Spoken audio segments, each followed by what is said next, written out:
From our fan studios secured by DFWsecurity.com, this is Sean and RJ on 105.3 The Fan. Dallas ball down to 11 seconds left. Here's Luka Doncic driving, spinning on a Kobe, getting deep, creating space, missed the shot! Durant gets the rebound, and now Durant will shoot. Free throws at Devin Booker, and Doncic go face to face. You know what? It's Wainwright has to step in. The officials haven't called anything yet. Good morning, Metroplex. That is how things ended at the AAC. How did your weekend go? And let us know, as this is the Monday edition live of Sean and RJ on DFW Sports Station 105.3 The Fan. Thanks for being a Tolo. We got Peyton and Ryan in the back. Bobby Belt back from Indianapolis. Sooner or later. He got a 1 a.m. phone call on the night before he was leaving. Come to the bar. We're going over there. He was in bed, getting ready to sleep and crash, and he got the 1 a.m. phone call, get your clothes on, and roll on out to the steakhouse. And he did. Okay. I can't imagine I'm going to a restaurant at 1 o'clock in the morning. Bar? Yes. Restaurant? There's nothing I could do. Well, I think it's basically a bar. Yeah, it is probably a bar. I don't think they had the kitchen open. Yeah, because, what are you eating for? You don't need fuel at 1 a.m. Depends how much you were drinking. I guess it depends how much you were drinking. 1 a.m. is great for, ramen. No, apparently, yes, it is. Apparently, all the reporters and everyone was out there binging and partying 3-4 days prior. I thought all the media was just going to get out there, on Thursday. And no, apparently they're there a few days before. And they were telling Bobby, if you can find me an IV, I'll meet you for drinks. Otherwise, I need to recover. So that was the party that was in Indianapolis for the NFL Combine. We'll get the report from Roberto, whether he came back to find his car or not after he took the major gamble parking at DFW Airport. I do wonder how he is going, because it seems to me that Bobby could have called us. I'm sure he's listening. He's going to crap all over Indianapolis. I think that's his thing. He just dumps on every city that's out there that he has to go to. I don't know. He didn't say anything bad about Indy in previewing the trip like he did Jacksonville. That's true. But I don't know. Had he ever been? I guess he had been to Indy. Yeah. So I guess maybe there wouldn't be anything. If there's nothing in the preview, there wouldn't be anything in the post. Mavs lose to the Suns 130-126. The Stars were out and shining. Kevin Durant hits the game-winning jumper with 10 seconds left as Luka and Devin Booker get into it after. They just had one more guy. Phoenix just had one more guy. Mavs played a really nice game. And they got a shot they wanted with less than 10 seconds to go on an inbounds pass. I couldn't believe it. They got off a shot, a clear one right from Luka, point blank, or in the basket. They got the shot they wanted. Yeah, he missed the chippy. He just missed the chippy. Devin Booker comes on over, and do we give Devin Booker a pass here? At first, I was like, okay, he had to be talking smack. That's why Luka stepped to him. But it looked like with the replays, Devin Booker was talking to the referee, was talking to the official about why it wasn't an offensive foul, and then Luka got involved. Yeah, and then maybe because he was pointing down to the charge circle. Yeah.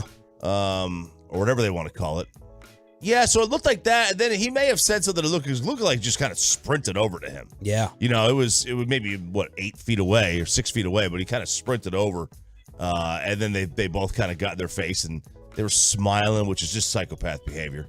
But that was a weird situation at the end.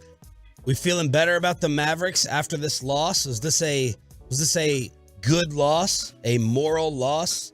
I didn't expect them to be even this close with Phoenix. I thought early on maybe the Suns were going to run them out of their home court, but this was a back and forth, even close game throughout the entire thing. I do think it was a good loss, if you want to call any kind of loss a good loss. I do think it was good. They're overmatched from Phoenix. Phoenix has got, there's two starters on the Mavs that could start for Phoenix. They've got four legitimate all-stars. 4 of them. And that's something that the Mavs they can't compete with. So yeah, I do think that was a good loss. The only issue is that, Phoenix doesn't seem to have any problems figuring out had to get their guys to play together early on in the Kevin Durant era. We kind of do. We have had some issues at the end of games and such, and Phoenix has said, okay, we're just going to give it to KD. That's the thing. KD is clearly the dog on that team right now. Stat line wise, the Mavs made it work. Luka had 34, 9, and 4 assists. Kyrie had 30, 7 assists, and 4 rebounds. Christian Wood played pretty well, 17 points in 22 minutes, and you wasted Tim Hardaway being on fire. Tim Hardaway getting the Steph Curry green light and just fire. But it felt like Hardaway went away for a time in the second half. He hit 6 threes, and he hit a ton of them early on. He ended up with 21 points. All for nada. All for naught. That's a good game. You can't waste a game like that from Hardaway. Where was Kyrie in the fourth quarter? I mean, he was just disappeared. There was what? Maybe 3 instances where he actually took a shot.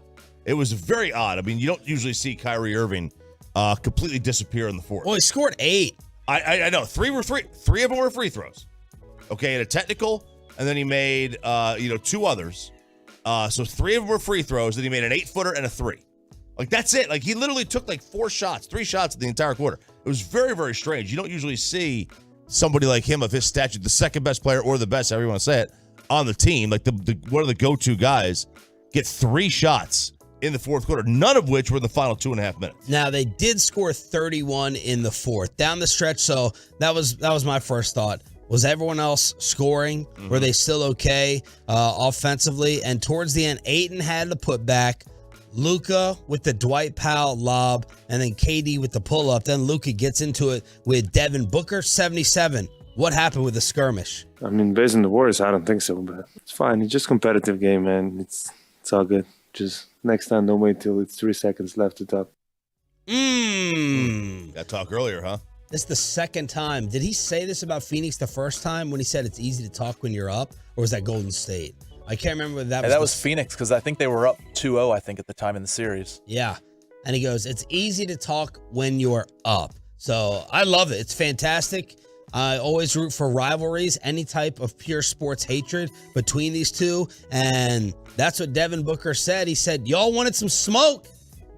Y'all think that we just have bunk beds in the NBA. Well, you got some smoke. Booker with his version. I'm not here to tell, so. I mean, the cameras picked up what he said to you. Yeah, I mean, I was talking to the ref. He said something to me the first, I responded. You guys say you don't want everybody to be friendly. There you go. We got some smoke. Do you think that traces back to the playoffs last year? Yeah, I mean, it's just 2 competitors going at it. Like I just said, everybody speaks on how friendly the NBA is now, and don't like that. And I have no problem with Luka on or off the court, but when we're competing, we're competing. Now let me just say this to all the Tolos who sent me this message. No, you don't. No. Line it up. I want the Suns. I want the Suns in the playoffs. This deserves a 7-game series. No, let's dodge them. I'd rather have Denver than Phoenix. Let's stay away. Let's not let pride win. If you can avoid them early, if you can avoid them mid, if you can avoid them late, push that thing to the side. Let's not get too prideful and too stubborn here with wanting Devin Booker and that squad in the postseason. No. I want all of Devin Booker. I don't know that I want the rest of them. Devin Booker's he's a little soft. Unfortunately, I think it's a package deal. Yeah, I don't want KD. I don't want Durant in the postseason. I don't want any part of that smoke. Give me anybody else. I don't want that either. I would love to see from an entertainment perspective. Love to see it. It would be epic. And the Mavs, I think they would have a decent chance. Not a great chance, but they would have a chance in that. Just because I do think they would have. I mean, is Luka the best player on the floor? I mean, you got if some people like KD better, it's probably a wash. But anytime you've got Luka, you got a chance here. Kyrie and Devin Booker seem to get into it a little bit. I guess Brian Windhorst said he was there with Tim McMahon as they had their big dinner over the weekend. Brian Windhorst said there was one point in the commercial break, Durant walked down towards the Mavs bench, and he and Kyrie walked past each other, didn't even look at each other, didn't even turn their heads. So maybe some bad blood stemming from Brooklyn. I hope that's the case. If it's going to happen, yes, you want the rivalries in a playoff series. Man, let's push this thing back to the Western Conference Finals if we can, please. If we can. Standings in the West. The Mavs right now are in the play-in tournament. They're the 7th seed. The Clippers are the 8th. We're a half game behind Minnesota for the number 6. So we would get Clippers in the first game, as of today. So we play the Clippers in a 1 game. If you win, you're the 7th. If you lose, you play the winner of the 10-11. Oh, I'm sorry, the 9-10. Mavs, Clips, Pelicans, Utah. Shouldn't the Mavs get the 10 if you're the higher? What they do is they take the high seed, and the 7-8 winner automatically is in. Oh, okay. And then the loser takes on the winner of the 9-10. Of the 9-10. Yeah. Okay. So you get 2 chances. Right. That's the benefit is that they give the 7-8 2 chances to get in. Mavs, Clippers, Pelicans, Utah right there in the play-in. The Lakers got a huge win. Anthony Davis is shutting me up early without LeBron. They beat the Warriors, who had Steph return. Stars in action over the weekend, and a head coach with my Texas Tech Red Raiders is in some big-time trouble for the Bible and slavery. Monday edition with Bobby Bell rejoining the show. All coming up on The Fan. Coming up.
Your Dallas Stars in action over the weekend. What an impressive win as they destroy the Colorado Avalanche at the AAC 7-3. Gavin Spittle's been talking for a few years now about how good Colorado is, and the Stars basically put them away after 2. Yeah. They were up 5-1 in this game. Yeah, I mean they're the champs. They put it to them too. What a nice. I got a text from my buddy of my TK. He was like, "Dude, like they put it on Colorado." He was at the game. He was like, "Did you go to the game?" And I was like, "Nah."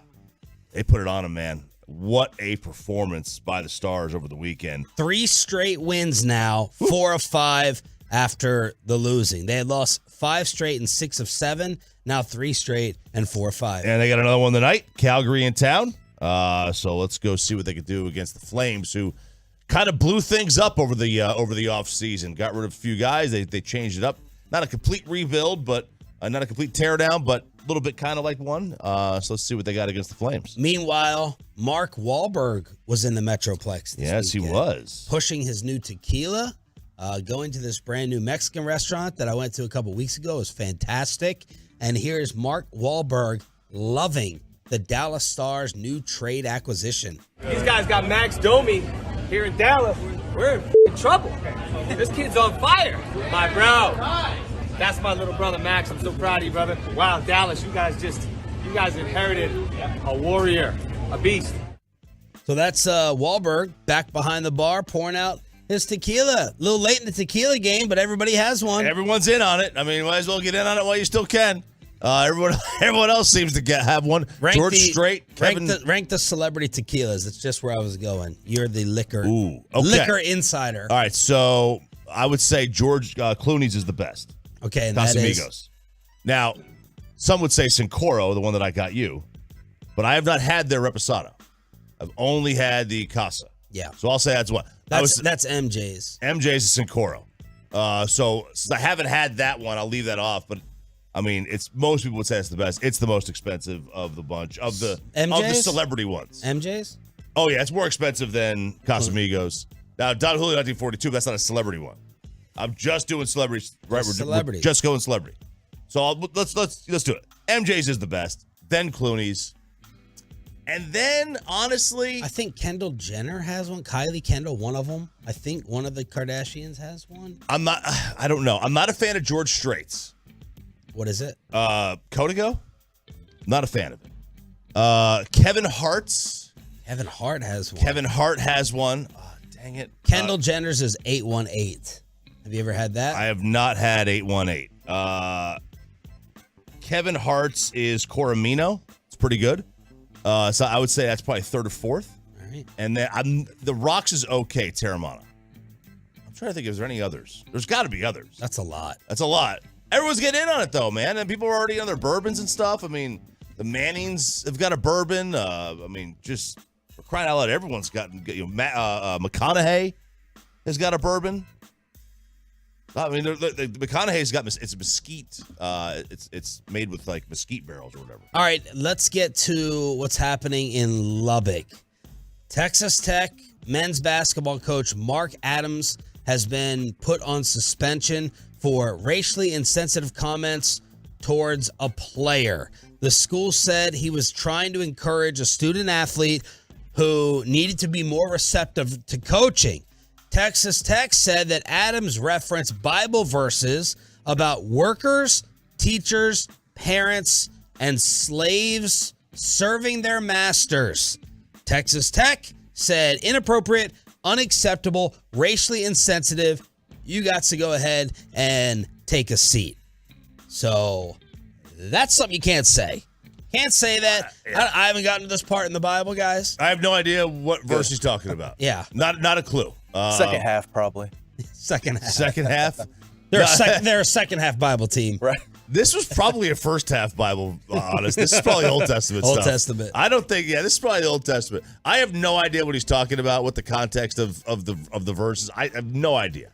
No idea. But I will find it very hard to believe that he is, when he will coach again with this team. Like, it's probably not going to be this year. The tournament starts this week, the Big 12 tournament. So it looks like he's not going to be around for that. Third straight loss to Oak State. They were 10-2 to start, 5-13 in Big 12 play. They face West Virginia in the first round of the Big 12 tournament on Wednesday. Yeah. So they'd have to go on a pretty awesome run. To get in. Honestly, here's the thing. The Big 12 is so strong. That they're going to be in a position where, like, they might sneak in. I doubt it. Their Ken Palm is 53, so they're probably about 20 slots too low. They got to go at least on a run, I would say, until Saturday to get in. There was talk a couple of weeks ago that the Big 12 was going to get all their teams in. That's not. I don't think that's going to happen. I don't think that they're going to get in. And I don't think Oak State is going to wind up getting in. Adams apparently told Stadium he did not apologize for what he said. Quote, I was quoting the scripture. One of my coaches, though, said that it bothered the players. He addressed the team the following day, but it was just to explain the situation. He said he didn't say, I'm sorry. So Texas Tech is like, that's not going to fly. Look, I mean, you can't sit there and make analogies to anything suggesting you're my servant, I'm the master. Okay, this is how it was during slavery. No. They say, the Bible can be interpreted many different ways. You can interpret however you want to. Well, seriously, you can. You can interpret it however you want to. Like, they've got how many different versions of the Bible? There's like 1,000 of them. You can interpret it in a million different ways. You don't want to go down a lot of roads. Anything dealing with slavery, you don't want to go down different slavery, right? Not the U.S. one. Yeah. It's we're talking ancient, 4,000 years ago, completely different. But the thought is the same. At least I think it is. I assume it is. The entire construct of it. Another sign of the world coming to an end, possibly. Another Ohio train derailed, and more snow in California. What's going on? Crazy. L.A. snow? I don't know if it was L.A., but it was in California. Yeah, you got mountains in California. You got snowboarding, skiing in California. That happens, but not near the coast, man. You're getting in your San Bernardino. And then another train. What's going on? Another train. I'm gonna be in Preston Hollow by the end of March. I'm gonna be a Highland Park resident by the end of March. You're buying up all these stocks? No. Not for my stock money. My dad. AMC doing it? No. You're suing? You're suing the train company? I'm not suing the train company. Class action? My dad is lighting me up. My dad is a crazy over-the-top warrior. And my house has a train go by. Yeah. All the time. And he's like, it's time for you to move. It is time for you to move. My parents are coming out here mid-March. And anytime my dad comes out, he gets bored. So I have to line up a real estate trip, all these houses that I'm never going to get into. Can I do this for you? Can I line up a real estate thing for you? Man, I don't want to drive 40 minutes. You won't. I'll make it 20. I'll make it 20. Okay. I'll drive up to 25. I could do that. If it's an unbelievable deal, yeah. I guess I could think about 30 minutes. That I don't want to do that, but I guess. And he's like, you're moving away from the train track. Yeah. So Ohio is going to get me right in Preston Hollow. Look at that. Highland Park. Look at that. Look at Ohio. Right in South Look at Ohio. Look at Ohio. All the chemicals. Look at all the He doesn't want the chemicals to get Ollie. He doesn't want the pool. Look at Ohio. He doesn't want the train to flip right into my pool. Knock down the waterfall. So I'll be living large by the end of March, man. There you go. How bad is it? As soon as even when he suggests a free house or something like that, all I think it was the property taxes. Yeah, I'm like, I'm paying. You gotta look. I'm paying close to $10K now a year in property taxes. That's what I got. What the heck would it be? Yep. In a nice area. 877-881-1053 is the truckwreck.com text line. What are y'all giddy because you gave RJ a putter? You must have missed Spittle on Friday. You must have missed it. And I didn't tell Bobby either about Spittle on Friday at 9:20. As Bobby Belt has re-entered the room, all the Cowboy stories and the inside rumors from the Combine and Indy. Bobby Belt already 0 for 1 on the putting green. Next. Be a part of the show. Text us on the truckwreck.com.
By DFWSecurity.com.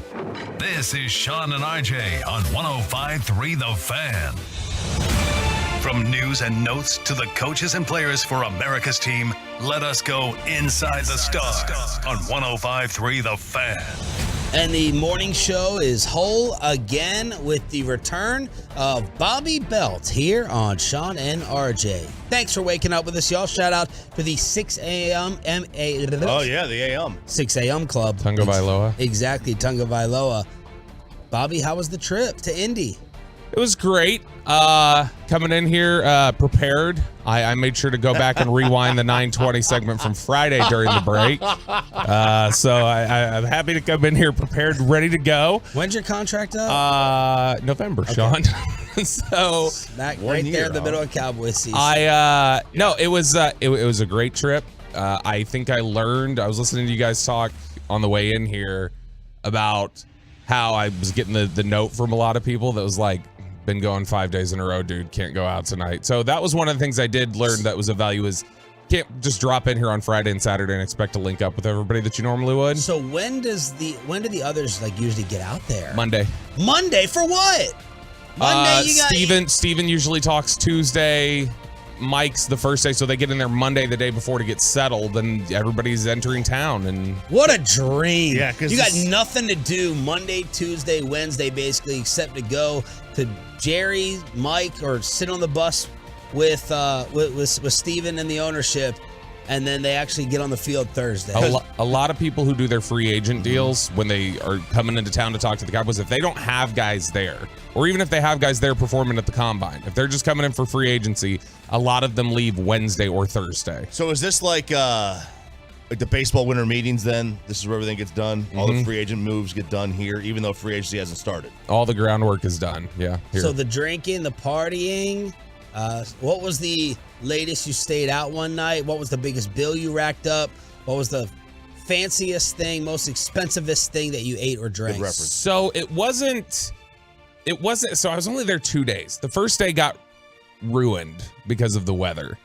So we almost died flying in through the weather. The plane was shaking violently. Yeah. Women and children were screaming. It was a nightmare. But I landed. Unlike Jerry. Jerry got held up. His plane couldn't get into Indianapolis because of the weather. What was the weather? It was that same storm that rolled through here on Thursday had gone north, and so it wasn't like violent stuff, but it was just a ton of wind and a ton of rain, and so it made it difficult to fly in. So his flight kept getting delayed going out there. So he landed, got off the plane, and he was a trooper. Landed, got off the plane, came straight to the bus and sat down with us for an hour. Yeah, and a half. he didn't have to wait a baggage claim or the rental car. Yeah, his PJ. What a trooper! You thought you were scared on an Embraer. What do you think on a little private jet? I wouldn't fly on that. The size. Todd Archer at ESPN, I was talking about the Embraer thing, and Todd's like, so you're telling me right now if Jerry was like, Bobby, hop on the jet, you can fly back with me, we'll have drinks, it'll be great, you're telling him no? And I was like, I'm absolutely telling him no. You're not. I am 100. You actually might be dumb enough to do Michael Irvin would tell him no. That's right. He doesn't like the private jets. He's scared. So it was initially supposed to talk at 3. He didn't get going until 7:30. On the bus? Mm-hmm. 7:30 at night. So it was 4.5 hours delayed because of his trip. Is the bus that nice? Yeah, it's really nice. It's it's outdated by now. No, no. The Globe. I mean, I'm not up to speed on luxury buses, but it looks new to me by my standard. But tell the people how all of you chickens, all of you ethical journalists did not drink with Jerry on the bus. That's what I said. Did any of y'all drink with Jerry? Because I heard that he always offers up some Miller Lights at some point. Yeah, he said he's like, would any of you, at the end of it was just like, hey, would any of you like a Miller Light on the way out? And nobody takes. I was gonna take one if anybody took one, but nobody took one. And so I was like, well, I'm not gonna be the only one who says yes. And then when we got off the bus, there were like 4 people that were like, well, I was gonna take one if somebody took one, but and so we all just chicken. See, Chop, it would take someone like us to be there because I can see their point of view. Like, you're covering the team. We're hosts. Yeah. We're not journalists. We're not. So, like, entertainers. We could be on there and like, yeah, sure, we'll take one. Yeah. But why do all these guys think it's fine to drink in front of Jerry at the media party, but they can't do it on the bus. Well, I think there were two things. One, Jerry had just finished talking, and so they realized we have to go back and write. And so I think that was one thing, was got to get back. And then the other thing was, I think they knew Jerry just landed. He was already late. They were doing dinners with the team in the front office, and I think they felt like we don't want to hold him up anymore. Like, this is gonna. I think a lot of the beat was worried about holding up other people that were waiting to get to dinner. So what about the scene? Are you gonna crap on Indianapolis, as RJ suggested, like you did Jacksonville, the nightlife, all the restaurants, the bars? No, Indy's great. Like, Indy is perfect. The skywalks, the way you don't ever really have to go outside is perfect. I mean, once you get downtown, with it raining, you don't have to Uber around all the places because you can walk indoors. They've got skywalks that connect every hotel in the convention center. So I can walk from, the convention center. That's why, if they ever brought the combine here, it'd be a nightmare. You need everyone clustered up. Very clustered. You need it all sorts of close together. Spread out. Which they tried to build Frisco sort of that way.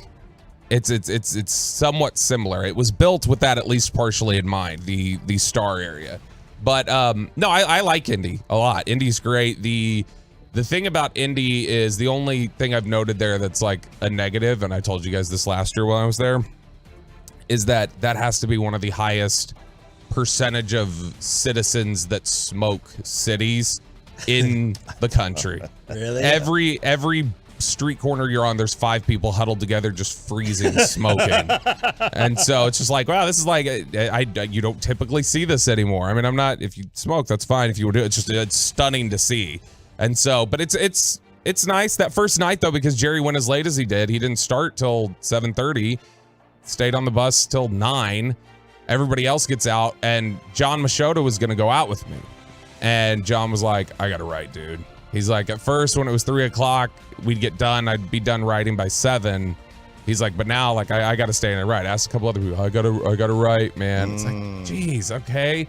So don't they just do the speak and talk thing? Just write it up as an obituary, because you know what he's going to say basically, which we'll get to in a second. But latest night you stayed out, biggest bill you racked up? The latest I stayed up was Saturday into Sunday. I got back at the hotel room at 4.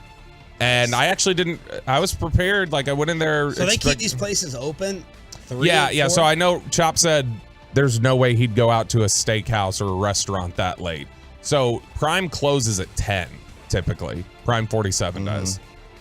During Combine Week, because they recognize the clientele and everything, they just stay open until people want to leave. Sounds and like so it's ABC violation. It's open until like 6 in the morning a lot of times, but at 10 o'clock, when it's a nice restaurant before that, at 10 o'clock, they take all but like 2 tables out of the building and it just turns into a bar. And so they turn it into, you can't serve food anymore. The tables are taken out of there other than the couple of people who are hanging around and holding court.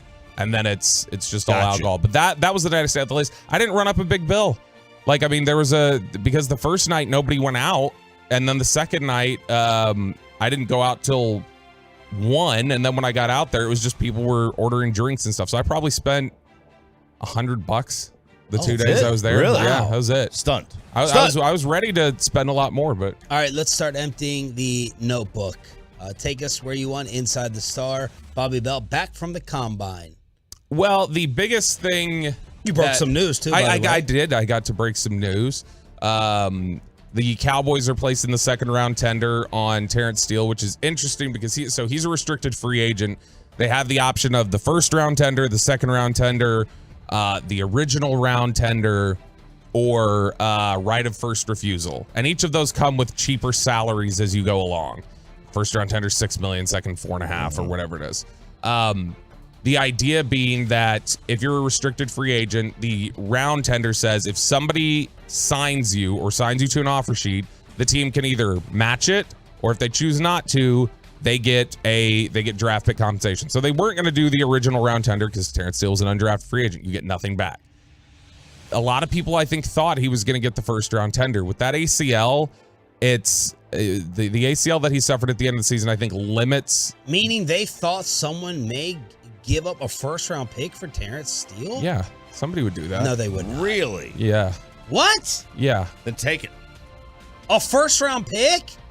He is one of the best run blocking tackles in the NFL, and he is an above average pass blocker. That equals out to being probably a top 5 right tackle in the NFL right now. Wow. And so somebody who's been looking for a right tackle to solidify things would, I think, absolutely, okay, a first and the money associated with the second round tender is what? $4.3 million. Ooh. So the Cowboys are choosing the $4.3 million tender instead of the $6 million tender. But that means if somebody comes in and basically says, all right, Terrence Steele, we'll give you 3 years and $30 million. Here it is. And he signs the offer sheet. Then it comes back to the Cowboys and they go, do we want to sign him for 3 for 30 or do we want the second round pick? Okay. I don't think the Cowboys have any intention of him playing on the tender. When they gave Ron Leary the second round tender, they wanted him to sign it and just have him play on it and then walk away from him. With Terrence Steele, 25 years old. This is, I believe, a placeholder that just says, hey, sit tight. We've got a lot of unrestricted free agents. We don't know which ones are coming back. We don't know which ones we're going to do. Let us get through unrestricted free agency. You sit tight with this tender on you, and then we'll negotiate once we know where our budget is. All right. And so I think Terrence Steele ultimately gets an extension done. I don't think he plays on the tender, but this isn't going to be something as simple as the Cowboys just saying, hey, here's our multi-year offer, and Terrence Steele going, oh, thank you so very much, benevolent leaders, I'll sign this. This is going to be something where they're going to have to come to play competitively, I think, on his contract, and if they don't, I wouldn't be stunned if on Steele's side they just said, you know what, we'll play out the tender, and we'll talk about this in the future. What else? Connected to that a little bit, I wonder, in terms of their desire to see things be stable, I think the Cowboys are starting to think a lot more seriously about life after Zach Martin. Yep. And I think they still think he can play at a really high level, but I think they learned from the way they've handled the Tyron Smith situation that they wish they would have had contingencies in place longer ago. And I think now they're saying, look, if Zach Martin decides to hang it up in the next year or two, we need to be more prepared for that. So Zach Martin turns 33 next season. He's older than Tyron Smith. He's played in just 11 fewer games despite entering the league in Tyron's 4th season, which, by the way, that's just a wild note right there. Zach Martin is older than Tyron Smith, and his rookie season was Tyron's 4th season. That just tells you how young Tyron was when he came into the NFL. But he was the most emotional that I saw after the San Francisco game. That he was the one that looked the most. He kind of hugged a coach and was teary-eyed. And I remember seeing at the time going like, wow, that looked almost reflective, the way he was acting. And so I think the Cowboys are really dialed in and keenly aware of the fact that where Martin is in his career and making sure, hey, whenever he's done with football, maybe it is 3 years from now, but maybe it's just a year, we need to start getting things in place and start getting ready. And so I think that's a big consideration for them right now. And then one of the other big things I think coming out of this week, I feel bearish at the moment on Donovan Wilson coming back. Is that good or bad? Bearish in the stock market is bad. Bullish is good. So I don't think it's. Why can't they just do why good or bad? Good or bad? Why are they bearish? Why gotta animals in there? Why are bulls good and bears bad? Bulls are good. Bulls are good depending on who you're asking, I guess. No, I think Mike McCarthy would love him back. I think Dan Quinn would love him back. I think they would fight tooth and nail to make sure Donovan Wilson's on this roster next year.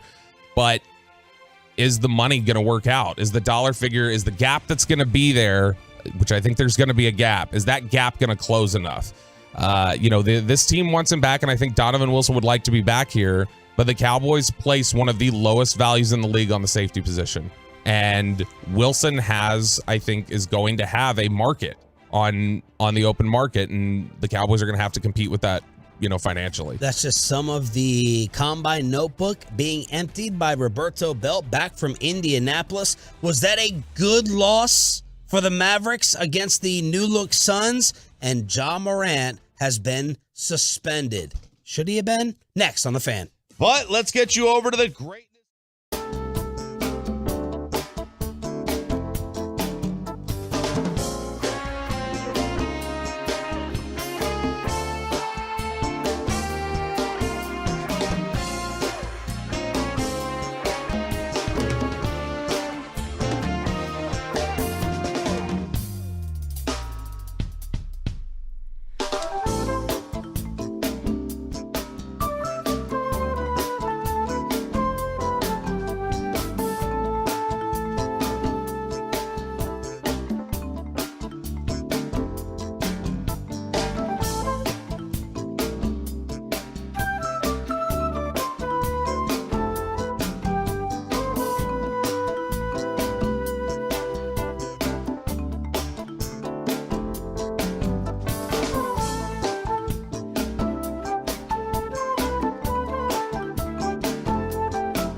to you by state-of-the-art weight loss. That's soda. Back to KD with 6. Durant driving on Hardaway. Pull-up jumper. Durant got it! And Phoenix has a 2-point lead. 35 for Durant in just his 3rd game as a Sun. And Devin Booker has scored 30-plus in all of KD's first 3 games. This is Sean, RJ, and Bobby. That was the call yesterday on ABC as the Mavericks lose to the Suns at the AAC 130-126. Luka then missed the short little shot at the end where he was wide open, missing the 3-footer. His reaction afterwards, I thought it was in. I just missed it. One of my friends just texted, even I would have made that. So Luka was half smiles after the game, which is really the only thing that you can do. He got the look. He was wide open. He just missed it. That's going in 9 out of 10 times, and this was the time when it did not. You had these contributions from Phoenix. Ish Wainwright, a role player. I think he's from Baylor. I think Ish Wainwright. I got to double check that. He comes in and hits some big threes, 4 or 5 from 3-point range, all in the second half. And then freaking Chris Paul, who always disappears against the Mavericks, scores 8 of his 11 points in the 4th quarter for one of several tie-breaking or go-ahead buckets. So, I mean, kind of putting, last week I said I think of DeAndre Ayton as the 3rd member of the big 3. He got off to a fast start, then disappeared. Chris Paul, though, annoyingly chimes in along with this role player, Wainwright. Phoenix wins. He is from Baylor. Bobby doesn't like him because Bobby hears the name Ish, and the first thing he thinks of is that bad cheesesteak place in Philadelphia that he went to. No, I hear Ish, and I think of the way rappers try to bleep the word S in their songs with, this Ish and stuff like that. Absolutely. That's what I think of. But now you make me think of Ish Kibibbles, which was gross, despite many glowing recommendations from people to go there as one of the better cheesesteak spots. 0 glowing recommendations. Jason Kidd on the Mavs defense, final possession that KD hit. Yeah, I thought that, that's what KD does. He went away from the double team. When he rises, he's longer than 7 feet, and he got to a spot. I thought the beginning of that possession, we got the ball out of his hands, and then he got it back, and we were chasing. And so just understanding he got a good look, and then we come down and get a good look. It just didn't fall for us this afternoon. They're frightening. I know they have depth questions. Devin Booker, lethal from mid-range, completely unstoppable yesterday. Kevin Durant just reminding us how unstoppable he is as an offensive force. DeAndre Ayton getting involved early, and the Suns, they're my favorites in the West over Denver. I mean, look, they got They're weapons a powder keg. everywhere. They're Donnie Nelson's powder. Yep, they got weapons everywhere. Are they going to mesh together? Who knows? They are early. They're doing it a little bit earlier than we did with Kyrie. Still waiting for that. Now really mesh. Now they faced weaker opponents. They didn't want to debut Durant against Milwaukee. They didn't want to play in the first game after the All-Star. They waited for Charlotte in the middle of a week. Then they beat the Bulls, and then they got the big win over us yesterday. Yeah, there's is there an element to the of the Washington Commanders era with like early Snyder where they just buy everybody up and it never puts together? They want to just get hype names, all that stuff. The Eagles tried this that one year where they got Namdi and just about everybody else. The super team didn't work, but it seems to work in the NBA. We just gather talent and let it go. I felt like I tweeted this early in the game. Phoenix's shots came much more like out of a run offense than us.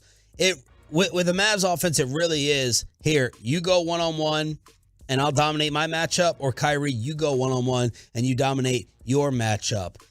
Some of the passing from Phoenix, like the Mavs shots were, really difficult early on. Now, Hardaway thankfully hit a ton of them.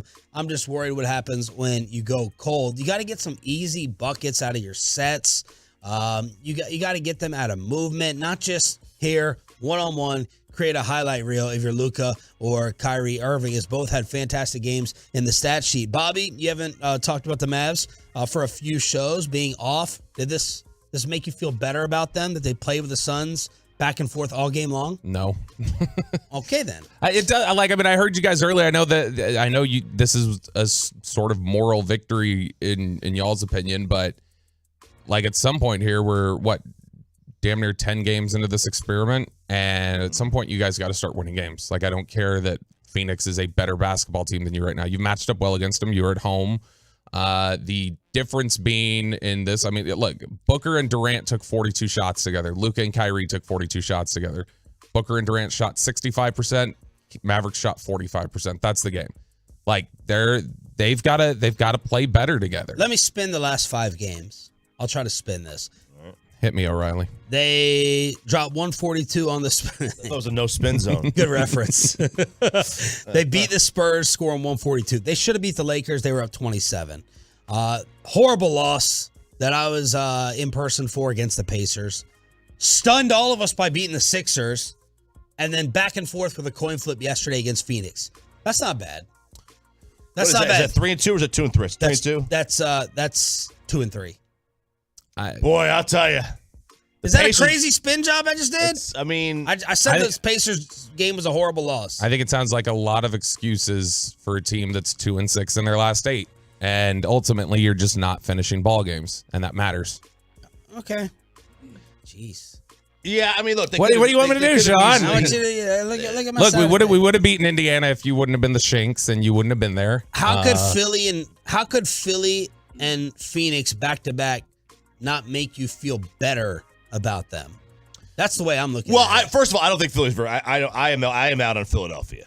I think they're is it a paper tiger? Is that what it is? Yep. We're using all these animal references so far, and I have no idea what any of them are. I think they're a paper tiger. Paper tiger, much like Ishkabibbles. Sure. Mm-hmm. So I'm not a big fan of the Sixers. Phoenix, and the thing with Phoenix is they're just getting together. Like, they're just getting to figure out exactly who and what they are. So I don't know much that we could get from the last 5 games yet. I mean, it's good that they beat Philadelphia, and it's good that they were to the last possession with Phoenix. And they had a point blank shot. Luka makes that shot, 96 times out of 100, maybe more. Yeah. And he just missed it. Rimmed the basket. And now who knows what happens after that? There were still 3.5 seconds left. Even if he makes it, Phoenix advances the ball to midcourt, gets it in the hands of KD, and he makes a jump. I feel good about beating Philly. That's great. That's nice. But I mean, it also is one of those ones where you go, the first time in franchise history, you had 2 guys put up 40 points in a game, and that's how you beat them. That's how they're going to have to win games against these better teams. Is they're going to have to put up. And Philly was coming off the second night of a back-to-back. It is. I think I'm curious to look and see what the 2 victories they've combined for. But I would bet most of the time, given the way this team plays defense right now, that Dallas, Kyrie and Luka are going to have to combine for probably 75 points. There's some magic number, 75 points maybe, where it says they have to combine for that to win games against good basketball teams. Ja Morant finally had it come back to bite him. He has been suspended for at least the next 2 games after his Instagram live video in which he displayed a gun while at a nightclub early Saturday morning. They had just played a game, and there's Ja in the club showing off a handgun. Grizzlies said he's going to be away from the team, and he did take some accountability in a statement. I take full responsibility for my actions last night. I'm sorry to my family, teammates, coaches, fans, partners, the city of Memphis, and the entire organization for letting them down. I'm going to take some time away to get help and work on learning better methods of dealing with stress and my overall well-being. What? I like the flipping it around of, hey, I'm gonna do some work on me and my well-being. It's like, I think their bigger concern right now has been like the well-being of the Pacers or 17-year-olds that you're playing in pickup basketball games or whatever else. I also think the coded language there for I'm going to take some time away to get help and work on learning better methods of dealing with stress is code for I'm going to take some time away and learn better methods for handling my social media and not flaunting what I do. Can y'all remember another meltdown like this with a guy of this magnitude? I mean, sports. I mean, Antonio Brown had issues where he was in the news quite a bit. But someone that had like this clean of a reputation and just shocked us like Marvin this. Harrison. Yeah, Marvin But that Harrison. felt like it came after he was. It did. It was definitely after he After he played. played. But I mean, in terms of reputation, getting stained and flipping, that's one. Did everybody know Aaron Hernandez was Aaron Hernandez like before? I mean, no, maybe at Florida. I think he got arrested at Florida. He was known for getting in trouble at Florida, but it wasn't to that extent. Trouble, right? That's what college kids do. They Right. get in trouble. Now they don't always get in trouble with guns. Let me. God, I hate that I have RJ Choppy in my mind throughout the weekends. Bet you do. I'm an RJ defense attorney this, and I saw a couple Tolos tweet it. What's the big deal? He didn't do anything illegal. You can legally own a gun. Can you? Is it it different if there's an offensive line? What's the difference with an offensive lineman holding up a hunting rifle out there? Leighton Vander Esch. What if Vander Esch was hunting, out in Wyoming or wherever the hell he does it? What's the difference? That's my devil's advocate question. There's no difference. Now, let me ask you. Said this was at a club? Yes. It was at a strip club, wasn't it? There you go.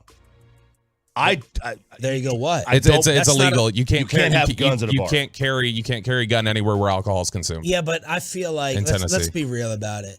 If he was holding this up at his house, I'm totally fine with that at the house. no, I'm saying I thought this was at the house, honestly. if this was at his house, he still would have been suspended.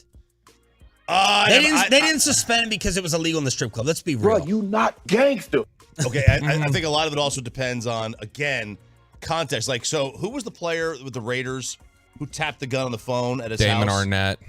He got And Damon Arnett got suspended because he's tapping a phone and he's encouraging people who are talking trash to come to his house. Yeah. I mean, and I agree. Like, so that where you're tapping the gun on the thing, that's a threat of some kind. Just holding it up, showing it, that's not a threat of any kind. A hunting rifle, that's not a threat of any kind. So if he just, held the gun up on IG Live, I mean, I would not have thought that he should be suspended. It's totally legal to own guns in many states. Some states, I mean, I don't even know in states if it isn't, but it is terrible optics, though, everything that's been going on with him to the next day. He's just literally dangling it. Yeah. Like, I mean, he either doesn't care or he's dumb. It's one of them. Like, he doesn't understand, this will get me in trouble. Yeah.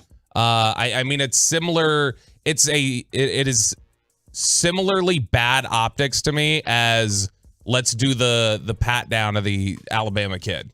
Like let's do the TSA check and make sure he's not carrying. Like, it's just as dumb as like, what are you doing? This is a day later. And that was my first reaction. I'm like, you're an idiot. Good. You need to sit there and get sidelined. I'm glad that he took a little bit of accountability, but then I was like, a couple people were chiming in, and I think it's a fair question. Like, what did he do? He didn't do anything illegal. It's just that the image for the league. But, man, if you can think of any other 180 turns in behavior on the truckwreck.com text line, let us know. Here's some people commenting on the truck.com text. If you brandish it, that's a legal term, while threatening someone through electronic device, that's considered a terroristic threat. Didn't threaten anyone. He's talking about Arnett, though, I think. Yeah, it's talking about Arnett. This is a legal matter, not only a brandishing one. It's the perception. Is the state going to cite him? This wasn't in. Did he take the gun on the team plane? Where was this at? Was this in Memphis? A lot of questions coming in on that. All right. We have another legal matter with a Mahomes groping, sexually assaulting a woman. There's video with this. And LSU having to address their rock star athlete as well. That may be on Peyton's cell phone or not. It's Sean, RJ, and Bobby with Travis Kelce killing it also on SNL. Next on The Fan. But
Oh, yeah.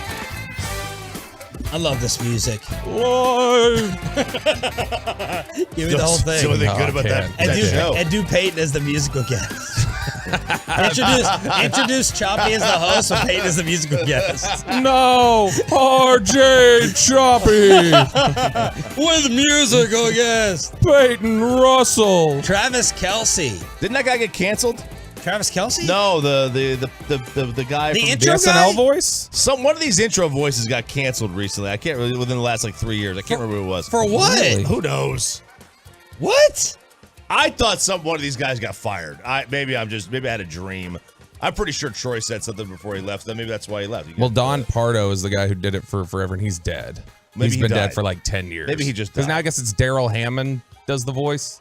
Does he? I guess so. That's what it says on the internet here. Look, I just saw a couple of clips that I retweeted yesterday, and Travis Kelce looked really, really funny. Natural. He was up there with his brother in the front row. His monologue was funny. He was making fun of himself, kind of being a mimbo, making fun of his reality show where he was dating Mark Schlereth's daughter. Oh, yeah. Making fun of himself.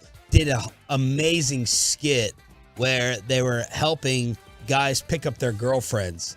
Girls were like, sometimes we just want to be thrown around. Sometimes we just want to be tossed and manhandled. And these little wussy, wimpy, small guys couldn't pick them up.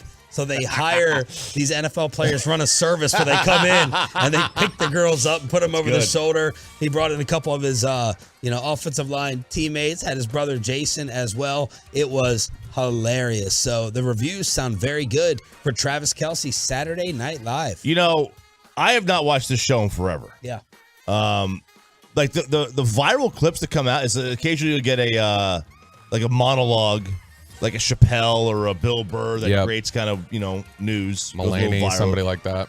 And then the Weekend Update dudes, where they write each other's Colin Jost and Michael Shea, and they'll write each other's comments, and then sometimes they don't really know what's going to happen, and all of a sudden it's something that's very, very inappropriate for one guy to say, but the other guy wrote it. That's the whole point. And those go a little bit viral on social media. That's really all I've seen of this show for years. When did you stop watching? Oh, or do you watch? I do, but I have it. I don't like the cast right now. The last 2 years, I felt like the cast has been a little weak. They lost a lot of really big time players in the last couple of years, like Kyle Mooney, Beck Bennett, Cecily Strong just left, and so they go through these cycles where they build up a really good group, and then they'll be bad for 5 years, and then it's all of a sudden you're like, oh, these people are kind of funny, and then they're really strong for a couple of years, and then they're bad again. So it's just kind of been the natural life cycle of SNL for the last 40 years. So Travis Kelce apparently crushing it on Saturday night. Did you see the Jackson Mahomes video?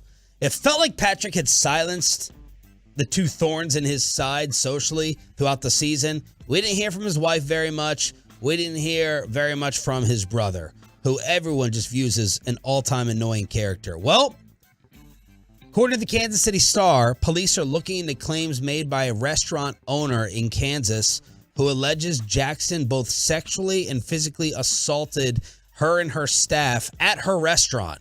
So this is a 40-year-old woman. Jackson Mahomes, I believe, is 22. And on the surveillance video, he comes from behind her and kisses her on the mouth, and then comes back again and kisses her for a second time. Now, in the video, it kind of looked like she was half laughing, like she isn't outright shoving him off and trying to run away. There's something weird there. So I went and kind of did some digging on her restaurant's page, and I think she's tried to bring in Jackson as a spokesperson, put on this polo. Jackson Mahomes is going to be appearing here. He wasn't just randomly in there one night. They clearly have known each other, but Jackson Mahomes, if you didn't know any of that and just watch this video, he comes up and forcibly kisses this woman on the mouth twice. And now there's a police investigation. Yeah, and this is clearly she's not thrilled over it because she took it to the cops. It was completely, from the video, from the looks of it, it was completely unwarranted and unprovoked, unwanted. Just he went up there and tried to use his Jackson Mahomes clout, whatever that may be, and forcibly try to kiss this lady. Does anyone need more of an ass kicking than this? No. He needs to get his brains beaten, man. Jackson. Ja at least does something like to earn his clout. Yeah. This guy did nothing. Yeah. He's like a TikTok star because of his brother. But Chop, you're the one who says like, hey, being a YouTube star, being one of these stars, that's a legit way in the world these days. Is he a star though? Oh yeah. Yeah. Oh, is TikTok's big time? Yeah, let me go look at it. I'll look at it right now, see how many people he has it out. following him. But he's like a bunch of his stuff goes viral. Now a bunch of it goes viral because people think it's cringy. Yeah. And they share cringy, it, man. but let's see what Did y'all watch the video? What'd you make of the video? I think anything to her like kind of. Yeah, he has 1.1 million followers on TikTok. Like, that's big time. Like, and how many of those because of his brother? How many did he earn himself? It doesn't matter, I guess. You know, it's like he's a big star. I mean, yeah, and you're right, Bobby. Like, if you're a YouTuber, like I would much rather today be a YouTube star than a TV star. Much rather. You're way more famous. Yeah, and I mean, like, there's more content control and things like that, and so you can do what you want. You but probably make more money. You also, the downside of being a YouTube star is creating all the orchestrated, scripted stuff that they do that's cringy. He also apparently shoved a waiter. Like, the waiter smelled marijuana coming from this private room, went in, asked them to stop smoking, and Jackson apparently shoved him, like, get out of here. So he kisses this woman twice. That's on video. And he apparently shoves the waiter. Apparently, police are not investigating or holding him that accountable for shoving the waiter, but now he's in trouble with this. Yeah. Has anyone in Kansas City asked Patrick Mahomes about his brother? Have y'all ever heard him being asked about it? That's an example of a soft media approach. I don't know that he's ever been asked. I've heard him talk about him. Like, and so in regards to the scandals? Just in issues? general with his brother. I don't know. I apologize, my KC peeps 610 if you have asked, but I haven't seen it nationally either. I don't know how it's been brought up to him before. I don't know how it's been, it's been something that's been stirred up in conversation. But I know I've heard his answers before on it, and he's talked about it before. Just his brother in general, and so I'm sure somebody's asked him about it at some point. But I also think that there's a thought with a lot of the media in general that you don't really bring up family because that's one thing that I know, like a lot of like Dak and Tad. Nobody's ever asked Dak about Tad. Yeah, like if I was I would. If I was Patrick, I'd be like, it's not my problem, it's my brother. It's not me. You're not I have no control over him. Nobody asked Dak about Tad. Nobody asked Cole Beasley about his wife who used to rage about stuff. I don't even think Eli Apple gets asked about his mom, really. And they're out front. They're but I think a lot of people just view it as that's a no-go zone. You can talk about who they are as players and everything else. And I think a lot of players would shut you down and say, no, like, you don't ask me about this. We can talk about whatever you want. Anything's fair game with me and my career. You don't ask about my family. Speaking of social media, LSU, this gymnast. Olivia Dunn is at it again. Peyton. Man, I gotta tell you, I'm assuming I'm reading this right. But there is a website or an app that allows you to create essays. So she's in some hot water with her college. A video that the school is saying she encourages her viewers or fans, whatever, to cheat. And how's it work? So she shared a paid partnership post, which promotes a paragraph generator. So what you do is it's called Cactus, Cactus. So you type in a subject into this search box. So let's just say you wanted to talk about live golf tour. You type in live golf tour and you hit enter and it creates a paragraph for you or an essay with references like bibliography. So you can turn it in. So you don't have to write papers anymore. Wow. So this is actually so jealous of this thing. There is a bubbling controversy. Controversy, as they would say in England. A controversy. There's one of those about a lot of people believe that that's what ESPN is starting to do with some of their articles. And especially their like game descriptions. So like if you've got a game preview, because there was one a couple weeks ago and I'm trying to find it right now. The Nuggets were playing a game and in the game preview, the little like when you click on a matchup and go like, all right, who's playing each other today? You go to the game preview, and DeAndre Jordan has made a 3 this year for the Nuggets. Just he's shot one, made it, so he's 1,000%. So the description of the game coming up says, listen to all the statistics, and at the end of it, it says, DeAndre Jordan currently leads the Nuggets in 3-point shooting at 100%. And it's one of those things where everybody's like, it kind of caught some heat on Reddit where people were like, hold on, like this seems like one of these auto-generated, fill out a topic based on these two things, and they copied and just dropped it. And there's been, I know some news outlets have been accused of using these auto-generated topics for certain stories. All right. I'm gonna do one day this week. I'm gonna send in Sean and RJ. What's 105 through the fan, hit enter. Yeah. And No. See if it writes something up. I'm gonna send my prep email with using this, and I'm gonna see if you can catch which one it is. I'm not gonna tell you which day I'm gonna do it. Oh, we will know. How would we not know? It's gonna write it all out in paragraph form. Yeah, I failed a class in college for plagiarism. Oh yeah? Yeah, I got busted. Oh yep. No. Me too. Did you? Well, mine was like 3%. I was scared because he called me into his office and stuff, but it was 3%. It was one sentence that I used, and one sentence they caught it. They caught it because they throw it into a website, and it catches each sentence if you don't change up the wording, and it linked it right to the website I use. He was like, okay, use this, and then the other 3 paragraphs I used the same website, but I was smart and I switched up the wording. Right. And he just made sense. Okay, you plagiarized the whole thing, but you switched up your wording. So they have a system to put it into to check? Because I could checking see an ID? I could see other people's work and stuff, and it was like 95%. Those people are going to, probably get expelled and stuff. But he just let me off. He just said, don't do it again. Wow. I tell you, by the end of my time in Tennessee, like it was a long time. It was a long time. It was 5 years. I grew to become a pro at this, but like I would really nail the first page of so all these papers we had to write. In my major, basically we took no tests. It was all papers. So we had to write like basically 2 papers a month.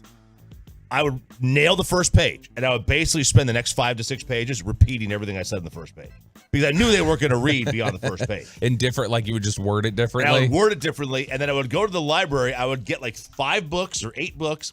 I would write the bibliography down. I would cite nothing. Like I would do nothing about that. Is Devin Booker the new Dwayne Wade? Everything else, the winners and losers from the NFL Combine, and Jerry Jones on the bus with Bobby Belt talking about the future of Dak Prescott. Headlines on a Monday after this.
Fan Studios, secured by DFWSecurity.com. This is Sean and RJ on 105.3 The Fan. Is Devin Booker the new Dwayne Wade? We'll get to that question coming up. We got a brand new giveaway, Weezer tickets during the Expressway. Our way of saying thank you for turning it on, leaving it on. Got the entire morning show back together again. Hopefully you all had a fantastic weekend. This is where you come every single morning for your radio sports page. Headlines on Sean, RJ, and Bobby, who is fresh back from the Combine in Indianapolis on the bus with Jerry Jones, who was asked, why don't you just wait on a Dak Prescott extension? Well, let's be very candid. I'm not so sure at this juncture with Dak. I'm not so sure that seeing what we see or don't see this year is as material as you might think it is. Why not? It's one. It'll be one of his. What would it be? His fifth year, sixth, eighth. What is it? He's done seven. Hang on, seven. stop. Okay. Was he joking? No. I don't think he is. All right, Keep going. let's go. Let's go back to the beginning of that sentence. What would it be? His fifth year, sixth, eighth. What is it? He's done seven. So Seven. next- Okay, Next year's eight. coming there. But my point is, it's one of eight. It's one of seven. It is not the year of his career. I've really felt for quite a while that Dak has the ability. I don't want to dare do this to Dak or me or anybody, but I think just as Brady became, in my mind, better and more impactful on how they won, as he got into his career. I think Dak really has those qualities. I think he can get better. When I see something on the field that would logically tell you you need to start looking ahead, i.e. past Dak, I don't see that kind of thing happening in the next years. And I say years. Okay, so I get the Brady thing. He's like, early on, first 3, 4, 5 years, they won some Super Bowls. Brady was not like the reason they won. He was more like the reason they didn't lose. And then after about like 06, 07, he became the reason they won just about every game for the next 15 years. Sure. I get that. And they say maybe Dak could become that guy. But other than Tuesdays at 8:30, can we get a microphone away from this guy? And Fridays at 10:30. I don't even care about them. It's not our show. Come on. How do you not know how many years your quarterback's been? It's not like he was off by a year. He was off by 5, 3, 4, 5, 6, 8. Fifth year, sixth. He was off. No, I love the report. Who was the reporter? 8. Archer. He was off by like a college career. Well, okay, so to be fair, I will just say this. Dak last year, it was his 7th season, and he had made reference to saying it was his 6th year. And he said that Zeke had to tell him, dude, no, this is our 7th year. And Dak was like, oh gosh, maybe I'm blocking out the year where I got hurt. Maybe. And so maybe Jerry's doing the same. Jerry was thinking it was his 6th year. What did you gather overall from his Dak comments? That he was, I think he's really good audio quality, by the way. That was not mine. That is that's the DallasCowboys.com feed. My sense of it is that he got on that bus knowing Dak's been taking a beating publicly for the last 2 months, and he wanted to come in and give some covering fire a little bit. That's how I took what he was talking about with Dak. Now he was direct about some of the issues that went on with Dak last year and talking about how they may be able to fix it, but largely it was a big endorsement. I mean, he said there at the end, he's like, I don't think we're going to see anything that would cause me to think about moving on from Dak for several years. Jerry, on what many people think is a cheap front office going out and being willing to spend on the right over-the-top addition. I want to tell you, don't dismiss us doing something special with the right veteran free agent. Any place. I would in a New York minute if I think that it fits a lot of what I'm sitting here talking about. If it fits more than a short-term situation for us. Is clearly talking about Odell. Is Odell that big? Is it? Because he said it's got to be more than a short-term situation. Yeah, but then he said New York minute.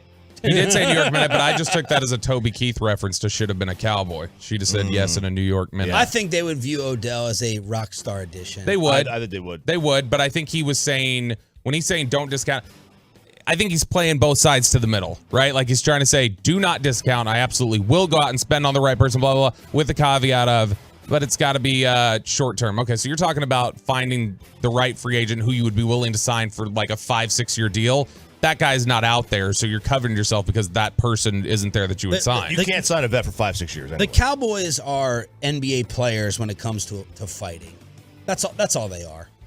Bark, bark, bark. Talk. We'll do something. I'll do it. I'll do something. Nothing happens. Zero. Keep us engaged. Keep us excited. Keep us wondering. Nothing. The Dallas Mavericks have officially surpassed the Cowboys in terms of adding a big name. And people thought that was impossible. But the Rangers are ahead. The Stars are ahead. The Cowboys are last when it comes to adding that big splash type player. And they have been for a long time when it comes to the NFL, but now the Dallas Mavericks have put them in last place. They're NBA players when it comes to talking and fighting, like we saw yesterday with the Mavericks hosting the Suns at the AAC. I have not. Dallas ball down to 11 seconds left. Here's Luka Doncic driving, spinning on a Kogi, getting deep, creating space, missed the shot! Durant gets the rebound, and now Durant will shoot. Free throws at Devin Booker and Doncic go face to face. Well, you know what? It's Wainwright has to step in. The officials haven't called anything yet. Kevin Durant hits the game winner with 10 seconds left on ABC. Luka misses the chippy, and then him and Devin Booker get into it. Yeah, and the aggressive nature with which Luka walked up, and then he stepped, and then he kind of like clearly was just like, I'm going to step aggressively, and then we're going to stop because we're just going to look at each other and smile. Did and he laugh. Did he look like he was willing to, rub the head and the nose and the rubbed face? The forehead. I don't know if he rubbed the forehead or not. Yeah. I'm not upset about the loss at all from the loss perspective. I mean, they're just they I'm not either. Phoenix had one extra guy down the stretch. They had the guy, and look, the Mavs were in a position to tie the game. Luka just missed a chippy, but the fight, whatever, man. He's showing psychopath behavior. I'm all for it. What do you mean psychopath behavior? Well, anytime you get nose to nose with somebody and then you start laughing. That's psychopathic behavior right there. Maybe they were laughing because they both knew they weren't going to do anything. They both knew it, yeah. Because Bullock was laughing to there were 3-4 people laughing about it, like in the middle of it. I am this close. Like every fan's got that one player on every team that just chaps your ass, right? Mm-hmm. That just you're done with him. Like I am that close with him. Reggie? With Luka. I'm that close. Like everybody. Whoa! What? Not as like a player, but just like he annoys you. Every fan. Who have you turned on more, Luka or Dak?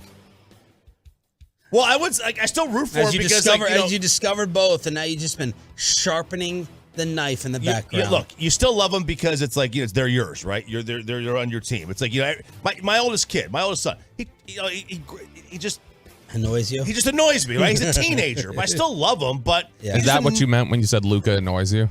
Maybe he just annoys sometimes because he's got that teenage angst now, and it's just come on, man. And sometimes it's the same with Luka. And you got that one guy on every team that you root for. Every fan has that one guy that you love him, but he chaps your butt, man. And Luka right now is that guy. But he wasn't crying and complaining too much yesterday. No. A lot of it was because he was back in the locker room. As Luka said, he's dealing with a thigh issue. What did he say? He says his thigh has bothered him for the past week. He lacks strength when he jumps or shoots. But Luka is getting on the last nerve of RJ Choppy. Kyrie said after the game, no one was doing anything. Everybody displayed that on their facial expressions or communicating with the refs and going back and forth. But at the end of the day, I think you've heard it enough over our span of being in the league as players, or some of us players. Like nobody's really gonna fight out there, but it seems as though, and I'm just like, let's keep playing. Those are stoppages in play. Rhythms get stopped, and I think everybody wants to prove how tough they are on the court. But as soon as they step off, then everybody's huggy and brotherhood. So it's just like, again, just for the moment in time, it's a great rivalry to be a part of tonight. But the big picture is to win the ball game, and we failed at that today. So got to get back to the drawing board. Man, this guy's been extremely likable as a Dallas Maverick. He has been. Been extremely likable. Yes. He was getting into a Booker. Brian Windhorst said him and KD didn't speak or look at each other during one exchange, but the Mavs lose. Man, I was excited for this matchup yesterday. I was all geared up. Early game, home game. I was so bitter. Tolo Skip invited me to the suite to go watch. Wow. The wife was at a drag show, so I had to babysit. Like drag racing? Nope. They still call it that? Drag racing? No, Yeah. drag show. They still call it that? I don't know what he's talking. I don't even know what he's talking about. If he could. Well, look it up. Oh, okay. Don't be so ignorant I'll look in it your up own right bubble. now. So that was the Mavs losing to the Suns. Stars with a huge win over the weekend. Here's hits, centers one. Robertson to Pavelski. Score! The top line does it again! And just like that, Dallas has the 2-goal lead back. Man, Stars are picking it up. Third straight win. They've won 4 of their last 5. They smoked the Colorado Avalanche 7-3. This was 5-1 after 2. Great win. Colorado has been a hot team, and they're a tremendous team. But this is a very good win for the Stars. Yeah, I saw it coming personally. I don't know about you guys. I mean, you guys can be surprised by this. I think I said before I left, I was like, watch this weekend how well they play against the Avalanche. Texas Tech men's basketball coach Mark Adams has been suspended after he apparently cited a Bible verse referencing slaves serving their masters during practice. He was trying to get through to a player. He said he did not apologize because he was citing the Bible. Texas Tech said, no, you're suspended. Yeah, and he'll be gone. I mean, I would assume at least through the Big 12 tournament. I do not think they're going to make the NCAA tournament. They would need to go on quite the run in the Big 12 tournament. We'll see what happens next year if he sticks around. It's hard to imagine after the year they've had, where they started 10-2 and they've really fallen off, that he sticks around. What is Stadium? It's a website. Okay. It's a sports website. They also said Tech is investigating an allegation that Adams spit on a player during a game earlier in the year. He said he had a bad cough, got saliva on a player, and accused of telling the player, "I can spit on you whenever I want to." He told Stadium he did not remember saying that. Boy, See ya. Yeah, see you Texas Tech Red Raiders like Sean Sharif. Football. No, don't Texas Tech football. No, don't do this. You don't get to do that. Only football. You Texas Tech Red Raiders like Sean Sharif. Y'all were just how you enjoying Chris Beard, Texas? Looks like we dodged that bullet, and then it's like, all right, well here's what's coming back for you: spitting and slave references to players. Ja Morant gone for at least 2 games after showing a gun in an IG Live video. Head coach Taylor Jenkins Ja did release a statement saying, "I'm taking accountability." Nike backed Ja. That had the internet really ticked off, saying, wait, look what you did to Kyrie versus how you're backing Ja Morant. Taylor Jenkins, Grizzlies head coach. What needs to happen? Yeah, so I mean, we take it very seriously. There's 2 elements to this that I want to make very clear. There's a supportive element, someone that's, got to get better and it needs some help. And then also there's accountability to the team that we got to stand for. So obviously nationwide, league-wide, there's a lot of attention on gun violence. And, for us internally in this matter, that's the stance that we've taken about how we can support Ja throughout this growth opportunity. It's a learning opportunity, and then hopefully we can be better from it. It's a national story now. When you sit there and look on TV, Ja Morant, maybe the next face of the NBA, a downward spiral. Headlines on a Monday to recap the weekend and get you ready for your day. The most popular news segment of the show is next in the Expressway. We have a Weezer ticket giveaway to thank you for turning it on, leaving it on, and we're going to do best and worst of the weekend. Who had the best and worst weekend, including the truckwreck.com text line, 877-881-1053. Did Bobby lose his car? Did Peyton lose his date? And did RJ lose his AARP card? Best and worst of the weekend, including your tales, next.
of the Expressway, our new number one rated segment. Definitely the most text messages on the truckwreck.com text line. Thank you all for making that happen and turning it on, leaving it on. It is also home of a new weekly giveaway. We're going to have Weezer tickets at some point from now until 8 o'clock as we are officially commercial free right now on Sean, RJ, and Bobby. Best and worst weekends. Craziest tales at 877-881-1053. We'll do this on Mondays. We have Peyton with the second date, second option. We got RJ shopping in Canton, and we have Bobby trying to find his car.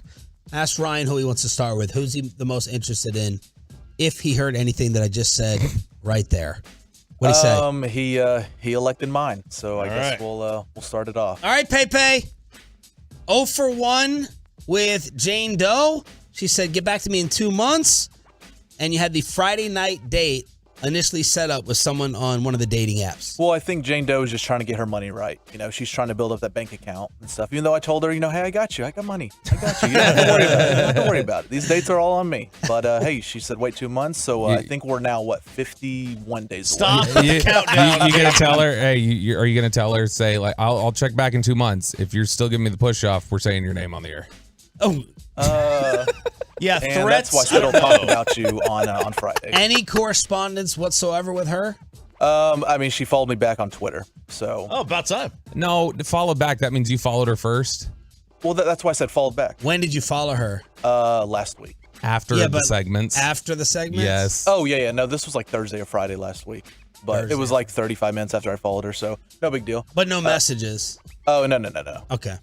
All right, so then number 2, we moved on. Right, so number 2, someone we met on I met on Bumble and stuff, and we'd been talking for a couple weeks now and stuff. But I mean, like I said last week, she is a single mom, so which RJ I think said that's the way to go. So I'm trusting his word, and we'll see what happens. But yeah, we had supposedly a date Friday. They got moved to Saturday, and then Saturday morning she texted me and said, "Hey, I gotta watch the kid." So I was upset, but like, so.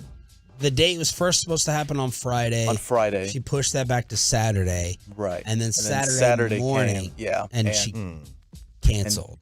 She said, gotta watch the kid. I said, understand. I mean, I was a little upset, but then I slowly, as the night went on, I was like, okay, like I didn't mean to react like that. And you guys had talked to me and stuff when I told you that, hey, it happens. You want to try and date a single mom, they got to watch the kids sometimes. It happens. So I was understanding, and we've been talking ever since. The text messages have been flowing. So, You felt like she was genuinely apologetic. That she wasn't blowing you off. Yeah, she was said legit. sorry and stuff many, many times and stuff. And it was like, I know you're upset. Look, I hope there's anything I can do to make you not mad at me. But so. Because as you told me before having a child, one of the best thing, and Troy always did this. Oh, yeah. One of the best and biggest reasons to have a child is the excuses. It is the greatest excuse in the world. You can get out of anything. Not kid's sick. Not kid's got this. Not kid's got that. Yep. I had that happen to me over the weekend. Somebody had something to do with their kids. They couldn't get me, they couldn't get me my money. I had to happen over the weekend. Get my money? And they owe me money. There's conveniently their kids had something to do. What are you, in the Bronx Tale now? You going around collecting? Basically. Yeah. I'm a collector. Wait, so now... I got people owing me money all over town. We got a Christmas light guy owes you money on the run. Yep. Another thing that you're referencing here. Yep. Having to do with chicken. I'm just owed money everywhere. He's owed chicken money. He's owed Christmas light money. Yep. Anything else? Derek Holland, has he paid up? You fixed his I think heating and AC? No, hang on. I think I got him a job this weekend, hopefully. Hopefully I may have gotten him a job. Like in baseball? In baseball. So I told him, I said, listen, I'm commission 1%. Just give me 1%. I'm your agent now. Just give me 1%. So he's got he's on the hook. Okay. So I mean, I got money. So I'll be able to retire with the amount of money that people owe me. The only connection you have like that is Banny in Arizona. So, well, I mean, I can't say names, but we'll see. We'll see. So Derek Holland of the NL West. We'll see. We don't know. We're trying. Okay. We're trying things here. Now, I'm Texas Whim. I need a meme of Chop going around collecting. I'm curious, Peyton. With a golf club with a putter, like beating people's legs with a putter. Yeah, like the Stewie and Brian. Where's my money? Yeah. Where's my money? Now, Peyton, you said after a little while you thought, okay, I'm sorry, I shouldn't have reacted like that. Does that mean that, are you saying you reacted like that internally, or you said something back that you had to apologize for? I was just really short with my text, I was like, dang, okay, like I wasn't like saying, oh, I understand and stuff at first, but then like a few hours later and stuff, I was like, all right, like it's fine, like I understand you're a mom and stuff. I didn't say like, oh, I overreacted and stuff. That was just me internally, but it basically turned into that. Okay. Good for you. But now I think I'm done talking previewing dates on air. We're going to wait for it to happen. I'll text you guys, but I mean, I'm 0 for 2 in previewing dates and they haven't worked out, so. See, I told you he blamed us for the first one. He did. He definitely blamed us. No, he did. Kristen just texted. She said you shouldn't be airing out all your dates. That you're gonna. She's like, you're gonna cost yourself by airing out the dates. Tell Kristen to. You can tell her. She's listening right now. Kristen, fold a shirt. Stop. Oh. I'm kidding. I'm kidding. The hotline number is. Kristen, Sean. This is all connected. If Peyton doesn't provide this gold, the ratings aren't as high. Bobby doesn't get bonuses. He doesn't get endorsements. So exactly. Fine. Cut it off. Cut it off. Yeah. I thought she was gonna give perspective, like. Of her own in terms of... She did. We talked, I brought it up last night, and her perspective was similar to the one I gave you guys over the text. Where I was like, because at first, Choppy said, oh, she's got a boyfriend. Bad sign. This is a boyfriend. She's got somebody else. And my thought was, initially, I was like, it's a sign that she's a single mom. Like, this is what happens. People have to bail. You have things that, come up or this or that, and somebody can't watch it, and then you have no other options. And so that was all it was a sign to me. I didn't think it was a bad sign. I thought it was a sign that she's a single mom. I didn't say she had a boyfriend. I said someone was bringing the ruckus already. Well, whatever it is. Yeah. Kristen must not like that Ford Explorer. She must not like it too much. Killing our segments right here during the expressway. Stick to sports. All right. So speaking of cars, Bobby, we were all anticipating that yours would be towed. Look at him. Feverishly texting. Tell her I'm joking. That's exactly what I'm doing. I'm literally typing, Sean is kidding, just so you know. She can know that I'm kidding. Yes, I know. She can tell in the I know. I'm joking. I know. I'm kidding. Yeah, so we were, and I know we talked about this a little bit on Friday. I wasn't sure I was going to come back to Dallas with a vehicle to drive home in. I got to DFW Airport, and the gate kept saying there was only one parking garage for the gate area. Sure. And right. so I was like, okay, cool, I'll come here. But then everything I saw kept saying 1 hour parking. And you can park here in 1 hour parking if you have this credential or this thing telling you that you work for the airport or whatever else. And so I was like, I can't tell if it's just this level down here or whatever else. And so then I ended up going up to I think it was the second level because you couldn't find anything else around there. And I just ended up parking in the first spot that I saw. And I wasn't certain that it wasn't 1 hour parking because there were 1 hour parking signs around. It didn't say it specifically in the spot, but they were around on that level. And so I was a little concerned about that and flew off to Indy, came back, and I was a little like, let's see if I can find my car, which I guess Brian and the nosebleeds were unable to do when they got back from Surprise. They spent 30 minutes looking for the car. They couldn't figure out where they had parked it at DFW. Wait a second. They parked their car at DFW? Yep. They met at the station and then Brian drove. And so but that was they couldn't find their car for 30 minutes. Then they finally did. And none of these people believe in Ubering to the airport. I don't understand. I don't have a good reason for why I did. Like why would they pay? So if you prepay for parking, yeah. Like if you buy, like let's say we're flying in April, yeah, prepay for parking. For my house, if I drive and prepay, it's almost the same as a round trip. And I just have the convenience of my car being there. It would be the same to prepay as it would be a round trip to DFW. For an Uber-ish. Okay. Close. We're talking within 5-10 because from here to DFW, it's cheaper round trip amongst 4 of them than parking their car for 7 days or 6 days. 7 days. I would assume so. Assume, it's fact. There comes a point where it's too many days and it's not worth it. If it's a weekend trip, and you prepay. Bobby didn't have a chance to prepay because he just booked the flight like a couple days ago. Yeah. So if you can prepay, you're really it's advantageous. If you can't, then definitely Uber. Well, I came back outside to a car yesterday, so that was good. I had no problem finding it. But then when I was leaving, how did the car not get towed? That's a great question. You're sure you were in? So you were the front row. You were the front row, like the front. Yeah, I don't think that level too. It was on the second level. It was on B level, but it was the front row. I don't think he parked in as bad an area as he let on. Did you have to go downstairs or upstairs to get to the main level to walk? I walked in. Ooh, yeah, that's the main level, man. I don't know. I don't know why I didn't get towed, but it didn't. But I did. Good for you. Get out and put my little ticket in the toll booth, and it came out, and it was $81 for 2 days, which would have been cheaper to just do the Uber at that point. Mm-hmm. All right. But I will say one thing that happened on the plane that I want to complain about really quickly. It was American, and I had a seat. There were everybody had taken the overhead storage right where I was sitting. I had to walk back. I was sitting in row 10. I had to walk back to row 16 and then try and turn around and walk back to row 10 with the whole crowd coming down. And luckily one guy just stopped there, saw where I need to get stopped there and let me get back up there. Yep. But that was why are people are throwing it in 10 and then walking to the back of the plane? So selfish. Pet peeve. This is these are Southwest customers who don't know that they have a seat assignment. You should put your bag above your seat and above your seat only. Yep. And if you're one of these people who get on the plane, as soon as you get on the plane, you just find the first open bin and put it up there. Losers. Okay? Enough. Buy your seat or gate check the damn thing. Because I don't have to go backwards to go forward. Yeah. What a life philosophy. So there's Roberto traveling back and forth from the combine. Ralph? What a weekend. Wow. This was You didn't preview this whatsoever. You're sending these random texts yesterday, and maybe this is my ignorance, but you're just sending these random texts like we knew your itinerary and we knew your schedule. I was like, you made no mention of this Thursday or Friday when we were doing the show, just us. Yeah, nothing on the group text either. I thought I had mentioned it to Bobby earlier in the week. I may have forgot, but we went to Canton this weekend on Saturday. Ohio? No, the real one. We went to Canton, Texas. Oh, okay. It's trade days. First Monday, first weekend. You know that first weekend of the month trade day thing. Sure. And that you don't know what this is? No. You don't? Never been. Peyton, do you know what it whole is? Life. Amanda, I'm 26. Amanda knew what it was. not 62, 26. Amanda knew what it was. Yeah, of course. It's fantastic. It is acres upon acres upon acres of vendors, and it's just the first weekend of the month. And it is tremendous. What do they sell?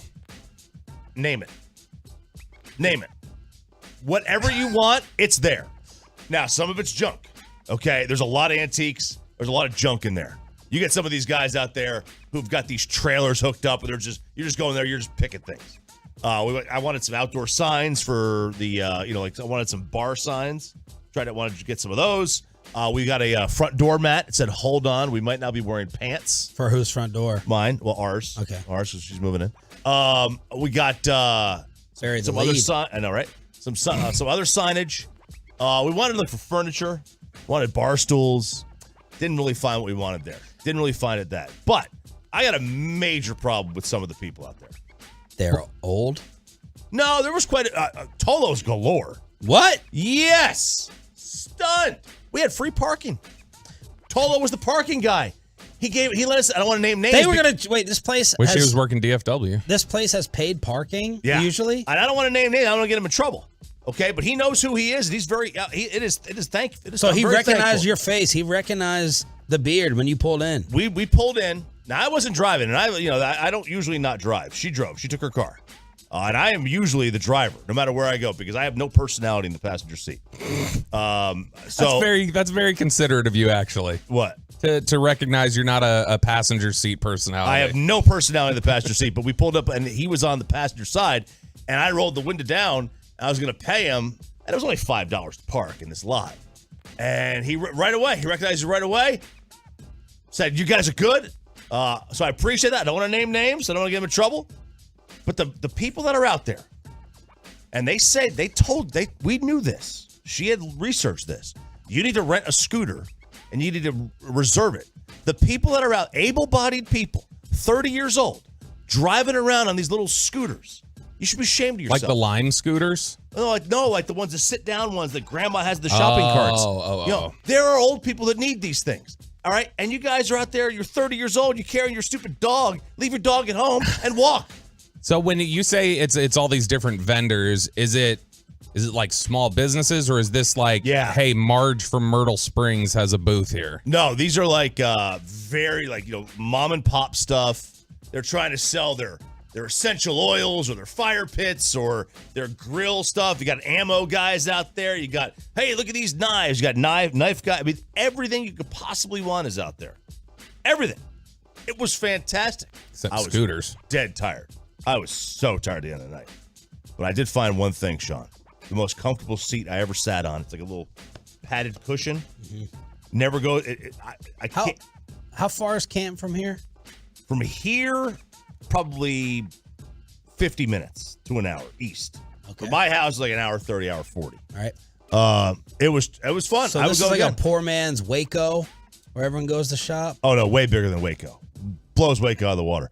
This is like a you go to like the stock show or a golf show, the boat show, where you got tents and booths times a million.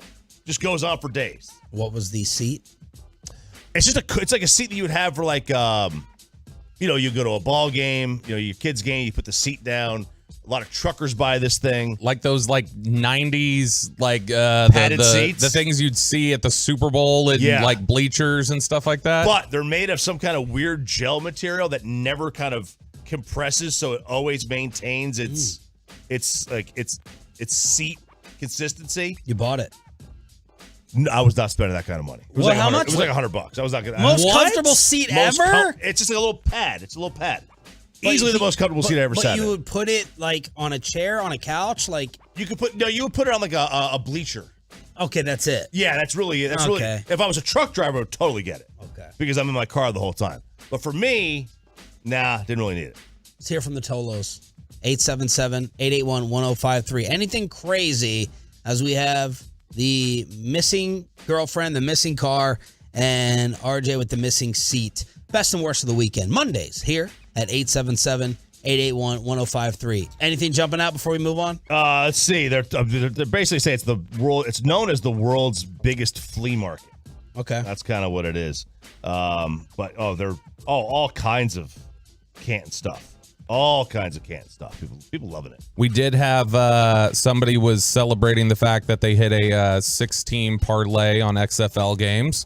So wow. That's impressive because are you not just guessing Ben at that point? DiNucci and Josh Gordon lighting it up. The story of the XFL weekend with DiNucci and Josh. Anything else? Let's see here. What else do we have? There's a lot of Peyton advice in here. A lot of these I can't read. Okay. No, the rest of awesome. It's all buried in there. Great radio. All right, Choppy. The NFL Combine did take place. Interested to see the numbers on that. Bobby just went there. Let's talk about the other storylines of the Combine and why RJ says none of it matters. Michael Lombardi may agree coming up at 8:40 this morning, and he's going to tell you why McCarthy being more conservative is absolutely the right move. So these are some of the different Combine headlines that I wrote down. Bobby, you can touch on them, and then RJ can crush these kids' dreams. Let's do it. As you see fit. By the way, Bijan Robinson said he has not met with the Cowboys at the Combine, is not scheduled to meet with them while he's in Indianapolis. What draft pick rumors, position rumors did you pick up from being out there? For the Cowboys. For the Cowboys specifically, I think that if I were able to bet, which I can't, I'm a member of the NFL Network. Well, although they are getting on me. They told me this weekend, they're like, Bobby, we will not be able to hire you again until you complete your betting tutorial that is due every year. They're like, this is past due, and you need to do it. You've been flagged. Yep, I've been flagged. But if I were going to be a betting man, I would wager on the Cowboys' first 3 picks in the draft. Just after talking to some people out there, it's some combination, some order: cornerback, running back, and pass catcher. Whether that's a receiver or a tight end, somebody to help stretch the field, somebody to contribute in the passing game. The only one that might be able to, a dark horse candidate that could kind of disrupt that trio of picks as positions that they'd be targeting would be offensive line to me. But I don't think we're going to see a linebacker. I don't think this is going to be defensive line. Obviously we've talked about how early would they potentially address quarterback. I don't think they'd take a quarterback in the first 3 rounds. The thing that really struck me, specifically why I say pass catcher, is because the team has a ton of confidence in Peyton Hendershot and Jake Ferguson. There's no doubt about it. They're really happy with how they performed last year, but the Cowboys are clearly interested in the tight ends. Jerry spoke about the advantage of having a really dynamic tight end, specifically brought up Travis Kelce as a guy that, man, you see what that does to them. In fact, he said if you had the option of the best, like the most dynamic receiver or the most dynamic tight end, that you'd probably want to take the tight end. I agree. And it makes sense because it is a mismatch. Safeties, linebackers, guys like that. You're not putting corners on these tight ends. The size, the athleticism, the different things they can do there is a serious advantage. And the Cowboys were meeting with several tight ends while they were out there. Dalton Kincaid from Utah, Luke Schoonmaker from Michigan. I think they had conversations with Luke Musgrave from Oregon State. So a lot of different guys there. And one of the interesting things was the entire offensive staff was back here in Dallas. They did not go to the combine. They were doing install. They're working on getting the offense all ready to go, except one coach. Lunda Wells, the tight end coach, was in Indy, and he was going through all the workout. He was doing a lot of the tight end workout drills on the field. He was the coach that was leading them. Jerry was asked on the Cowboys bus, which Bobby was on, does Dak need an even better supporting cast around him? When you have a competitive paid quarterback in the NFL, then you're not going to be able to get the most skill around him. You're going to have to pick your spots, and you're going to be a little slower one year than the next year. Not slow in terms of speed, just at what you're doing. You can't pay that position. Forget Dak a minute. You can't pay that position at that level and take that much of the available dollars and then put the exact thing around him. When Dak first got here, we had one of the best offensive lines that, in my mind, that had been put on the field in a long time. And he had that. And so we had skill around him, especially offensively. Well, when you do what you do today and you invest in a quarterback the way you do with these premium quarterbacks, that is diminished. That's automatically has to be diminished. And so when you ask me the supporting cast around him, it'll be hard to get to a supporting cast the way he did when he started his career. So this set Warren Sharp off on social media. He was like an analytics guy. He's gotten his way into NBC. Awful mustache. Awful mustache. In the last month, we've seen two prominent teams, the Cowboys and the Ravens, both with young quarterbacks, come out and publicly say how hard it is to build a roster when paying a QB. Yet from 2016 to 19, the entire quarterback room for the Cowboys hit the cap for $6.5 million total. Cheapest in the NFL by a mile. Wait a second. They had Romo still on the books. Yeah, he later corrected that, which I'll get to in just a second. He also talked about the Ravens room. Basically, he's trying to say, stop guilting the quarterbacks because you screwed up as a GM and didn't build a good enough team around them. What did he say specifically about the Ravens? I'm very interested in that. He said from 19 to 21, we're going to talk about Lamar at 8. Yeah, I know. This is not about Lamar. The entire quarterback room for the Ravens hit the cap for only $14 million in total. Cheapest in the NFL by a mile. 3 full years each, and yet neither of the GMs built a Super Bowl winning team. He got fired then, I guess. Because Warren Sharp, the one thing that he never disclosed to anybody whenever he talked about the Ravens and glowing about them for the last 3 years was that he was being paid as a consultant. So now that he's taking shots, I guess he must be off the Ravens books. And someone said Romo was on the books for over $20 million in 2016. He said, sorry, tweet should have stated 17 to 19. Those 3 years for Dallas, by far the cheapest QB rooms in the entire NFL, not even close. So that's what I thought of when Jerry was sitting there saying, we've had a good roster, but because we had to pay him, it's not going to be as good. It cannot continue to be. Listen, that guilt feeling, that salary guilt. There is a reason why 3 quarterbacks since 1998 have won a Super Bowl beyond their rookie contract with the team that drafted them. 3. Brady, Manning, Mahomes. That's it. Wait, say it again. It's past the rookie contract with the team that drafted them? Yes. 3 since 98. Brady, Manning, Mahomes. Because that like both Mannings, it would be 4 then because Eli won the second one. Yes. So Eli and Peyton. So 4, yeah. Yeah. Because his second one was in his 6th year or something like that. Right. It doesn't happen very often. You win on your rookie deal, or you don't. It's also very, very tough. I understand the point, but we're also talking about it's very tough that over the last 20 years you're talking about the Brady Manning run, and it's very difficult to, I think, say hard and fast rules like that when a large chunk of that time was just a dominant run for Brady and the Patriots. It took. I mean, I think in that time since 2000 or since '98, or let's just use 2000. 14 of the 20 Super Bowls were booked up by 2 guys. Yeah. And so and then 17 if you had Roethlisberger. So it's very hard to break through in the AFC over the last 2.5 decades. And then this is also to point out it's 5 because Mahomes just won. Well, he was the other one. So it was Brady, it was Manning, Mahomes, and then Eli. So, but the point is that you're looking at a very small number of quarterbacks who have shown they can win with the original team that drafted them outside their rookie contract. Yeah.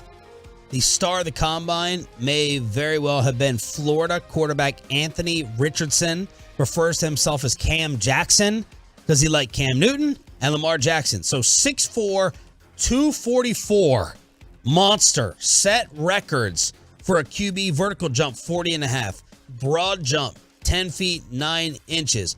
Only attempt in the 40, ran a 4.43. Cam was 6'5", 248 at his combine. He ran a 4.60. This kid ran a 4.43. Cam had a 35-inch vertical leap, broad of 10 feet, 6 inches. Lamar did not run a 40 for scouts at any point before the draft.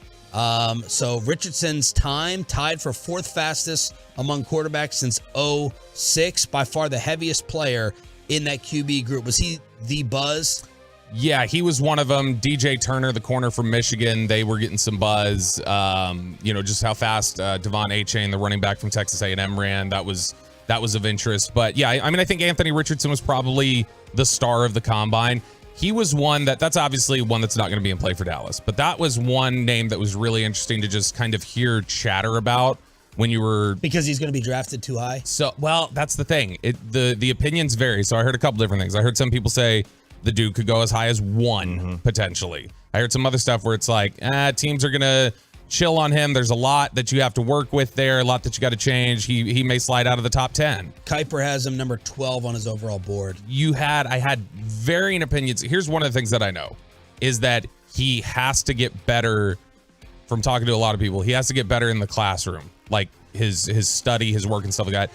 Where the opinions split is, I heard from a few different people, he doesn't like working. Oh. He doesn't like putting in the work.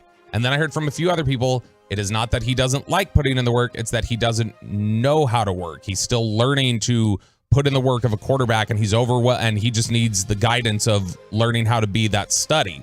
And so universally, the word on Anthony Richardson is he needs to become a better study. If he does that, he's going to boom. And the question is he a poor study because of his own work habits or because he's still learning? Chop, tell us why you were so blown away and impressed by all these numbers that he put up. Man, just incredible work. What numbers.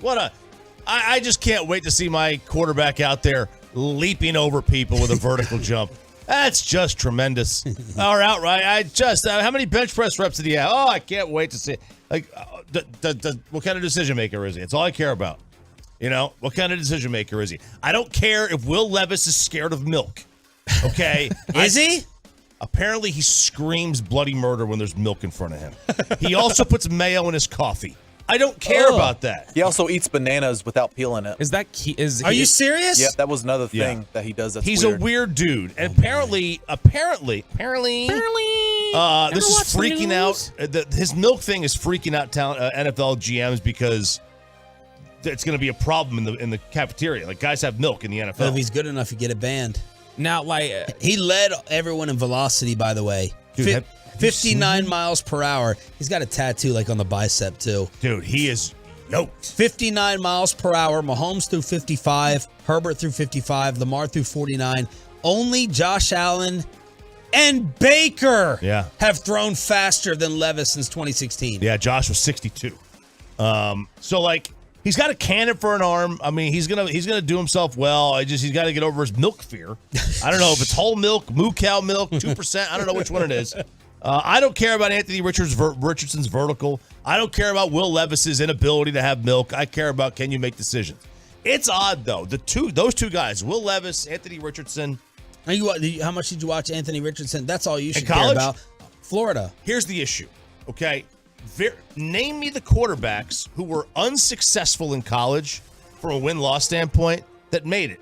Like Mahomes, Brady kind of. Brady was not like, he was sat behind Drew Henson. Yeah. Goff was not very good in college. Goff was great. No, the records. They were like 8-5 every year, right? They 1 year they had a good. But like Josh Allen struggled. Wyoming obviously was not very good. Yeah, so like you're looking at a handful of guys who have either become great, like Mahomes and Brady, got second contracts like Goff went to a Super Bowl, and Josh Allen is, trending that, to be like this all-time great, whatever. But man, like sooner or later, like, a lot of the quarterbacks, if you're great in college, you win games. Cam Newton dragged that team to the championship. That was a good team. They had good players, but absence of Cam, they started the year unranked for a reason. You gotta, sooner or later you win games in college. Florida's had back-to-back losing seasons. Florida's not desperate for talent. They got 5 stars everywhere. Mavs recap along with the Stars at 8:20. Michael Lombardi, former NFL GM, on why Mike McCarthy's making the right decision. He'll drive RJ insane and Bobby at 8:40. As I'm loving Lombardi live on the show, that means we have to move the belt. Another notch in the belt. Below the belt, Lamar and the Ravens heading for divorce. Is the league as tired of Aaron Rodgers as we are? Bobby has the buzz from Indy on the rest of the league. We move below the belt. Next on The Fan. Well, let's get you over to QC.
This is the exclusive home of Dallas Cowboys football. KRLD FM and HD1, Dallas, Fort Worth. Let's go, Cowboys. Always live on the free Odyssey app. From our fan studios secured by DFWsecurity.com, this is Sean and RJ on 105.3 The Fan.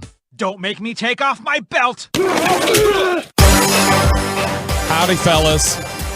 I heard y'all did below the belt while I was gone. Yeah, that's it's cool. easily replaceable. Yep. Thank you. Appreciate it. I just figured you would have called it something different. No. If it's that replaceable. We wanted to use your name and your followers to rope them in, and then we keep them with the content. Wow, how very pre-2019 NCAA of you to use my name, image, and likeness without any sort of credit. No, we're going to talk a little bit about here. We've already discussed this morning Jerry Jones at the Combine and some of the chatter that's coming out there relating to the Cowboys. This will be more of an around the NFL below the belt and taking a look at some of the chatter that's going around the league there. So, Choppy, I'll let you pick here. We got a couple different topics. Okay. We can go Lamar Jackson. We can go Aaron Rodgers. We can go Jalen Carter. Which direction would you like to go? Oh, let us go in reverse alphabetical order and go with Aaron Rodgers. Aaron. So I was curious going around town trying to figure out, is it just us? Like, are we the only ones just beaten down by Aaron Rodgers? Is everybody else like, generally you get support for players from around the league whenever they're making decisions like this, like retirement's a difficult decision. Guys are trying to figure things out. You can't blame guys for having trouble walking away. I remember a lot of people defended Favre privately because of that. Like, dude, it's really difficult to walk away from the sport. Yeah. I get it. And I get it. Also, how much of it is that he doesn't want to have to share the spotlight with Brady in the Hall of Fame on the dais? Dude, I mean, that is an entry. Like, that's genuinely, I would normally laugh at that for any other player but Rodgers. Like, I could absolutely see him saying, I'm not going in with Brady. I don't want to do that. And so I was curious after I saw Ian Rappaport told Pat McAfee last week, basically he's exhausted by it.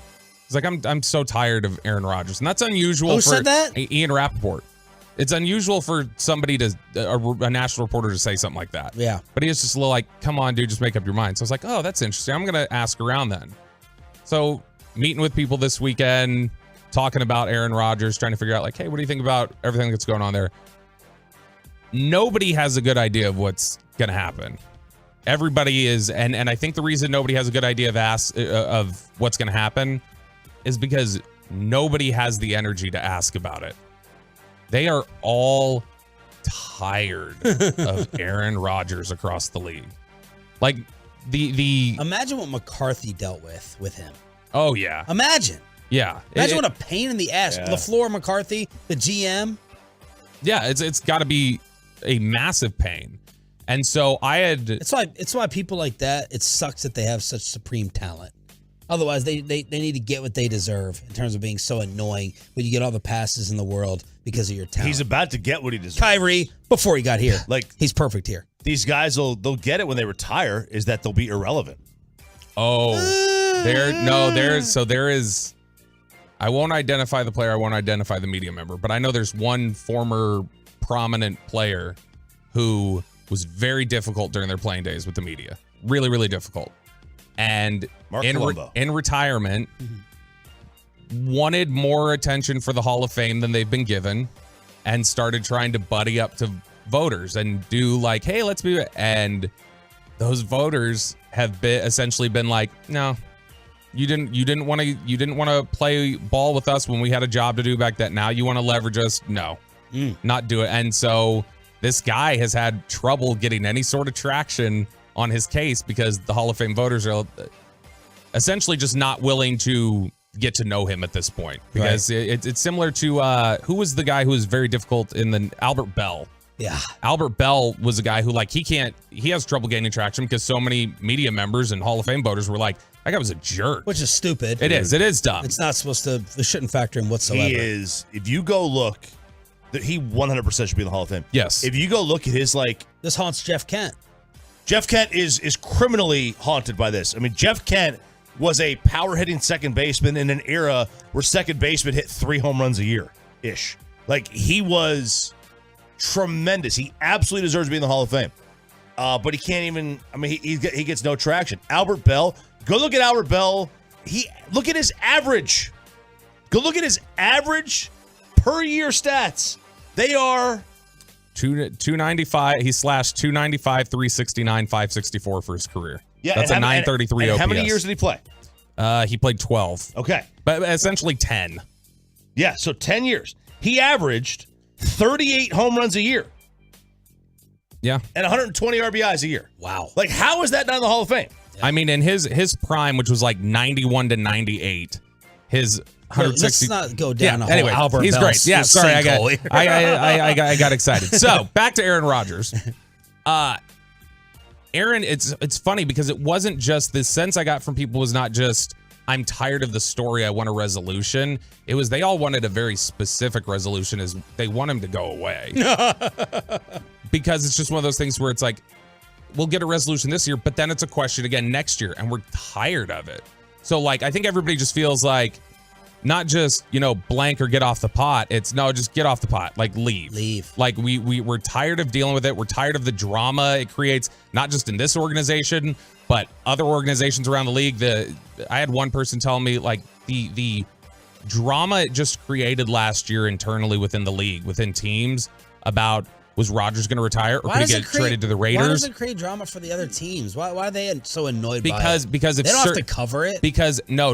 I'm not talking about media. I'm talking about like the actual teams. Yeah, because I'm saying they don't have to cover it. What are they so butthurt over? Because a team like the Raiders, for instance, that would have potentially been interested in something, or Denver, a team like Denver that makes a hire on a head coach that then totally ruined because they were making the head coach hire partially because they thought Rodgers is leaving and we can acquire him, and so we want to pair these two. And then when it doesn't happen, the dominoes. You get Wilson, and then people around the league get upset about the deal Wilson gets and how that impacts other quarterbacks. So it just creates a domino effect that ultimately they point back and go, this is Rodgers' fault. Right. That he stirred all this up with his just non-committal nature.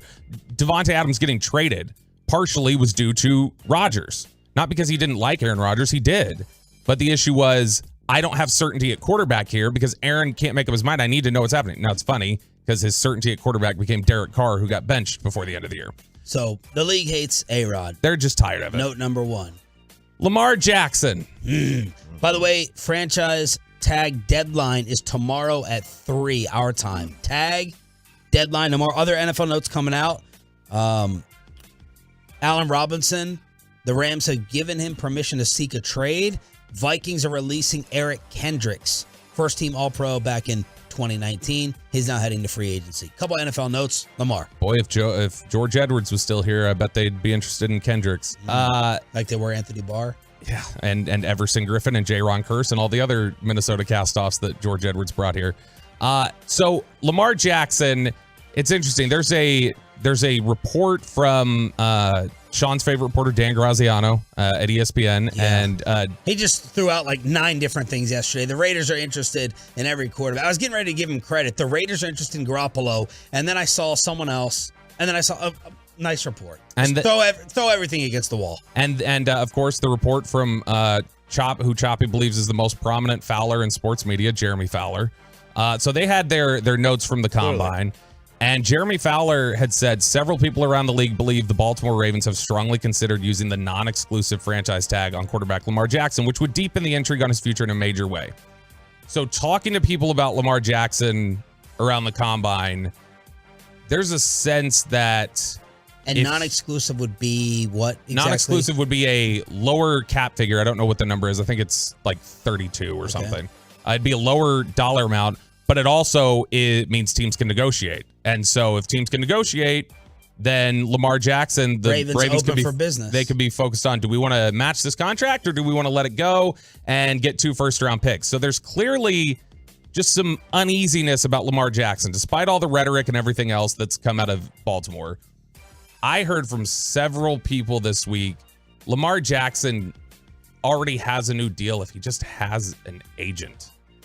Like if he just is not, if him and his mom are not the ones negotiating this, then this gets done. There's a lot of in over your skis with how they feel like. Does his mom represent anyone else? Is he just being cheap and doesn't want to pay the commission to someone else? I didn't get the sense it was anything about cheapness as much as it was just a loyalty factor with his mom, who's always kind of managed him.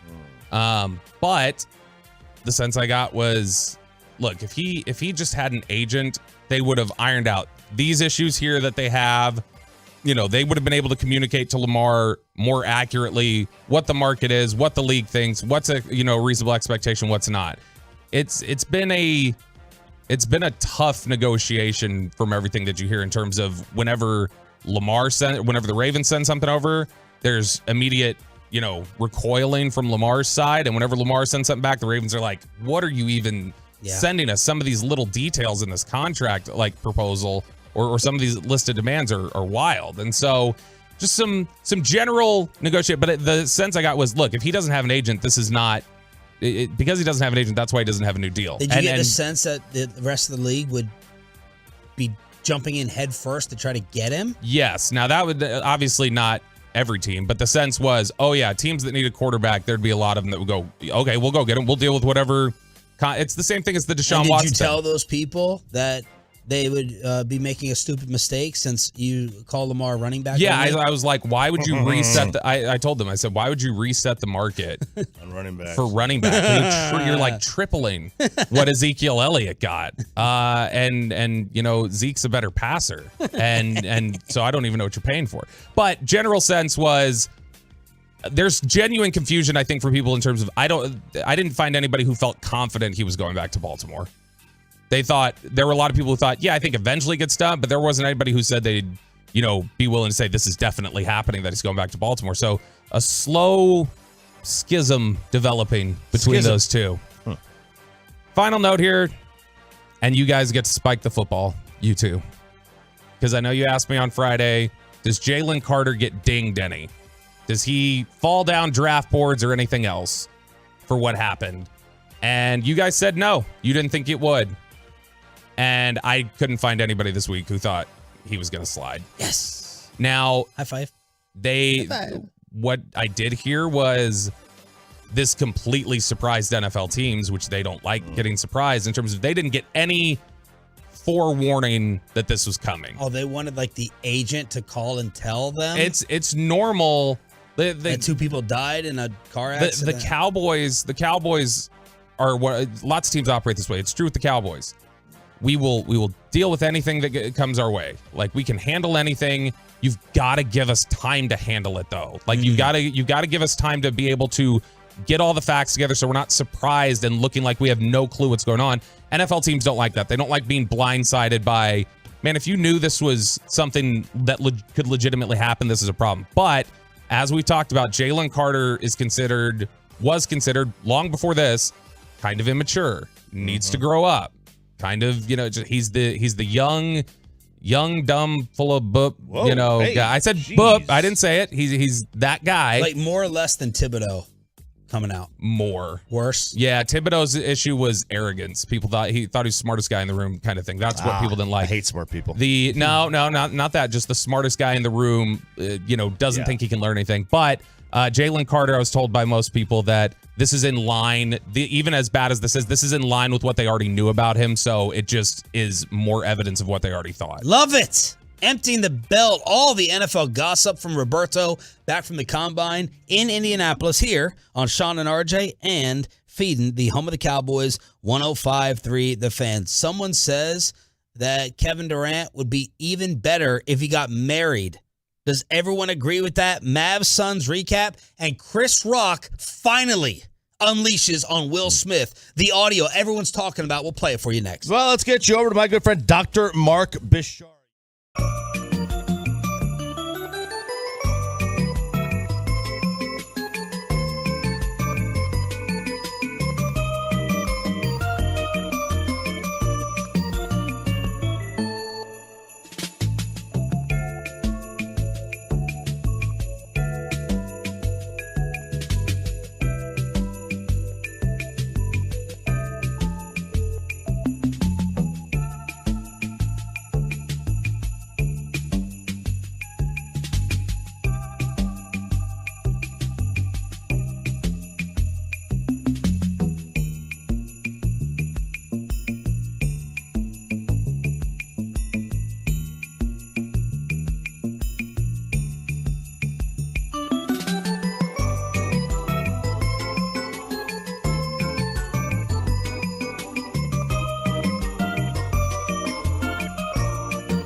That hire drivers and put them in a big truck should be held accountable for what happens when one hurts you. Frankly, you need Frankel & Frankel. Visit truckwreck.com or call them 214-333-3333. Dallas ball down 11 seconds left. Here's Luka Doncic driving, spinning on a Kobe, getting deep, creating space, missed the shot! Durant gets the rebound, and now Durant will shoot free throws at Devin Booker, and Doncic go face to face. Well, you know what? It's Wainwright has to step in. The officials haven't called anything yet. Devin Booker, the new D-Wade. Ooh, yeah. Well, he's for the Metroplex. He's Luka's D-Wade for sure. He's probably the most hated one. Is there anyone else in the running that you can think of? I mean, you could make an argument that Luka's the new D-Wade, taking 17 free throw attempts yesterday. But no, in terms of the most, he's Devin Booker's getting up there with D-Wade, Jose Bautista, like guys like he's not. I don't think he's up to that level yet, but he's building towards it. Anyone else that we can think of in the current NBA? That is an enemy? Marcus Morris. Yeah. Yeah, but nobody thinks of Marcus Morris. Mavericks fans do, though. Like, I think Mavericks fans... Yeah, for Mavs fans. Mavs fans don't like him. Who called him was it Montrezl Harrell that got killed by Mavericks fans when he called him a BA white boy or whatever he did during the playoffs? Like, it's not Pat Beverly, just from the Metroplex. It's not Pat Bev. It's not Draymond. But we have a little thing going here, which is great with Phoenix. I don't want them in the playoffs like a bunch of Tolos were tweeting me yesterday. Set it up. Y'all don't want to see them? Yeah. No. Stay away. Booker. It's Booker, Marcus Morris, and then because of their own bitterness about what he did here, it's probably Porzingis. Yeah.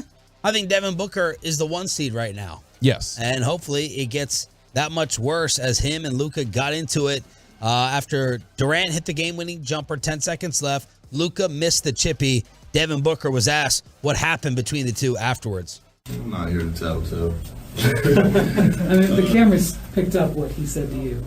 Yeah, I was talking to the ref. He said something to me the first, I responded. You guys say you don't want everybody to be friendly. There you go. We got some smoke. Do you think that traces back to the playoffs last year? Yeah, it's just two competitors going at it. Like I just said, everybody speaks on how friendly the NBA is now, and don't like that. And I have no problem with Luka on or off the court, but when we're competing, we're competing. Luka, on what Devin Booker said, it's competitive, all good. Next time, just don't wait until there's 3 seconds left to talk smack. So that was between the two. I feel good about the Mavericks. I'm not upset at the end of this game. I was more worried that they were going to get run by the new look Suns. Phoenix is dangerous. They're going to be my favorites in the Western Conference right now. I don't know if Denver can match the firepower. Obviously, Phoenix has some depth issues, but good grief. When Chris Paul is basically a forgotten man, you got a loaded squad. They are. I'm trying to think. Maybe Golden State still. I still can't get past Golden State. I still can't get past Golden State. How Tim Bontemps of you. It's that because he had That's what he told G-Bag last week, where he said he still would pick them to come out of the West. Nick Van Exit with numbers. Mavs offense before and after Kyrie. Because Bassick is texting me some things that he's hearing maybe about, I'm sure Bassick will say it anyway, so Mike, forgive me, that maybe Kyrie isn't absolutely loving playing with Luka so far. That's something Mike is suggesting. We'll ask him in crosstalk. Mavs offense before and after. Passes before, 27th in the league. Passes since, 3rd. So the ball movement is through the roof with the improvement. That's awesome. Pace before. Mavs offense was 29th. Since then, 19th. Pace has picked up. Offensive rating before, 9th, now 3rd. All the numbers have improved and increased. Now do the defensive ratings there. But Nick Van Exit on Twitter with some of the offensive numbers. And someone is saying if Kevin Durant finds matrimony, if he is on that Peyton Russell path, then the Suns will be even better. Sorry, that was Bobby who sent it. My bad. It was. Rick Bucher, formerly of ESPN. I guess he's now at FS1. He's bounced around a little bit, went to Bleacher Report for a little bit. He was on, I guess, television at the end of last week and was talking about Kevin Durant. And this article from Awful Announcing says, most people think Kevin Durant's tumultuous relationship with the fans and media can be fixed by winning another championship. But according to Rick Bucher, he just needs to get married. This is what Rick Bucher said. Kevin Durant needs to get married. Kevin Durant needs a relationship that teaches him what you have to respond to and what you just let go. And that, for me, is what marriage taught me. What's really important. When you get married or you have a significant other, and when they know you and they talk to you about issues that may exist, I listen to that. I'm able to differentiate that from all the other noise that you might get because everybody's got something to say, especially in this world. If you have any sort of notoriety, any sort of presence, everybody wants to tell you how to do your business. My favorite part of this is Rick Bucher saying, the most important thing about my marriage is that I've learned how to not get into fights by not responding to certain things. That's what marriage taught him, was knowing what to respond to and what not to respond to. It is a big teacher. It is. That's the most, though. To get the biggest thing you get out of your marriage is how to avoid fights. Sounds like an unhappy marriage to me. Something that could apply to KD. Yeah, one of the old sayings is like in hiring is like, hire the married dude. At least somebody has proven they could put up with you. That's interesting, but is that? I mean, I don't know. Kevin Durant, would a relationship change anything about him? Like, given what we know about him, and the way does fatherhood change people? Most people. I don't think it changes everybody. Would marriage not? Most people. I don't think it changes everybody. Maybe not, but I think at least it changes. It gives you a perspective that you didn't currently have. Sure. Yeah, maybe KD would marry somebody who would just acquiesce to everything he wants, just like he does in the NBA. Maybe that's the case. But I think in a lot of cases, you've got to learn, you got to pick your fights. Is that an unfair criticism, though? Like we talked earlier about not mentioning family. Is it like unfair for Rick Bucher to even comment on Kevin Durant's relationship status and basically tell him that he has the wrong perspective on how to deal with his profession because he's single? Well, is he a reporter or is he a host? I think Bucher and Broussard. Bucher's a reporter. No longer report anything. I don't see any news, at least from Broussard. He's probably not on the beat anymore. From a reporter aspect, maybe a little bit out of line, but if we're sitting here and we just throw that out as a fun topic, then we're sitting here on the radio. I think it would what getting involved in a serious relationship would do. It would take away his Twitter time probably. You got other stuff to do, right? I'm sitting there talking to my friend who was the biggest partier in college. I am waiting for my son who's on the toilet for his first potty training episode, and he is trying to find his 5th baby formula in the last month. How far we fell. But that's what it would do. Yeah. You're going to buy baby formula, you're doing the fatherly things, and there you go. Maybe How's he's that off going, by the social media. He's good progress. I'm proud of him. 3-1. Had a good day yesterday. Yeah. 317. I'm married and I have a kid, and I'm the same a-hole. So It doesn't change everybody. But I think I'm alone on this because I think you guys have both been heavy critics before. I think Kevin. Of you? Yes. No, well, I mean of me, of course, especially at 9:20 on Friday. I think that the thing to me is that I think Kevin Durant gets unfairly criticized to a ridiculous extent. Just in general, yes. He does get criticized to an extent, but he also does bring a lot on himself. Why he does. What do you think is unfair? So the criticism that he receives from every angle about him personally and the way just his personality, the way he feels about things, just the constant, like he's so sensitive. It comes from every angle. I've always thought that if you know a player is overly sensitive to some things and hears a lot of things. I remember somebody mentioned this to me about Taco Charlton. I was very critical of Taco Charlton early on. And I knew Taco Charlton listened and heard those words. Like he would listen to everything anybody said about him. And somebody mentioned to me at one point, they're like, do you feel, knowing he has problems controlling that, do you feel any responsibility about making sure you're speaking completely fairly about him so that he doesn't internalize those things, knowing that it's there, and they weren't telling me I had to. They were just genuinely asking me, do you feel any responsibility for that? Like to not do that. And it was like, you know what? It's a decent point. If I know they can't handle. No. But if I know they can't, they have trouble. That's DFW soft media example right there. No, this was not a media member who said this to me. No, but your approach I'm changing soft. it, Yes. that is a soft approach. No. Here's the thing, is that when I make a joke about McCarthy, and I take shots that are clearly jokes above just the normal criticism of him, that's what I was doing with, like, Taco as well. And it made me think about the perspective of, if I know he has trouble just handling normal constructive criticism, do I need to be flippantly criticizing him and those things, which he'll internalize all the more? I think it's the same thing with Kevin Durant. If you know he already struggles with criticism and other things, to then make it about, like, well, why isn't he in a relationship? Or like, he cares about Twitter. Like, you're nitpicking things that are only going to make it tougher. Where does the responsibility come in to just not make things more difficult with your flippancy, is what I think with Durant. So that's KD and the marriage theory that I'm sure everyone can chime in on. Everyone's chiming in on Chris Rock.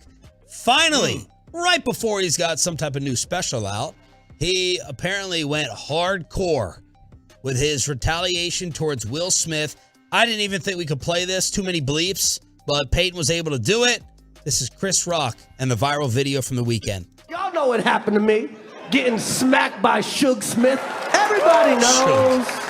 Everybody fucking knows. Yes, it happened. I got smacked like a year ago.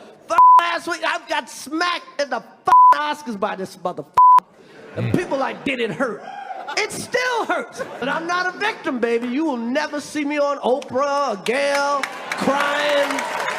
Never gonna happen.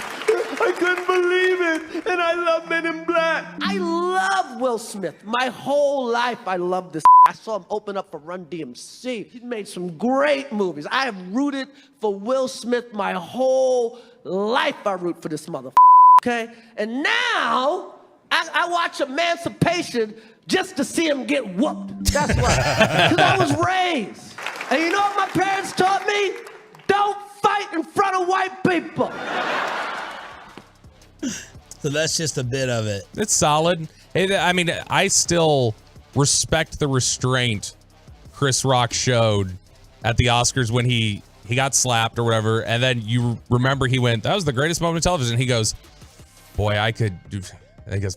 Anyway, like, because he knew, it's like, I can make this really aggressive if you want to talk about keep my wife's name out your mouth. I got plenty of jokes that I can tie back to that sentence. And he showed the restraint, saved it for the special, sold a bunch of tickets where people wanted to hear it, and now everybody's going to want to watch his special. We went to see him a few months ago, and he did a lot of this material there. So I had heard a lot of this, the spiel on Will Smith. Oh, because I thought he was being very conservative with it. Did they make you all like put away phones or something? Yeah, so we knew that we thought maybe there was a special that he was filming that night. But apparently it wasn't that night. This was in Irving at the Toyota Music Factory. So they made us put our phones away. But he did a lot of this material. So he'll workshop it, and he workshopped it, and I heard a lot of that already. It was good. It was fun. All right, RJ's gonna have to choose: good shoulder or bad shoulder. Is he gonna hate Michael Lombardi, former NFL GM, for saying Mike McCarthy is right by being more conservative, or is he gonna love Mike Lombardi for saying the combine may be meaningless? Broadus' boy, former NFL GM Kellen Moore hater Michael Lombardi joins us next. But let's get you over to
as soon as Mike McCarthy gave that quote at the Combine that blew up, that Kellen Moore wants to be number one in scoring, I want to run the damn football and rest my defense, I thought of one guy, Michael Lombardi, former NFL GM, nicknamed Jason Garrett the Clapper, nicknamed Kellen Moore the Joystick.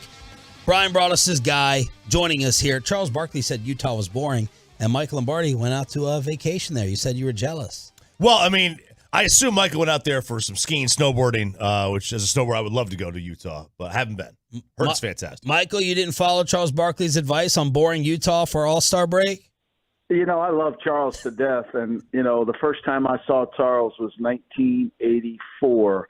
I went to Auburn to scout college players from we used to go to the old Blue-Gray game, and they told me to go over to the gym and watch this guy, and I had no idea who the hell he was. And I walked into that gymnasium for practice, and this guy that looked like Humpty Dumpty was jumping through the wall, and I fell in love with him immediately. And I love him to death and have been in his company and love him. And since that day, I still have the 84-85 Auburn media guy with him dunking on the cover. Wow. So I have great respect for the great one, but I went there to give a speech. I don't ski, snowboard. I don't do anything outside that's cold. I'd rather stay inside and read a book and drink. So that's kind of what I did. Michael, why should Cowboy fans not freak out over what Mike McCarthy had to say? Why did you love it? You know, to me, it was the most ridiculous interpretation by most of the national media. I mean, one guy went on there and, you know, analytically said that this is, you know, he does to know that. People don't understand flow of the game, how to manage the game. What Mike said was probably the best thing that's come out of Dallas in a long, long time. He wants to manage the game. Kellen Moore, the reason I call him Joystick is because he's in his basement in Des Moines playing as if there's nobody else. And there is a pace to the game that must get established. There's football's a game of three levels, right? In the first quarter, it's about assessment. Did we have the right game plan? Are we doing what we thought we could do? The second and the third quarter are about adjustments. The fourth quarter stands alone. And so when you're in that situation, you want to know, okay, how do I play less how do I work this so that my defense is off the field? I think the perfect example was, and one of the worst plays in Cowboys tenure this year was 1st and 10, ball at the 18-yard line, 3:05 to go in the game against the 49ers. You go on that field, and if you understand that you have to manage the game correctly, you know that you can't punt the ball back to San Francisco. You can't. You cannot do that because their punter is the best punter inside the 20. So not only will you'll get the ball back, but you'll have no timeouts and you'll have to go 90 yards, which is exactly what happened. So when you walk on the field and you're the play caller in that situation, you say, look, I got to get positive yards on first down. I got to get positive yards on second. We're going to convert third down. We got to get this drive going. We throw 3 passes and punt the ball back. And because there's no understanding of game management, flow of the game. And so naturally we get the ball back with no timeouts and inside the 20, and we can't do anything with it. McCarthy wants to manage the game. That's all he was saying. Now, I don't think he used the right verbiage. I want to run the damn ball. He wants to pace the game, understand how you do that. And I think ultimately he should. And Moore, whose job is to get first downs and score points, did that. And so somewhere there's got to be an in-between. Look, I agree with that. I mean, like, there is a flow of the game. There's no doubt. And I agree. Some of the verbiage he used was probably not the best. You know, my thing has always been, like, this idea that it rests the defense. You know, the run-first 49ers ran on average 4 plays less than the Cowboys did this year per game. Nobody's getting extra rest on 4 plays, right? No, but it's pace of the game, right? Mm-hmm. So we have to understand the best way to play defense in the NFL today, because of the way they've set up the rules, is what? Play less defense, right? I mean, so if you play 32 minutes of defense a week, you're playing a lot more defense. If you play 28, you're playing less. Playing less defense, playing from in front, controlling the pace of the game, being able to understand the middle eight, managing the middle eight correctly. All these things Joystick couldn't do. He just kept calling plays. Hey, I'm going to call more passes. I got more passes. I got more passes to call. And never playing within the flow. And it became really a computer game, and it drove me crazy. And this is where Parcells was so brilliant. If Sean Payton didn't spend the 2 years and 3 years in Dallas with Parcells, he wouldn't have been the head coach that he is today because he understood what I'm talking about. This is what the key to the game is. Remember, it's 3 dimensions. It's offense, defense, and the kicking game. And if you don't have those in alignment, you're not going to win games that matter.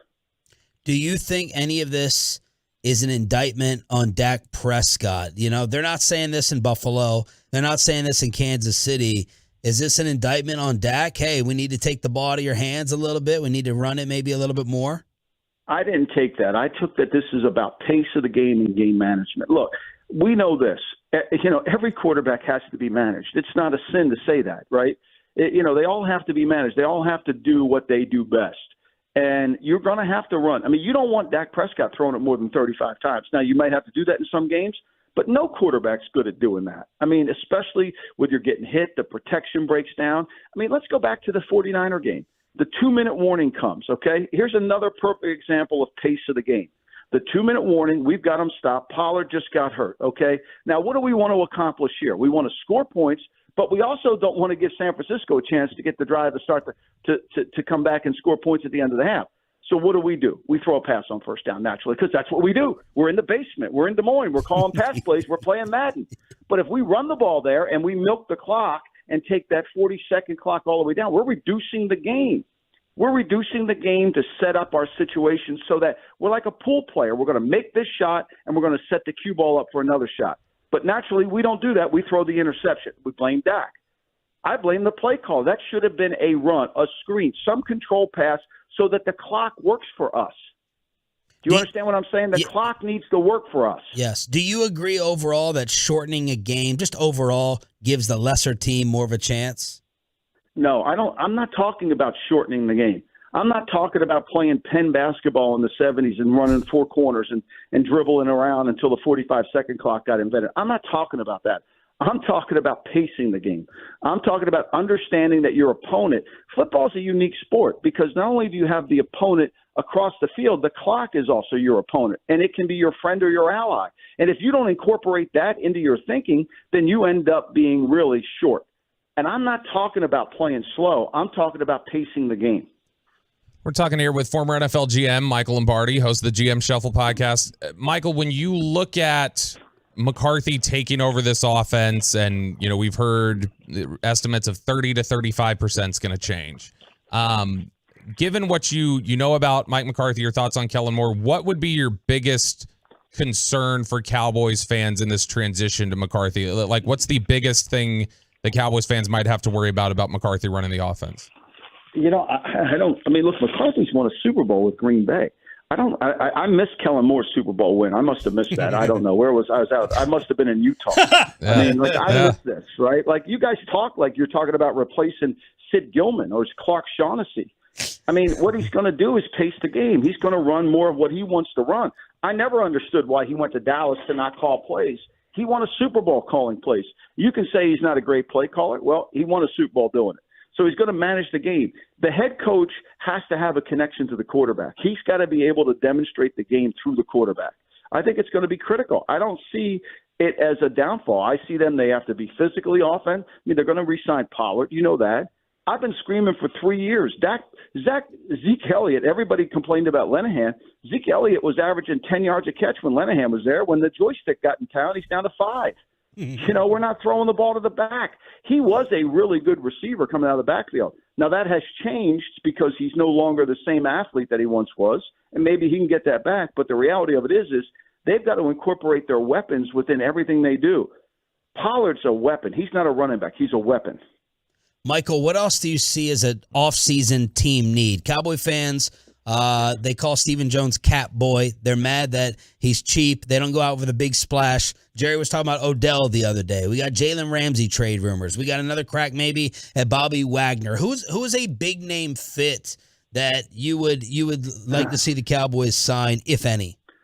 I mean, Bobby Wagner was once a great player, but remember when, as Tony Soprano once said, it's the lowest form of conversation, okay? So when you are no longer good, you can stop bringing up the name. I mean, Bobby Wagner wouldn't have been released twice if he was still playing at a high level. Look, Ramsey's a really good player, makes $17 million a year. You know, he would be a really great addition alongside of Diggs, but can they afford him in their cap? And I understand he wants more money, but I think he would be a tremendous player. I think what they've done a good job is Will McClay is a really good personnel guy. They get good players. I mean, Pollard just didn't show up because he liked the star. I mean, they get good players on that team. They do a good job of procuring talent there. And they have a talented team. Now they have to play within itself and they got to play together, but I think to me, they've got to continue to rebuild that offensive line. I think that's going to be the key. They can't count on Smith staying healthy all the time. What are they going to do at right tackle? Where are they going to be inside? I think that's the key. Look, does anybody know if Odell can still play? We talk like Odell's still the Odell that made the catch against the Cowboys in Giant Stadium. I mean, I haven't seen him play. He's coming off of a second ACL. How good do you think he's going to be? You're a GM who gets to pick between these two for the next 3 years, same money. Dak or Hurts? Well, look, it's a little different. Hurts runs an offense that very few people can run. He's running a college offense. He's running a six-back offense. And, we have not seen Hurts throw the ball. He did in the Super Bowl. We haven't seen him throw the ball to the level that Dak has thrown it. What we've seen him do is run with it. And in this six-back offense, it's hard to handle. But I don't know how long the six-back offense can go, assuming he can stay healthy. I think that's got to be a real concern. When I talk about the six-back offense, I'm talking about the old-school single wing, where the quarterback was as much a part of the run game as anybody. And that's what Hurts is. Can he stay healthy doing that? I think that's a huge concern if you are. I think Dak's a really good player. Is he overpaid? There's no doubt. I mean, there's no doubt they overpaid him. He's not a $45 million. But no quarterback in the league, including Hurts, can carry a team. Hurts has really good yards after the catch receivers. A.J. Brown, that's one of the keys they did. So when you marry the scheme, you marry the players to the quarterback looks really good. When you don't, he doesn't. Michael, Anthony Richardson's now the odds-on favorite to be like the number one pick in some books after his combine weekend. We've seen coaches skip it. Belichick skipped it. The Packers weren't even there. What do you take from the combine at this stage? Well, look, I thought when I first saw Anthony Richardson, I thought he'd be a first-round pick immediately. I didn't understand how he was playing behind the kid who transferred to Arizona State. Only Dan Mullen could figure that out. I couldn't. But I was TV scouting. I have no idea. This is a big physical kid. Now, they say he compares him to Cam Newton. Time out here. Cam Newton won a national championship at Auburn. Cam Newton won the Heisman. Cam Newton's a type A leader who's got unique leadership skills. So let's not put him into Cam Newton's category, especially considering the year he had at Florida this year. He's an immensely talented young man with all the skills you need. Now, what separates quarterbacks in the NFL is their work ethic, right? I mean, Johnny Manziel was talented. He just didn't work. A lot of these guys, Zach Wilson's talented. Does he work hard enough? I don't know. So I think that's what you have to find out at the Combine. That's what it's there for. I think Richardson will be under the microscope for the next 2 months before the draft because his uniqueness athletically fits into where we're going with this six-back offense in the NFL. There were 6 or 7 teams running, including the Giants with Daniel Jones. So they paid Daniel Jones $45 million. Cowboy fans ought to stand up and cheer because that's going to take away from all the other things they should do with their roster. So I heard you on the GM Shuffle bring up some really interesting perspective on maybe the Combine being a little overrated, Belichick staying home, or the Green Bay Packers not going. Can you just repeat that for our audience of why you may not have to be there? Well, you don't have to be there because the reality of it, you're going to see the film on the players on the tape, right? The only advantage you get is interviewing the players one-on-one at that time. And that's sometimes really hard to do because you only get 15 minutes. So, like for anybody who interviewed Anthony Richardson, just 15 minutes, you're going to have to go back and go to Florida and spend time on campus. So the Combine is all about the physicals. That's what you really want. You want the physicals. Everything else you can do on tape. So why not stay in your office and watch as much tape as you can on the players instead of wasting your time eating St. Elmo's shrimp cocktail? It really makes more sense to do that. How fun is the party social scene, though, at St. Elmo's? I worked with Belichick and Al Davis. There was no party scene at all. Al Davis, if you own golf clubs, you were getting fired. Okay, let's put that out there. If you smoked a pipe or had golf clubs, you were out. So, that was it. Seriously, if you smoked a pipe, you were dead. That was the persona non grata there. But, look, I had dinner every night with him at the Don Shula's Steakhouse at 9:30 and watched him eat shrimp cocktail and prime rib. I had no time to go out. Michael Lombardi, former NFL GM, joining us off vacation on the home of the Cowboys and, of course, host of the GM Shuffle. Thank you so much, man. Big fan. Thanks, guys. Appreciate you. Bye-bye. Michael Lombardi on the Diamond Factory Hotline. Let's react to that final hour. John Morant suspended and Texas Tech's coach in trouble for citing the Bible and slavery. Final hour, Monday edition after this.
a Monday, live on the Fan Cam, Twitch, and YouTube. Thanks for being a Tolo. That stands for Turn It On, Leave It On. Sean Sharif, RJ Choppy, and Bobby Belt with you. Did Michael Lombardi change your mind or alter your thinking whatsoever with his explanation for why Mike McCarthy is right with Kellen Moore?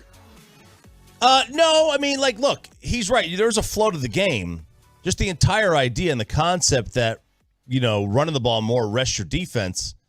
If you go 3 and out, it's the same amount of real time. Like, you're still giving them 2 minutes of rest. The clock may not run, but the amount of time they have rested on the sidelines is the same. And even beyond that, like I said, the Cowboys, the San Francisco 49ers were very, very run first. And they ran 4.5 fewer plays per game than the Cowboys did. That's not like, I'm not changing. But he said he wasn't really referring to that. No, I understand that, but like, the idea that, you run the ball more, you shrink the game, yada, yada, yada. Like, San Francisco ran it a ton, and they didn't shrink the game. Like, there's 4 plays less. So I think not Mike Lombardi, I think McCarthy explained it in a poor way. Like, I don't necessarily disagree with what Lombardi is saying that, there's a flow to the game. I do think that, his idea, he wants to run more on first down. Like, bro, we ran it a ton on first down, and it was awful. Like, the Cowboys on that final drive with 3 minutes to go against San Francisco, they were trying to get positive yards. They weren't throwing it to punt it away. They were throwing it to get positive yards. Who were you going to get better yards with at that point? No Tony Pollard, remember. He was gone. So you were going to run Zeke on first down, who was getting 2 yards a carry for the last month of the season? 2.5 yards a carry? He's always been critical of Kellen Moore, Bobby. Yeah, he has, and he's always. It was the same sort of energy he had. I bet though that the fan text is agreeing with him. It was split that I saw. No, I think that he makes some valid points, and I don't totally disagree with everything that he said. My issue is I think there is still a little bit of an expired view on the running game, how that works, and the pace of the game. Yeah, the pace of the game absolutely matters. How that is fleshed out, how that's done, how you control the pace of the game, I think he has a little bit of an outdated view on that. And I a little bit, and I think that too. And he is generally, at least from what I've heard of him, he's kind of a gatekeeper. Yeah, he doesn't like young, fresh ideas in there. Oh, I think he's very good. Unless they're in New England. I think he's very good. I have a difference on that specific point. Jerry Jones was on the bus in Indy. Bobby was there flying out to the combine over the weekend. Jerry says Mike McCarthy calling the offense, that will be best for Dak. I've done it umpteen times and sit down with Mike, and he talks about nuances of the offense and nuances of the play calling. And I can't tell you how many times I've done it over a beer or just talking to him and realized that's not what we were doing. We weren't doing it that way. We were doing it certainly with his complete supervision and with his complete authority to change. But the natural thing to do, to look at how to give more to what Dak can be, was to call on what Mike can bring to the table and the way he is addressing it. Effective. He clearly sold them effectively on it, and that's good. I mean, if he's got confidence in what he can do, great. And I'm all for this move. If you're going to move on from Kellen Moore, I'm all for Mike McCarthy doing it because it gives us something to actually say, all right, this is what Mike's responsible for, and we can grade the results on the field, and we can contrast it against what was going on with Kellen Moore. But, the fact that he approached them, wanted to make this pitch, so this isn't something they sought out and thought, this is what's best for Dak. So the fact that they're talking about this now means Mike came in there, gave them a plan, and they feel really good about it. And that's great. You need to feel good about it. And it sounds like McCarthy sold Jerry and Steven or one or the other about how some of these offensive changes can cut down on Dak's turnovers. I think the design of what we put in place will reduce risk for him on turning the ball over and also be additive on risk reward at the time to do it on the field or in the game. And so I think that we and he will be able to handle the learning and the getting to the point to where we can execute it with his teammates. I don't think that's a dream at all. I think it's very real. He can do it, in my mind, and that's what we're getting. What are they going to do conceptually or offensively to cut down turnovers, as Jerry's referring to? Well, I mean, they're going to have a new play caller, so obviously they're going to throw fewer interceptions because they have a different play caller. Because that's what happens. I mean, I think part of it, and there's another cut in here where Jerry talks about essentially reducing the reads and like making it a shorter read and just saying, let's cut out this half of it. Let's make it a one side of the field read or whatever else. Just reducing the number of progressions that he can bounce through. Regress, Scott?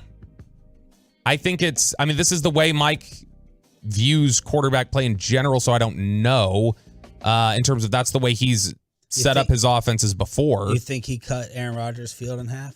No, I think that certain aspects of what they were designing is similar to what's going to be here. And so because of that, I think it's just the question is it an indictment that Mike McCarthy is saying you need my scheme and these aspects of it in order to not turn the ball over? And look, Aaron Rodgers did a great job, not turning the ball over during those years with McCarthy. Maybe that's part of what McCarthy's pitch was, look, this has been shown to work. Look at how Aaron took care of the ball, how we were able to do things here with my offense. Look how Brett Favre thrived in 07 with me under my circumstances. But I think a big part of what this is going to be, not just from what Jerry said, what Mike said out in Indy this week, Steven, but just also when you talk to people there in Indy and get a sense of, hey, what is this going to look like? What are these changes going to be? It's going to be an emphasis on let's be more complex before the snap. Let's try to, just as we all love to hear that. Just as defenses disguise certain things and stuff like that. Let's do that on offense. Let's try and match that and disguise what we're tipping a little bit and get these defenses into tougher looks than they're used to. And then on post snap, let's simplify it. And let's make it quicker. I think it's going to be a lot of quick strike throws. It's going to be a lot of fast timing stuff. Get the ball out fast. If they hit big passing plays next year, it's going to be yak stuff. It's going to be catch it and run. And so I think that's West Coast. Though. More. It is more pre-snap complexities and more post-snap simplicity. I think is the best way to just boil it down. Look, are we going to give Mike credit on Aaron Rodgers' lack of interceptions? I mean, this is 686-5876-2454. Like those are his interception totals for a 12-year stretch. I'm not giving him credit. I'm saying, but if he's you're asking Bobby, but if giving Mike credit for anything, but if he's going in there pitching in general, the idea of his offense, he can go, look, we didn't turn the ball over. I understand that. All right, Max Duggan got some play in the Metroplex over the weekend after McCarthy kind of gave him some glowing praise. Mike was asked about the TCU quarterback at the Combine, and Max was asked what it would be like to play here. Yeah, it'd be really exciting to be able to go learn, obviously in Dallas and with Coach McCarthy and, learn under Dak and learn how to be a pro and everything he's done to be successful. So, it'd be really special. So that's Duggan with the TCU connection. The internet showing their lack of intelligence with the reaction to CJ Stroud. This is so ridiculous. Yet a couple quarterbacks comparing themselves or talking about styles that they liked. The star of the Combine, I think we can all agree, was the Florida quarterback Anthony Richardson, smashing all the different records at 6'4", 244. Calls himself Cam Jackson. He likes Cam Newton and Lamar. Well, CJ Stroud was up there, Mike Fisher's Cowboy quarterback, and he was asked. They're intrigued. He was asked who he looked up to growing up and playing. Even one of the reasons I wore number 7 was because Michael Vick. So he inspired me not only just to be athletic and use my athleticism, but as a black quarterback to stay in the pocket and throw the ball. And that's something that he was very underrated in. And then I looked up to Deshaun Watson as somebody I feel like I have a similar playing style to.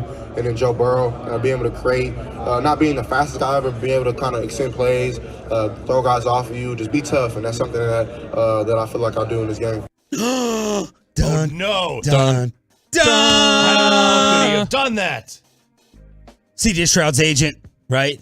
We got John Morant's agent, C.J. Stroud's agent reacting over the weekend. And, of course, everyone left Burrow out of the clip. Of course they did. Everyone left Burrow out of the reaction. It's, well, CJ, way to look up to a dog killer and a sexual assaulter. Not talking about the playing style whatsoever or running around or thinking you have similar game. This was a perfect internet trap. I have said for years. So ridiculous. One of my favorite quotes that I came up with because I'm illiterate. People is morons. Okay, they are.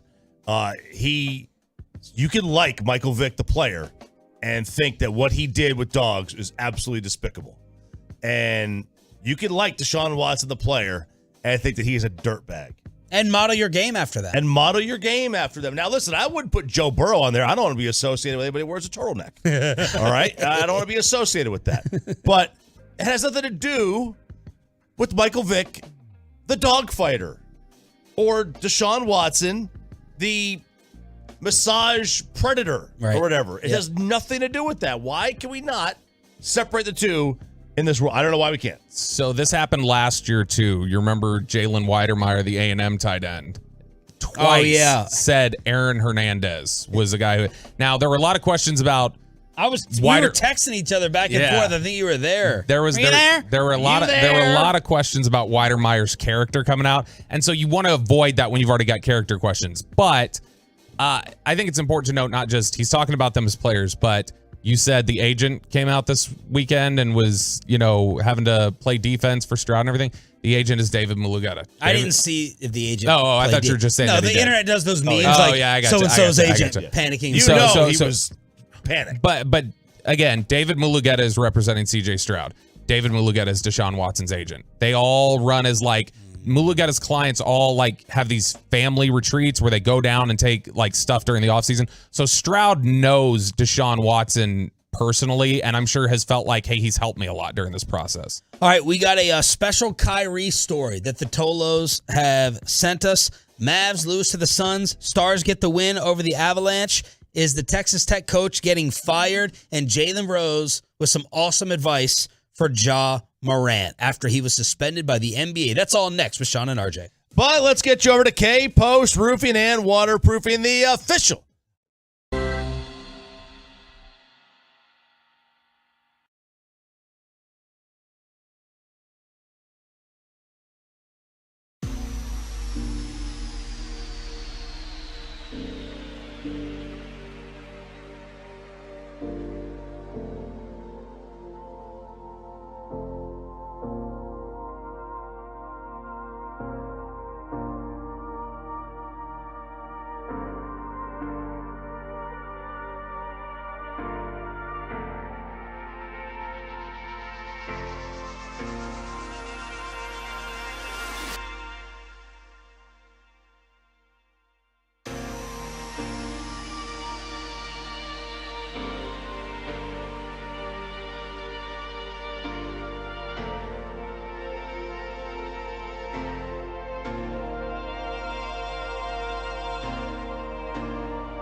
5 for Durant in just his 3rd game as a Sun.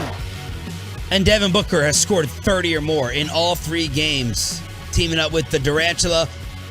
Great game, back and forth. I feel pretty good about it. Mavs lose to the Suns at the AAC, 130-126. Crosstalk with a KMC Masterpiece coming up at 9:40. Mavs 2-6 in their last 8.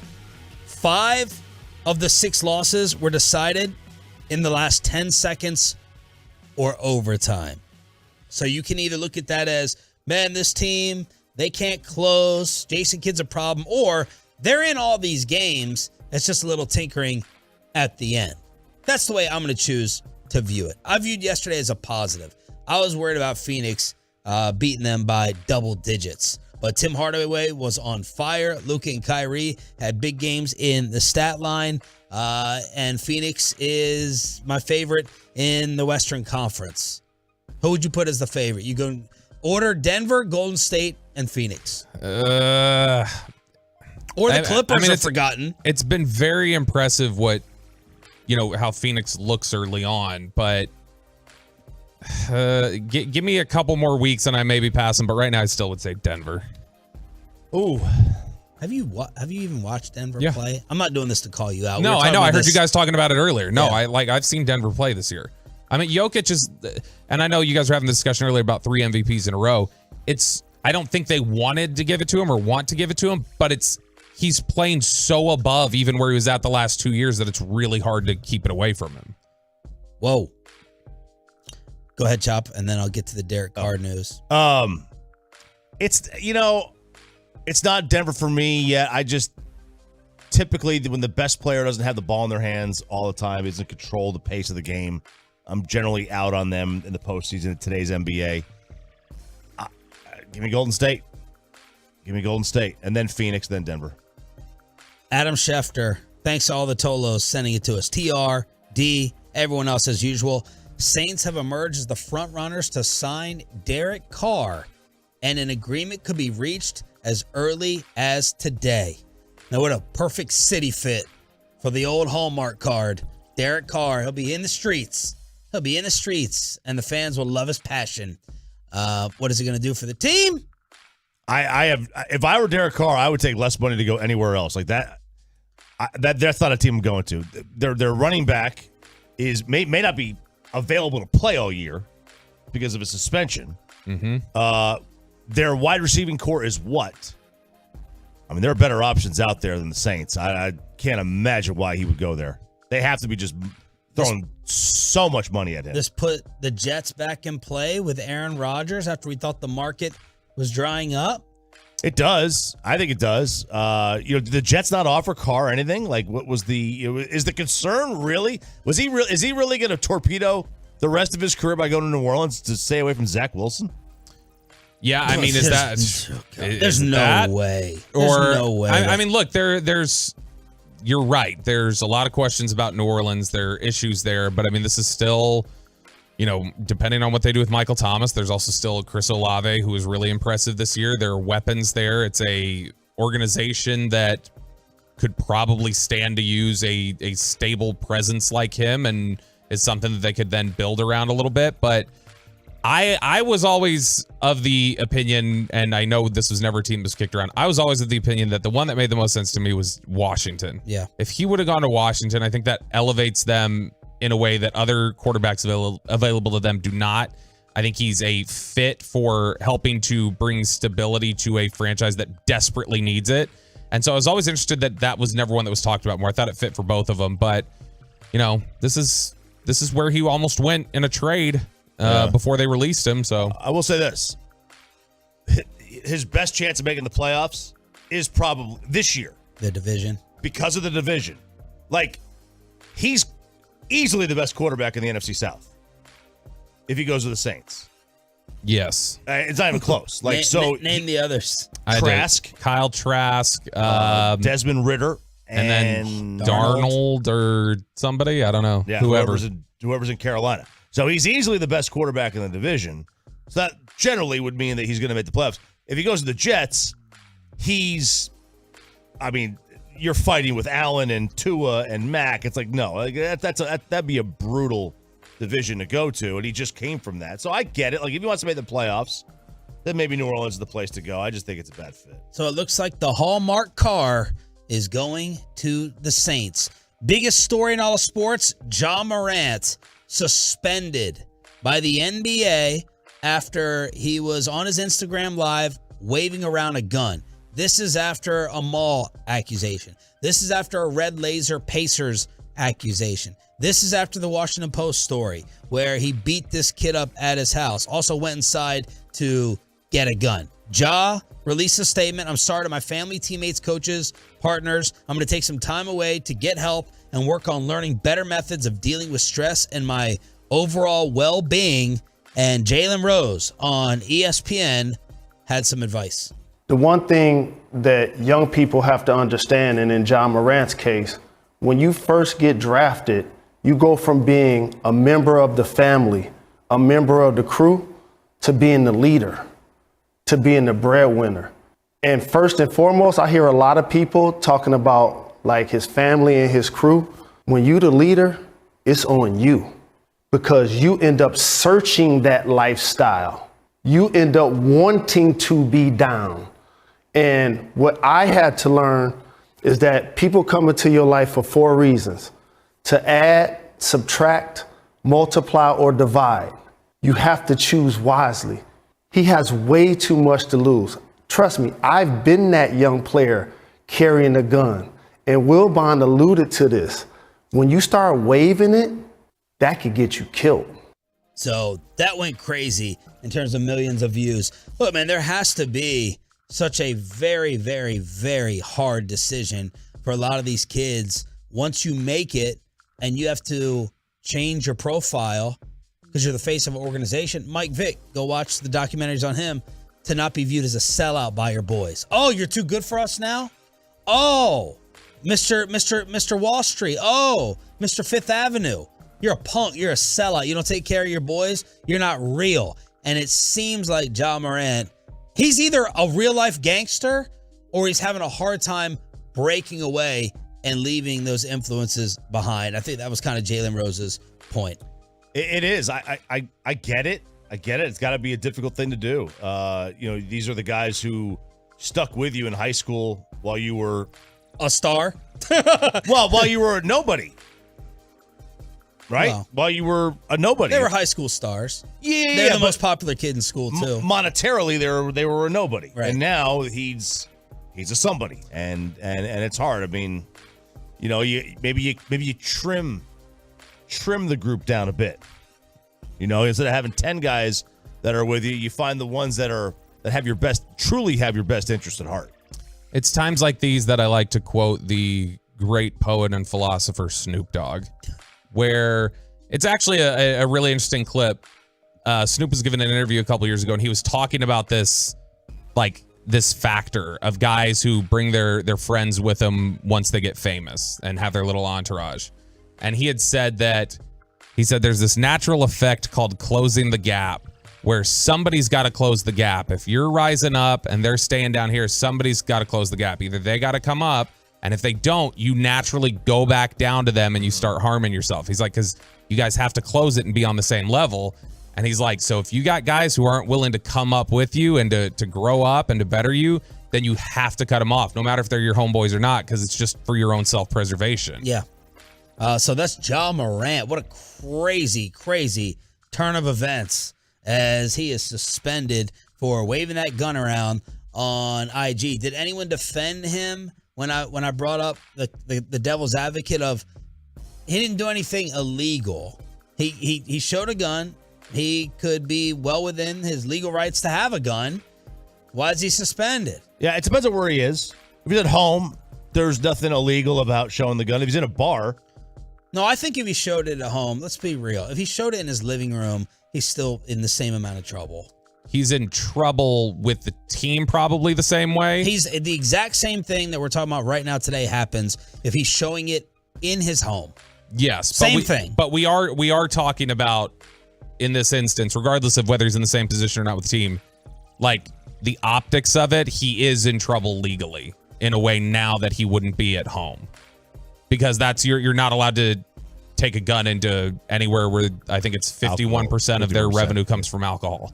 And so you can't go in there and have a gun in the club. So that alone is another thing, is that now they're looking at it and going like, okay, you're publicly flashing like crimes on your social media in the middle of all these bad optics to begin with. If he was just at home, is he suspended? So again, no. Wow. I'll say no. I would say if he points the gun at the phone like the Raiders player did, Damon Arnett, where it's like more menacing. That's the word. That's a threat. Dallas native Damon Arnett. Yeah, that's a threat. Oh. If he just shows it, I love you, Dame. Yeah, if he just shows it, yeah. You and Akeem, I love y'all. Probably no suspension. You and Akeem. You and the Talibs. Love y'all. You're like fam. Gosh. Love y'all. But if it's not in a threatening way, a menacing way, brandishing a weapon like that, yes. If he's just showing it, I don't know. Mark Adams suspended by Texas Tech after he apparently cited, according to him, a Bible verse referencing slaves serving their masters to try to make a player at practice pay more attention. School was made aware. You go bye-bye. And he apparently did not apologize. He said, I was quoting the scripture. I'm waiting to see the scripture. I'm not to this part in the Bible yet. Okay? I'm on episode 8. So I'm not at this part in the Bible. But you're at chapter 8, is that what you said? No, episode 8. Episode 8. Yeah. Okay. We're watching right now, and then we'll read. You got to watch it first. Watch it first. Book, movie first. Oh, Bassett, he hit me up with some more content yesterday. He just feed me. Good for him. He's just feeding me. He's trying to save you, man. He's trying to save me. That's right. Trying to save you. You need all the salvation you can get. That's true. So, but a lot of people sent us several verses that this could have been. Did any of them kind of make sense? I mean, it would be they're usually in like one sentence. So absent of what the story that they were trying to relay is, I can't make sense of most of it. But yeah, I'm really interested to see if I can connect the dots of the Bible referencing slaves serving their masters to listen to me draw up a pick and roll. Probably. I'm really curious to hear it. It was my best guess is it was probably Ephesians 6:5, which says, slaves, obey your earthly masters with respect and fear and with sincerity of heart, just as you would obey Christ. Yeah. So that would be what I would guess he And then there's others totally out of bounds. Based off the description, that's what I would guess. There's others who were saying that, obey your father, mother, slave master, like all that. Like it was. That's Colossians 3.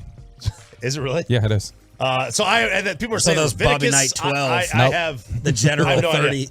He's going to get in trouble either way for this because yeah, man. Just the same way Dion is in a bit of hot water. Yeah. Dion, the Freedom From Religion Foundation, said that he has been starting official meetings with a moment of prayer, which at a public university is something that is not really allowed. Although I don't think Clemson is public. I'm not sure of that, but Dabo, I'm sure, certainly does. So, he got away with some of these things at Jackson State. Right. Clemson is public. It is public. Okay, so Dabo shouldn't be doing that according to the law. And that's why the Freedom From Religion Foundation's been on his butt at times. Yeah, it's a no-no. Should be a no-no. Can't force that on anyone. Can't sit there and make anyone practice any type of religious stuff that they don't believe in or they don't want to participate in. My opinion. Let's crosstalk. See, I cannot be saved, Mike. Let's crosstalk with the KFC masterpiece. I'm just joking. I'm just joking around. Mike's out today. There you go. Is he? Yeah. What the heck, man? Crosstalk with KFC next. Let's get you over to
Let's welcome back the K&C masterpiece, the way it always should have been.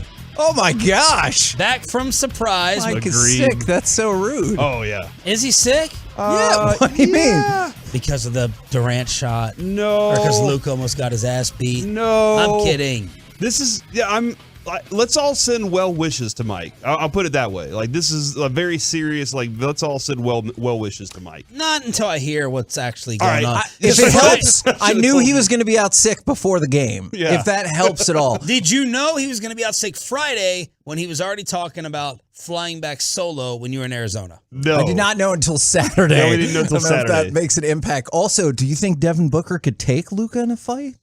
No. Not a chance. Luka's he's too big. He just too big, too put strong. his shoulder right into his chest, and he wouldn't have a clue. Yeah. I don't necessarily mess with Eastern Euros in general. It's like a rule I have. Like when the Jokic brothers were out there, and you're like, I assume they're all connected to, like, you know, some kind of lot nefarious. And they cheat. Right. A lot of guys. We have rules with fighting. A lot of guys, when you see him in person, right? Like TV adds some weight. Like LeBron looks really lean in person. Yes. He doesn't look like, 6'8", 250. He looks really lean in person. Luka's thick. He thick on TV. He thick in person. THICC. Yes. I thought about that with Adolis Garcia. Like when you see him, he looks like he's built like a tank. Jacked. Dude, his calves are as big as my thighs. Like, that dude is really, but he's not tall. They did a comparison. It was weird. He's not tall, but he's just yoked. All right, Mikey, get better. What's coming up on the show? I'm doing baseball buckets today, so we'll talk about Cole Reagans just a little bit because there's so much more about that guy. Plus, which MVP candidate in the NBA is under the most pressure to make a deep playoff run? I saw Shaq say it was James Harden. What? Oh. Yeah.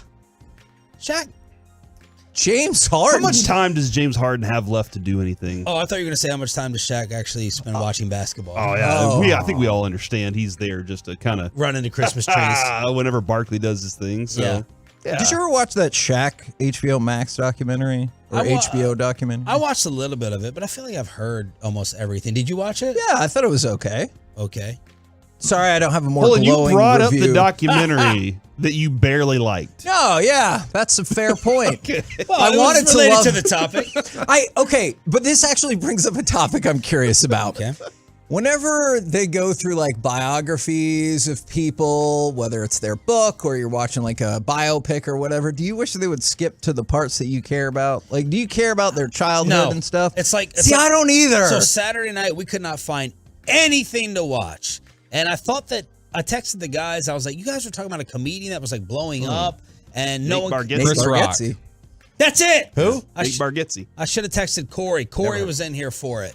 And we were looking for someone to watch, so we came across Ric Flair. I'm big into documentaries. Sure. And I was like, all right, let's try this. It was like the 9th thing we tried to watch. And then when I went into his childhood and all that, I was like, no, just let's get to the alcohol. Let's get to the womanizing. You talked her into a Ric Flair doc. Man, bro, we were on our, I'm not lying. It was like the 9th or 10th option. You know when you're just going through Netflix, and you feel like the other person's getting irritated, but they're not really getting irritated. You're both like really searching for something. And then History Channel, and then Disney Plus, and then HBO Max. Couldn't find anything. Because the Murdoch murder set the bar so high. I still didn't see that. That's why when the verdict came down. The guy's guilty. Yes, and I did hear that, but I just remember when that verdict came out, I was you like, want to spoil it again for Hagee? I think we're going to do it tonight. Murdoch? I think so. Okay. Maybe tonight or tomorrow, one of the nights. Did y'all finish Full Swing? Did y'all watch that? No, I watched the Koepka one. That was depressing. I skipped episode 2, yeah. That was very depressing. I love how much it shattered RJ, so I was like, I have to watch that. Sorry, buddy. I'm not going to start off in order. I love that Brooks Koepka broke your heart and crushed your soul and dreams of what he was. So I was like, this has to be interesting, and it really was. because you think he's soft now, right? Yeah, I loved him better when he didn't care. When I thought he didn't care about anything, I liked him way better.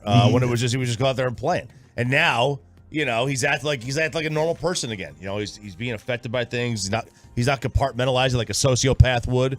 And that's what drives you away from him. And he came across like a douchebag in this, and now he is. True. But he came across even worse. I thought Morikawa came across worse. Mike was talking about that though, the way he talks to himself and about himself, Koepka that is. Like Mike was saying that when Sue watched it, she was really shocked at how open he was about how bad he was. Yeah. And how he was like his self-speak was really bad. And Mike was like, yes, that's how we are whenever we're bad, when we're athletes. I was pretty shocked about Confidence is so insane. It is. Even guys like that. I know. And this is what it sounded like he was so jealous and envious of Scotty Scheffler. Did you want to say Adam Schefter? Yeah. I did not. We forget. We forget 2 years ago. I don't think anyone right now is envious of Adam Schefter. 2 years ago, he was in the final group at the PGA, the year Phil won. So he almost had a 5th major. It was 2 years ago he almost had a 5th major. Now, on Saturday, sorry to jump in there, on Saturday night, I wanted to ask if you ever considered what me and clearly Bobby were watching, and that was UFC 285. Because I know Bobby was lighting Twitter up with some hot UFC opinions. Are you a UFC guy? Oh, yeah. Forgot to mention Bones Jones. Does this solidify him as the GOAT? Who could you compare him with in another sport if you could? You take this one, Hagee. I appreciate that. Yeah, for sure. Man, that's a good question. I think it probably does because he hadn't fought in 3 years. And, dude, he tapped that dude. And I think the only offense against him was when he got kicked in the junk. He was really, really impressive. And it looks so easy. And Dana White's like, I'm a big believer in rust. And he went in there and just manhandled. It was a joke. The guy's a freak. It was terribly impressive. And he's never legitimately lost a fight. Like the only loss he has on his record is when he mercilessly beat down someone too extremely with the way his elbows came down. He got disqualified. He was destroying that dude. And then he's incredible. Also on that card, though, the very opening, Bo Nickel from Allen Wrestling gets work done in his UFC main card debut. All right. Bo knows. Now, That's what they always looking say at- about him. Looking at the history of John Jones, Yeah. like because this is a fantastic chart for UFC. We've had him on the show before. This is a chart that shows who's won and how long they've carried the titles. Only Dominique Johnson, who I think we had on at the Super Bowl in Houston. Oh, Demetrius Johnson? Demetrius Johnson has had like that length of being great, but John Jones has done it multiple times over and over and keeps doing it. The only reason he lost the title is because of his outside the octagon nonsense. He hit me in the balls at the Super Bowl. Yes, he did. I remember that. Bones Jones. He did? Yeah. What? Did you ask him to do that? No, I asked him to put me in a hold that wouldn't kill me. Okay. Do something that would not tremendously hurt me or kill me. Okay. And he goes, okay, 1, 2, and he goes, close your eyes. And he Rochambeau'd you? And he just lightly taps me in the balls. I was like, thank you so much. That was an amazing moment for me. That was the same time we had another guy on. He was like, if you're ever fighting somebody, if you ever get into a fight, just nail him right in the kidney. Who was that? I don't know. We had on McGregor before he got big. That was fantastic. Did you know what was going to happen with him? No, that he would sell crappy whiskey. Dude, hit old Oh, man at the bar. That wasn't the number one. Here, Irish take my whiskey. shot, or I'm gonna punch He's you, coming old back man. again, so catch the fever. All right, Kevin, the big next fight. Stipe?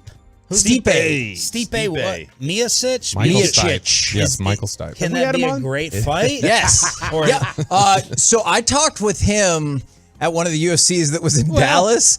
He's from Cleveland. He is a diehard Cleveland sports fan. And so like he loves the Cavs. And I remember, I think he beat Junior Dos Santos here at the American Airlines Center in Dallas. And I was just chatting with him and he's like, F yeah, bro, you know the Cavs are going to get it done. So he's a super nice guy. I know he didn't look intimidated sitting there with his glasses and stuff, but he's an awesome fighter. It's hard to pick against John Jones until you see him like legit lose a fight. It's tough to pick against him. Corey, you usually have the craziest travel stories. Anything happen on the way back from Surprise on the plane with any women or any drinks? No, there were no women involved there this time. The one situation that popped up was I was really excited because I got B13. Kevin paid extra money to check in early and have like A48, so he was only like 15 people in front of me. It was lovely. I got to sit in the second row. Carry-on bags or check-in? Carry-on bags. Tim Collins has trained us. Oh, we're going to tell the bat story? Oh, yes.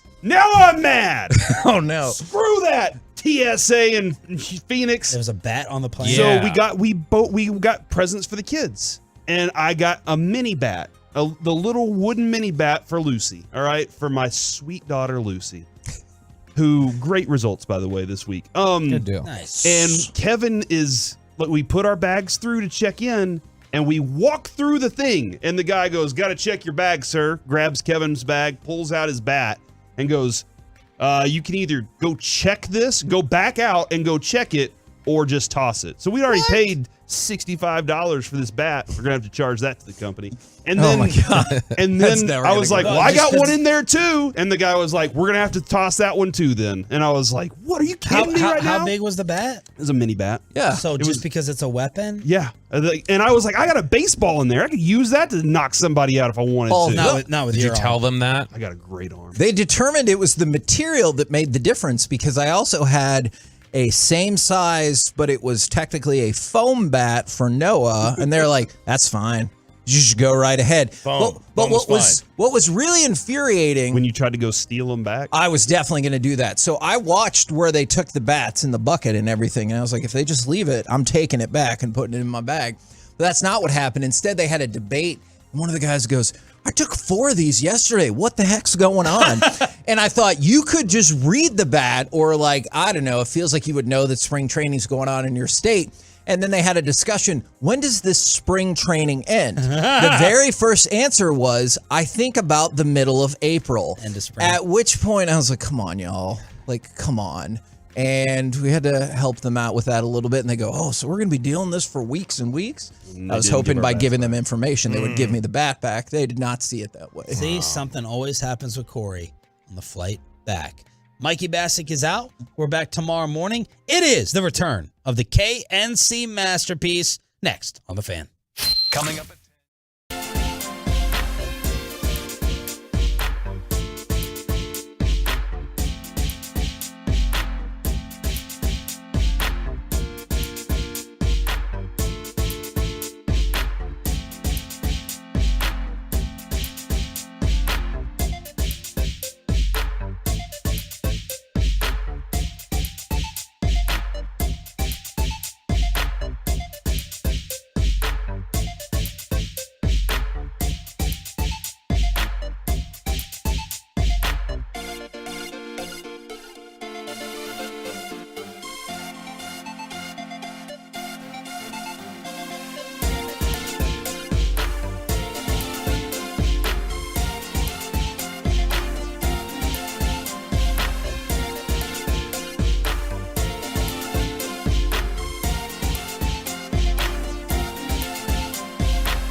Fan Studios, secured by DFWsecurity.com.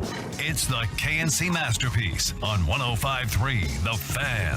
KNC Masterpiece right here on 105.3 The Fan. Back in the Metroplex. Mike Bassick is not feeling well today. Hopefully he will be back tomorrow or soon whenever he's feeling better. You got me, Kevin Hagelin, Corey Majors, and just to make it feel like he's here, Slim Scotty, Joey Erickson. Are you suggesting that Mike could be back like this afternoon, like before the show's over? You said tomorrow, or like that'd be awesome. Maybe he's back earlier. He's a fast healer. You know what? He might take the bait here. I doubt it. I love Mike, but what about you leads you to believe that he's like, you know what? As soon as I feel better, I'm running right up to the office. Just to spite you. Yeah, wouldn't it just be tomorrow? I'm always shocked on holidays when Mike's like, yeah, I'll work. And you're like, hold on. Because the way he looks at it is, if my wife's still working, then why do I need to be off work? That's love right there. Sure. Right? I will save those days for point. whenever we can both be off together.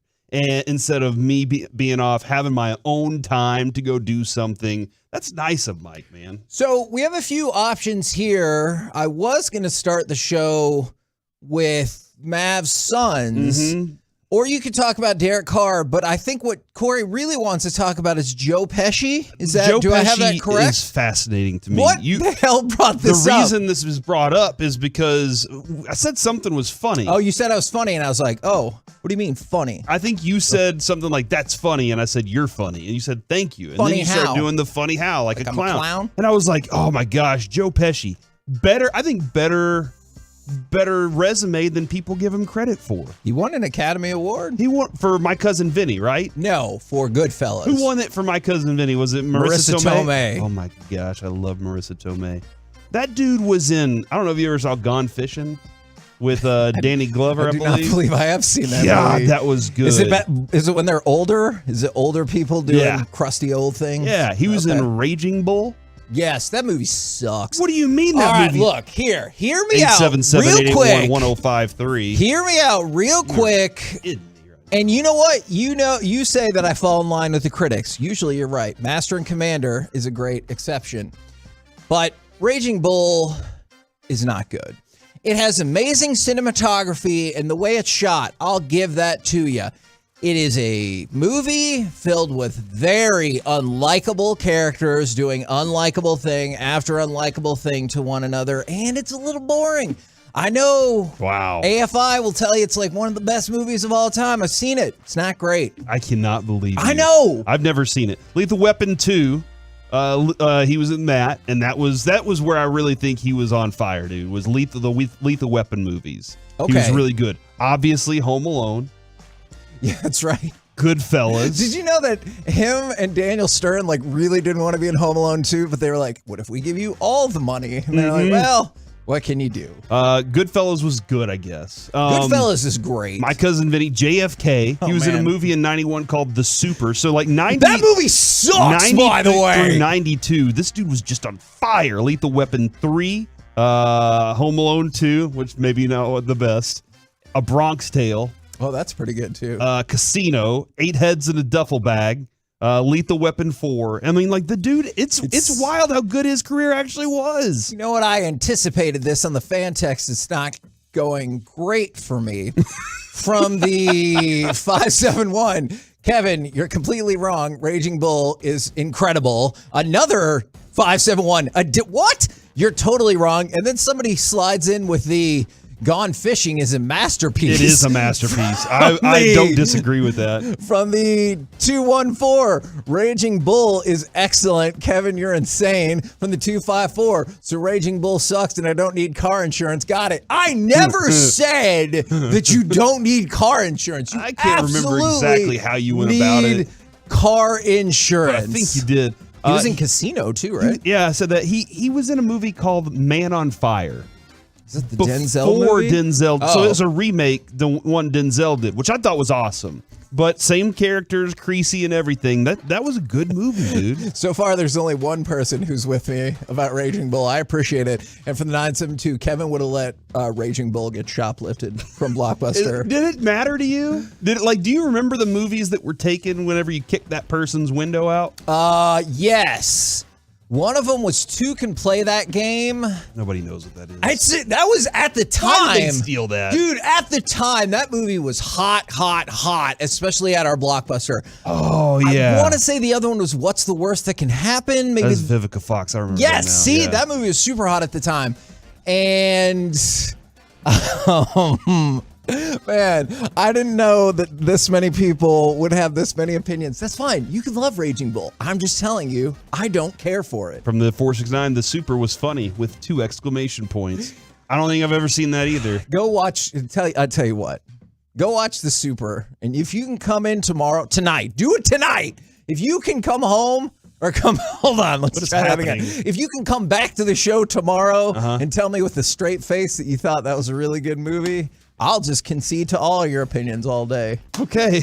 If you can watch that movie and tell me it's really good. Will that be entertaining to the Tolos to hear Kevin just agree with everything I say tomorrow? Like, no matter what I say, I'm just like, oh my gosh, tomatoes are the best. My wife insisted again this weekend that one of our Peace-a-thon auctions should be Kevin wears shorts all week, or I have to go to a wedding in shorts. I was like, I would never. And she goes, you would for charity. Yeah, you love charity. So I do. You do. You and absolutely Spice do. And Porsche. Some other people are out on Raging Bull. There are some people that are like that. I think me and you from the 972 are the only ones that feel that way. What the F was that movie, Raging Bull? People hype it up as something amazing. And then you watch it, it's just average. Yeah, the way it's shot is incredible. But like the actual plot, you're like, cool. So is Taxi Driver better?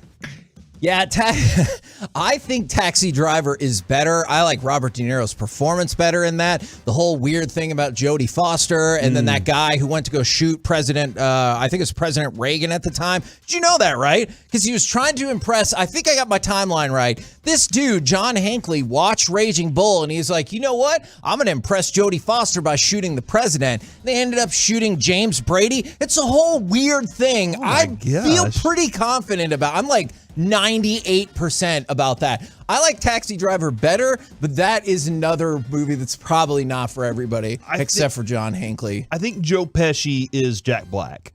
Like, he is a great side character. Like, Jack Black may be the most elite side character to have. Because he's not going to be like a super serious guy. He's going to give you those moments every once in a while. The greatest movie he did, like as the lead, was he was carried by a cast of children, which was School of Rock. So but Jack Black is one of those guys where he's a really good side character. He brings some funny to it as well. From the 817, I turned on at 10:03. Where is Mike? He is not with us today, but we expect him to be back soon. So just to let you know, if you're wondering where Mike today. is, maybe today. I was gonna say not. Nobody today. knows the answer to that question. Shrug your shoulders at that. You know that's Thank you, not Joey. happening. I appreciate that. All right, let's go ahead and fire off. Yeah, let's go ahead and fire off cut number 6 if we can. Please. Comes Booker up the right side, finds Durant, open for 3 left wing. That's all net for KD. He's got 33. Now, originally, I wanted to talk about why the Mavericks continue to struggle to close out games. We could talk about that at any point then. One of the questions that you asked, Corey, that I thought was a good one is I think I changed my answer as we went along, which shows that I'm a Mavericks fan and maybe homered it up just a little bit. Because your question was, is this a playoff kind of S game or playoff preview? When we were winning, there's definitely times that I thought, yeah, that's a damn good point, Corey. And then, like, you weren't there to say anything back to me. But then I was like, you're stupid, Corey. They're just still trying to get their team together. So I was, like, reacting to the email that you had already sent while I was watching the game. And I think I settled on probably, but I think your question is stupid because it made me sad. Do you accept that criticism? Yes, I absolutely do accept that criticism of what I said. Here's the other thing that I really took out of this weekend's game. Better not be about the Super. Oh, no, nothing about the Super. Okay. This is a legitimate sports conversation now, Kevin. Good. This is where you miss Dodo. This is where you miss Dorian Finney-Smith. Oh. Kevin Durant's probably going to be unstoppable anyway with this team.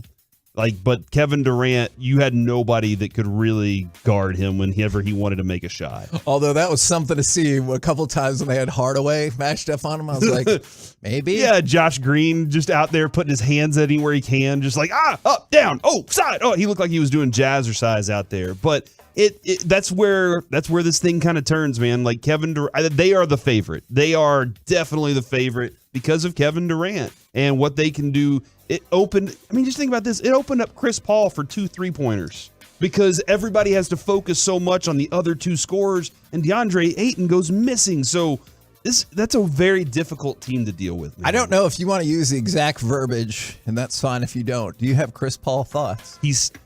Can I say that? It is early in the morning. I might not. He's still a BA. All right. That's the word I'm going to use. He's a guy, Reggie will say a junk puncher. That's one of the things. He is definitely that. He's one of those guys. He's the kind of guy, was it Luis Suarez, the soccer player who would bite people on the field? I would expect like Chris Paul to be a biter. If everything comes down to it, he'd be one of those kind of guys. And Booker still is too. He's the most hated out of all the bunch. I love Luka's approach on, hey, wait till 3 seconds left in the game to start talking trash. Can I ask a question about that? I'm not trying to defend Devin Booker whatsoever. Sounds like you are. I don't even know what you said. What? You're right. I definitely just set up the, hey, I hope this is not offensive, but just stop. If you say that, just stop what you're doing. I should probably take my own advice. But wasn't that the perfect spot for Devin Booker to get his, let's say, jerkish, passive-aggressive info out? Because the game was on the line, and Luka missed a shot that he, said, one of his friends texted, was like, dude, come on. Even I could have made that shot. That feels like the perfect time to really make your trash talk sting by being like, hey, sweet shot. Mm-hmm. Or, I know people are debating. I know they're not debating what Luka said back, but they're debating what Booker said to start it all. That's what I think he said. He's like, hey, really clutch right there. And you're going to get mad because that shot cost the team the game. I know there was a lot that went into it that cost the team the game. But in that moment, you're like, if I would have made that shot, we could have kept going, blah, blah, blah. Yeah, there are lots of things that could have happened if that shot would have gone down. And you know what? I never expect him to miss that shot again. How many times do you think he misses that? 1 out of 2,000? Probably. And just on one of those real weird, rare moments where I think he thought he got the foul and was like, I'm going to go put it up, and then was like, oh, crap. The other part is I like that went back and forth. Even if Luka created it and manifested it himself, if he made whatever, Devin could have been saying nothing. He could have been just pointing, saying, yeah, we should have gotten a foul. He could have been saying nothing. And Luka's sitting there going, and that's when I took it personal. And that's what I want. I mean, because remember last year during the playoffs, they're up, and he's like, everybody's talking trash when they're up, right? Sure. And then all of a sudden the Mavs level them. So I want him to manifest these things where he gets angry and has some sort of dispute going on in his mind so that he can take over against those guys. And I totally get the people texting in for the 682. That's chicken S. I mean, that's true, but I think, isn't that also why Mike will call Devin Booker chicken head? But I don't think anyone thinks Devin Booker's legitimately tough, and he's the guy who would do just that. It just sucks when you lose the game because he can walk away and be like, hey, my team's 3-0 since we made our trade. Yours is 2-5. Yep. And that's the part that really sucks. Yeah, and I'd probably say that's fine. The playoffs for Luka matter more this go around. Hopefully it matters more for Kyrie. You can win the regular season game. That's great, buddy. Good for you. Now let me go wipe you up on this court during the playoffs, and let's see if you're going to keep talking trash like that whenever I'm 2-0 against you in the playoffs. That's what you really want. You really want to be like, whenever everybody was looking at you, what else happened? This is regular season. I hope the Mavs got to get it together. So they got to figure it out. Maxey, we got to have a healthy Maxey on the court. We can't have him out there sore. I don't know that, what was Luka's injury throughout that game?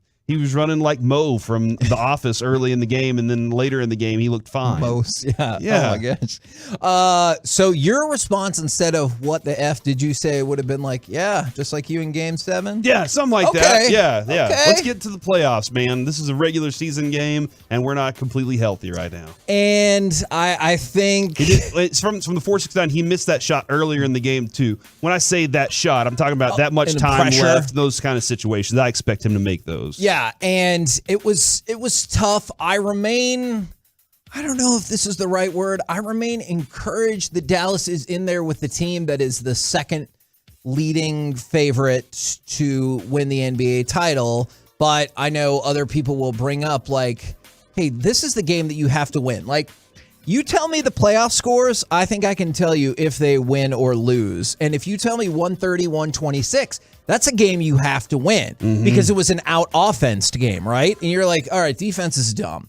If you lose your 101-96 game, I get that because that feels like it's a game you're going to lose. If it's at this tempo and at this pace that the Mavericks have to operate at to be victorious, I would have thought that they would have won that game. And you mentioned DeAndre Ayton. I agree, offensively disappeared, but again, another time when the opposing team's big, you know is going to control the board. 16 rebounds yesterday. From the 5-6-1, and I'm not sure where that is, so you let me know. Kevin, why are you defending Devin Booker? This is, again, Kevin, the big question of why are you such a Booker fan? Is it because Mike isn't there? I think... Would you defend Devin Booker to Mike's face? I think so because I like wrestling. Wow. And I think that's the thing is sometimes I think like that's the perfect wrestling move. You know, right? Like, it's over. You can't win. And you're like, oh, hey, hell of a shot right there. Like, it reminds me of Major League when the dude gets on first base and the Yankees first baseman goes, wow, really knocked the crap out of that one. And it was a little like Wesley Snipes' little oops hit. That's what Devin Booker did in that moment. He's like, hey, good shot. Yeah, there's the Tim Duncan trash talk where it's just like too slow. You know, like Kevin Garnett would always be like, he would talk trash, but he would say it in one word phrases the entire time. And then there's MJ, who once he got mad, he would then go on this tear. And it wasn't until you had been suffocated to death that he looked at you and just kind of shrugged his arms. And then you were like, man, he didn't even say anything to me. That's how bad he beat me. We're the KNC Masterpiece right here on 105.3 The Fan. Coming up next, I know we're not in surprise anymore, but we can still do that spring training showcase. It's early, but do you like the impact of the new baseball rules thus far? We'll do it next, and maybe some Texas Tech sadness right here on The Fan.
the air to left field. Going back on it, Adams at the track looks up.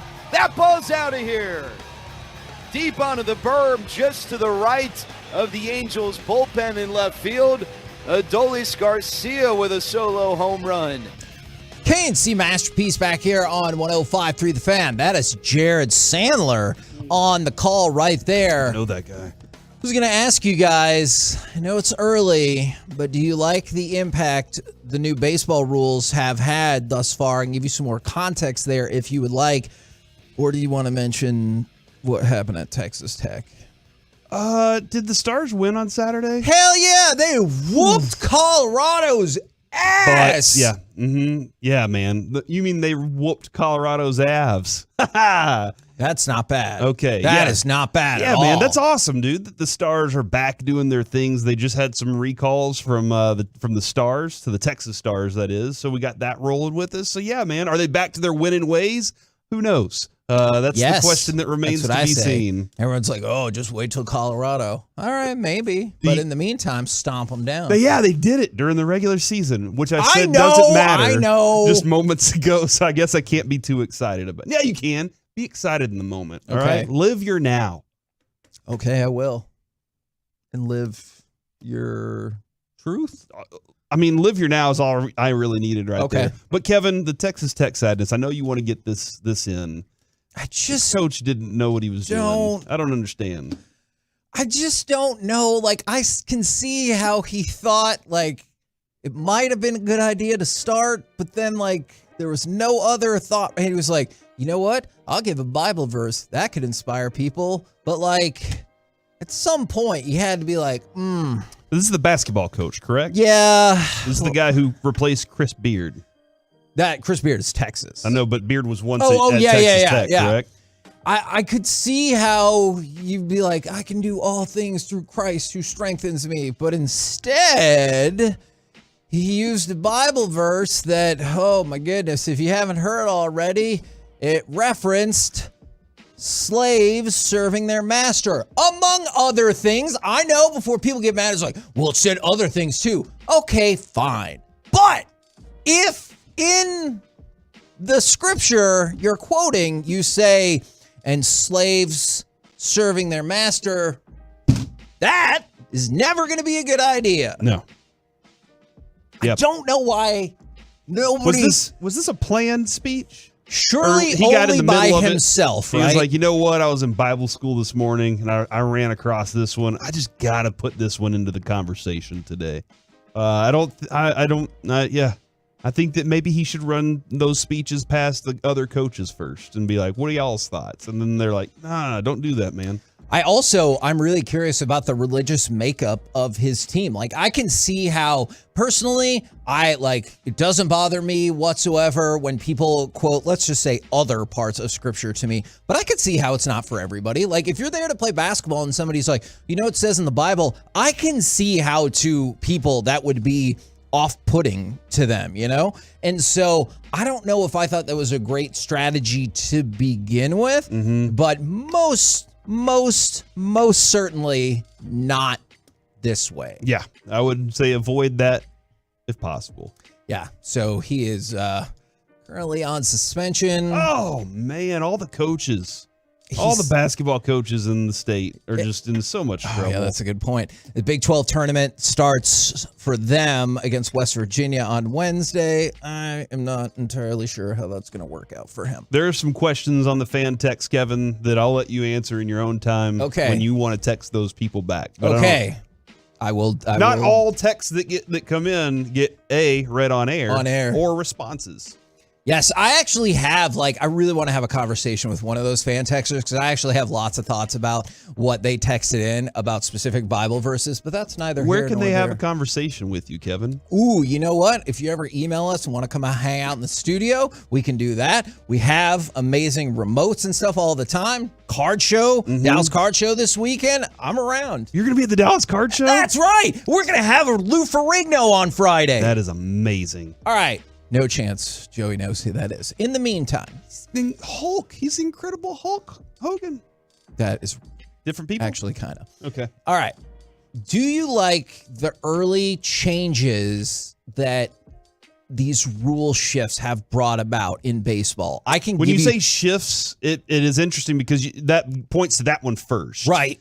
And I don't know. I won't know until like middle of the season, really, Okay. like how much it's affecting the left-handed hitters, or how much it's helping them. Like it could be a drastic change, or maybe they just find another loophole where they move the left fielder over into a rover type place. And there's all sorts of ways to do this. They have tried that. And did you see Max Scherzer's way to try to get around? It's exactly what Mike was talking about last week, isn't it? I watched that. Well, and he just waited while the person called timeout, the batter, and then the second the batter stepped in the box, he's like, bam, I'm ready to go. And so he said, umps need to figure out the pitch clock. But here's the impact it's made thus far, because its impact has been staggering. It's just spring training, and we're still early in spring training, but at this point in spring training last year, average hitter in spring training was hitting 259. Average hitter in spring training thus far, 272. So you're up by 13 points. Yeah. That's a big difference. That means that DeGrom and Gray haven't pitched yet. That's a good point. Andy Eovaldi. Which, you know what? That's a whole different. Hey, he pitched 2 innings. Thank you very much. All right. And then runs per game, 10.6 at this time last year. Now it's up to 11.9. I'm going back to the DeGrom and John Gray situation. Okay, that is fair. And Kumar Rocker has not gotten enough pitching yet. We were there for what was going to be the John Gray start. Then right before, they're like, so here's the deal. And so let's just look at it from a strictly offensive point of view.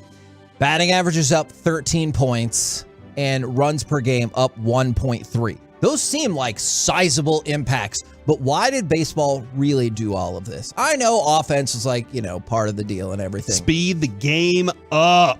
Games? So that Eric Nadel would be like, oh, this is going smoothly. And if you don't know what that's in reference to, because we've talked about this many times. Just listen to a Rangers game here on the Fan. Yeah, I think Eric Nadel is a freaking delight. He's a legend. His pair up with Matt Hicks and them all with Jared Sandler, I think they're fantastic at broadcasting. One of my favorite things when we did the night show, especially when we would be on after Rangers games, is listening to Eric Nadel either sometimes straight out or sometimes low-key lament how slow the game was going. And it's like, 7-6, and he goes, oh, you might have been tuning in to get ready for the postgame show, but don't worry, here we are in the bottom of the 6th. And it was always something like that I got a huge kick out of how much he was like, come on, dude. It would be like second inning, and he would be like, and Yu Darvish, who has the most time spent on the mound, usually, and he would like clock out every pitcher and how long their games typically are. No sense of urgency from Darvish on that throw right there. Yeah, that was absolutely. But thus far, he's going to be stoked. Games are an average of 22 minutes shorter. That's really good. That seems small sample size, but that seems like a shocking amount. But and it didn't, for me, Kevin, out at those games, it didn't take away from the game for me. Okay, like the fact that it did feel like it was sped up just a little bit, but it felt like everybody had like something to do important. They're trying to play the game. And like I said, every other great sport out there, like they answer to a clock, and now baseball has to as well. And it just felt like everything had a purpose rather than we're just kind of, what are we waiting on here? Let's go, man. So I did like that part of it. Now, Corey, I won't say I took this sheet of paper. You definitely stole that out of the press box. You stole that. No, I will say sticky fingers. Somehow I got it. I don't know if we were supposed to take this. Kevin has the stickiest fingers in the station. Hey, that's why I went to jail when I was a kid. That's a true story. That's a true story. This is MLB's propaganda sheet about it is. This is their propaganda sheet about why all of the new rules are great. Here's some bullet points for you. Pitch timer, less downtime, more action. Shift restrictions, more hits, more athleticism. Bigger bases, increased safety, extra stolen bases. And at the very bottom, it works. 8,000 plus games of minor league testing since 2019 with great results. Average length of a minor league game decreased by 25 minutes from 2021 to 2022. So I know I said that it seems like 22 minutes shorter isn't an astonishing lowering, but Here is MLB with their fact sheet saying it dropped 25 minutes. So that's the goal that they reasonably thought. And I think I'm kind of with you, Corey. That's why I like the rules changes thus far. If you weren't aware of the clock, I didn't feel like it changed the game. You can tell people are moving faster, and I understand that, but I didn't feel I was losing some of the nuances of the game. But did you feel like it was moving? Yes, yeah, for sure. Like that's something when you watch the pitchers, their movement to get on the mound and on the rubber and set and going, you could tell that they knew it was more of a march. And that's what football is. Football is a march. Basketball is fast action. Hockey is... There's a lot of action going on, a lot of things moving at one time. Baseball was always a very casual, leisure kind of feel. And now I think it's going to become more of a march, especially in playoffs. Is that... Okay, so my next question, and I know you're a baseball fan, so it's going to be maybe tough to answer, but is that going to make a difference for the more casual baseball fans? I know that's not you, and you really love baseball, but one of the criticisms I've heard is you made changes for people who don't care about baseball. And so the question is, like, will you burn your loyal fans who are like, I was not going anywhere, why did you change this? And will you get enough people who are like, yeah, that's cool, I just still don't know if I care? I do think that there will be, so now you have the regular fan more interested, like the not casual fan, but the real fan more interested in like, hey, I want to pay attention to some of these rules and see how it affects the game. And so I think they're going to be stuck in it rather than drifting away. That's one thing you want to make sure of is you don't lose your core. You never want to lose the core. That is something we've learned from politics. But you want to make sure you have that group there for sure. Well, then how do you get those casual fans? Something exciting has to happen. And I think things exciting will happen. The Aaron Judge moment last year had, casual fans interested in the game enough to be like, what is this dude doing? It seems like it seems like the players are doing a good job of understanding this early on. The average violations per game is only 2. Now, I know there was the one clip that everyone stopped down for in the bottom of the 9th. And you're like, what the hell? And I believe we've discussed you might get like a little looser enforcement, perhaps, of those rules in the 9th inning, which will drive people crazy. But is it really that different than how they operate with fouls in the NBA? Like, I feel like you're like, you can't call that as a foul. Maybe in the second quarter, you can't call that as a foul right now. So I'm curious to see how it goes. But early on, the proof is out there is batting averages up 13 points, is runs per game up 1.3, and games are 22 minutes shorter. How this carries over into the regular season, that's a whole nother question. But you are seeing the impact thus far. Man, there are a few people texting in right now, Kevin. The shift took away something very real about baseball. Having a guy standing 20 feet into right field was not baseball. Some rules are just making baseball more baseball again. And then I'll watch more if it isn't 4 hours long, and I don't have to watch 3 minutes of nothing between pitches. I think they have discovered, I want to say the NFL, but it goes beyond all sports. They have discovered the window you want to not exceed is 3 hours, right? Like college football is talking about some radical rule changes to perhaps get closer to 3 hours. The NFL shoots for 3 hours. Now baseball wants to make sure that they don't let that average time ebb outside of that window, and then they can push it back. Because that's one thing that sometimes hockey and basketball usually have going for them is you can usually get a game at closer to like 2:35 as opposed to 3 hours. We're the K&C Masterpiece right here on 105.3 The Fan. Coming up next, I know Mike is not here, but fear not. We will still bring you baseball buckets with Corey Majors. Yeah, I got some baseball notes, but should we just discuss Fritz Von Erich versus Giant Baba Texas death match that happened years ago, Kevin? Oh, man, they're making a movie about the Von Erichs. Next on The Fan. Coming up in the next...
KNC Masterpiece right here on 105.3 The Fan. Mike is not here. We're hoping he'll be back tomorrow. He's feeling under the weather, so we'll have him back soon, hopefully. But right now, it's time for Baseball Buckets with Corey Majors. Your attention, please. Ladies and gentlemen. Now batting with Baseball Buckets, Corey Majors. Buckets. Do we even know who said Buckets there? Is it Sounds Colby like or Parker? Zach Galifianakis. Okay, it could be Zach. I don't know if that's the case. It's either him or Zach Wolchuk. Okay. Is what I'm going to say. Baseball Buckets, the original baseball segment of 105.3 The Fan, brought to you by 1053thefan.com/merch. Wear me. That's not, I don't know if that's exactly right. That's the slogan. Yeah. Wear me. Mm-hmm. Because we want you to wear our gear. We got KNC Masterpiece shirts up there. Mm-hmm. We got Your Appreciated shirts, hats, hoodies. Yeah. Twolos, Tolos, whatever you like, man. Go check it out, 1053thefan.com/merch. Wear me. Okay. I mean, that could be the slogan.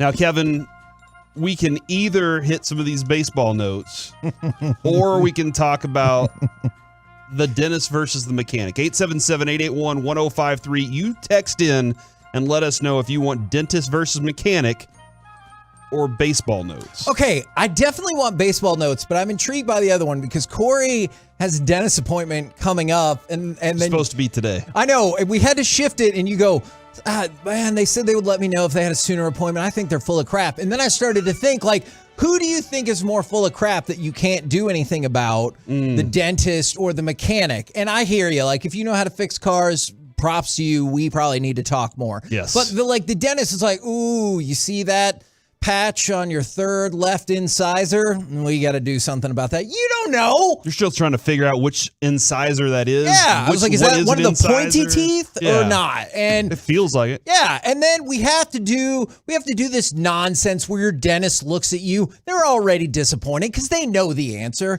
Have you been flossing? Come on. You know it. I know it. 3 times a day. Literally looking at my teeth. You're joking. No, okay. not at all. When was the last time you flossed? I want to say about 3 days ago. Oh, wow. That's a couple of days My ago. mom would even be proud of me for saying that. Yeah, I'm not saying I never floss, but the way they want me to floss, I'm like, come on, you know I don't do it, and so do I. I also think sometimes they're like, you know why your gums bleed? Because you're not flossing. But the floss makes it bleed. But multiple times I wanted to be like, or maybe it's because you floss too hard. Like, the way you floss is not the way I floss. She's like, you know what? I'm going to dig into your gums. And that's just not the way I would floss at home anyway.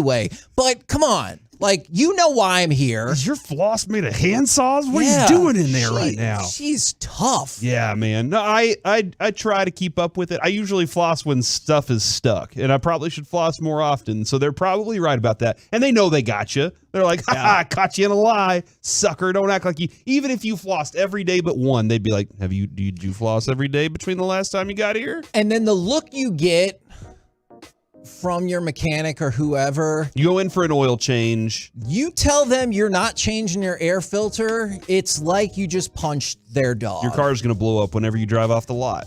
That's exactly the way I feel whenever I say, hey, I need an oil change. And they're like, ooh, this air filter. And then, like Joey, you pointed out, they'll bring the cabin filter out too. This thing's disgusting. You're breathing this in. Is Do that you really want that? Is that really your filter, or do they just have the stock filter back there that should would have be been lying. changed? That would be lying. Okay.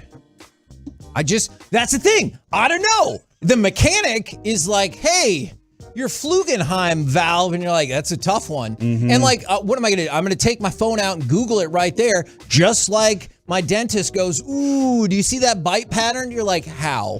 How am I seeing that bite pattern inside the wearing of the only teeth? thing that sees this bite pattern is my food. From the 972, grow up and get a water pick, Peter Pan. That's a good point. Man, they called you Peter Pan. Because it's 2 times. I don't think I can hold the dentist off anymore if they remember. But I also don't think they made a note on my chart that's like, asked about water pick. No. But the last 2 times, she said, do you have a water pick? And I'm like, oh, no, I should really do that. But then I just discovered within the last 2 weeks, my wife has had a water pick all along. Oh my gosh. And I think I just got into a bad habit of when she tells me not to look in her closet, I don't look at her right half of the sink at all. So we have like the two sinks. It's filthy. I just don't look over there, and there's a water pick sitting right there. We could have avoided this. Adrian has one too, and it's full of water. So I don't know if she ever uses it. Like I should get one. I use it whenever I need to. Like if I'm eating barbecue, there's pepper. I mean, that's just real quick. It's gonna get all that out. From the 972 KNC Masterpiece, home of the questionable teeth and shoddy cars. But hey, sports. I like that. That's a good motto. That's a good motto. That's a good slogan to run with. From the 817, we had a car brought from shop around the corner.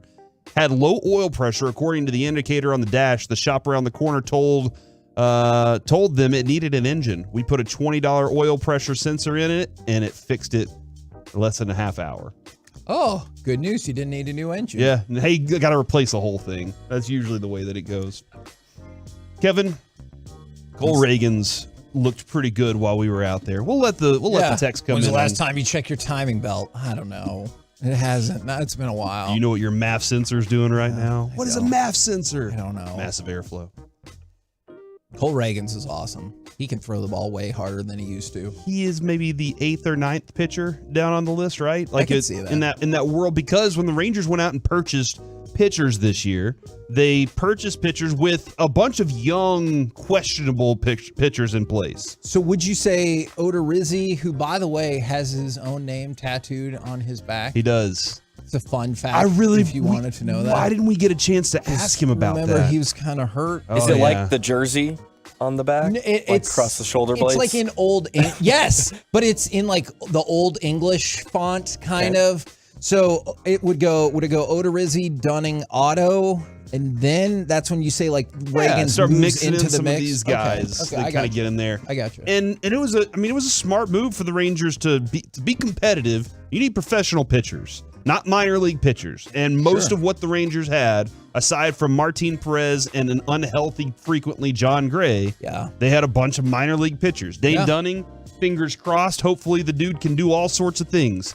But as of right now, Dane Dunning is a top-tier minor league pitcher who still is waiting to say, this is what I actually am. And I do think, I might disagree with you a little bit there. I think Dane Dunning has shown he can be a major league pitcher, but I understand with the resources they went out and got, how you would be bumped out. I look forward to the opportunities that he does get, because I think he is going to get opportunities, and I really hope he does well. Oh my gosh, is that Jake's in there? Oh, Jake's I did not Burgers see. Just rolled up into this place. Oh my god! It might not be for us. Might just be for Joey and Carter. It might just be for Joey and Carter. But I grew up on Jake's in my old neighborhood in East Dallas, dude. I love me some Jake's. Do you think they brought me one with nothing on it? Yeah, I'm pretty sure they did. Okay, nice. Reagan's ranked number 12 by Prospects MLB Pipeline before he graduated from the prospect status in September. Pitched 3 innings of 1-run ball against the Angels, and that's whenever everything kind of took off. Here is Bruce Bochy. He's getting talked about a lot, I can tell you that. It's great to see someone like this that you know you're going to need. We're going to get this figured out, but it's what you want to see. These guys come in, throw the ball the way that he's thrown it. We've got some tough decisions, but he's doing all he can. I can say that. I love this because this puts you in 2 very good situations. Either this dude becomes a good pitcher for you in the future, because he did. Mike was talking about he went from like 94 up to 96, touching 99 in that area. Yeah. This is great because, Kevin, I'm looking at this depth across the minor leagues in pitching, and maybe not all of them are great, okay? Maybe not all of them turn out for us. But somebody may say, we'll take that as a value in the trade whenever you want to add X, whatever player you want. You're like, okay, we have so many prospects. Because we have major leaguers signed, we can move on from some of these, but they're very valuable to other people too. Let's talk.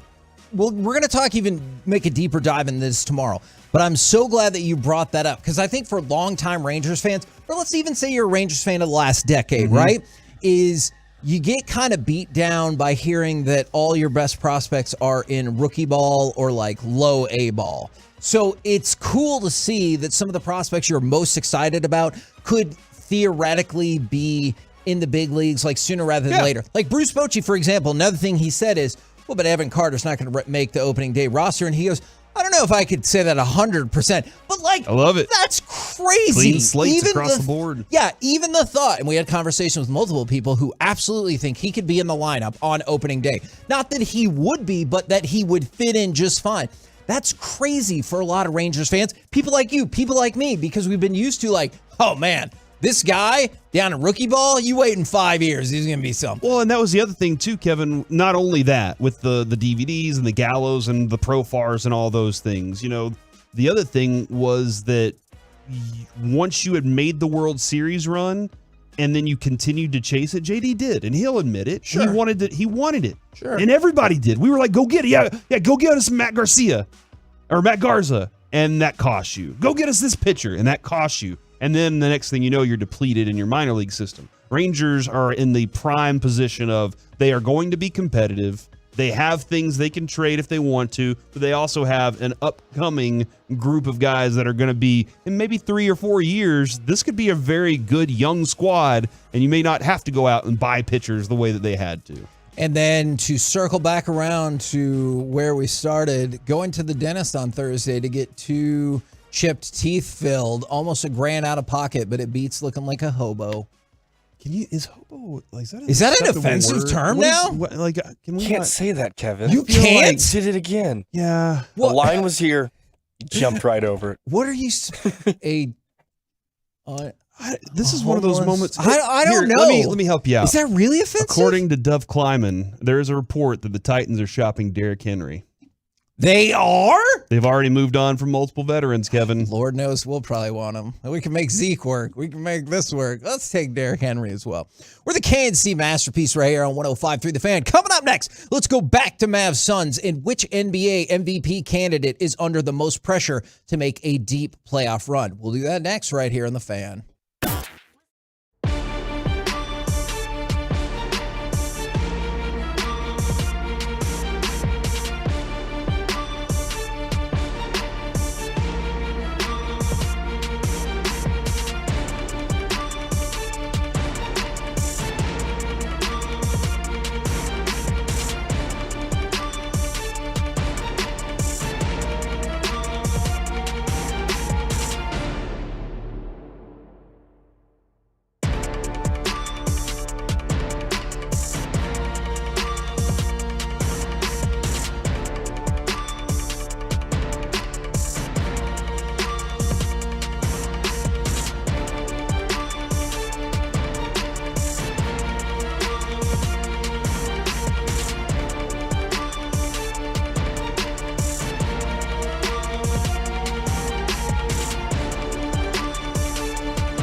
Fan Studios, secured by DFWSecurity.com.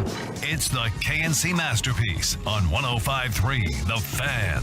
KNC Masterpiece back here on 105.3 The Fan. A lot of optimism for Mike Bassick. He's coming in today. I do not. He called us. Believe he will be here. You know the first thing he said to me whenever he called me, Kevin? What's that? I picked up the phone. He said, "I'm dying," and I was like, "What?" And he was like, "No, I'm just joking." And I was like, "Thank God." Yeah, because I asked him how it went, and he goes, "I'm dead." And then I thought, man, my caller ID dropped the ball because it said your name on it. Yeah, not hell. And then what he said was, Corey. Or heaven. I'm sorry, I didn't mean to. Yeah, not cool. Yeah. He said, Corey either hung up on me because he hates me or he couldn't hear me. I couldn't hear him, and Jake's is here, dude. Dude, they have the whole new plan. Is it for us? Oh my gosh, dude, that food is definitely for us. They have every like bar food thing you could ever think of. Jake's has completely revolutionized what Jake's is, and you better be prepared to get some more Jake's in your life. But they still have the stuff that you love. Oh, absolutely. They have everything that I love. That's what I like to hear. So very optimistic on Mike. He's not dying. Well, I mean, we all are. Yeah, right? he I guess, but he said he's not dead right now. So That's that what's is a great. And he also, here's how you know he's okay. Because A, he's still asking people about selling cards, and B, he has Mavericks thoughts. Yes. And so, like, I think he's gonna be okay. If you know what, if I could get him to stop stressing about Kyrie's future, would that make his life better? Do you think, or is it he's never going to stop stressing about it? See, look, it's the same thing when you ask me about being right or being happy. It's impossible to stop stressing about something that you think you have the inside information for and know how it's going to play out. All right, Kevin. Just try to act surprised, Mike. Here's my question for maybe another topic in the future, and the Tolos can start texting in right now, and the Twolos and the Twitch. What does that look? I don't know what you're about to ask. What if nobody wants to play with Luka either? Okay. That's for a different day, right? Or is that for now? I mean, look, we could talk about it now. We can definitely talk about it now. You know what? Hold on. Before you're going to besmirch Luka, I want to fire off cut number 8 because I at least want to get some positivity going for Luka when the subtext here is he thinks that Devin Booker is a B. It's fine. It's just a competitive game, man. It's all good. Just next time, don't wait till it's 3 seconds left to talk.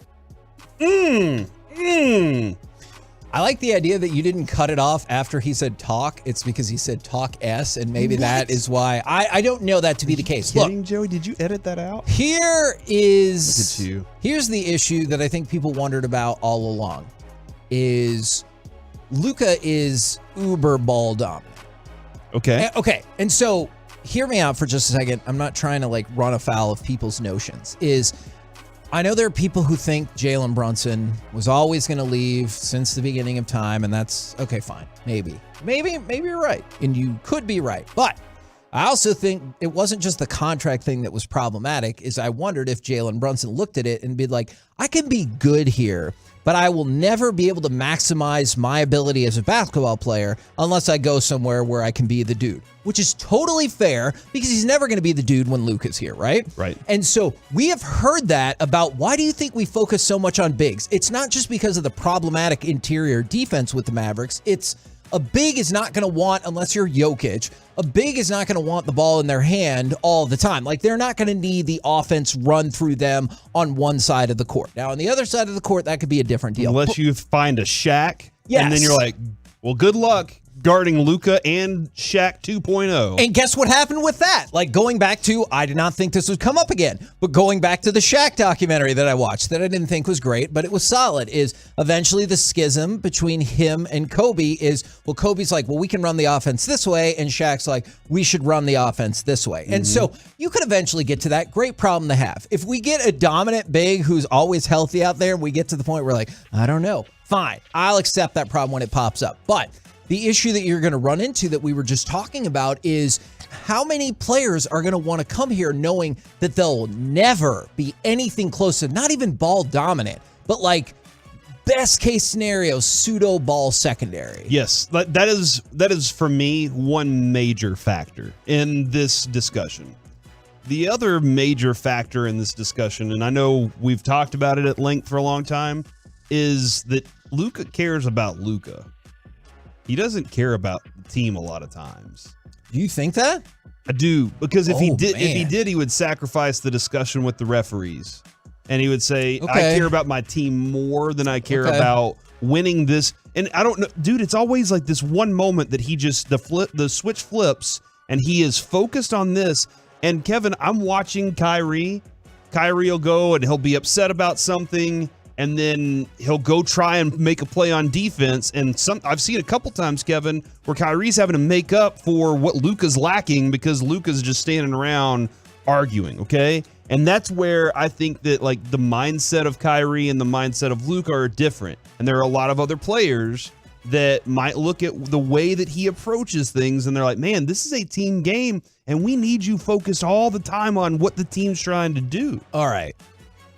I don't know how much of it, I don't know what weighs more. Is Kyrie's like, I want the ball more, or Kyrie's like, I need to be on a team. There was a specific sequence late in the game yesterday that what you're saying feeds into my thought in that moment. Because somebody texted in at the top of the show, why does Luka have to take the last shot? Here's the thing, is it depends on the situation. So you go back, there's like 2 minutes left in the game.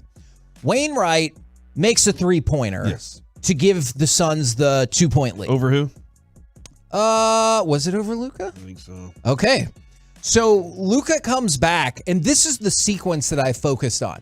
He missed a shot that you could tell he thought he should have got a foul call.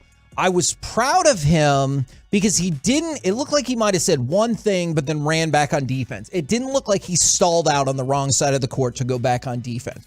But what was the issue is as soon as the Mavericks got the ball back, then it looked like he was talking on the way up the court about the last possession. And to me, there was no question Luka was going to keep the ball. I realized it would have been irresponsible to put all 5 of your players on Luka at that point, but honestly, I wouldn't have ruled it out because I was like, he ain't passing that. And guess what? He didn't. And so I know the good news is he got to the basket, he got the foul, he made his 2 free throws to tie the game up. So I'm not saying like he's not a great player. He is unquestionably a great player. But in that moment, when you're talking about ball distribution, that was a moment where I thought there's no way he's going to dish the ball off because of not getting the foul call on the other side the last possession. Yeah, and here is like, let's go back to KP. If he gave the ball to KP and KP didn't do something amazing with it, Luka was like, well, you stink. You're not good enough to have the ball today. And that became the thing, right? Is everybody else on the team is terrible. I'm the only one that can do anything. So I do wonder how much of that weighs. And I also wonder, is Luka mature enough yet to be the guy? I mean, like this is something, Kevin, you just keep watching the way he approaches things. You're like, stop. And go, maybe even Mike's right. Approach the pregame a little bit differently. You want to have fun. It's supposed to be fun. I get it. Like you're to be relaxed in something that's already high pressure. You need to have some fun. But there is part of it that I look at and I go, man, what if it's becoming guys don't want to be around Luka because A, they're not going to get the ball. Yeah. B, he's not mature enough to play at this level or to play a game that they want to play with him. And C, you're probably going to get not the benefit of the doubt because even the referees don't want to give him a good call. Okay. Referees run into the city going, I feel very strongly that B can change, right? In terms of the maturity level and everything. It's tough because he's already so awesome, but he is still young. And I think if B changes, then C changes, right? Like if he stops chirping at the refs so much, I'm not saying never, because Lord knows, we've talked about this before. Tim Duncan did that his entire career, but not to the same level. So I hope he stops chirping at the refs to that level. And then I think C will change. I think eventually you will get more benefit of the doubt. My question is for A, because I thought you brought up a great point. Is there enough time for, this might sound weird, is there enough time for Kyrie to show Luka that he's the dude? Like I thought about what you said about KP. I feel like Luka just decided along the way, for whatever reason, rightfully or wrongfully, I probably feel like it was the right decision. He's like, KP is not the guy, so I'm not going to give him what he wants. I believe, and you might think I'm basketball naive, I believe if Luka gets paired with the guy, he'll be like, okay, that's the guy. Let's share it. I just don't know if you have enough time to figure that out with Kyrie because you're only going to end up having, probably like 25 games. I don't know if that's enough time for him to go, okay, yeah, let's do this. And I also wonder this part of it because Rick Carlisle said before he was out, he's like, look, you can't go up against the star and win. Like, as the coach, I can say everything I want. I remember him saying that specifically. You can't. Luka's a star. You can't go up against the star and win. Rick Carlisle's coaching style worked with Dirk because Dirk was the absolute humblest person you'll ever know. Sure. Luka is not. He is different, and which is fine. Absolutely, man. Michael Jordan, was he humble? Probably not. Nope. Which is fine. And like winning is a thing, but like there is part where you have to make that next step into understanding. Now, maybe Kevin, Luka decides, I am going to do this during the regular season all season long. And when playoffs come, mouth shut. Go to the basket, not get the foul, go back and keep working, keep grinding. And you hear Kyrie say that over and over. Chop wood, carry water. You hear those things. And maybe he goes back and does that whenever the playoffs roll around. But you've already planted bad seeds for the playoffs. Those referees are not going to give you the benefit of the doubt now. Yeah. Just because it's the playoff time. But, man, when you go to the basket and do your thing and they're sitting there going, man, we had a bad moment there. We should have been better for him in that. You want them to give that to you, and I'm concerned for his relationship with refs, his relationships with his teammates as well. That they all understand what they're trying to accomplish together. And I want to point this out from the 817. Look at his assists. It defies your eyes every time he distributes it. He does, but I don't think that is. Oh, okay. Here we go. We have some breaking news. Breaking news on 105.3 The Fan is presented by BetQL. Smarter bets start with BetQL. Download the BetQL app or visit BetQL.com today. As we predicted, even though Jerry Jones was like, that's not necessarily the case, Tony Pollard is in fact being franchise tagged. So they couldn't come to an agreement on a deal. Which is fine. Which I actually kind of prefer. Okay. Is because I don't really want a long-term deal with Tony Pollard. I don't necessarily either. And that means Dalton Schultz is going to hit free agency, which, and again, I know this is probably not Unless shocking. they come to a long-term deal. Okay, with him. I will admit I will be shocked if that happens. I might spike my headset again. Oh, are you serious? They come to a long-term deal. Cowboys, with just for that. That's worth it Dalton to me. Schultz. But yeah, Ian Rappaport, Albert Breer, multiple sources saying that Tony Pollard will in fact get the franchise tag of $10.1 million. I still like this because I thought Tony Pollard brought a great bit of versatility and kind of that explosiveness to the Cowboys offense. I know he's coming off an injury. I don't mind the franchise at all because I like the idea of him getting the benefit of the doubt. I vastly prefer the franchise tag to a long-term deal with Tony Pollard. Like vastly. Yeah, you kind of have to wait out the Zeke contract. Okay. That's a whole nother, You're going to have to wait out a lot of other things. There are some other ways you can spend your money. And I think that this is, you had a player that was really good last year, Kevin. He was fantastic. Just letting him go and moving on is not necessarily like the best way. Who would do that? Like, can you imagine one of our Metroplex teams having a breakout player that was drafted lower that really was fitting with the system and then you just let them go for nothing? Why would anybody ever do that? Who are you talking about right now? Oh, Jalen Brunson? What? Oh, Is that what the Mavericks did? Well, it was a different contract, though, right? Like, it would have been substantially more money. From the 682, will you say F you under your breath on air? I still dispute that, though Joey and Carter were like, it doesn't sound good. Even if my wife goes, yeah, that's 100% what I thought. What I was going to say to the person who texted in about the assist, I don't think that's quite exactly what we mean by running the offense and not distributing the ball. Like, I hear that. I think it's the 18 to 20 seconds preceding that amazing pass where the ball kind of just sticks and no one else has the opportunity to set things up. Like, I feel like you see that a lot. We're the KNC Masterpiece right here on 105.3 The Fan. Coming up next, the people want to talk about it. 877-881-1053. We might get into Bijan Robinson. Oh, look, you know I'm here for that. Do you like the Cowboys franchise tagging Tony Pollard, yay or nay? 877-881-1053. Because it already seems like people are split. Oh, no. We'll do it next right here in The Fan. Be a part of the show. Text us on the truckwreck.com fan text line.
call it? I think it's Wisink or Weezink. It's going to happen. I apologize for not knowing that.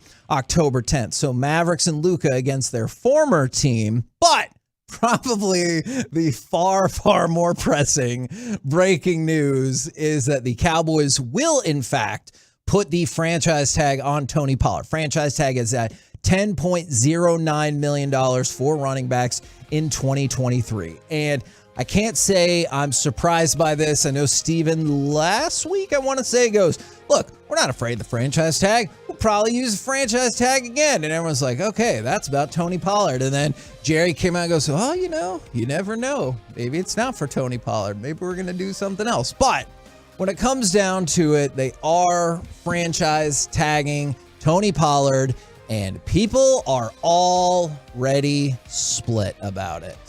What is there to be split about? You have a running back that is really good. You have a running back that was averaging 5.2 yards per carry last year. And I do believe, let me confirm this, 6.7 yards per target. So that's pretty good. And then 5.9 yards per touch. So anytime he touched the ball, he was getting you about 6 yards. That is fantastic. Yeah. And do I expect the same thing when he's a featured running back? Kind of. I mean, I do expect him to be able to pick up big-time yards and to continue to do that because he is a fast player that hits the hole and gets beyond the hole quickly. So the dude broke 1,000 yards for the first time in his career. Obviously, he was behind Zeke, and nobody really would think otherwise, but he has progressively gotten better over his career. Agreed. I'm concerned about his injury. Fair. I also understand people that are like, just draft the next running back. Well, you can't predict that. You really can't. You could hope that you're going to get a running back in the draft, but you let him go, and what are you going to end up doing in the draft? Reaching to get a running back, probably. Sure. This draft is very deep with running backs. That is a good thing. There are good possibilities. You want a chain? Of finding his replacement in this draft. But here's what I'm okay with this year. Saying, hey, it's $10 million to you. I'm moving on from Dalton Schultz. I have his replacement. Guess what? Next year, we might have your replacement, but we're going to get everything we can out of you this season. Now, if he gets hurt, isn't that going to blow up in the Cowboys' face? Everybody's going to be like, you idiots, y'all paid $10 million to a guy that got hurt. No, you're right about that. Now, people are split. I'll try to read as many of these as possible and see if we can get one direction or another. From the 361, you don't pay the running back. From the 432, they should have let Pollard walk. From the 972, is it you don't pay the running back or you don't give the running back a second contract? That is a great question because that's where I am. I do not have a problem with paying a running back in what they know and what the team knows is a one-off situation. You have made, I hope, no future promises to Tony Pollard. Now, can I rule out that the Dallas Cowboys said if you come back healthy and do what you did last year and take it to the next level, then we'll give you your 5-year, $75 million deal? I cannot promise that, and that's why I might say bad words on air. But let's go off of face value. The issue with the Zeke contract when he got it was 6 years, $90 million at a time when he was still under contract for 2 years. And why did that end up hurting you so much? It hurts you so much because you know what Zeke's cap hit was this past year? It's $18 million. Do you know that's essentially the same as Dak's cap hit this year? Are you serious? Just think about that for a second. When people get on the Dak contract, you haven't even, I know Dak's is like a little bit more. You haven't even really seen that kick in until this upcoming season. So while everyone was ranting and raving about Dak's deal, you paid your running back, you took a cap hit of $18 million for the clearly inferior running back this year. So let's focus on that. And guess what? What's his cap hit next year? $16 million. And you know what everyone's going to say? Well, if you just give him a pay cut or you just cut him, the cap hit goes way down. That's great. Let's examine that. If you cut Zeke now, your dead cap is $12 million. I know what the Cowboys like to do. They post June 1st it and rock on. So then it'll only be $6 million. Well, guess what? That other $6 million doesn't go away. You just take the cap hit for it in 2024. So what I'm saying to you is, for the last year, if you cut Zeke, he cost you $30 million. That's a fact. on your cap. And that's why those things are problematic. For Tony Pollard, at least it's 1 year. If it doesn't work, you're not screwed going forward like you were with Zeke. Can you explain this part to me? Sure. Right now I'm looking at over the cap and by position. And it says total guaranteed 0, fully guaranteed 0. For Pollard? For Pollard. Okay. Why? Like, isn't the $10 million guaranteed? Yes, for it this is. year? I don't but he hasn't signed it yet. Okay. So it's as Maybe soon that's as what you it is. sign it, and that's the other thing about the franchise tag. We talked about this last week. You can't fudge the numbers with a franchise tag, right? Like the number that Pollard counts is $10.09 million. That's not going to change. With Zeke, like for example, when you did the 6 for 90, his cap hit the first year was $6 million. Because like you took his existing contract, you blended some of this in, and then you can move the numbers around however you see fit. But with this, it's $10.09 million. That's what it's going to be, assuming he signs it. Which again, considering his injury, I assume he will sign. From the 432. Way to make it worse, Kevin. Now we have to wait for Dak's bigger cap hit. I didn't make the deal. I have offered my services as a Dallas Cowboys capologist, and maybe I need to tell Steven that directly.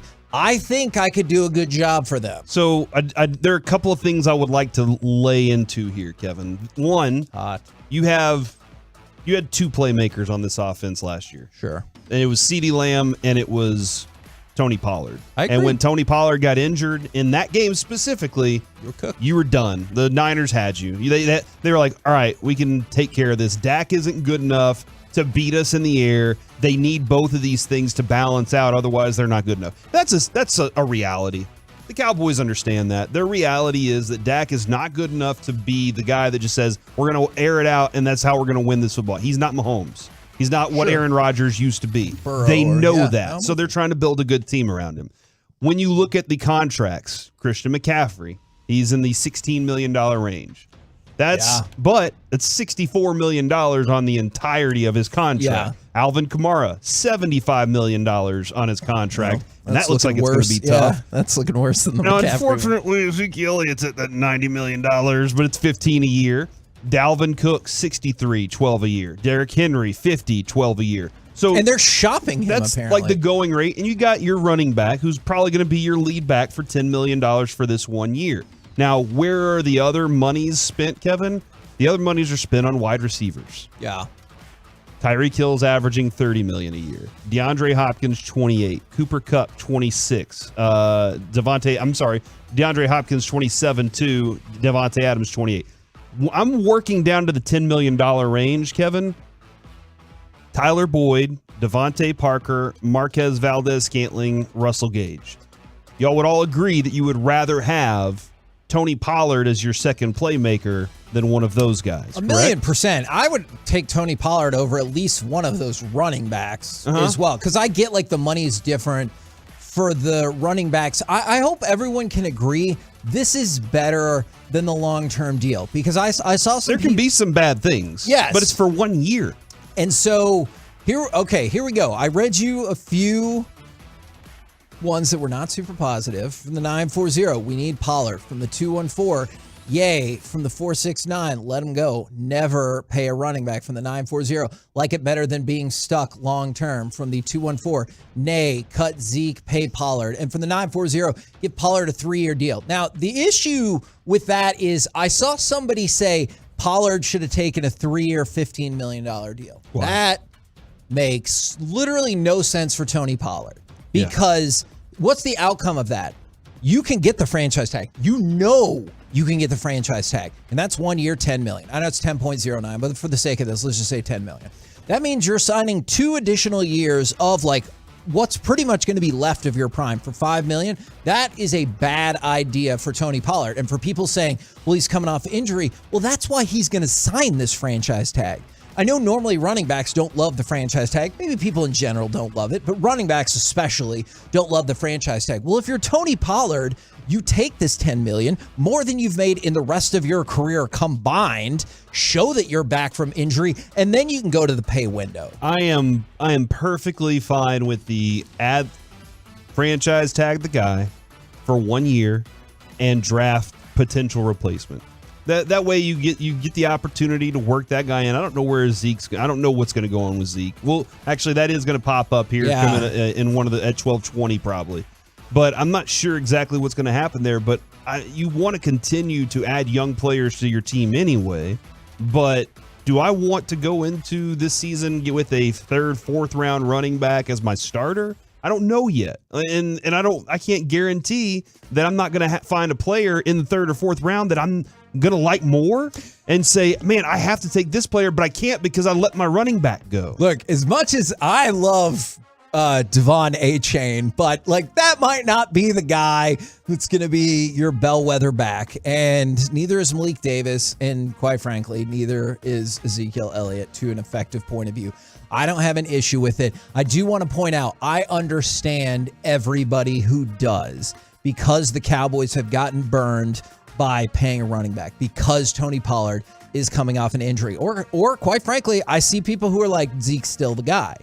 I disagree a lot with that third one compared to the first 2 points, but I think this was always going to be the outcome for Tony Pollard. Doesn't it also kind of seem like if they had let him go and then the Cowboys do bad, that the Cowboys fans, this base would be like, see, you just let another talented playmaker go for nothing. And I think you screwed yourself. Y'all don't have enough talent. They're keeping and retaining talent. Now, I know you're still ticked off about Amari Cooper. I get it. I totally understand that part of it. But again, that's another thing that is something the Cowboys just kind of say you have to deal with. I think you make a really savvy point, because from the 214, and I see a couple people saying this, you got a playmaker for $10 million.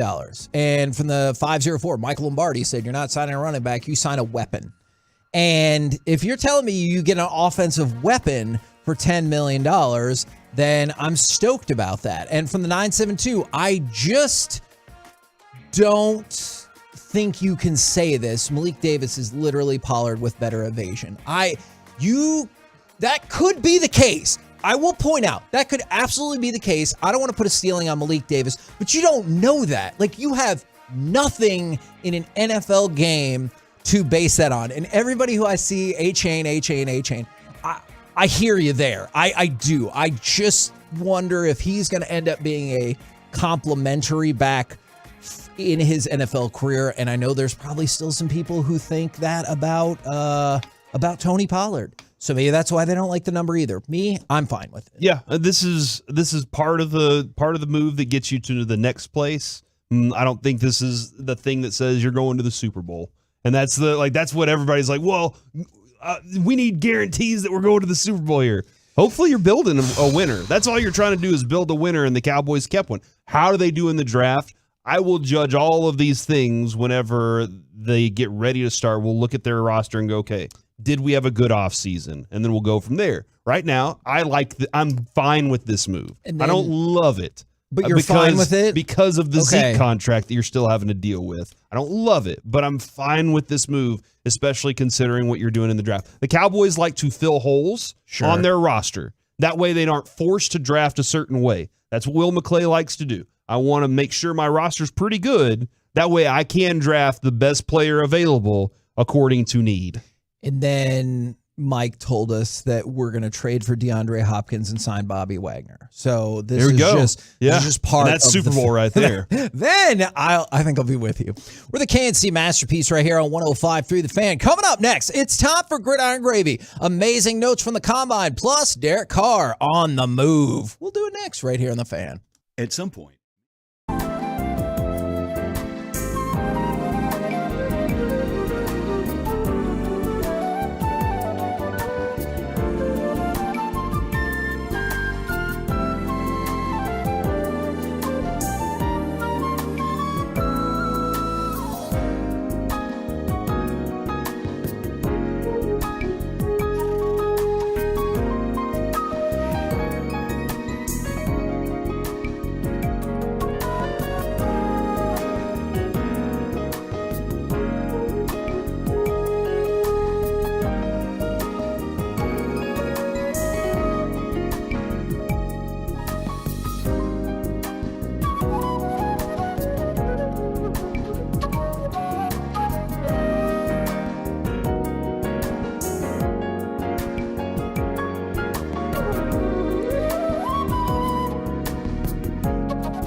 Segment of the KNC Masterpiece is brought to you by Classic Chevrolet. In Texas, we do everything bigger. The Classic American Countdown has been extended at Classic Chevrolet. 276 Silverados, huge one-time savings. One final week. This is Texas. This is Classic Chevrolet. Relax and enjoy the difference.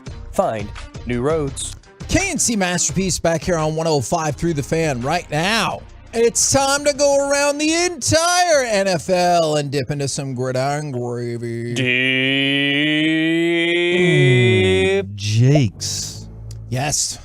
We didn't have more time, but I did eat a singular wing. I see the singular wing bone sitting right here. Yeah, Joey's like, oh, live it up. You know what? I'm going to toss it to you multiple times in this segment just to screw with you because of that. That is Your great. thoughts, Joey? Delicious. He sounds like he has a mouthful of chicken wings. Because he does. Hot dog and bologna. In case you missed the big breaking news, whether you anticipated it or not, the Cowboys have, in fact, per multiple reports, put the franchise tag on Tony Pollard. I can't believe it. You were here. You knew that. Why would they do this? Now we're screwed forever. I thought you accepted this. Are you against it? I'm now? the voice of the people right now, Kevin. All right. There are people out there that are upset about this. That's fair. Because I totally get that. We can get TCU's running back for cheaper. I saw somebody go 10% of your cap to a running back. Gross. I get it. I do. But the cap's going up at the end of the day. And I would also say it's more like 5%, but I hear Oh my God. I hear what you're saying. God, you're the worst. I like numbers. The Cowboys are tagging Tony Pollard. Hey, a day ahead of schedule. I'm pretty stoked for them about that. Does that mean that they have more time to do something else now? Is it like you're like, hey, the Cowboys usually wait for deadlines to make deals, and maybe this is a shift? Because you can't franchise another person, or else I would buy into that. And you saw they already placed the second round tender on Terrence Steele, and so people might not be as familiar with the tender situation. So basically, the second round tender is worth $4.3 million. Okay? So let's say nobody picks up Terrence Steele.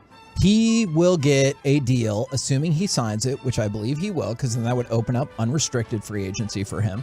He will sign it, and it'll be worth $4.3 million. Okay. So here's how I'm going to try to pitch it, Corey. Tell me if this helps at all. You get Tony Pollard and Terrence Steele next year for $14.4 million. That's a hell of an offseason right there. There you go. That is impressive. You got a right tackle exactly and a running back for $14 million? Now, are both of them coming off of injury? Fair concern. Yes, absolutely fair. So here's what will happen with Terrence Steele next so $4.3 million for the tender. If any other team comes along and they're like, you know what? I would like to take Terrence Steele.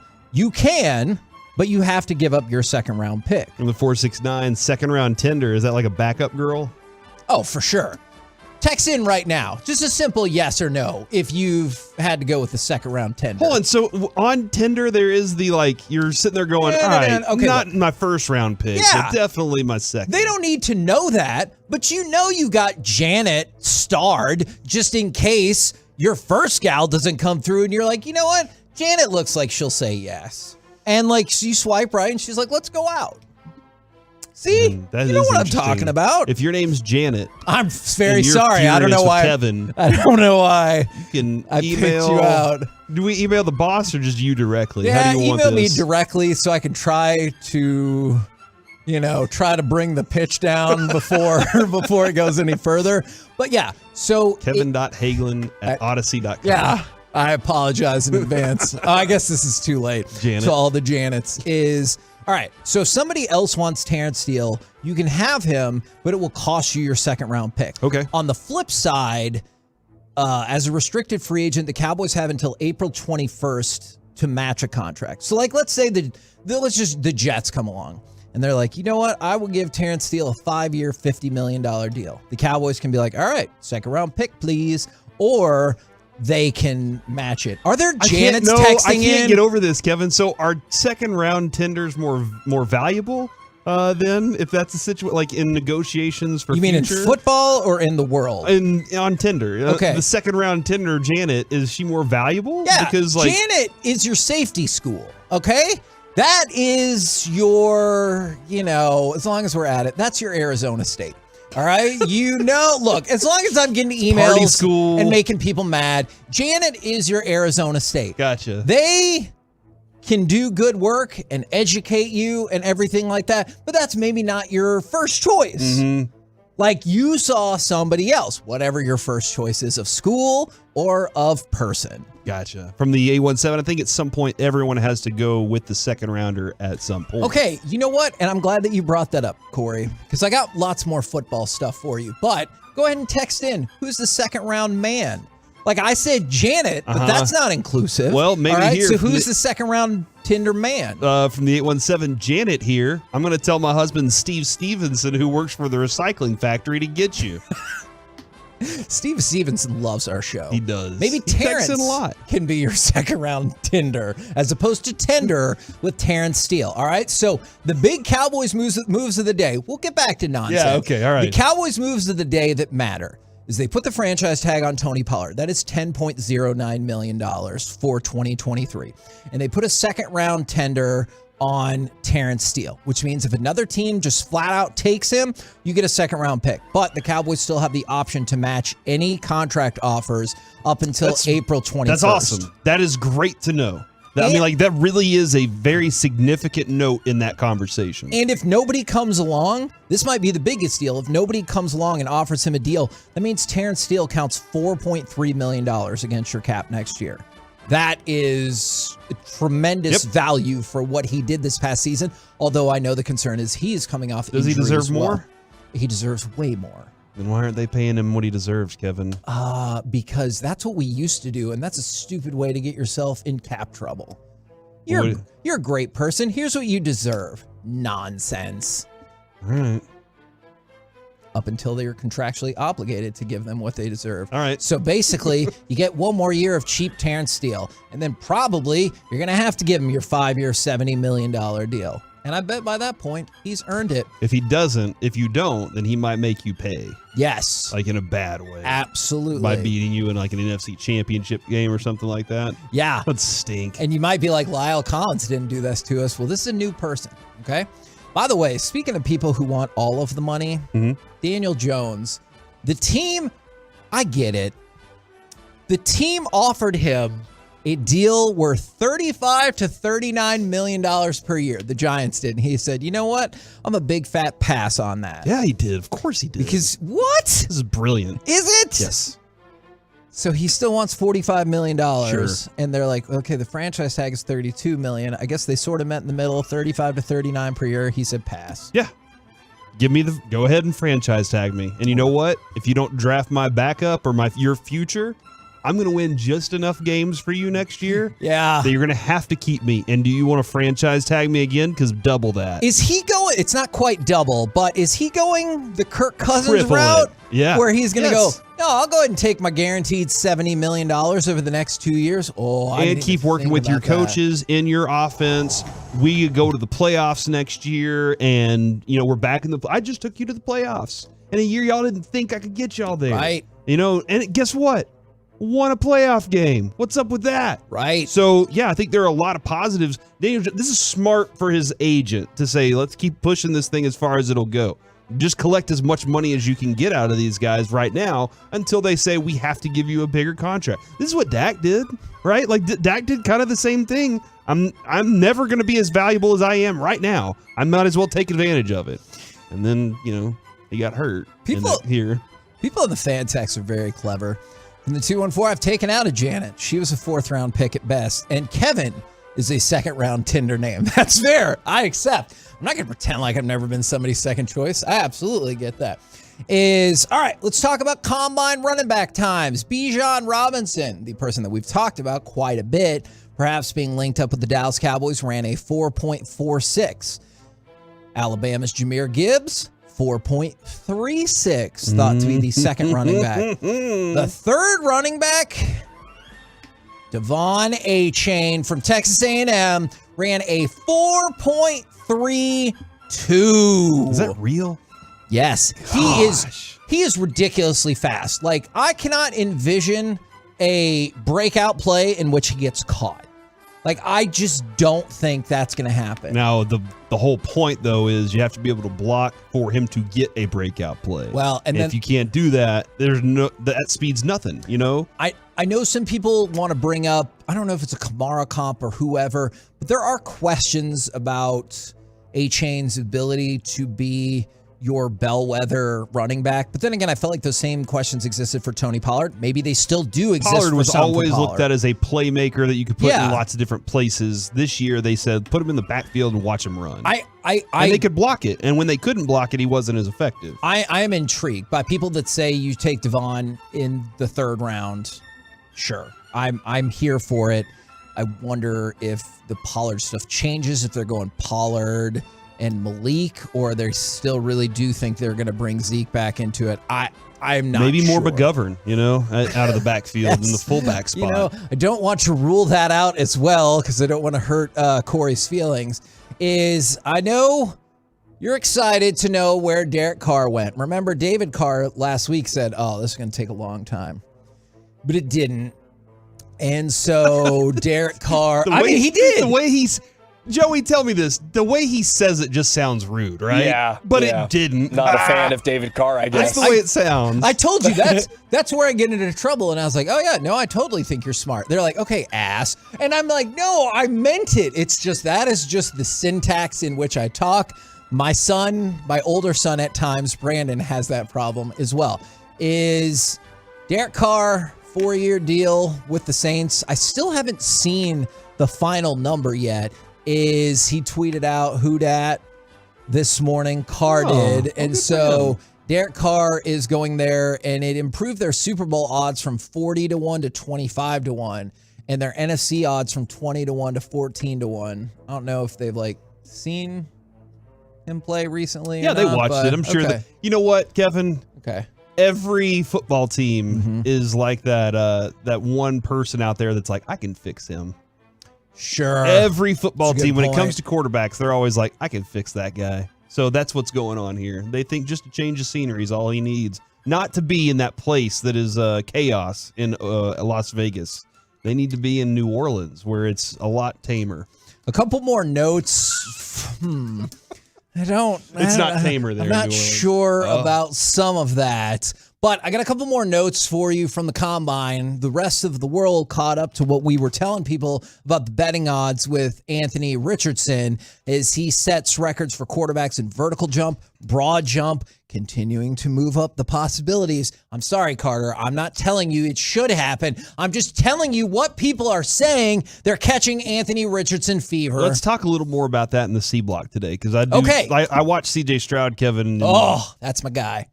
We're the KNC Masterpiece right here on 105.3 The Fan. Coming up next, spring training showcase. How many games do the Rangers need their primary starting 5 to pitch to excel this season? 877-881-1053. We'll do it next right here on The Fan. Where you going? Your day gets better with the G-Bag Nation.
our fan studio, secured by DFWsecurity.com, it's the KNC Masterpiece on 105.3 The Fan.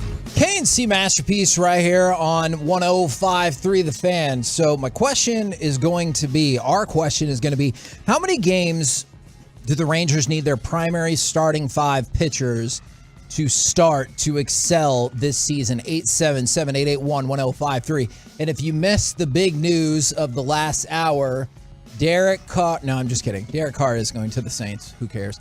But the Dallas Cowboys, is that too rude? I don't mean it to be, well, I guess I do. I'm looking at NFL Network, and just in our world, their breaking news is Derek Carr. I just care infinitely more about Tony Pollard getting franchised than Derek Carr going to the Saints. Well, unfortunately, the morning show had this on ABC still, which was where the basketball game was yesterday. Oh, yeah. So it didn't change. So, Kevin, I'm sure if it was on ESPN right now, it would be all Cowboys all the time.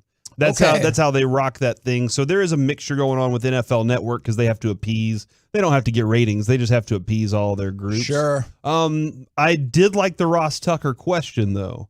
If Aaron Rodgers decides to stay in Green Bay and Derek Carr is going to the Saints, who's playing quarterback for the Jets? Because both of those guys were rumored to be going to the Jets, and I'm not as concerned about Las Vegas. But who's playing QB for the Jets? Is it going to be Zach Wilson? Yeah, they took him number 2 in the draft. What are you talking about? There you go. That's the way I roll it out there. No. Make him work, dude. No, make him be the guy. Yeah, because they're losing patience with Aaron Rodgers. You don't want Zach Wilson. Jimmy Garoppolo.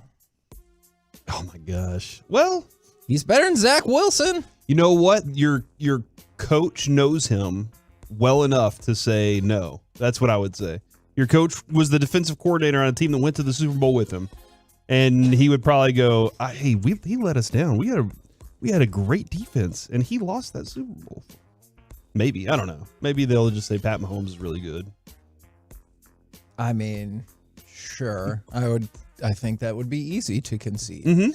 All right. From the man, I hope this is not total games. From the 682, they said the Rangers need 23 starts from their primary starting 5 pitchers to have a great season.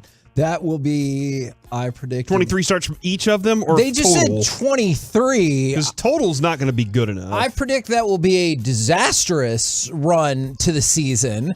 From the 817, maybe 75% of the games. And I think that's probably the neighborhood that I'm in. Is 75, you need them to make 75% of their scheduled starts. And what I mean by that is scheduled before the season. So like, obviously, 2 of them pitch 33, and then the other 3 pitch 32. I'm saying you need 75% of those, not... Well, Jacob deGrom was never going to be ready for the start of the season. Well, that starts counting off the total then. Yeah, 75%. Now, I guess, and you're kind of putting that as they're pitching at their level expected. Yes. Not they're pitching that's a good point. Under level expected or even better. Then I got a whole new set of problems. One problem at a time. I can't expect in that 75% of those games pitched that they're all just throwing no-hit gems. Sure. So I think that, if they're in that range of being as good as expected, we can be a really good baseball team this year. I agree. 75% is a great number. Where am I getting it from for all of those guys? Am I only getting, let's say, Kevin, all the starters start all their games. Yes. Except for DeGrom. He starts 5. Are you feeling...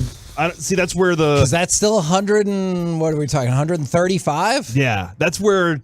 I'm like, oh, man, we got good innings, but did we ever get to see the elite moments? And maybe in those 5 games, he can throw elite. Maybe he can be that kind of pitcher for 5 games, but that's it. Okay, I don't know, man. 682 followed up. That's each. Okay, good. Okay, all right. Because that puts us at 115.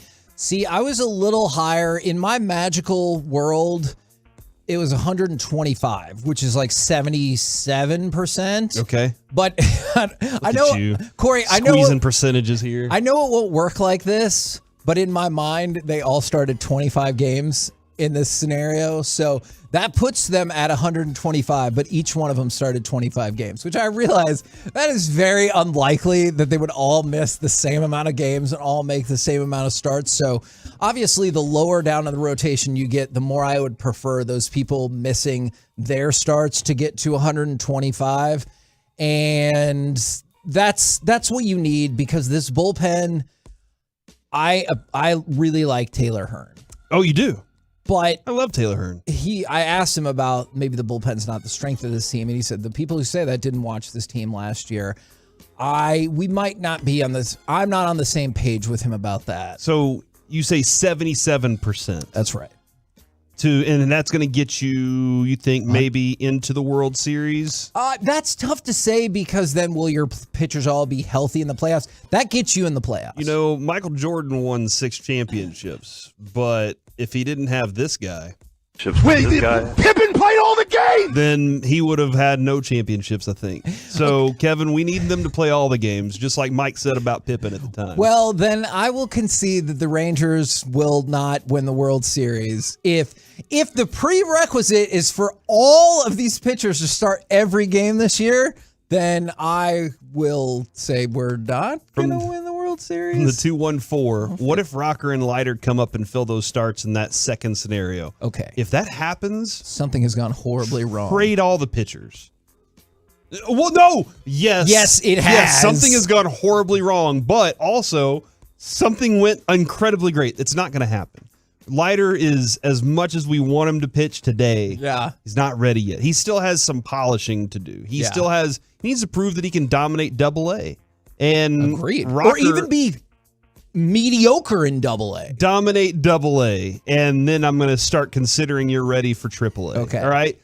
And then with Rocker, I'm excited. There are lots of fun things. He needs more innings. He needs more to grow on. Maybe he does excel and just, skyrockets like Derek Holland did. Just rockets up the charts and says, all right, I'm here.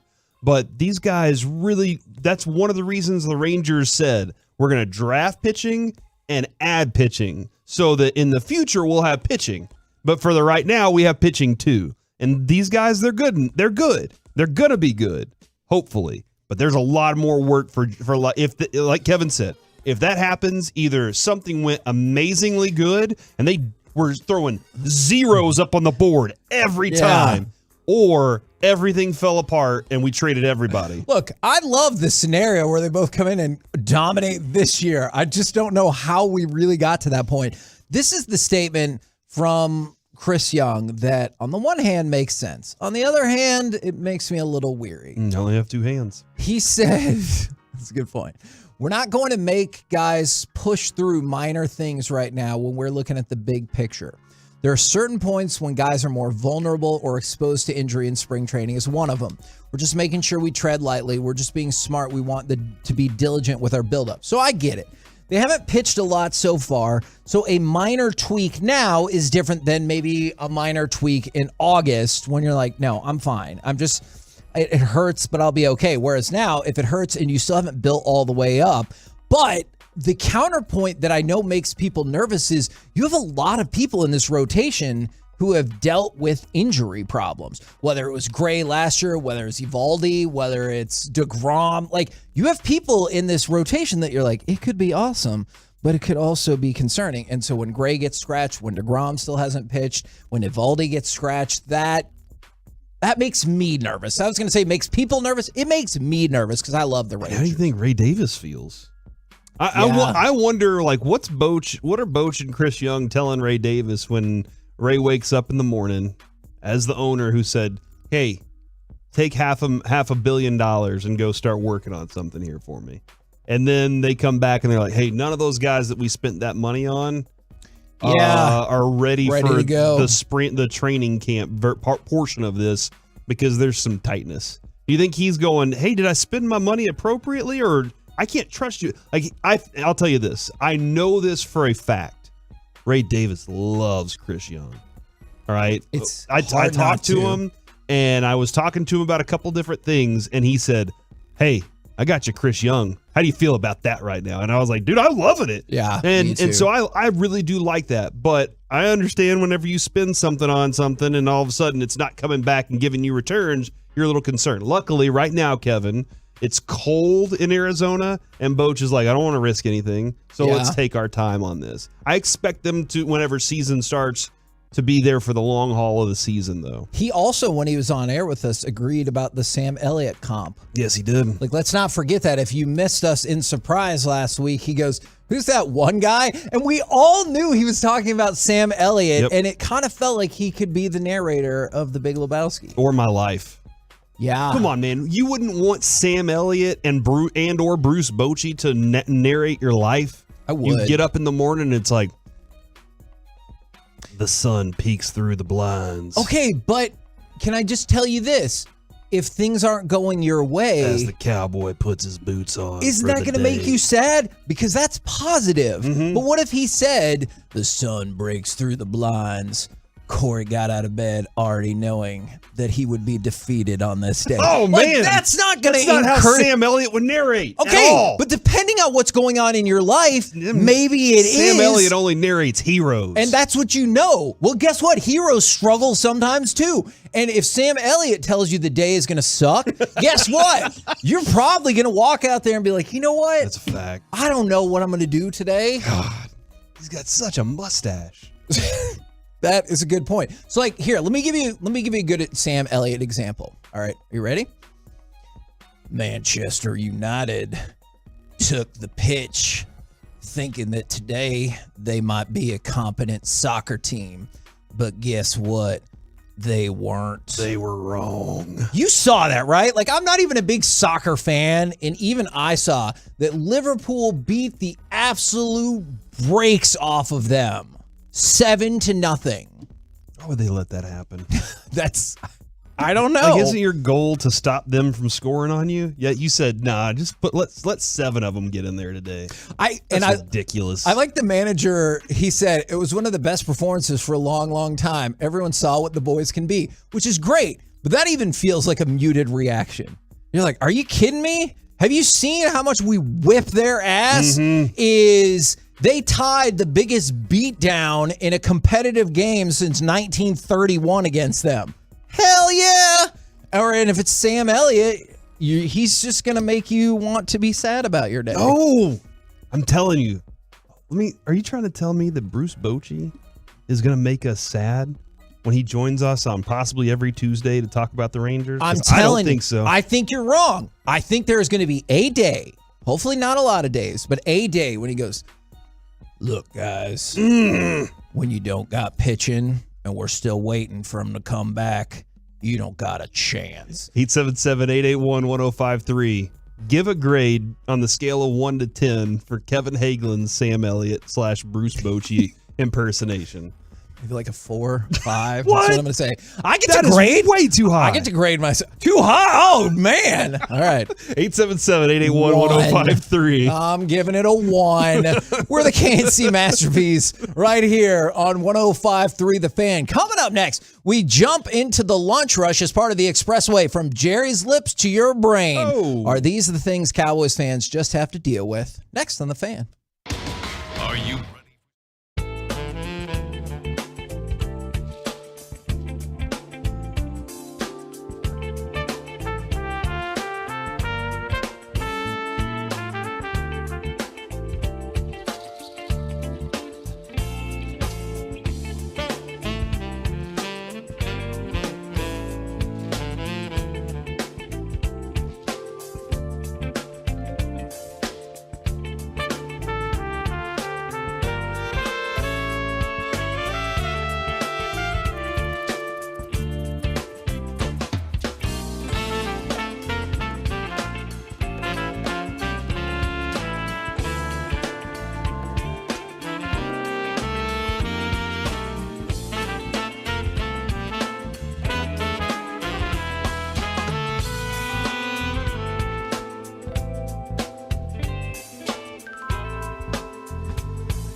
This segment on the KNC Masterpiece is brought to you by Frankel & Frankel. There's a reason you need a special license to drive a big truck, so companies that hire drivers and put them in one should be held accountable for what happens if they hurt you. Frankly, you need Frankel & Frankel. The consultation, it's always free. Visit truckwreck.com.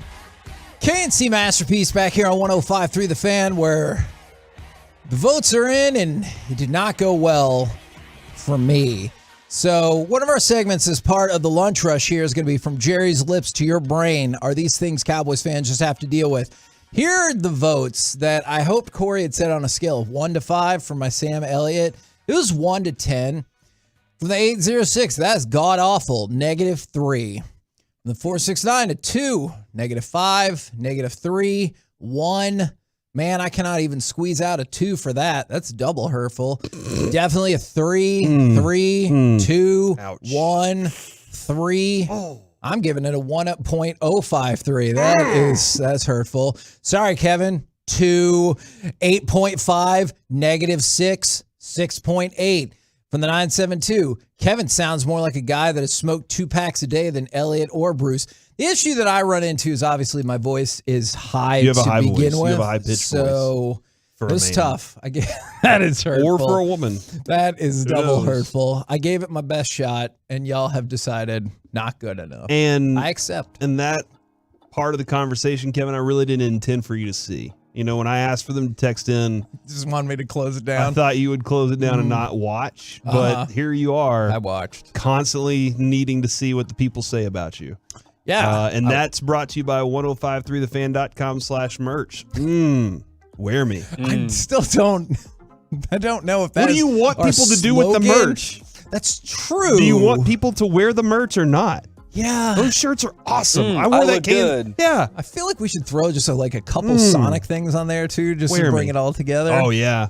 Just a big corn dog. Now, good for Derek Carr for making things happen. And I get Daniel Jones' point of view a little bit more now because the New Orleans Saints signed him to the deal. We knew that. 4 years, $150 million with $100 million guaranteed.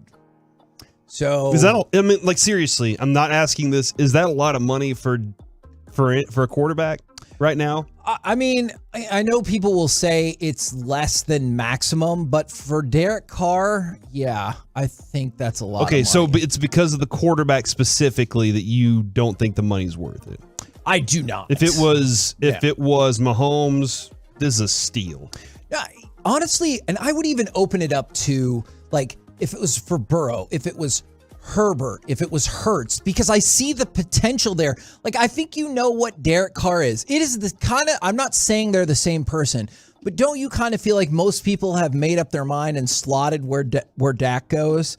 That's what I think about Derek Carr. Is I think you know what he is. And if the Saints were in the divisional round last year, rock on. Upgrade from what you were doing at quarterback and see what happens. They weren't. And It just seems like there's a lot more they have to add to that team rather than just a quarterback away. And they were already in negative cap territory, so I know they can set the cap value for the first year low. I just don't get this for the Saints. I don't think it's going to make a difference. Okay. I don't disagree. I think that there are a lot of different things away, but their quarterback play last year, Kevin, was atrocious. Yeah, you're right. So Jameis Winston, unreliable, unfortunately. Taysom Hill, not a quarterback, not a real quarterback. Yeah. Andy Dalton made a lot of bad mistakes. And I don't even know how much he expected to play last year, but he made a lot of mistakes that cost the team in a division that was within grasp. Okay, when you look at the Raiders division, that thing probably wasn't within grasp most of the time. And then all of a sudden you're like, hold on, maybe it was. But this division was within grasp of getting into the playoffs. And so I think that that's what they're looking at is the division going to be that much better this year? Can we try to reboot this and have a quarterback during that phase? And Saints fans are going to start putting bags over their head again if they rolled out Jameis Winston, Taysom Hill, and Andy Dalton again. So I do think Saints fans will be more excited that they have something new, as opposed to being like, it's Derek Carr, though. So I agree. Okay. I agree. Yeah, I with hear you. But as if I'm running the Saints right now, I'm doing anything I can to get interest back in this team and somewhat of a quarterback to run with. And if that's the idea, like today the Saints are the story. You know, like we talked about, we're focused here on Tony Pollard getting the franchise tag, but nationally, the Saints are the story today. And I'm sure they're hoping that can translate into better play in the field, more fan interest and everything like that. So from that perspective, I get it. But I am not kidding. I think Derek Carr did a great job with this because he called the Raiders bluff and he was like, you are not gonna keep me on the roster from all my guaranteed money, and I'm not gonna accept the trades that you're throwing out there. Y'all just made me stop starting. Yes. At the end of the season. So guess what you're gonna have to do? You're gonna have to release me, and now I get $100 million guaranteed money. So I think Derek Carr and his agents, they played this masterfully. Yeah, and I mean there's some patience that goes into it, some biting your tongue in certain situations, and just letting it play out. Let the game come to you, as they say, in a lot of ways, and that's kind of the way they approach this one for sure. Now, I know that you are interested in this, and I am as well. I want to see which cut you want to play first, because there's one in particular that brought me lots of sadness. Is Jerry said a lot of stuff at the combine. What stood out first to you, or what do you think the cut of sadness is? Again, this is from Jerry's lips to your ears. Yes. Deal with it, as Mike would say. Mm-hmm. Let's go to cut 11, Kevin, and just start with that one because I think that's a reality. Yep. We've got to remember now, Zeke was limited. He might not have been as limited as we might have worried about him being, but he was limited last year. I know I've got a reputation for being reluctant to look at great players as they go into the later years of their careers, but I don't need empathy, or I don't need a feeling of look what he's done for us to turn on the tape and look at what a difference maker he was last year in games right through the end of the year. He made plays, made runs that had we not made them, it could have been even more negative than it turned out. What? Does that mean we would have lost the game by more? He said could have been more negative than it turned out. What the hell does that mean? We lost that game by 14 instead of 17? He's saying, instead of 10? We could have gotten negative yards on that run. Instead, we're back at the original line of scrimmage. Okay. Like, I think that's where he's going with that. He loves Zeke, man. I get it. This is where, and credit Jerry Jones for this. He does make this thing a lot like a family. He loves this guy. And I think he looks back at his playing days a lot of times, and he's like, man, the cohesion in the locker room and what Zeke brings to it and how happy he makes the quarterback just having him around. I think there are a lot of things that he sees. Now, will he say, I have moved on from the likes of DeMarcus Ware before? I have moved on from other players in the past. I mean, they did move on from Tony Romo.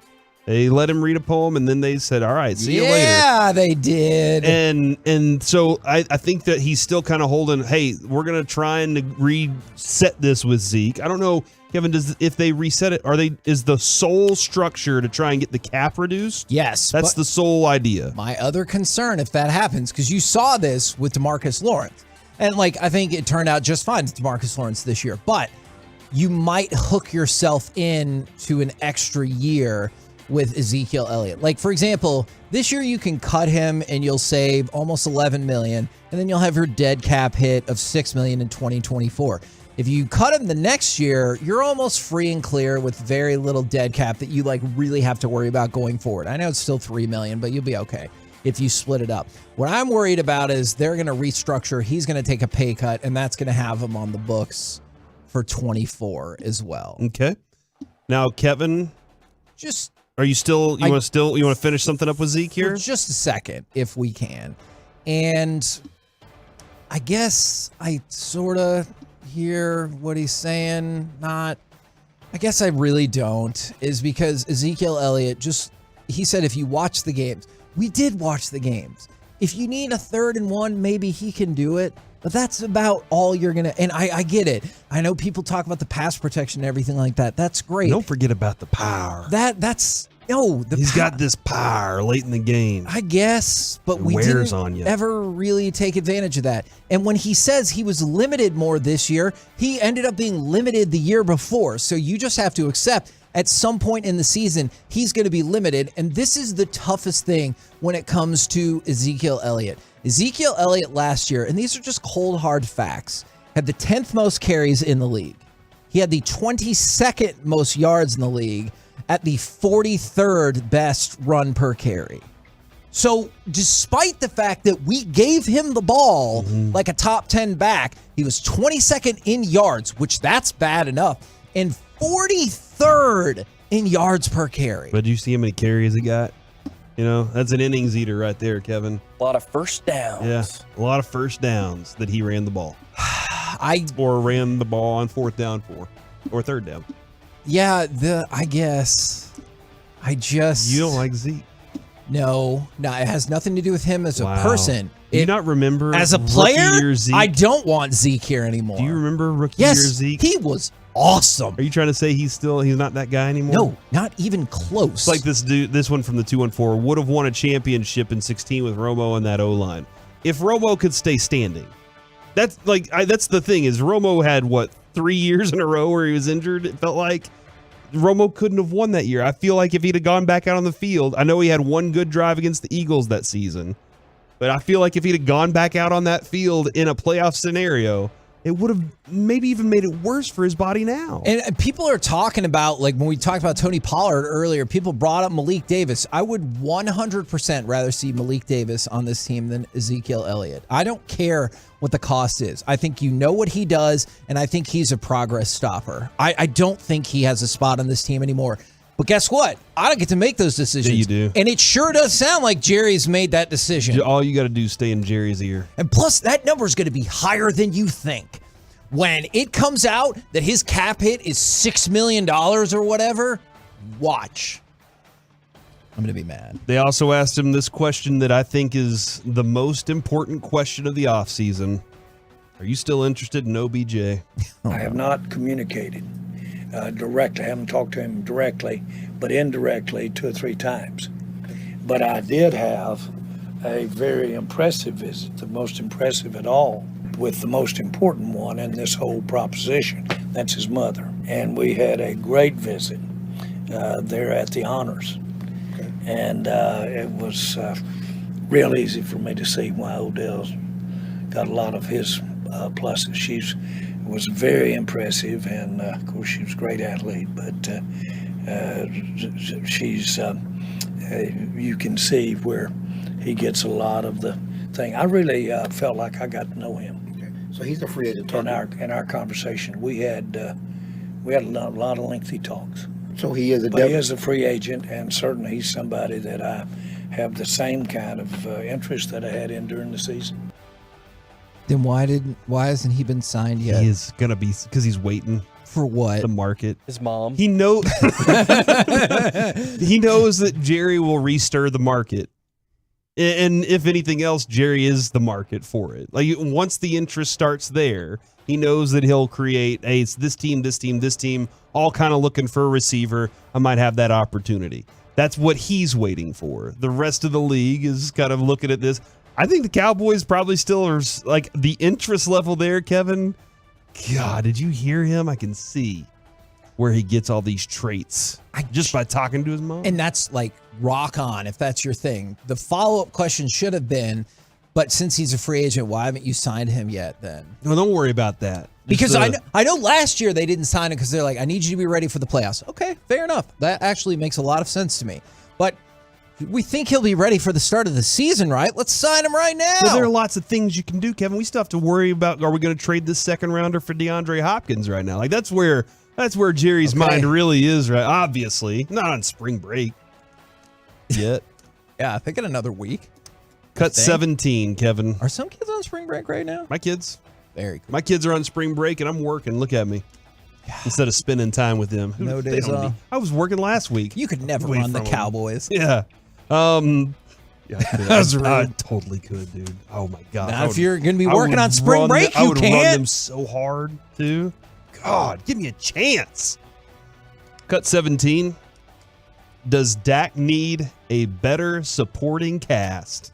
When you have a competitive paid quarterback in the NFL, then you're not going to be able to get the most skill around him. You're going to have to pick your spots, and you're going to be a little slower one year than the next year. Not slow in terms of speed, just at what you're doing.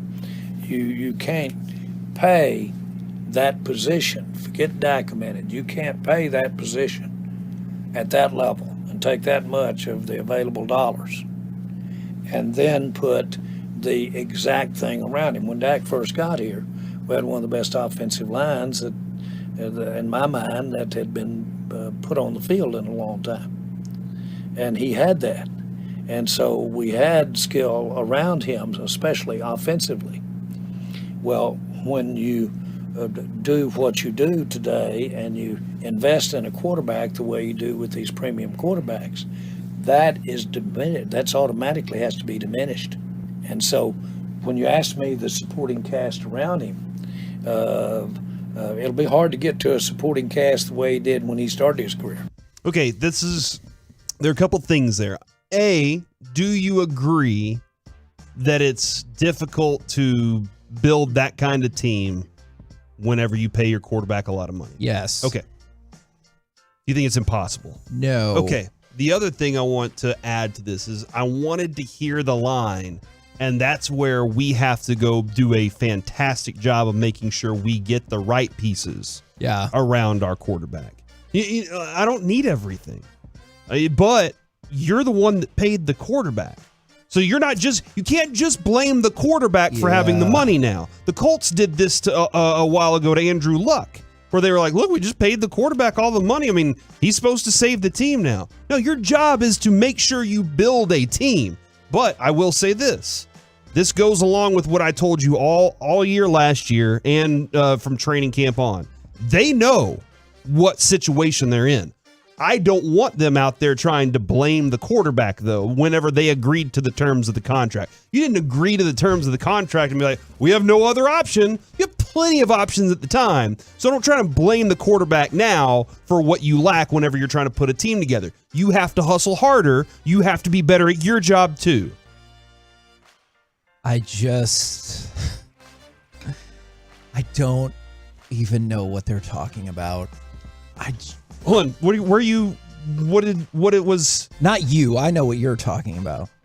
I don't even understand what the Cowboys are talking about. These last 2 years, you know what Dak's cap hit was? Cheap. It's $37 million. Total. This contract hasn't even kicked in yet. Were they still dealing with other money that they just didn't have? I would have to go back and double check that, but probably to a certain extent. That's the problem. So the last 2 years, $37 million. These next 2 years, you know what his cap hit is? $101.3 million. So just think about that. You haven't even seen this cap hit yet. The other issue I have with what he's saying is like, well, if you're going to take all of the money, okay, great. 2 years ago, you could have made a decision and got him at 28 per. Or 2 years before he signed, I should say. The year before he signed, you could have got him at 32 million per. What happened? The Cowboys got off to a terrible start to the season, and Dak got hurt. And the outcome was we gave him $40 million per year.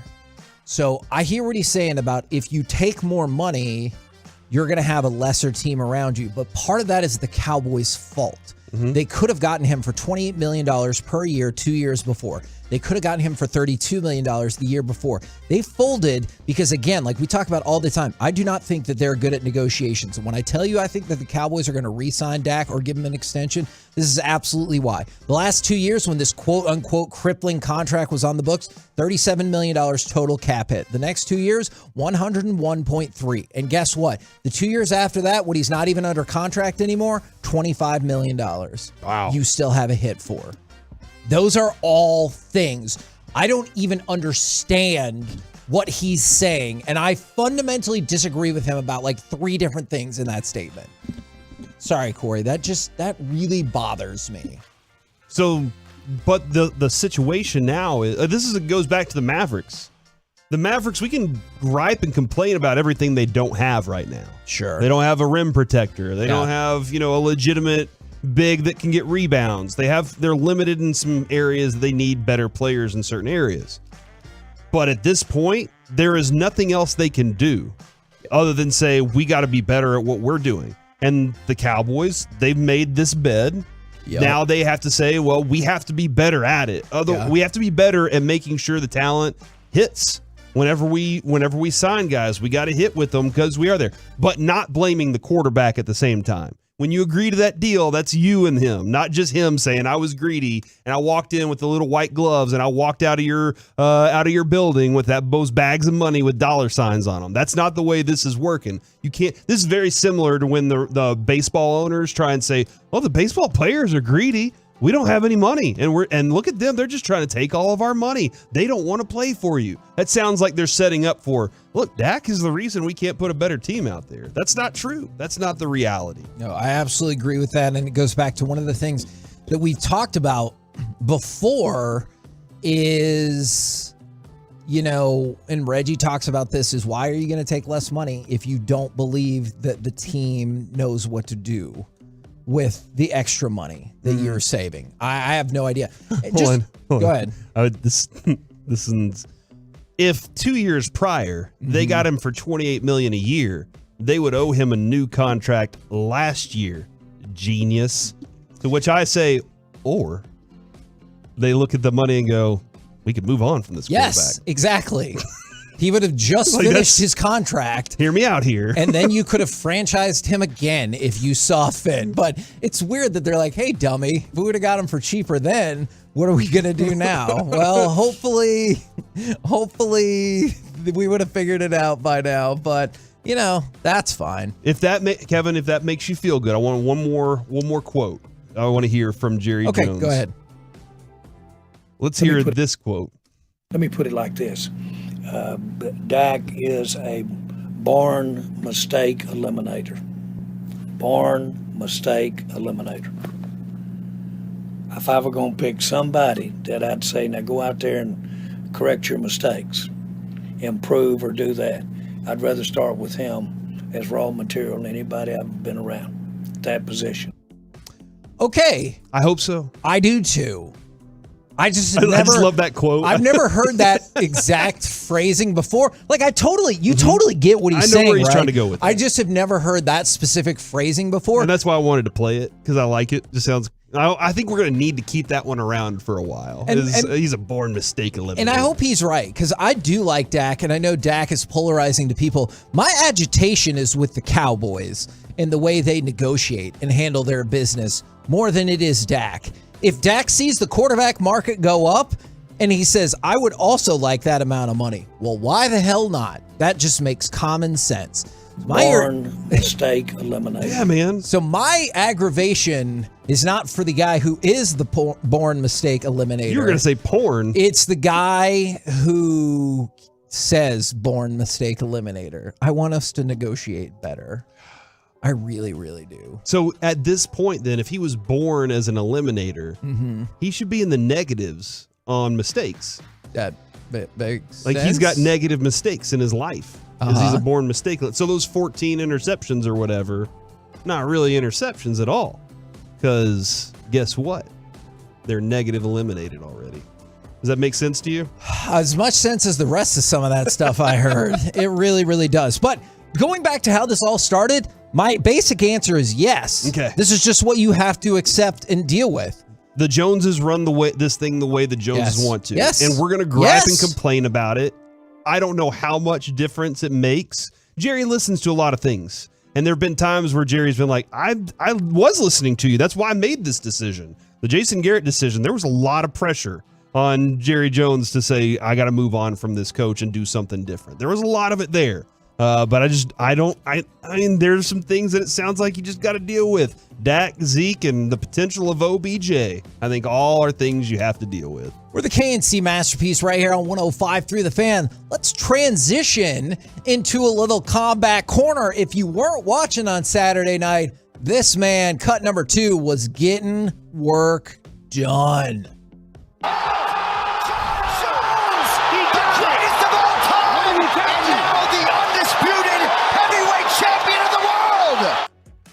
It was an amazing performance. I did have somebody text me and they go, "This is why WWE's better. I know I'm going to get a longer main event." I was like, man, that was pretty incredible. I know that fight with Cyril Gahn only lasted, 2 minutes? Maybe 2 minutes and a few seconds.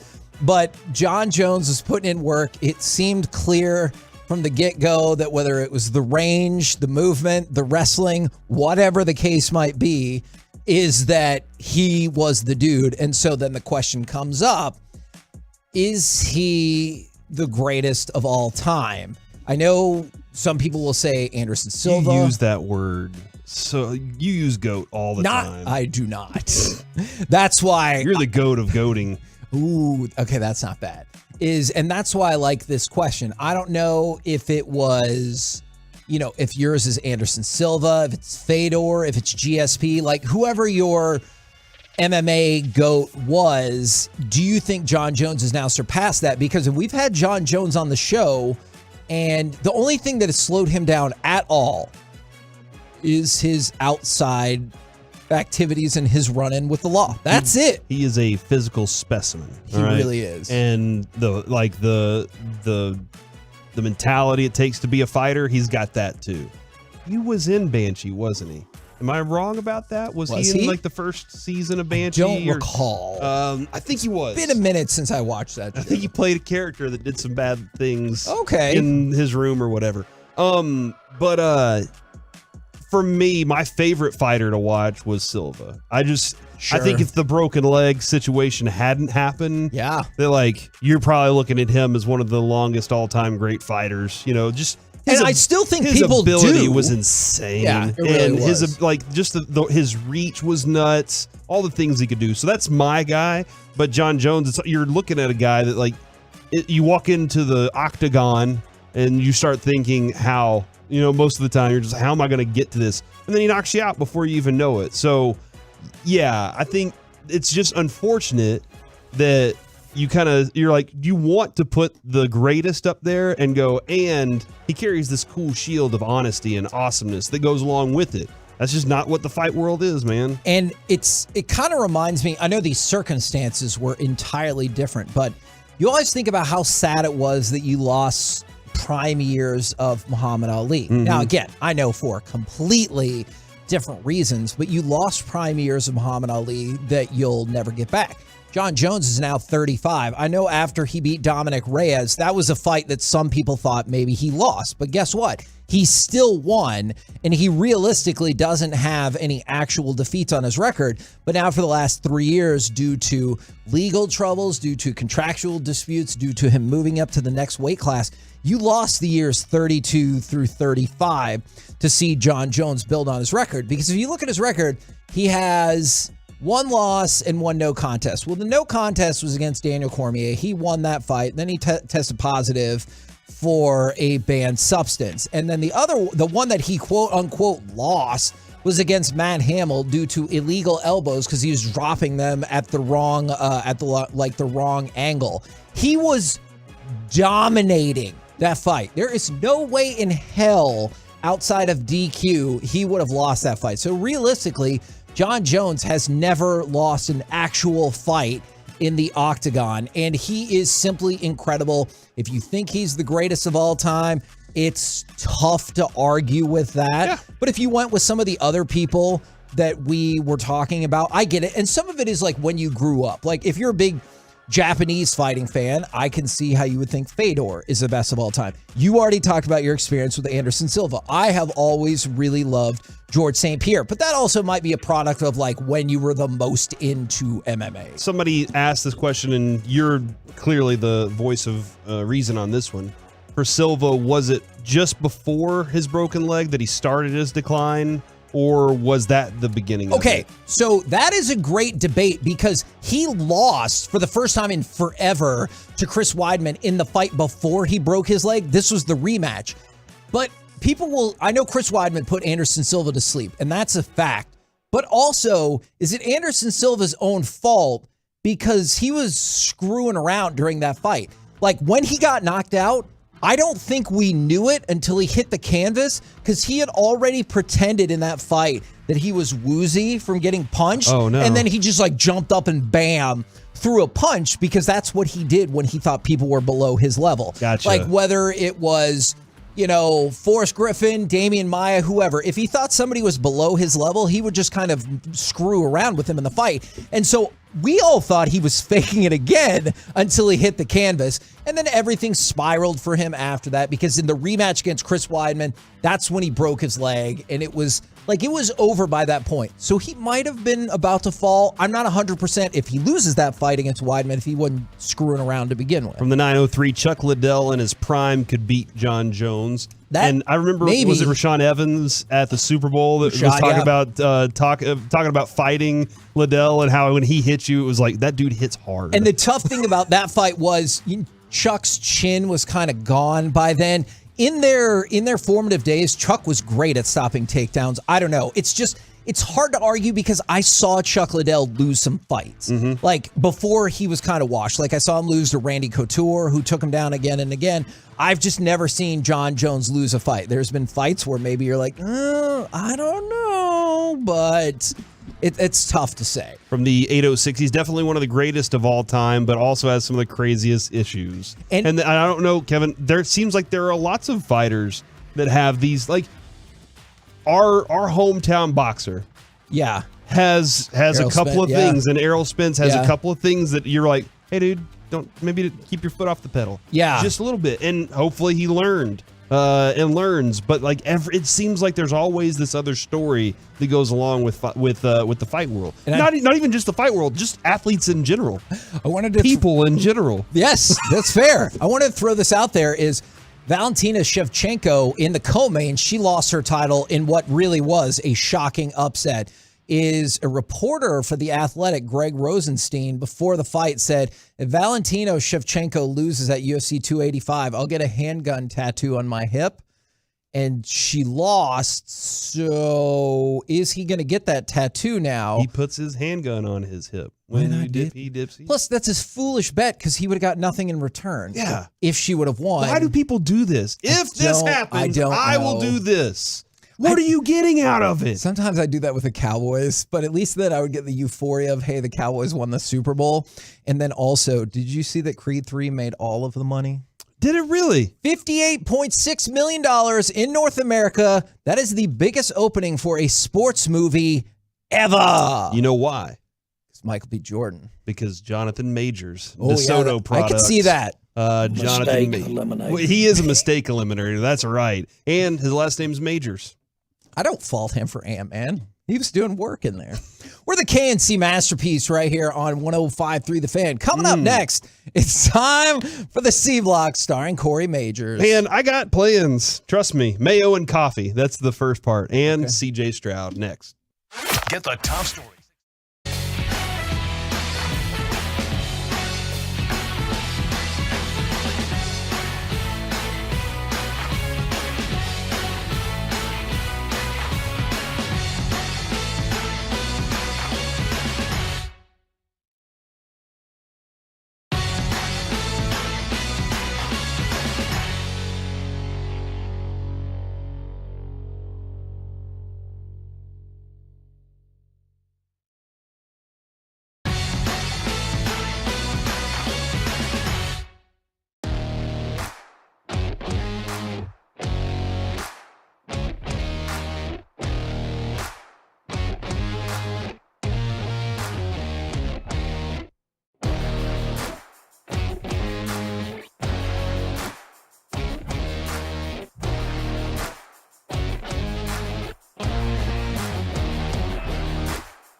and studios secured by DFWsecurity.com. It's the KNC Masterpiece on 105.3 The Fan. KNC Masterpiece back here on 105.3 The Fan. Want to thank all the Tolos and Twolos for interacting with us today. You guys have been fantastic at 877-881-1053 and on the Twitch. Now it's time for the C Block starring Corey Majors. And as always, C Block brought to you by 1053thefan.com/merch. I feel good. Wear me. You're eating right in the middle of that. Yeah, I apologize. Jake's pretty good. Jake's is really, thanks Jake's for bringing some food up today. Yeah. C Block, you know what that stands for? Stars. Oh, yeah. How are the Stars doing? 3-0 in their last 3, I believe. Segment about them coming up next. We'll talk about them next. Not right now. Next topic. Where's Mike? He's sick. You know that. He's not sick. He is sick. I don't know if this is He had to go to the sick. doctor. He went to the doctor to get something checked out, which, quite honestly, I'm glad that he did it. Like, this is one of those things where don't just chill and wait on this one. This is go ahead and do it. Make sure you're good. And then he called us. First thing he said, I'm dying. And I was like, well, he told me he was dead. He said he was already dead whenever he called Kevin. And I heard a couple things that he said, and then I don't know if it was my phone cutting out or his. Sometimes you get in a bad signal area. Or what he told me was, I don't know if Corey's mad at me or what, but he hung up on me. I'm not mad. I'm not ever anymore legitimately mad at Mike. All right. I have learned to let that go. I get it. You have to let it go sometimes and understand who Mike is to really understand how Mike can affect you. Okay. Does that make sense, people? Yeah. But we'll be happy when he does come back, whenever that day is. It could be tomorrow. Could be later than tomorrow. Who knows? That's true. I was really expecting, since he called both of us, I was like, man, maybe he is coming in today. Maybe there's a shot that Mike is like, you know what? Went to the doctor, everything checked out. I need to get on air as quick as possible, talk about Kyrie and Luka. But no, that has not happened. Now, we'll find out. Just go ahead and tweet him. If he hasn't blocked you already, tweet Mike at Mike Bassick. And just Good say, chance he did. Yeah, just tell him you love Fair. him and say we can't wait for you to get back, Mike. Kevin, I got a chance to watch some of the quarterbacks throw on the Combine weekend because Saturday, my wife said, I'm not doing anything today. And I was like, sweet. She didn't do anything Sunday either, so that was kind of concerning. So that was 2 days in a row. I really need her to do stuff, Did you see my boy put in work? Did not see Bryce Young because Bryce Young, Kevin, did not suit up or do anything really. He was just like, I'm here, but that's about it. They weighed him and measured him. And talked to him. People talked to him, and he was like, look, I've been this size my whole life. He's 5'10 and an eighth and weighed 204 pounds, which would make him the lightest round one quarterback since at least 2006, and obviously one of the shortest since the merger in 67. But his hands were 9 3/4 inches. Smaller than Russell Wilson's, I believe. He was very comparable to Russell Wilson and Kyler Murray in a lot of areas. That was the comparable, except for I think Kyler was heavier. He was because that Lincoln Riley brisket that he made up there. Or and I don't think they're the same quarterbacks, but they get compared because they're similar heights and weights. Gotcha. But I'm not saying they're the same quarterback at all. When you watch them play, would you say you see a similarity? I think when you watch Bryce Young play, what do you see on tape? I always thought he was a smaller version of, like, his idealized version of Bryce Young would be a small Patrick Mahomes. Okay. I think he has really look. Wow. I want to make this very clear. Wow. I'm not saying he would be Grab that Patrick kid Mahomes. now. I just think in terms of pocket savvy and, like, you're not thinking of him as a pure runner, but he has escapability and everything like that. So I know that's a ridiculously high bar, but I think the best version of him would be a shorter version of that. Now, Will Levis, a lot of talk about him. Please, I hope you're going to talk about the one thing and not anything on the field about him. Hit cut one here, Joey. Cut one on Will Levis. Yeah, I mean, the mayo and the coffee thing just started just one time. It was the Friday before a game. Me and my girlfriend were at breakfast. We got our coffees, and there was no cream, no sugar on the table, just a bottle of mayo. And she just made the kind of funny joke, like, you think people are supposed to put this in your coffee? And I was like, maybe let's try it out. Kid that knew it would get a rise out of people, and it went way further than I expected. All right. I know there's a lot to decompress. Can I just tell you? Leave your mayonnaise sitting on a table. That's a great point. But can I tell you, one part of his story rang true to me. When he talked about it being a substitute for the creamer and stuff, I have made similarly poor decisions when I look at something very basically and think it should work. Like, for example. Oh, no! I was coming back. It was on 30. 35 will fork off at one point, and you go to the right to go to Dallas. You go to the left to go to Fort Worth. Is that what you say to 35 every once in a while? That's right. You could fork off. If you're not paying attention, theoretically, you might accidentally go left to Fort Worth, unless you live in Fort Worth and that's what you wanted to do. I live closer to Dallas. I live in Garland.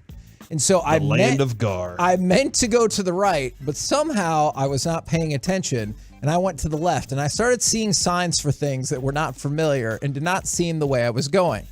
So what did I do? I immediately stopped and asked for directions. Except, of course, that is not what I did. What I did instead was I thought, here, Corey, I went to the left. I needed to go to the right. So if I just get off the highway and turn right, it'll inevitably get me back to where I need to be.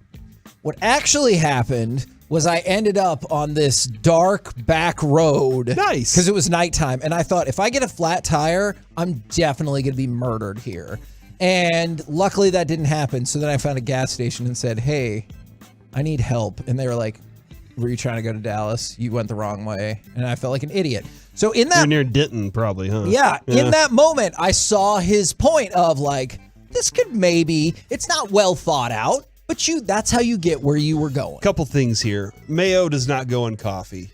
Ever. All right? Have you tried it? I won't. Then you don't know. No, I do. Do you like mayonnaise? Mayonnaise is delicious. Do you like coffee? And mayonnaise is probably better now than it ever has been. Do you like coffee? I drink coffee. I don't like coffee. I drink it because I need to wake up. Well, hear me out for a second, Corey.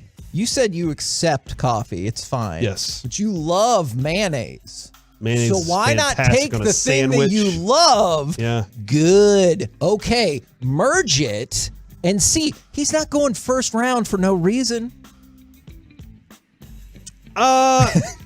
Actually, it kind of feels like he is. A lot of people are just throwing him up in the first round out of nowhere. He has a giant arm. PFF has him going to the Titans third overall, by the way. That's where Pro Football Focus has him, the Titans third overall, as the third quarterback to go. And a couple updates from the 817. Do you not own a phone? This happened a long time ago. Like before phones. Yeah. Well, there was phones, but this is like when I was in college and your map app was not easily accessible. Did you even have a Mapsco in your car? No chance. Because I still had the phone where you had to push, if you wanted to send you wanted to start something with the letter B, you had to push the button twice to get to the B. You had to push it 3 times. Was it because you had the capital A and then the lowercase a and then the capital B. So like this was the time, and we're blowing Joey's mind right now.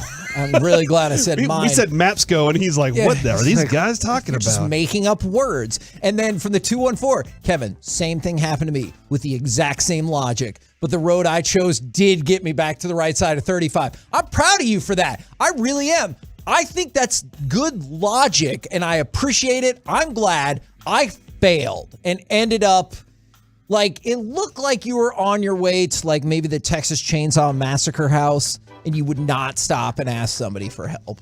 But I made it. The other thing I wanted to get to in this So you're not going to put mayonnaise? Never. Sorry, Will Levis. I'm not putting you on my football team, and I'm not putting mayo in my coffee. Hold on. He's out for draftable? Dude, they're not going to be able to get him anyway. Okay. That's why they're getting the Maxaw, baby.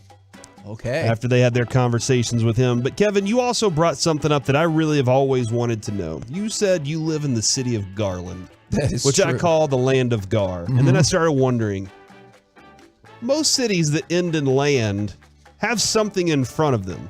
Like I went and looked. Daysland, the land of days. Heartland, the land of hearts. Fairyland, you can figure that one out. Winterland, the land of winter. Midland, the land of mid. Good band. Yeah. Choiceland, land of choices. What is Gar? So Nobody knows.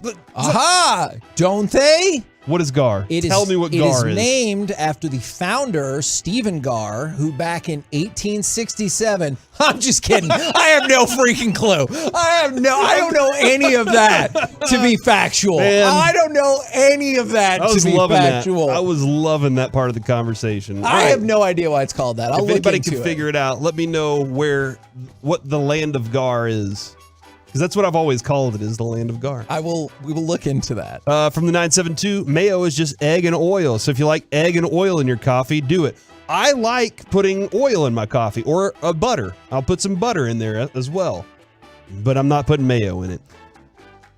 Then I saw CJ Stroud, Kevin. Because I was watching Anthony Richardson, because that dude's just an athletic freak. Yeah. But I was also watching him throw footballs, and I was like, need some work. He good. CJ Stroud looks as comfortable as I've ever seen anybody throwing. And this is the combine. You can take it serious. You cannot. Sure. I've also seen the guy play in big time football games too. Good point. So that goes along with what I'm watching. But it was a lot of fun to watch a quarterback who just made it look effortless in not only throwing the ball, getting rid of it, the timing that he had with the receivers he didn't even know, and receivers that he did know. And his ability to throw the deep ball looked pretty good too. Like, there were a lot of things to like about this quarterback. And Kevin, you've been all over. You would take Stroud over Young. Yep. And I'm kind of like, hey, let the Texans take Bryce Young and let them deal with that. Yeah. They'll enjoy their situation with him. But CJ Stroud's going to make if he gets with the right team, they're going to be very happy that they have this young quarterback on it. I know you said, take the combine for whatever you will. Take this for whatever you will. Daniel Jeremiah, during the throwing session, said you could not have scripted a better day for him throwing the football. Said it's one of the best throwing sessions he's ever seen at the combine. Me too. With the difference there being, it's not just he threw well with no pressure. He said, I'm comparing this to all the other guys who had no pressure on them. And he threw well. He has the more prototypical size too. I think he's like 6'4", I want to say, as opposed to Bryce Young. Because I know some people think Bryce Young is more toolsy than CJ Stroud. It's the size that is holding him back in some people's mind. And I do believe every team's different. But there are now some teams that supposedly have Bryce Young as QB3. Really? On their board. He could go number 1 in the draft, but supposedly some folks have him QB3. And Anthony Richardson has made a run more recently, where CJ Stroud, I feel like him and Young have been 1-2 for a while. And the answer, Kevin, to the greatest question that has just really aggravated men for a long time: what is Gar for the land of Gar? What's it is a fish. Is it? That Okay. I didn't know was like all up in the city of Garland. That was something I'd like. Where are you fishing in Garland, Kevin? What's your first place? I have another answer for this question. All right. Okay. This comes from the Texas State Historical Association. All right. It was actually named after Augustus H. Garland, who was the U.S. Attorney General under. But where Grover did Cleveland. his name come from? So there we go. Ooh, which Grover Cleveland term, though? Because remember, he's president on 2 non-consecutive occasions. It says in late 1887. Okay. See, like in Viking times, Eric the Red had a son named Leif Erikson. Guess what? Why his name was Erikson? Because his dad's name was Eric, so his name was Erikson. All right, Eric the Red didn't have a last name, but Leif Erikson was that. So where did Garland come from? Mr. Garland guy. So I just still want to know.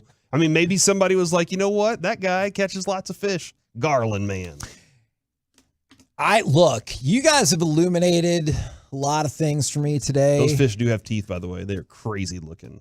By the way, I know you really wanted to know that. Did you see the Kansas State running back Deuce Vaughn? He measured at 5'5".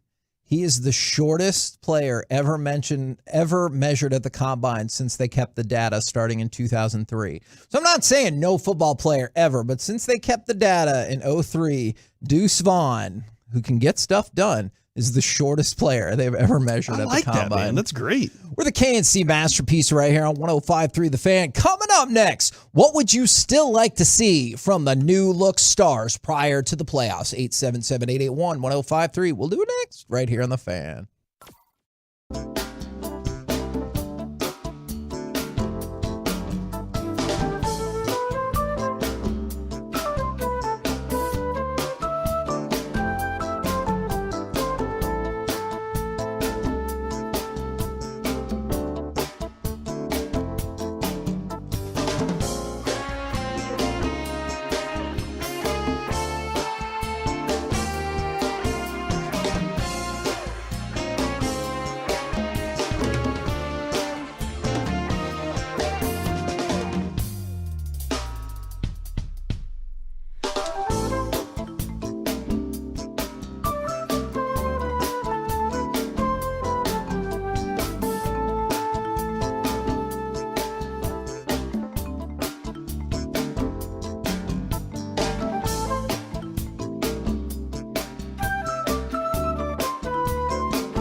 Piece is brought to you by Frankel & Frankel. There's a reason you need a special license to drive a big truck. So companies that hire drivers and put them in a big truck should be held accountable for what happens when one hurts you. Frankly, you need Frankel & Frankel. The consultation, it's always free. Visit truckwreck.com. Suter into the skates of Pavelski, and here's Hintz. Hintz centers one. Robertson to Pavelski. Score! The top line does it again! And just like that, Dallas has the 2-goal lead back. KNC Masterpiece back here on 105.3 The Fan. Pavelski with a goal and an assist as the Stars absolutely beat down the Avalanche 7-3. And my question for everyone, though we've got a lot of Star stuff to break down right here, is what would you still like to see from the team prior to the start of the playoffs? Because unlike some seasons past, you got 19 games to go, and you feel very comfortable in terms of making the playoffs. Now, I know with the tight nature of the Central, you're still worried that some sort of prolonged fall could put you in a wild card spot. I choose to believe that that will not happen, especially since Colorado is trying to come up in the world and you slap them back down. But for a team that's got the second most points in the Western Conference, you're feeling good, but could still feel better. What are the things you still need to see from this Stars team? I will tell you this. If you're not watching the Twitch fan cam on Twitch, seeing Joey, like how excited he gets about hockey is really a joy. A lot of people say we don't talk enough hockey, and hey man, I'm for it. Joey loves hockey. He moved up to Minnesota to go to college at one of the Frozen Four. All right, like that's what he wanted to do. That's all he wanted to do. St. Cloud State consistently been in the Frozen Four? They've been in it 2 of the last 10 years. Do you have a shirt with them on it? I have a sweatshirt, that I wear quite a bit. In your face, Kevin. Okay. The only reason he went up there was to be around more hockey. I get so, it. like, when you hear Joey talk about hockey, it's because he knows hockey. Here's the one thing, and this is very general. This is not a very specific thing. I don't want to see them back into the playoffs. That's something that I don't ever really love, because you're going, man, you just got in based on what you did early in the season. What are you right now?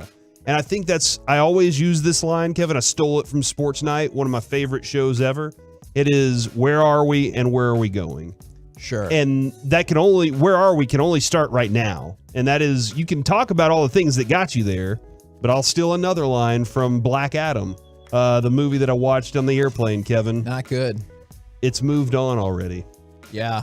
And whatever happened that you've already done, that's moved on. It's moved on from you. It's moved on from everything. So where are you now and where are you going? And that's where on today, you have, a 12 days? You're on the road for 12 days. Bring it on. And what are you going to do about it? Are you going to go into it and say, man, it was just a long road stand and we couldn't handle it? Or are you going to say, man, we dominated the road stand. Can't wait for the playoffs. So I want to see them. I want to see them go into the playoffs firing. So what I just heard is they better get the 2 points tonight because you have no confidence in them on the road. No, you just heard that, right? I didn't say Joey? no confidence. I did. I'm just saying that's a long road run. Okay. Now here's my question, because Like it comes Wile E. up, Coyote. and we see this all the time. Sometimes I do not feel like hockey fans are the most inclusive in terms of you're late to the party. It was like me when I watched Arrested Development. Everyone's like, "Oh, always watch." I was like, "No, you didn't. Nobody watched that show. That's why I got canceled." Me and Kevin. That's Is some people saying from the 469. Thank you for talking about the Stars. Can't wait to see all these bandwagon people say they've always been a Stars fan. Now's the time. I hope that you will welcome them. Yeah, we did this years ago. All right, because Joey, sometimes it can be tough to get people in on hockey. Now's the time. The Stars are leading their division. They have the second most points in the West. They have badass players across the board. I know that our MVP candidacy for Robertson has lost some steam, and our Vezina candidacy for Ottinger, it's not at the top of the list, but they're still excellent players.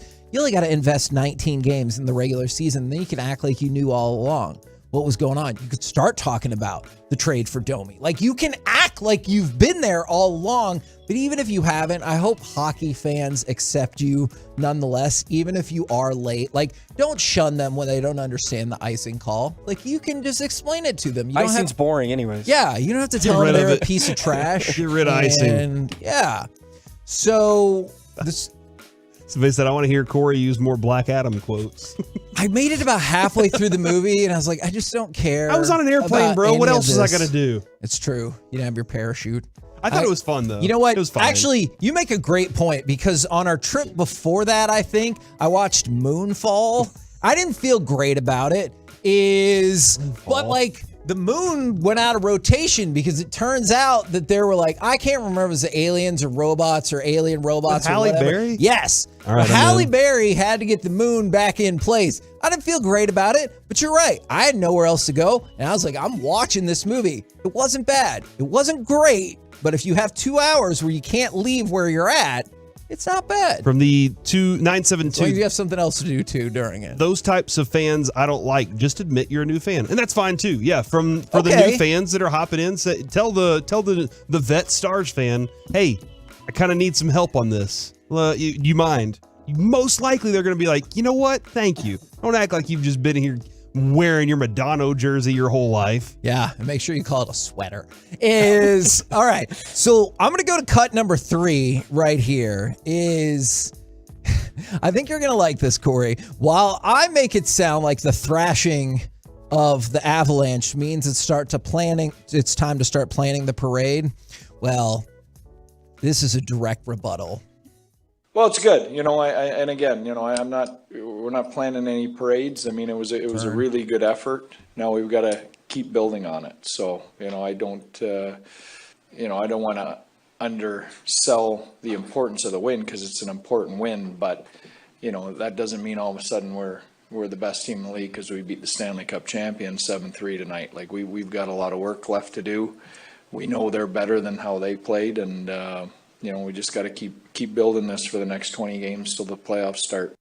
This was also the team debut of Max Domi, the more marquee, fair to say, Joey, of the trades made. I know they made another bigger name. Yeah, like a depth trade on Friday, but this feels like the one that Did you say depth trade? Depth. Oh, okay. Trade. God. I was like, is this a new thing in hockey? I hope not. But this feels like the bigger deal of somebody that you'll see in terms of like more tangible ice time going forward. Yeah, he looked really good with Marchment and Sagan in his first game which back. Is what we thought the line would be. Yeah, which we really needed because those guys have struggled to find a line mate to pair with them. And I think the moves with Dadonov and Domi allow some players like Foxa and Delandria to play a more accustomed role. A little fourth line, maybe more grinding type of game. Foxa moves down to that fourth line center, which is where he's going to thrive.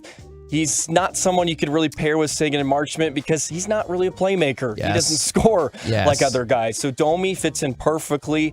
He can defer a little bit, and it worked out on Saturday.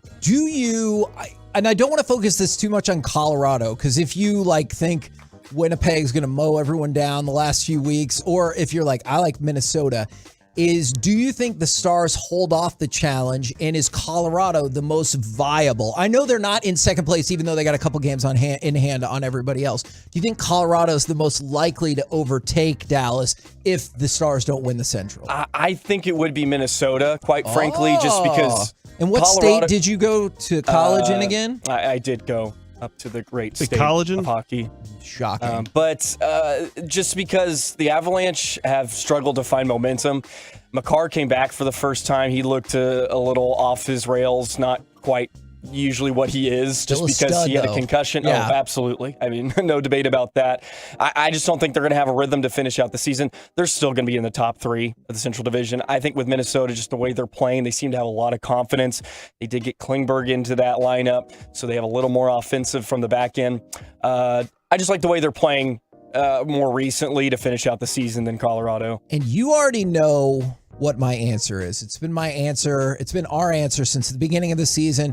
It remains my answer. I know the Stars have won 3 straight, and I'm like, no, I'm not hating whatsoever. You play 3 games, get 6 points, like huzzah to you. But you look right before that, whether it's Vancouver, Chicago, Minnesota, Boston, the 1-goal games and the shootout in overtime. I need you to take those home. Even though I understand the fundamental difference in the overtime structure and overtime. I get that. It's just the pressure situation that makes me nervous. And as much as I love Ottinger, I am a bit concerned about what has happened in some of these overtimes. Yeah, and I understand your sentiments, like, show some signs that you can get it done. And I would love to have an answer, too, with 3-on-3 OT. And they've trotted out 3 forwards. They've trotted out 2D and 1 forward. They've done everything. Maybe they just have Andre play forward at this point and then see if that gets it done. But they've done everything. But yeah, one goal games have been a struggle, especially past 60 minutes. And that would be something great for them to rewrite the ship a little bit. But one thing I would love to see consistently down the stretch is winning board battles in 50-50 pucks consistently, because that was a huge struggle in that month of February where they weren't winning a lot of board battles. Teams were getting interior on them, which is something that they usually consistently do with the guys they have. And I don't care who you play in the playoffs. That's going to be a staple of playoff hockey. Some teams more than others, but if you're consistently losing those two aspects, the writing might be on the wall, or your goalie's going to have to be standing on his head the whole time. Like that is going to be problematic. The 561, I love our Dallas Stars. We need consistency from our veterans. Wouldn't hurt for Ben Sagan to be in their bag. New guys to mesh, and no hating on new hockey fans here. Welcome to the club. And that's all I see. Oh, okay. I thought the Joey Knows Hockey was from that one too, but it was not. I wonder if Sagan being in his bag will be aided by the Domi edition and switching that up a bit. Yeah, it really should be. We've seen somewhat of a renaissance from Jamie Benn especially. He's had an incredible year than he has in years past. And Sagan, a little bit slower, but as you mentioned, I think Domi really helps him out because Sagan's not the type of guy that he was 8 years ago where he can create offense a little bit more by himself. He needs some help. If he can be where the puck is not all the time and Domi can feed him, I think it will help his numbers. And before the game even started, Jamie Benn inspired the Stars to victory. How? Because they had their ceremony for him playing his 1,000th game. So he's the second Stars player ever to hit 1,000 games with the franchise and the 76th in NHL history. What do you think would be a good, let's say, gift package for getting 1,000 games? Some shirts, some really cool shirts. Okay. Fancy masterpiece shirt. Ooh. Oh yeah, 1053thefan.com/merch. Wear me. That's a good point. I think you're going to be pleased by what he got then. This is his gift package before the game. A silver stick, a custom Rolex, and the NHL awarded him a Tiffany crystal plaque. Wow. That's really nice for a rich guy to get all that cool stuff. Okay, I know. Look, we talk about it all the Pretty time. significant contract. He's already making lots of money. The more opportunity and sometimes the more money you have, the more likely you are to get free stuff. It is a twisted way the world works. Like, who should be most likely to get all this free stuff? Homeless people. Yeah, the people in need. That's not the way it works, and I don't entirely know why. I do. I have two things here that I wanted to get to. One, so what y'all are saying is that Domi is going to get out of Ben and Sagan. He's going to get the max out of those two guys. Okay. I see what you're doing because that's his first name. I think probably more Sagan than Ben, but I appreciate what you're doing. The other question comes from the 817. I think they're trying to figure out if Joey really knows hockey. Yes, what is he Joey's does. favorite hockey team and favorite hockey player of all time? Well, it would be the Dallas Stars. There you I go. live and breathe them. Mhm. My favorite hockey player of all time, probably Yuri Lettinen. Oh, wow. Yeah, I love Yuri. You say Yuri, I say Jerry. Hatcher. Yeah, I'm big into Finnish players because they play two ways. Yeah. And they're very, the way they're just very versatile. So that was my favorite player growing up, at least. I love watching him play, man. He was a blast. Man, look at that. Joey doing work right there. A couple more football notes for you is Steve Sarkisian has said that Quinn Ewers and Arch Manning are in the competition for the Texas quarterback job. Not to say that Arch Manning wouldn't or couldn't redshirt, but all the people who shouted us down and said Manning was automatically going to redshirt. Whoops. Sorry about that. You were wrong. And then also Tom Pelissero is reporting that there's concern that the USC offensive lineman Andrew Voorhees, who's a top 100 prospect, tore his ACL yesterday at the Combine. Lincoln Riley's trying to shout out for him. Complete warrior, played hurt the entire second half of the season when most would have shut it down. whatever team drafts him will be getting an absolute dude in the trenches. So I appreciate that, like maybe in one of his lower moments from a professional standpoint, that Lincoln Riley stepped out and stood up for this kid. We're the KNC Masterpiece right here on 105.3 The Fan. Coming up next, let's chit-chat with those fellas from the G-Bag Nation right here on 105.3 The Fan. RJ Chopper here.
CNC Masterpiece back here on 105 through the Fan right now, courtesy of D and Emily singing. It's time for our chit chat with the fellas from the G-Bag Nation. Gentlemen, how is it today? Peggy, we are rolling.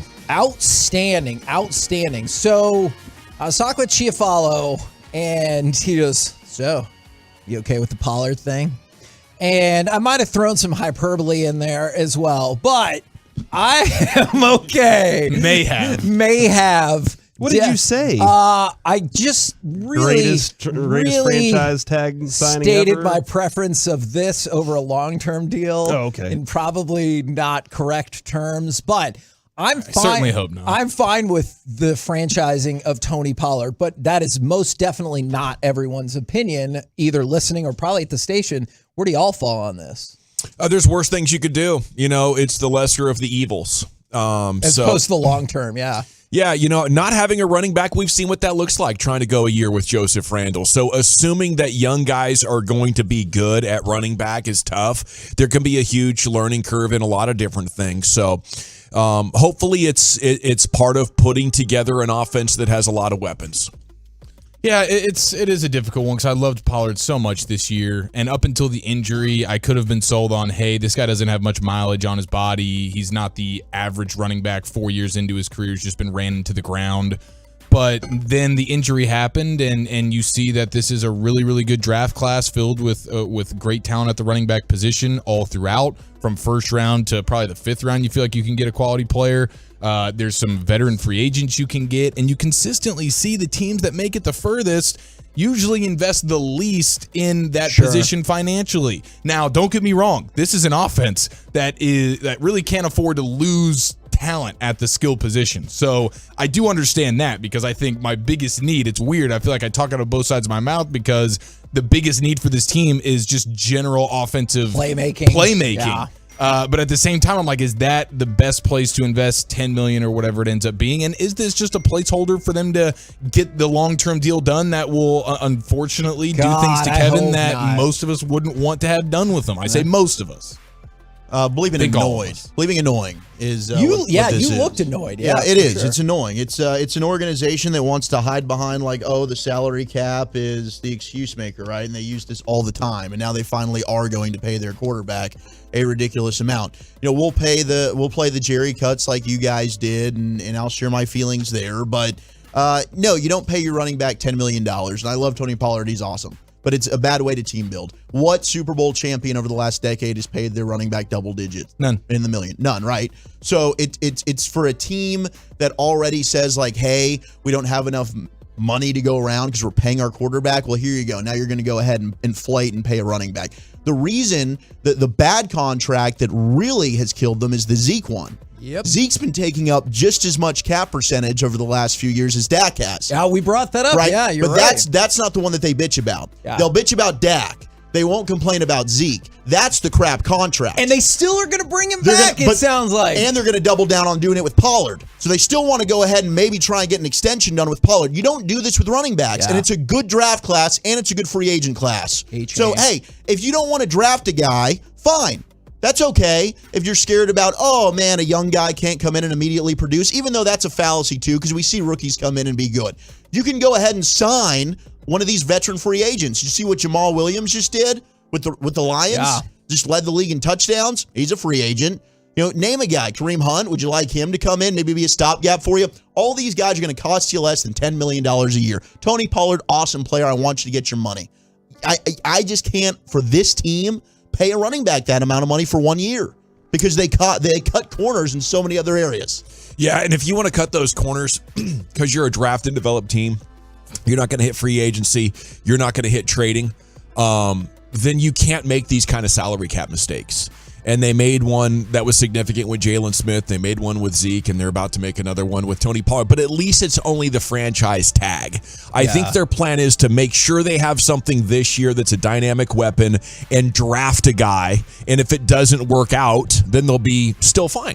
But it's really unfortunate, especially because young guys like Wolchuk haven't accepted the truth yet, and they get all worked up and they expect something different. Well, the truth is they're not going to win a Super Bowl. Yeah. So, I mean, this is awesome. We'll sit through another year of rooting for them and everything, and I'll do it, and I'll get excited every Sunday. But the bottom line is we'll be sitting here again with the same disappointment because they think they're the smartest team in the room, and they keep making the same dumb mistakes every single year. What is the answer at running backs from College Station? And also, Broadus, what did you think about this franchise tag?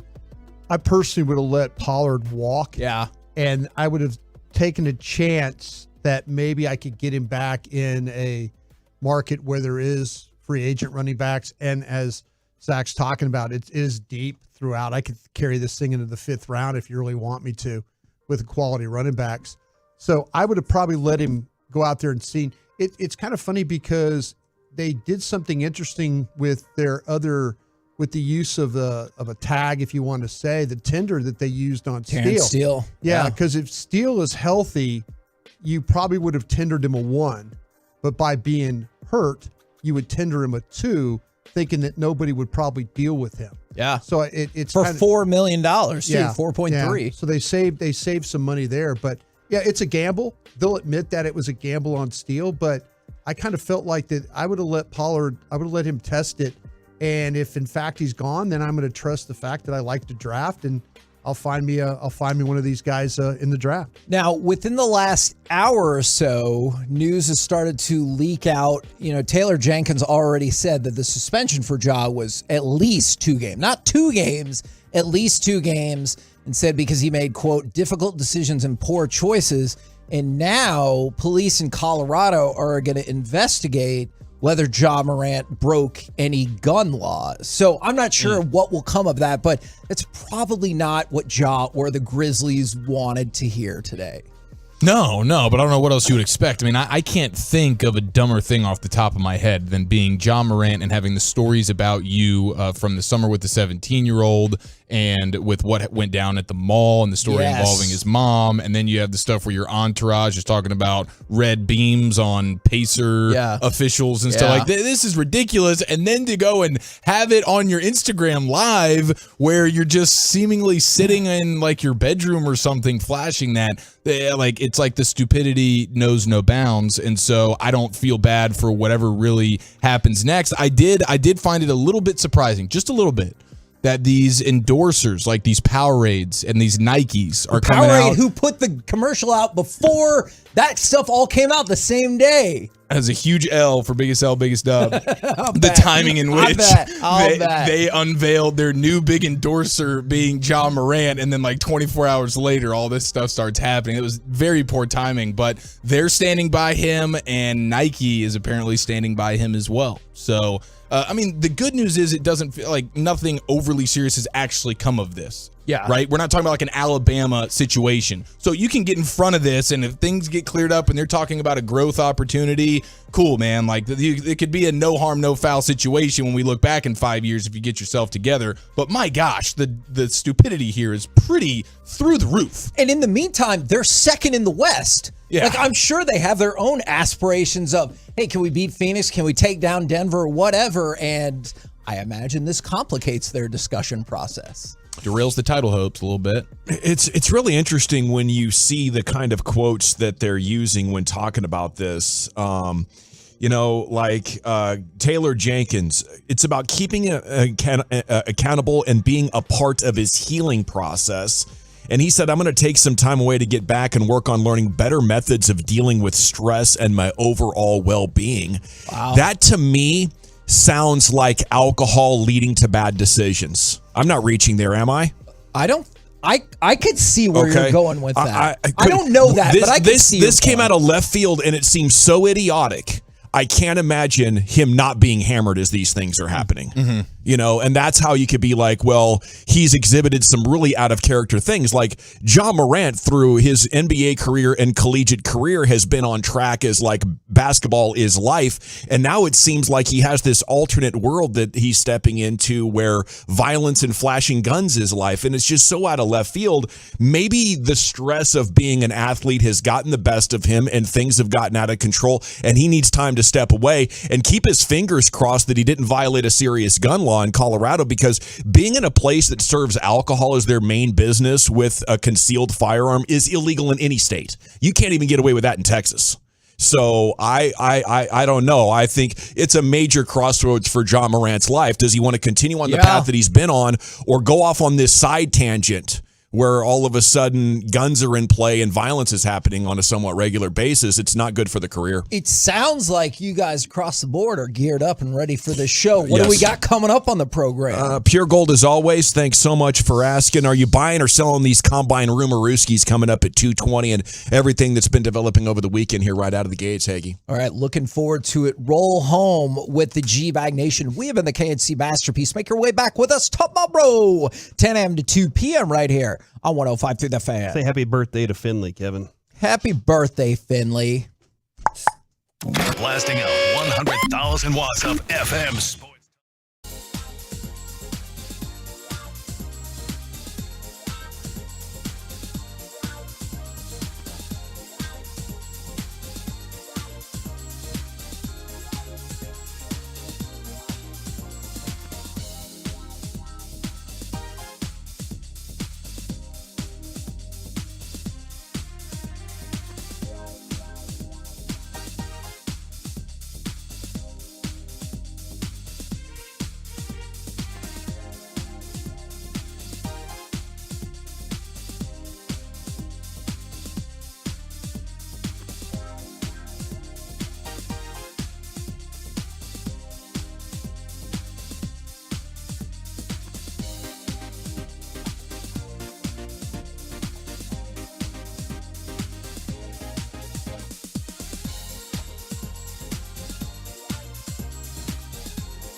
our fan studio, secured by DFWsecurity.com, you're rolling with the G-Bang Nation on 105.3 The Fan. Okay, some good Cowboys offseason buzz to open up with the show. Have you seen Dez's Instagram Live this afternoon? Let's discuss it. General at your service, Eddie's. There's Brian Broaddus, former Cowboy scout, NFL executive.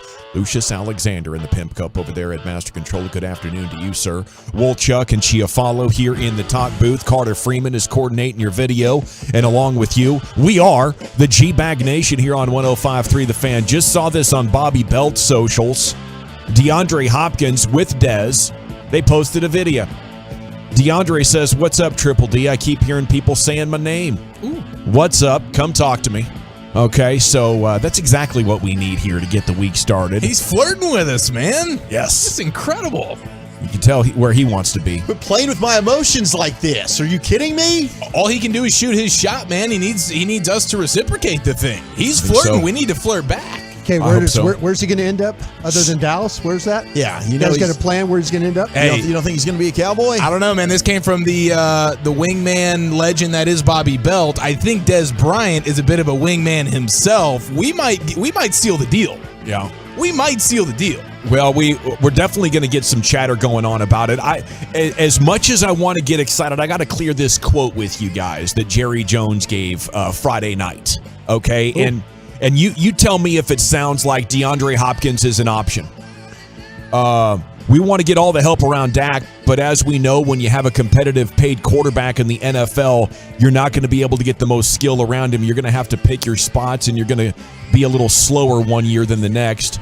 Not slow in terms of speed, just in what you're doing, said Jones. You can't pay that position. Forget Dak for a minute. You can't pay that position at that level, take that much of the available dollars, and then put the exact thing around him. Like, how do you make room for anybody at $20 million if that quote is accurate? Now, who knows when Jerry Jones is talking, but I'm going to take that at face value, especially since it's so consistent with how they've been doing business for 10-plus years now. Now he's going to give $10 million straight cash homie for 1 year for old Tony Pollard. So they pick and choose. They pick and choose what they want to do. But ultimately, you have to decide, is your quarterback good enough to make up for the fact that you can't do all these things? You're like, if he was Pat Mahomes, you'd say, all right, fine, so be it, because he's not. At some point, the evaluation of Dak has to be clear to them and say, if we're actually going to win, then we have to put the talent around him. Like, eventually, they have to come to that point. And he said, like, you're going to have some slow years, not in terms of speed. Well, this year ended up being that way. You had no speed on offense, and you lacked a little bit of talent there as well. I mean, he thinks Dak can eliminate the turnovers. He talked extensively about that. But it is frustrating. We're not going to probably make room for a top wide receiver. But you make room for top-paid running backs or linebackers that only have one good leg. Such is life as a Cowboys fan, I suppose. Yeah, let's keep Zeke around, who really isn't doing much for you anymore. But hell, let's keep him. Tyron, he can only play, 4 games for you a year. Let's keep him, $10 million. It's fine. No big deal. Hell, 2016, right? Dak's rookie year. That was the year that Jerry used. You were paying Tony Romo. You were paying He was Tony taking Romo. 13% of your cap there. Sure were. But he talked about the team in which he built around Tony Romo then. But actually it was Dak's team then, right? But he just left out the fact that they were paying Tony Romo. So when it's convenient to make these kind of cap excuses, we can't build around the quarterback that we're paying. It's just in the last few years, the quarterback hasn't impacted you. This team never has cap space. This team never really has the ability to maneuver around it because they choose not to. They can if they want to. Yeah. They don't. This is the way that they do business. They like slow and steady instead of big bursts or big all-in moves. So I'm sorry, I didn't mean to spoil the DeAndre Hopkins party. He wants to come to the Cowboys, and that's pretty sick. But you're right. The likelihood of it is probably not high. It'd be fun. It'd be an amazing move for them to make because we got a text that's like, Dak needs an explosive route runner. Dak's not a wide receiver who creates space. Well, then why in the hell has DeAndre Hopkins been able to succeed in Houston with Joe Schmo at quarterback until Deshaun Watson got there? Yeah. Why has it mattered when Colt McCoy's been in for Kyler Murray and he's still able to have 100-yard football games? He's been arguably a top 3 wide receiver over the last 5 years, but he can't create space and he's not explosive. Guys, it doesn't matter. Get good football players. DeAndre Hopkins is a top 10 wide receiver in the NFL. You don't want that on your team? What are you watching? Especially if you don't even have to give up a first-round pick, Brian. This is big opportunity knocking, if you ask me. Is there any hope that the Cowboys are going to be in on this for you? I've kind of resigned myself that they're going to pick probably a tight end at 26 is what I would have to say. I just feel like because if you listen to Jerry talk about it, is adding weapons and stuff like that. And Bobby Belt, I think when we have him on today, will tell you this as well. The more you visit with people in the organization, the more they want to get him weapons. I have a feeling that there's going to be a tight end on that board better than a wide receiver, and just in the draft. I'm just looking at it from a drafting perspective. I'm not expecting them to go out and move a second round pick. Me personally, I was part of a team that did that though. Michael Lombardi did it when we were in Philadelphia. He says, Brian, you got to be on the board better than Hugh Douglas in the second round. I said, no, absolutely not. He goes, you want to move the 2 to get Hugh Douglas? And I'm like, yeah, of course I am. I think that's the same way with the Cowboys, but it's a different time, a different era. They the way they spend money and stuff, or the lack of it. I just don't think I'm going to, if they're going to add a weapon in the first round, it's Jerry Jones talking about having a Travis Kelce type of a tight end. Mm-hmm. And that's what he's going to go try and find in this draft. And if he's going to get a wide receiver with some name value, he's going to go get OBJ, and he's not going to have to trade for him. Exactly. Yeah, and you're not going to give up capital. And he clearly is smitten with Odell Beckham Jr., but honestly, they've done the most legwork on him. 100%. That's the reason why it's one of those things where people are like kind of getting on the Cowboys are getting on the guys, Michael Gelkins of the world, that are reporting about them making a big move. A big move to them would be to go get Odell Beckham. That would be a big move now. Well, here's the reason they're going to get Odell Beckham Jr. if they get him. He's a celebrity. He doesn't cost $30 million. You are going to recoup the investment in TV ratings and merchandise. And Odell Beckham Jr. being associated with your brand, and the fact that my 11-year-old daughter knows who OBJ is. Mm-hmm. She knows 10 players in the NFL. OBJ is one of them. Right.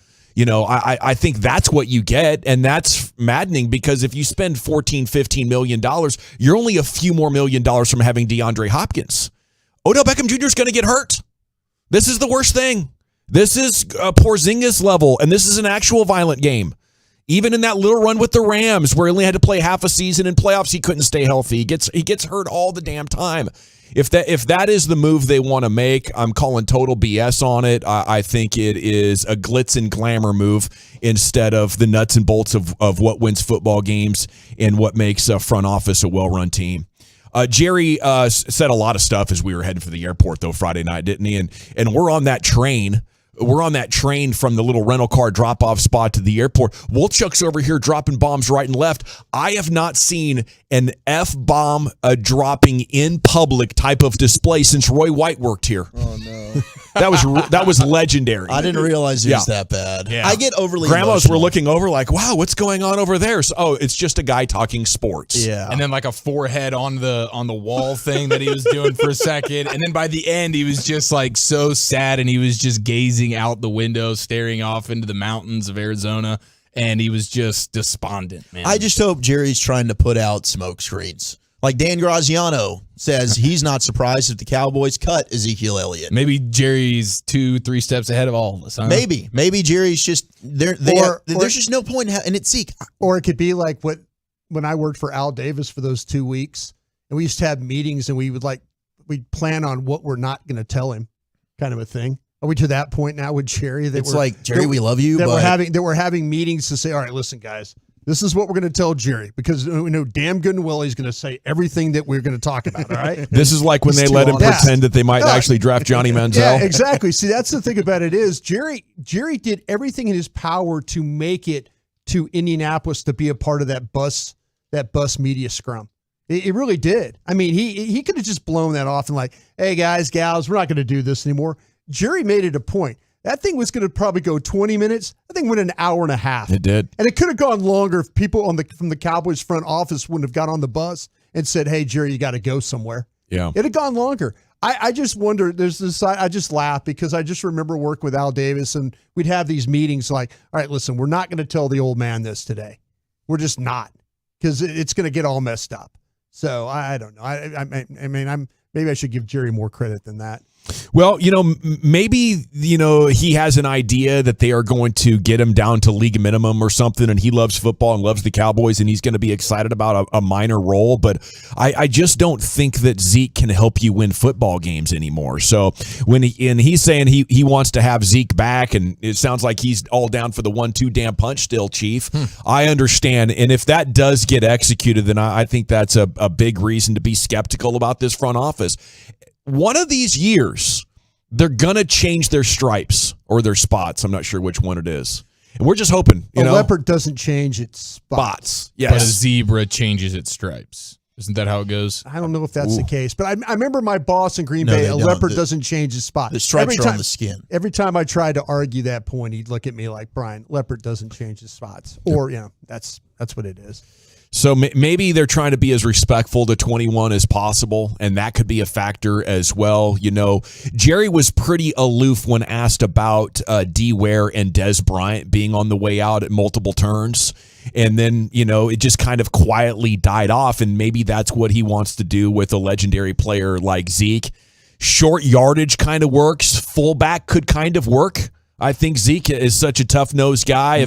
If you got, 2 carries a game from Zeke, and he was there as a fullback and a personal protector for Dak when you want that. I think that's possible. I'm trying to just find every penny I can to try and pay a lineman to help Dak Prescott right now because they don't have any money apparently. Yeah. So now I want to pay however much money on Zeke to run the ball 3 times. That's what you're telling me.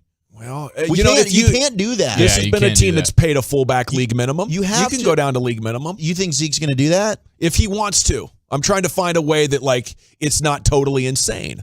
And maybe the guy likes football so much that he'd be like, yeah, that sounds great. Then we can work something out. Sure, yeah. I hope that's what Jerry has planned, not some sort of a restructure, and we're pushing forward. But 21's important in the locker room, and I'm sure there's value there. So I'd be reaching a little bit to find a way to accommodate him. Tag deadline is tomorrow. The Cowboys have already used it. It's going to be Tony Pollard, if you hadn't picked that up yet. The Vikings released veteran linebacker Eric Kendricks as they work to get under the cap. He's 31, spent all 8 years in the NFL with the Vikings. He had 137 tackles last year, leading the team, and he's posted more than 100 in 7 consecutive seasons. So transition for him at the young age of 31, Minnesota moving on. He's a captain. He's an all-pro, and he's a Walter Payton Man of the Year finalist. He's a hell of a player. Yeah, a couple of good linebackers out there now on the market.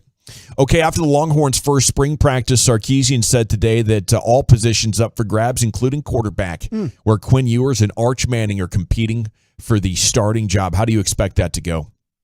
I think it's going to be Ewers to start the season, but the leash is going to be very, very short there. I mean, they've got some interesting games. They make a trip now to Tuscaloosa, I believe, in week 2.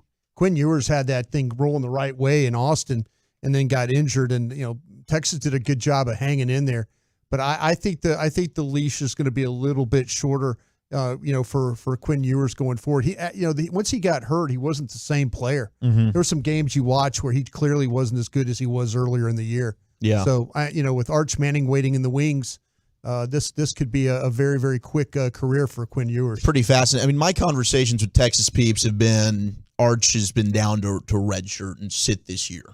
But maybe things have changed if he gets in there and looks on campus and looks good and feels comfortable. Yeah, that's what I'm saying. If all of a sudden you're working through spring drills and you're confident about him, and then you get the summertime, if everything's open, the fact that the coaches are even talking about it being an open competition, doesn't sound like to me they're going to redshirt the guy. No, it's very interesting. They want the guy to beat the other guy out. Yeah. Yeah. Well, they got a couple of good options, so it'll be fun to watch. But, yeah, I'd heard redshirt, and I thought Quinn played so well that's by far how you'd want it to play out if you're a Longhorn. Like Quinn go be a Heisman finalist and then turn it over to Arch just in case you want all 4 years starting in 2024. Mavs and Suns, Phoenix got a close win. Some drama there at the end with Luka and Booker going nose to nose. That was fun in the final seconds. Luka said everything's fine. Booker said everything's fine. No hard feelings. They're just out there competing. But the Mavs are now 7th in the West, and they host Utah tomorrow. It's just what you guys said Friday. You can't get excited about a win. They can't stop anybody. They're even having games where they're just exploding offensively and still losing. Stars have won 3 in a row, but so is Vegas. So the Stars 1 point back in the West, and they host Calgary tonight. Congratulations to Jamie Benn, though. Yeah. That was a fun night there on Saturday or afternoon. Boy, I they should got say, against after the Avs. Avalanche quickly in that one, though. I mean, that's what you got to have, and they've had their share of struggling to finish games, but that one was a no doubter from the minute they dropped that puck. Yeah, we got a lot of goals flying in. What is it, like 16 in the last 3 games or something like that? They're on fire. They're a lot of fun to watch doing right now. a great job, and Ottinger as a netminder has been incredible. You don't have to wait for the playoffs. This team is really exciting to Absolutely. watch. Yeah. Okay, are you buying or selling these combine rumor-rooskies? Then the G-Bag of the day here coming up next on 105.3 The Fan. Are you noticing your energy costs are skyrocketing?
Yes, sir. Welcome back, Nation. G-Bag of the Day is 8 minutes away. Segment here is brought to you by Soda. That's state of the art.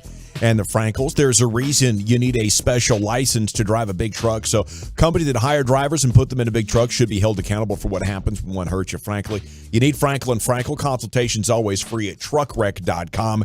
Here's Wolchuk with some NFL Combine rumorooskies. Yeah, Bleacher Report put out, are you buying or selling these latest NFL draft buzz here from the Combine? We start with the Carolina Panthers.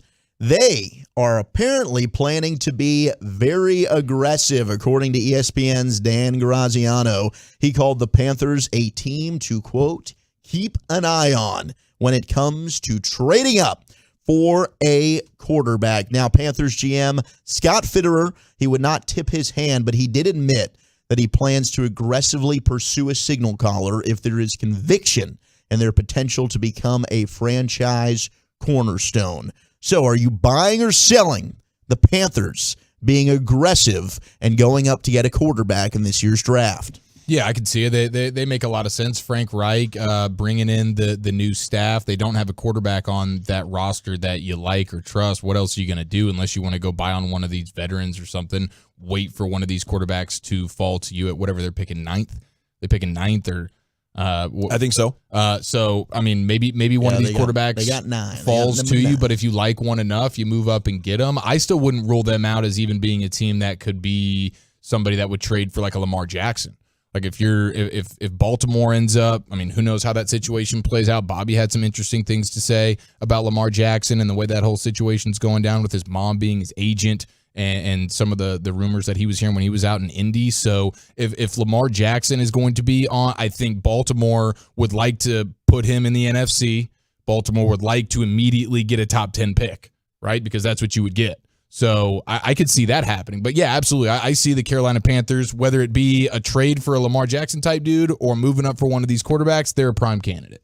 Kind of feel like that Scott Fitterer is like he's had some time there to be the general manager at Carolina, and they've kind of dealt with some of the changes and coaches and stuff like that. I think he's on the hot seat. I think he's got to move. I mean, I don't – with the new coach there, that always happens too. You get a coach that comes in like, listen, I would have done it this way or that way. You just never – you never can trust these coaches for a personnel guy to kind of help you keep your job.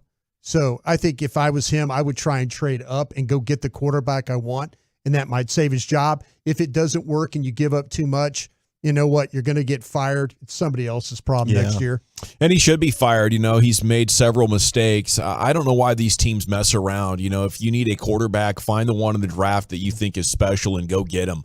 And if it doesn't work, try it again. Quit screwing around with guys like Baker Mayfield and the dude that failed with the Jets from USC. Darnold. What are we doing, man? USFL quarterbacks. Well, speaking XFL. of USC, this is kind of a fun one. How about some former Pitt Panther teammates reuniting with the Steelers as you had Jordan Addison transfer from Pitt to USC? And how about this rumor? Buy or sell, the Steelers could pair Kenny Pickett with his favorite college receiver in Jordan Addison. Addison was asked about that. He said, hey, man, if we reunite, that'd be good. That'd be real cool. Real easy transition. Come get me. We've seen this work. You've got Burrow and Chase. You've got Hurts and Smith, the Alabama teammates now with the Eagles. That'd probably be a joy for Kenny Pickett to get to link up with his former college buddy. I wonder how the Steelers evaluate him, because the Steelers have been known for being great at drafting wide receivers. That's about to say. When's these first round wide receivers? They're picking kind of in the middle of the draft. Yeah. They've got the number 17th overall pick. I think that's available for Jordan Addison. That's a good spot. Yeah, a good spot. He didn't seem like a guy that helped himself. Like his relative athletic score after everything he did at the combine tells me he's very poor in size. He's okay in speed, and he's okay in explosion. It's like bad 40. That's what she said. What do you end up?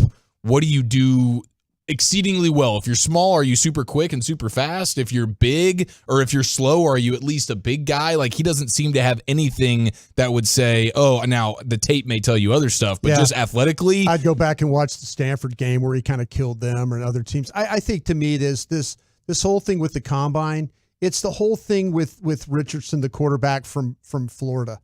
I can't remember the young lady who had this tweet this morning. Everybody is talking about Richardson, Florida quarterback athletic testing. This young lady, I wish I could get her name. She goes, go back and watch his tape. Yeah. This guy had rarely had a 300-yard game passing. He's a 1-year starter. And he's had more 100-yard games passing than he has. You can't get, it's all one part of the puzzle. Right. Like I say, I would go watch Addison. I would go watch him play and say, well, how many plays did he make down the field? How many explosive plays did he have?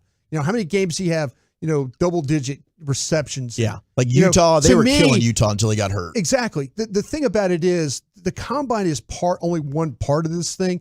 Like I say, you evaluate Richardson's a good quarterback at Florida, but there are some serious warts to his game too. Mm-hmm. And you can't let the workout just mesmerize you to the point that oh, well, heck, I'm going to take this guy first overall. To me, that's just not good business right there. Yeah.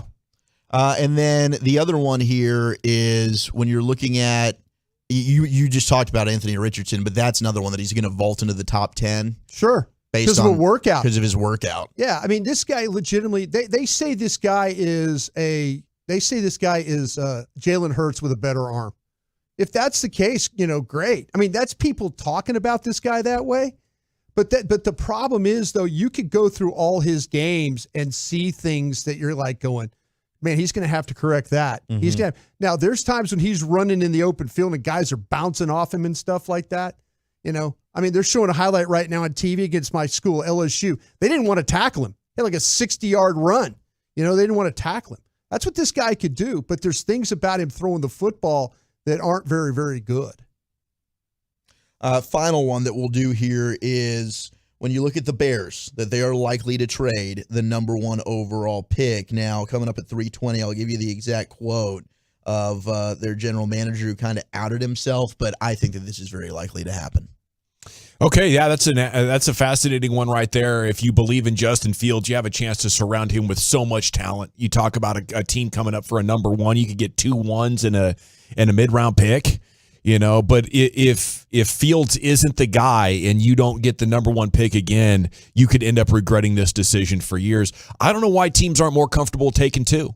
We got one. We're not sure. Let's take another one. Yeah. Let's let them sort it out. Maybe we'll go on for 2 years like this until one of them's like, hey, I'm going to be amazing. And maybe the competition will make them better. If people feel like they have that kind of job security, maybe they would do that. But that would be an interesting play. I would like that quite a bit. You can get Justin Fields as the NFL MVP for plus 3,000 right now, though. If you just want a long shot MVP bet, it is a shot in the dark and you're probably going to lose it, but that payoff could be fatty. Could be huge. It is time now for the G-Bag of the day. Into the Pimp Cup we go. Here's Lucius. Yeah, here we go. Let's get it started on a Mondays. Yeah. Let's see. Mississippi Valley State student broadcasters. This should be day 5 for these cats, right? This is it. It's gotta be, bro. This is for the gusto. This is all the marbles day. All the marbles. Yeah, Mississippi Valley State student broadcasters. They on fire. Oh, they ain't gonna call a foul? They ain't gonna call a foul? Oh! They ain't gonna call a foul? Terry Cuddy. He's handling business at the RW Harrison Complex. He's single-handedly. He got the Delta Devils in his backpack. He got the Delta Devils in his backpack. It's hot in there. It's hot in there. We lit.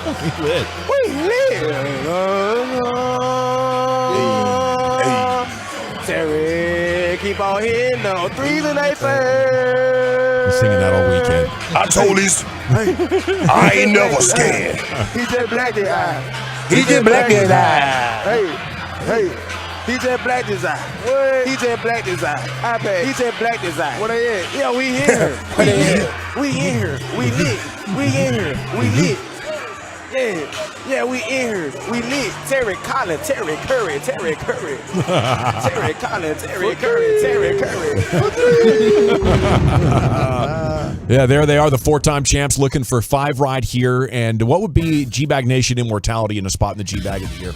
Bro, you ain't kidding. That needs to be March Madness. We need to get this thing squared Absolutely. away. Move over Jim Nance in your tie. Let's get these boys in the booth. This is Nance's last year doing it. Last year should have been his last year because these guys are right now. The time is now for these. He just blacked his eye. Yeah, I also want to hear that. right before they go to commercial break. Yeah. He just blacked his eye. We'll be right back on CBS. That's what I want to hear.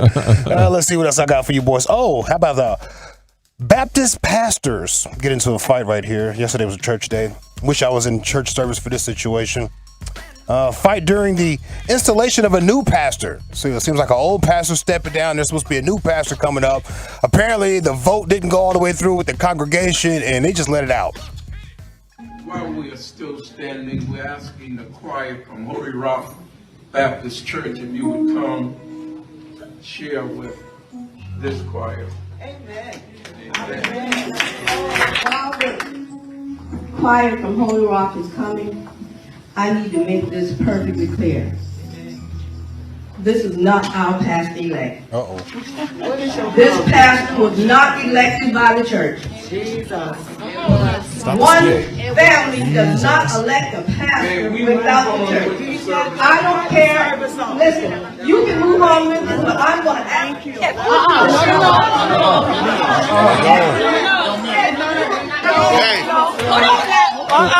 Charlie, no. I don't care. Wow. No, Charlie, no. Got intense, bro. Men got involved. Cameraman had to put his phone down. He got intense, bro. That'll be my pastor. Who gonna be the pastor? You got to put this on the vote. Y'all just can't decide. Yeah, I wonder how the lunch went after that, too. By the way. Yeah. You know? I bet you that food was cold by the time they got to it. There was a lot of staring at each other at that lunch. Yeah. Let's see. John Jones. Y'all guys watch the John Jones fight? Yes, sir. Yeah, See it. Yeah, it was good. It's good. It's pretty awesome. Still got it, huh? Yeah. And a gut now, I heard. Yeah, he got it. Yeah. It was a good postcard, too. Not a postcard, pre-card. Yeah. It's Monday, brought us. Greeting. I was going with you, man. I'm like, it's a good postcard. Postcard was awesome. Yeah. Fantastic postcard. You can pick them up at Walgreens. Bones Jones right here, post-fight in the octagon. You're the greatest of all time now. It's cemented. It's in history. You're the heavyweight champion of the world. Welcome back. Can I get a song?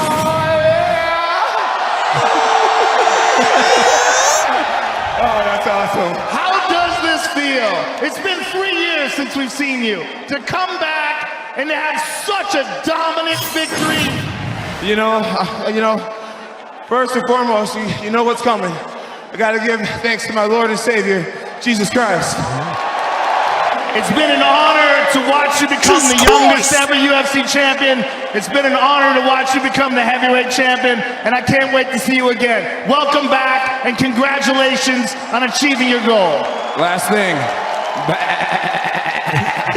The greatest of all time, ladies and gentlemen. Jesus Christ! Jesus Christ!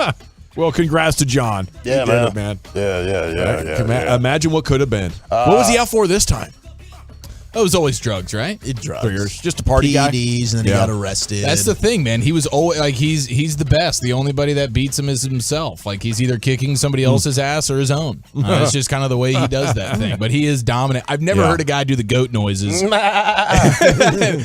that, bro. He deserved it. Let's see here.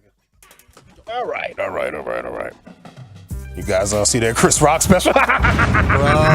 Anyway, one time for the GOAT, Will Smith.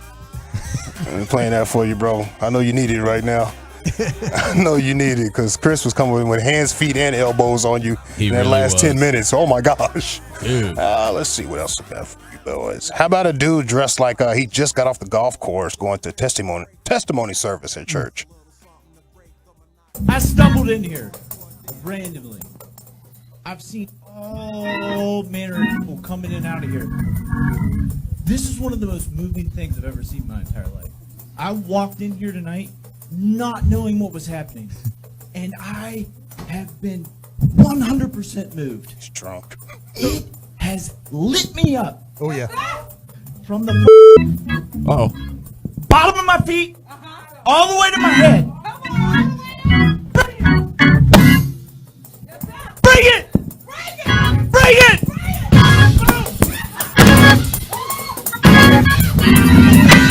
You praise him, that's right, praise him, yeah! Yeah, he's cussing. Addison. He looked all slovenly, like he just got off the golf course, been sweating. So what's going on over there? They got some good music. I had a good time. Let me tell you how I felt about it. I'm gonna drop an F-bomb too before we get out of here. Oh my goodness! I've never seen a testify crasher. Is it Mississippi Valley State looking for 5 right here? Is it the Baptist pastors in a fight? Trying to stop the steal, I think. You're the GOAT. Welcome back to John Jones. And guy going in to testify at the church. I'm going for the champ here, Mississippi Valley State for 5 here. Chiafalo, what do you say? John Jones. We're tied at 1, Lucius. Ooh. With the light eyes. You turn around and see which church fight. We're at 2-1, Wolchuk. No, we're at 1-1. Yeah, 1-1. I'm going with the champ. We're at 2-1, Broadus. Who's the champ? Wait a minute, who's the champ? It's Mississippi. Okay, yeah. Or is it John Bones Jones, the heavyweight champ? Okay. There you go. Good clarification. Yeah. He played the champions here too. He did. Why'd he come out second? He's not defending the title. Like it's vacated. Wasn't there? That's a fair point, but save the best for last. Let's be honest. He's the headliner. Dude, he can fight this weekend if he wanted to. Yeah, he didn't get touched. He didn't get touched. I'm going to let the people decide this one because I'm going to go with John Jones. Okay, the GOAT against Mississippi Valley State. Jump on to @GBagNation and on Twitter, and that is where we will create an Insta poll that you can vote on. And when we come back, it's going to be time for Brian Broadus and Krusty's Corner. Where are we heading with that, sir? Is this longtime institution about to go away? We'll talk about that next. Coming up Tuesday morning on...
Thank you, Lucius. It is the G-Bag Nation here on The Fan. Now a 5-time G-Bag of the Day champion, Mississippi Valley announcers by a tally of 77 to 23% on at G-Bag Nation. Congrats to them. Here's Broadus with Krusty's Corner. Thank you very much. Those kids are so much fun to listen to, man. Seriously, how awesome would it be if they were like calling a game during the tournament? Just breaking the song on TV and all that. It'd be outstanding. Just make it all worthwhile. You guys find yourself watching those games? You watch Mississippi Valley State games? No, just the tournament games. Oh, absolutely. Yeah. This week will be fun. We'll have conference tournament action going on. Yeah, conference tournament weekend. This is really the start of it all. Is that the one March thing Madness. you'll put $20 up just to lose, and you have no idea? Oh, the bracket? But you guys do the BetQL stuff, so you know all that. You know all about the You're teams. giving us a lot of credit, but yeah. I mean, we're paying attention. We'll probably throw a little scratch down this weekend on some conference tourney bets, but I'll throwing probably money put $1,000 on your out bracket there. Is betting on the brackets still just the most stupid waste of money there is? No, it's fun. You get hours of entertainment out of You're it. a professional gambler. Well, no. I mean, you're a professional poker player. Yeah. So, I mean, you're used to Kinda. just throwing money away like that. I do. right? I do enjoy some action. Standards for professional poker players have been lowered quite a bit over the years. Yes. Oh no, my man, no, Semi-pro. he played. He's playing some You good. got to play with like- Bill Hellmuth. You would be like I did. XFL dominant type player, right? And the NFL is still up here, but like you're scratching the surface. I was pretty good at poker, and I do like action. But no, I think it's all about the fun. Like for $20 per hour that you get to be invested in that, and there's a chance at hitting. Like that's an actual good gamble, right? The worst way to gamble is to go to a house and play some of these table games where the house has a built-in 8% advantage. Can't do anything about it, right? These at least is square odds with you and your buddies. Man, you're making me feel better because every year I just saddle up and know that I'm going to lose my $20. Yeah, but you always come out of the weekend after the first weekend of March Madness where it's like Thursday, Friday, Saturday, Sunday of just nothing but basketball fun. You kind of wake up Monday morning and you're like, I lost that 20 probably. My bracket's gone to hell, but that was a heck of a time. I want the individual response to this question then. Do you not want to hear about my fantasy football team or my bracket? I want to hear about both. I'm interested in your life. I think you're full of you know what. Lay it on. Well, you know I am. To me, if I've someone got great bowel movements. Walchuk only wants to hear about your bracket and your fantasy team so that he can find a window to spit back his bracket and his fantasy team. Yeah. He's not listening to a single word you're saying. He has no idea who's on your team at the end of your fantasy conversation. I want nothing to do with your bracket or your fantasy team. Seriously. That's fine. I don't. Yeah. Unless you won big, then I'm going to be like, cool. You won $1,000 or something. That's Guys, neat. You know what I'm smelling? You know that's damn well not going to happen. There was a time when Villanova was good to me. Brian, I think we got I can't smell anything. I think we got an NCAA bet payoff bracket in the G-Bag Nation.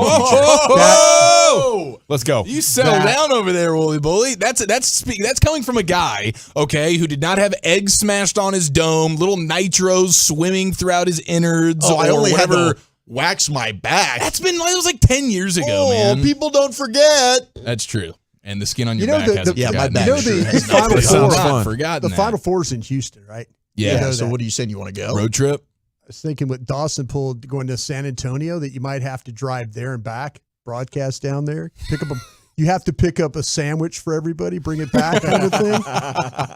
Stop at Frenchie's, pick up some bomb fried chicken. Something like that. You have to go get a program from the game, come back. Wow. That's brutal. Yeah, something has to be done for that. That's or maybe you have to wear a clown outfit and stand in the parking lot out there. Something like that. With a sign on yourself. I love the idea of a bet payoff, though, for the tournament. I do too. I would rather do that than lose $20. And then again, I'll lose $20. I don't care. All right, I know I teased this. This is the crusty thing coming out of me. What if I told you guys that the combine might go away? No. I wouldn't be surprised. Gavin seems like the one that could care less about the combine. And I mean this in a way like, well, why are you making these kids have to do all this stuff? Shouldn't they be able to go to what team they want to go to? Am I right about that? I don't know. Like, it's a fine way for player dispersal. I just think that you could get it all done at their pro days. Yeah. Like bringing everybody to Indianapolis, you might not need to do that anymore. Yeah, I'm open to all suggestions. By the way, I'm not going to sit here and act like. I mean, that was a large part of my life. but I'm not going to act like that's the best way to do it. Maybe in 1992, 93, that was the best way to do it. But the way that we could travel around now and see these teams and stuff like that, I'm not going to sit there and act like that. Oh, no, we got to have the combine. I'm not going to act like that anymore. I don't think so. But a lot of people are talking about that. And Demarius Smith, from the NFL Players Association, he's got some interesting thoughts about this. And I just want to kind of go through a couple of them here. He said this, and this kind of got everybody's attention. He goes, as soon as you show up, you have to waive all your medical rights. And you only have to sit there and endure embarrassing questions. And I think that's horrible. And I don't want to poo-poo any of that. But would you want your son to spend hours inside an MRI tube and then be evaluated by 32 separate team doctors who are, by the way, only doing it for one reason? That one reason, to decrease your draft value. Well, is that a little strong? That is too strong. We got to check out the medicals. Yeah. See, I get like being inconvenienced and having to come to Indianapolis.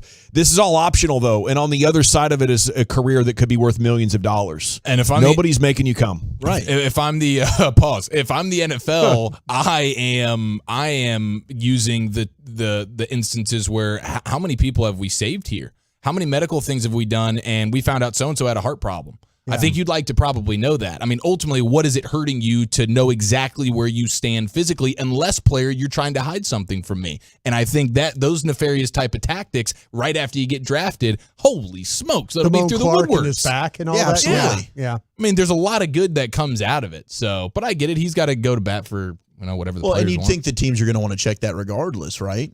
Yeah. So if it's not done at the combine, it's going to be done at some point. Yeah. See, to go to maybe for Gavin and to do the stuff with the workouts and things like that, we did it through the pandemic, but it just wasn't, and there's some people that are talking about that in the league that it just wasn't the same. It just wasn't the same as far as getting at. And the one great thing about Indianapolis, and I'll say this about with Demarius, what he's saying that's not accurate, is that the league is now, well, it's always done this. The doctors are in clusters, in groups. So you're seeing, when you go around, you're seeing 5 teams. So like the Cowboys are with the Buccaneers, the Jaguars, they're broken into pods. So not one doctor is kind of doing it for all the other doctors. Yeah. Gotcha. So it's not the individually, they have to go through 32 different. So I don't have to cough 32 times. Exactly. That's exactly. Good. Thank goodness. Exactly. So that's kind of where that's at. But crap myself. But they asked some executives. One of the general managers said this. He said Smith's comments are the most extreme read on the combine. He said, is it perfect? No. Does it, like everything else, need some discussion at times, changes made? Sure. But it's difficult for me to see a future without some kind of evaluation tool where we can gather the amount of information we gather here. Yeah. We don't watch people run the 40-yard dash, and that's it. Yeah. Yeah. So, no, a lot has to go into it. I think, this might be a negotiation by the union to create a chip that's of something they could bargain for. But also, I think just asking to have more awareness about our comfort is an easy thing.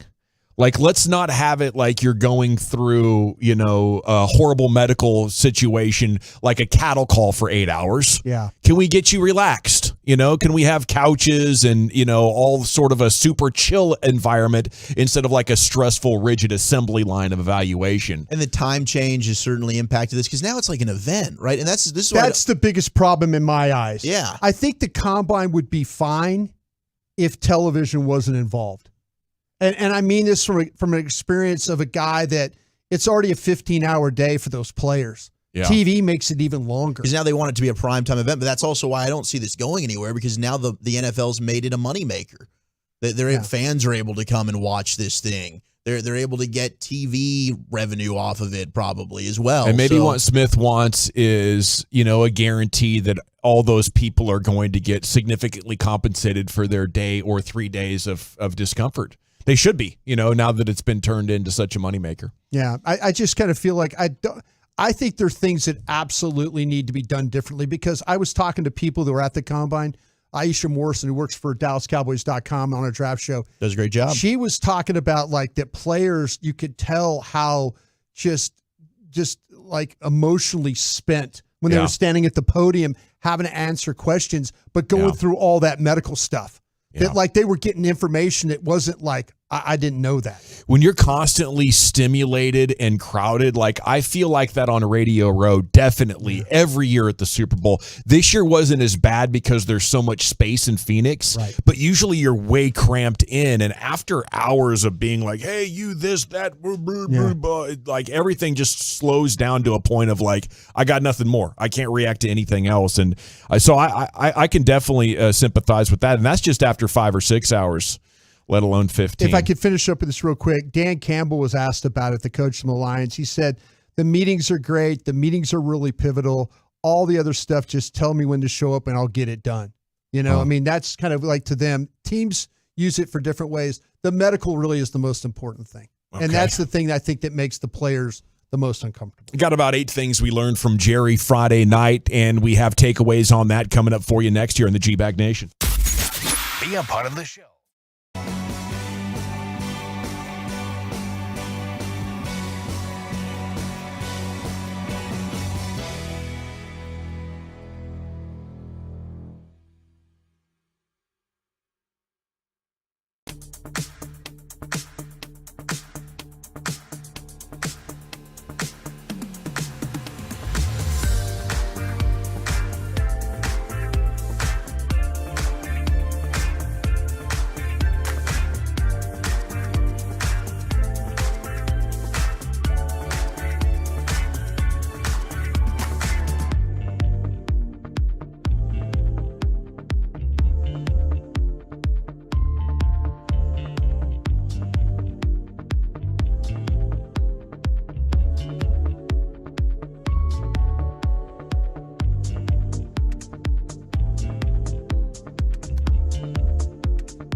From our fan studio, secured by DFWsecurity.com, you're rolling with the G-Bag Nation on 105.3 The Fan.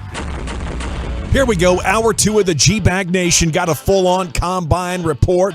A lot of things said by Jerry Jones Friday night. Our man Bobby Belt has been in Indianapolis and working, and he sent us quite a few of his notes on the buzz, and we'll work off that right here. Jennifer at your service at ease. There's Brian Broaddus, Lucius Alexander's in the Pimp Cup, Wolchuk, Chiafalo, and you have Carter Freeman coordinating your video, 105thethefan.com, Twitch, and YouTube. And along with you, we are the G-Bag Nation here on 105.3 The Fan. Got Best of the Weekend coming up at 3:40 with Eric Chiafalo, and coming up at 3:20 here, Wolchuk's going to keep you entertained with some great sports. Did make it down to San Antonio Saturday. Sunnyvale was playing in the girls 4A state championship basketball game, and it was a lot of fun. How was the atmosphere? It was incredible at the Alamo Dome. Alamo Dome. How about that? Couple thousand of their fans, couple thousand fans from Sunnyvale, and man, it's La Vega out of Waco, and they jumped on them like 10-zip to start the game, and Sunnyvale could never fully make the comeback, but they got within 2 with a couple of minutes to play. But congrats to La Vega and everybody winning high school state championships here around the great state. It was fun to be a part of, and it was fun to see so many people wanted to take that drive. That was 4.5 hours for us, and we did a turnaround trip, but it was worth it, especially how big high school sports is. I think that's something that's really unique about Texas. Maybe it's normal for you guys, but just the way that everybody in an area rallies around the high school and the different sports is pretty impressive. No Super shame. fun. No shame in losing to Waco La Vega. That's a good athletic program over there. Yeah. They've got won Really some good football state too, titles. yeah. Yep, they They had were some very good, deep. Good battles with Midway Argyle. really good down there too. Yeah, Waco Midway, absolutely. Yeah. Drake references them in a song, Houston Vega. Houston Vega. Yeah, they're very popular. So they are popular. Okay, some notes from the combine here from Bobby Belt. Jerry talked about bringing back Tony and Zeke, but it's clear from speaking to folks in Indy, the Cowboys are on the hunt for another back. Both those things can't be true, right? Is this lip service? I mean, if you're seriously looking for another back, where is the room for Ezekiel Elliott on the roster? Seriously, I don't see it. I guess at league minimum, or maybe this is just Jerry doing Your third back has to be a special teams guy, doesn't he? Yes. Yeah. Yeah, no, it's a good point. I don't see the room for it. And maybe Jerry just wants this ending to be as respectful as possible, and he wants to distance himself from saying, oh, yeah, we can't do the Zeke thing. I don't know, but then bringing Pollard back at a big number does make me feel better about the fact that Zeke won't be here, even though I wouldn't have done the Pollard thing anyways. But man, if they keep Zeke, I don't know. I can't fathom how they're doing that. Bob says the betting favorite is the Cowboys duo to be Tony Pollard plus a top 100 pick, and that makes sense to me. I think Bob's right about that. To me, that's the okay. You've got the placeholder with Pollard, and then when after this season, then you just move on. Your intention is it's like what you did with Dalton Schultz. Right. You had Dalton Schultz for a year, and then you move on to the next thing.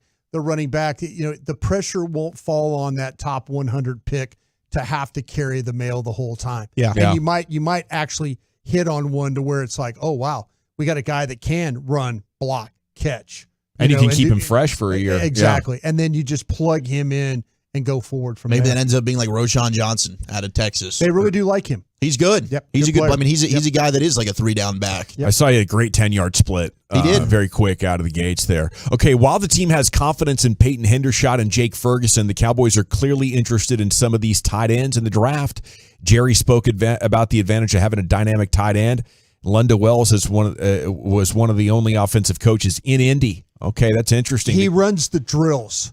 He's responsible for on-field drills. I love that. Okay, so good. yeah, well, just for the tight ends. Yeah, well, yeah. There's several coaches that are involved. Each team provides a coach, and Lunda has been a guy for years that has been that guy that's run drills. Okay, Roberto adding that the Cowboys believe there's a couple tight ends in the class who can stretch the field. There are, as well as many of the receivers. Yeah, and there's going to be most likely a better tight end than there is a receiver when you're on the board. Unless Smith and Jigba somehow gets to you. Oh, if he does, then you guys I know that's your guy. You know my Ohio feelings on State. him. But yeah, I think they're looking for somebody that can catch the ball. Tight end, wide receiver. They're looking for that type of weapon. And I do think you're right about that. To me, there's far less questions about this tight end class than there are about the wide receiver class. So he'd just be replacing Schultz. If that's what they do at 26, I feel like if you want to be honest and actually add a weapon, we're still looking for another weapon added at that point, right? Well, that doesn't end anything. It might end up being Odell Beckham Jr. if they are to sign him in free agency. You are still looking for another weapon there for sure. That doesn't solve all your weapon problems, but if you get a guy that is much more dynamic as a pass catcher than Dalton Schultz, to me, that can go a long way for you because we know Dak loves the security blanket of the tight end. Having a guy, why not? If your quarterback loves that spot, why not get an athletic freak who can be a mismatch nightmare and be somebody that can create a lot of opportunities for your offense, and then you still have a Ferguson and a Hendershot of guys that are big, relatively fast, and can be other mismatch nightmares. I mean, I like the idea of this. There's so much about what they're doing that I really cannot get behind, and I know the draft evaluation of a tight end is very difficult. You see tight ends all the time. They get drafted and they crap out on you. But I've never seen a draft that is this special when it comes to the top upside talent at tight end. I mean, so take advantage of it, man. Yeah, Take advantage Dalton of Kincaid is special from Utah. Michael Mayer from Notre Dame. I mean, people are raving about Darnell Oregon State. Musgrave from Oregon State. You talk about a pass catcher and a seams threat. That dude can go get it. He's 6'6". Anybody that watched the combine this weekend too saw Darnell Washington from Georgia, who's 6'7" and 270 pounds. But he's a huge impact player in terms of being able to run the football as well. Yeah, because he can block. You can go 12 personnel with that dude. It's like having a third offensive tackle on the field. I thought you put weight on him and maybe make him a Jason Peters. He's that. I mean, he's that kind of good as a point of attack blocker. He's super athletic. Probably make more money maybe being an offensive tackle than a tight end. He had the third. Got options. He had like the third fastest time in one of those quick 3-cone type short drills. shuttle. Short shuttle. 404 or 406, I think. Third fastest of any player at the combine. Whoa. At 6'7", 275 pounds. Which was shocking. We've never seen anything like this guy before. Okay, yeah, that sounds fantastic. Getting that guy. Okay, actually, he's not the best tight end on Georgia's team. Right? Yeah, he's just the biggest. That dude's coming out next year. Bob's notes continues. I'm feeling a little bearish at the moment on Donovan Wilson's prospects to return. I don't think it's out of the question, but there's a lot of work to do in terms of the dollar figure. Quinn wants Wilson back. Wilson wants to be back, but the Cowboys placed one of the lowest values in the league at the safety position, and Wilson has potential suitors on the market. Yeah, I was surprised last year when they kept Jaron Kearse. I think it's going to have to come back as a number that the Cowboys feel comfortable with matching, and that might not be much over $4.5 or $5 million at most, right? Mm-hmm. They've just totally. I mean, again, you go back to with this whole thing with Sensabaugh, $4 million, 12 years ago, and that's still kind of their number. I mean, they're still kind of 12 years ago, many years ago they paid Gerald Sensabaugh. It's $4 million. Now their curse is at $5 million. I mean, they've only gone up just a fraction of paying. So I don't think this will be done. I will say this. I know personally on my board, I have 9 free safety, strong safeties between the first round and the fourth round. If they want to take one of those compensatory 4s they're going to get, or a compensatory 5, there's some guys at this safety spot that they can make it work. And they've got Marquise Bell, who I think they like quite a bit, that might be able to get some more playing time and fill that role. Yeah, I do think that Dan Quinn is now, you at least have a defensive coordinator who knows how to identify and use these guys, whereas for many years you neglected the safety position. You didn't have a coach that understood how to find value with some guys and use them to their strengths. Now you do in Dan Quinn. I hate to see Donovan Wilson go, but it's not surprising. They do not want him to go. It just might not work out that way. Yeah, it's a bummer. Because Dan Quinn wants to use 3 safeties at a time. Yeah, but good for him. He did set himself up nicely to get paid by somebody. Okay, now here's the next note from Bobby Pelt. I love this. Says, when we talk about changes on offense, I think we're looking at 2 things: complexity before the snap, simplicity after the snap. They want to focus on as many of the small details as possible to give them an edge before the ball snapped. Once it is, their goal is to simplify the passing game. They want the reads to be simple and quick so that the ball's getting out faster. There aren't going to be as many option routes. The progressions aren't necessarily going to be the same. This will, in all likelihood, be quick strike. The majority of the big gains in the passing game are likely to be run after catch plays. I freaking love it. Okay, well, now that means you're putting a lot of pressure on your skill positions to be dominant. Hey, take the 6-yard pass and make it a 16 or a 26 or a 56, and you don't have those guys right now. So you better go get some talent. I hear you. Yeah, you need run after the catch dynamic type athletes, but you're also putting a lot of pressure on them and the quarterback to get 8 to 12 yards downfield and be open in a still window long enough that the defensive back can't react. I mean, the degree of difficulty in other parts of what Kellen Moore was asking them to do is huge. I love this. And Mike also said there is a very extensive self-scouting going on with everything involved in this offense to make sure they're putting the quarterback in the best possible position to succeed.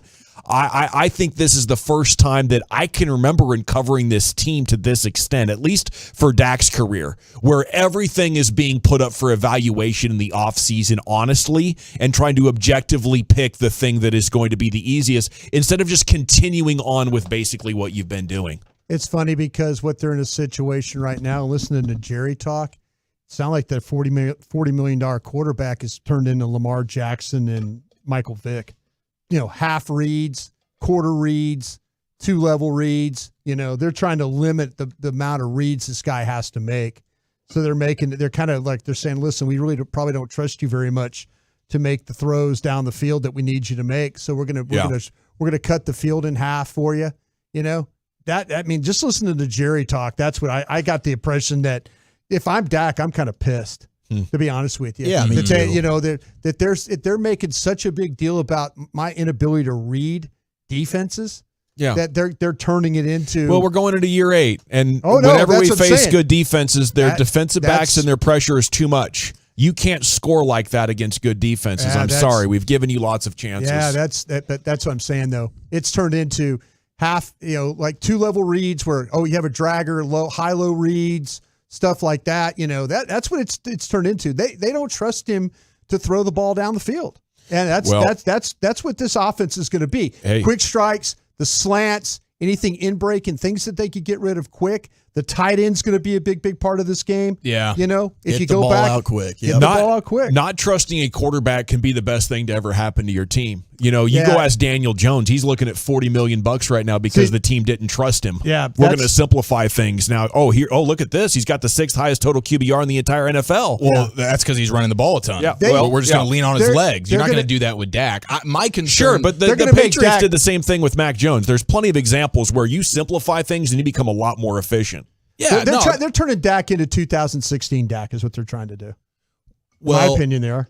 And I think that's totally fair, and they're going to do it without the best offensive line in the league and the best running back in the league. That's going to be a huge difference for them. You better put resources back into that offensive line pretty soon. My thing is just Bobby said, are we going to get to the part where Bobby thinks that Zach Martin, this might be his last year? Okay, I think the Cowboys are starting to think more seriously about life without Zach. They still believe he can play at a high level, but I think they're learning from the way they've handled Tyron Smith and want some contingencies in place in case Martin decides to hang him up in the next year or two. Yeah. Turns 33 next season. He's older than Tyron and has played in just 11 fewer games despite entering the league in Smith's 4th season. Appeared to be the most emotional of all players after the loss of the Niners. Okay. So Imagine maybe you should keep investing in the offensive line. Absolutely. You might have your two maybe bookends. 26 is not about a tight end or anything like that. No, you might. Saying? Yeah, I mean, if a Torrance falls to you, you might end up needing to look at a guard because right now you could have a massive hole at left guard. And maybe one potentially at right. Future at right guard. I mean, that's why, Will McClay has always said he values that flex.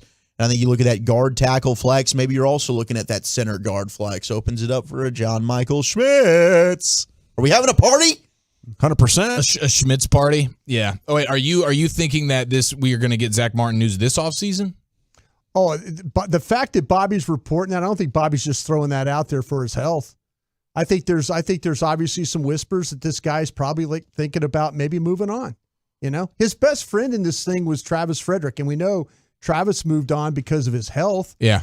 But maybe Zach Martin, I mean, he's an all-pro every damn year he plays. Well, that, of course, would change things a ton if they feel like they're not going to have Zach Martin for this year. If you're going to have him for this year, plays one more year. Following year. Oh, okay. Well, then I'm not spending a first-round pick for a guard that I need next year. That would be What about your absolutely left ridiculous. guard? Okay, for your left guard, that's totally fine. Okay. But to draft a first-round pick at guard and say because I'm worried that my Hall of Fame guy might retire next year would be asinine. Well, maybe that's why they're keeping Tyron Smith around, because they're going to put Tyler Smith at left guard, and they're going to need to. Good Lord. If a good lineman falls to you and he's one of your best players on the board, I don't think that's ever a bad pick at 26. No, for sure, absolutely, but not just because next year I might need a guard. If I need him now to be a starter, so be it. Even if that guy's not going to necessarily start, I mean, he probably would because you need a starting left guard right now. But if he ends up being your starting right guard next year, then fine. But I don't think it's ever bad to keep pumping into offensive line. As long as he's going to be a starter day one somewhere, somehow. Absolutely. But the offense changes. I just wonder if you're playing everything if everybody knows you're playing so quick and you're getting the ball out fast and you're not trying to push the ball down the field, you have handicapped your offense in a huge way.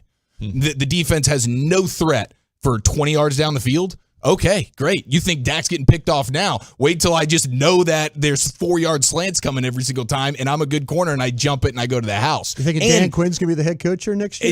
And you don't have, I think you're onto something, and you don't have a speed threat either. So now from scheme as a defense, I don't have to concern myself with anything 15 or more yards down the field, and you don't even have a player on your offense with any sort of speed that just his speed alone I have to respect. And now, hey, Dak, this is what we think is the best thing for you.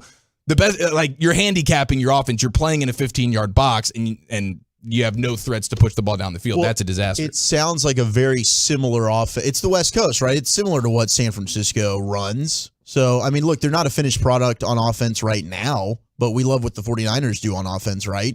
So maybe they're trying to do something similar. Movement. If Schottenheimer and McCarthy are ever put in the same sentence again as Kyle Shanahan when it comes to offensive scheme, I might combust. There's a lot of people that like Schottenheimer League, by the way. There's zero chance that Schottenheimer and McCarthy spit out what Shanahan's been spitting out for 10 years. Chiafalo spitting fire as we have a little Cowboys Combine Monday going on with you here in the G-Bag Nation. 340's best of the weekend time coming up next. Chuck, what would you like to do? Well, I've got some more NFL news for you. We've got another player that's going to be cut due to a cap casualty, and I got some Rangers news as we have a potential player that might be in doubt for opening day next on The Fan. Commercial-free fellowship. It's the G-Bag Nation's Expressway 35.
Today, rediscover 5-Hour Energy. It'll get you through again. Visit 5hourenergy.com. 5hourenergy.com. Welcome back, Nation. Cowboys put the franchise tag on Tony Pollard earlier this afternoon. Dez is hanging out with DeAndre Hopkins, and DeAndre had a message for Dallas saying he's been hearing his name a lot around here. So that's fun as the free agency approaches.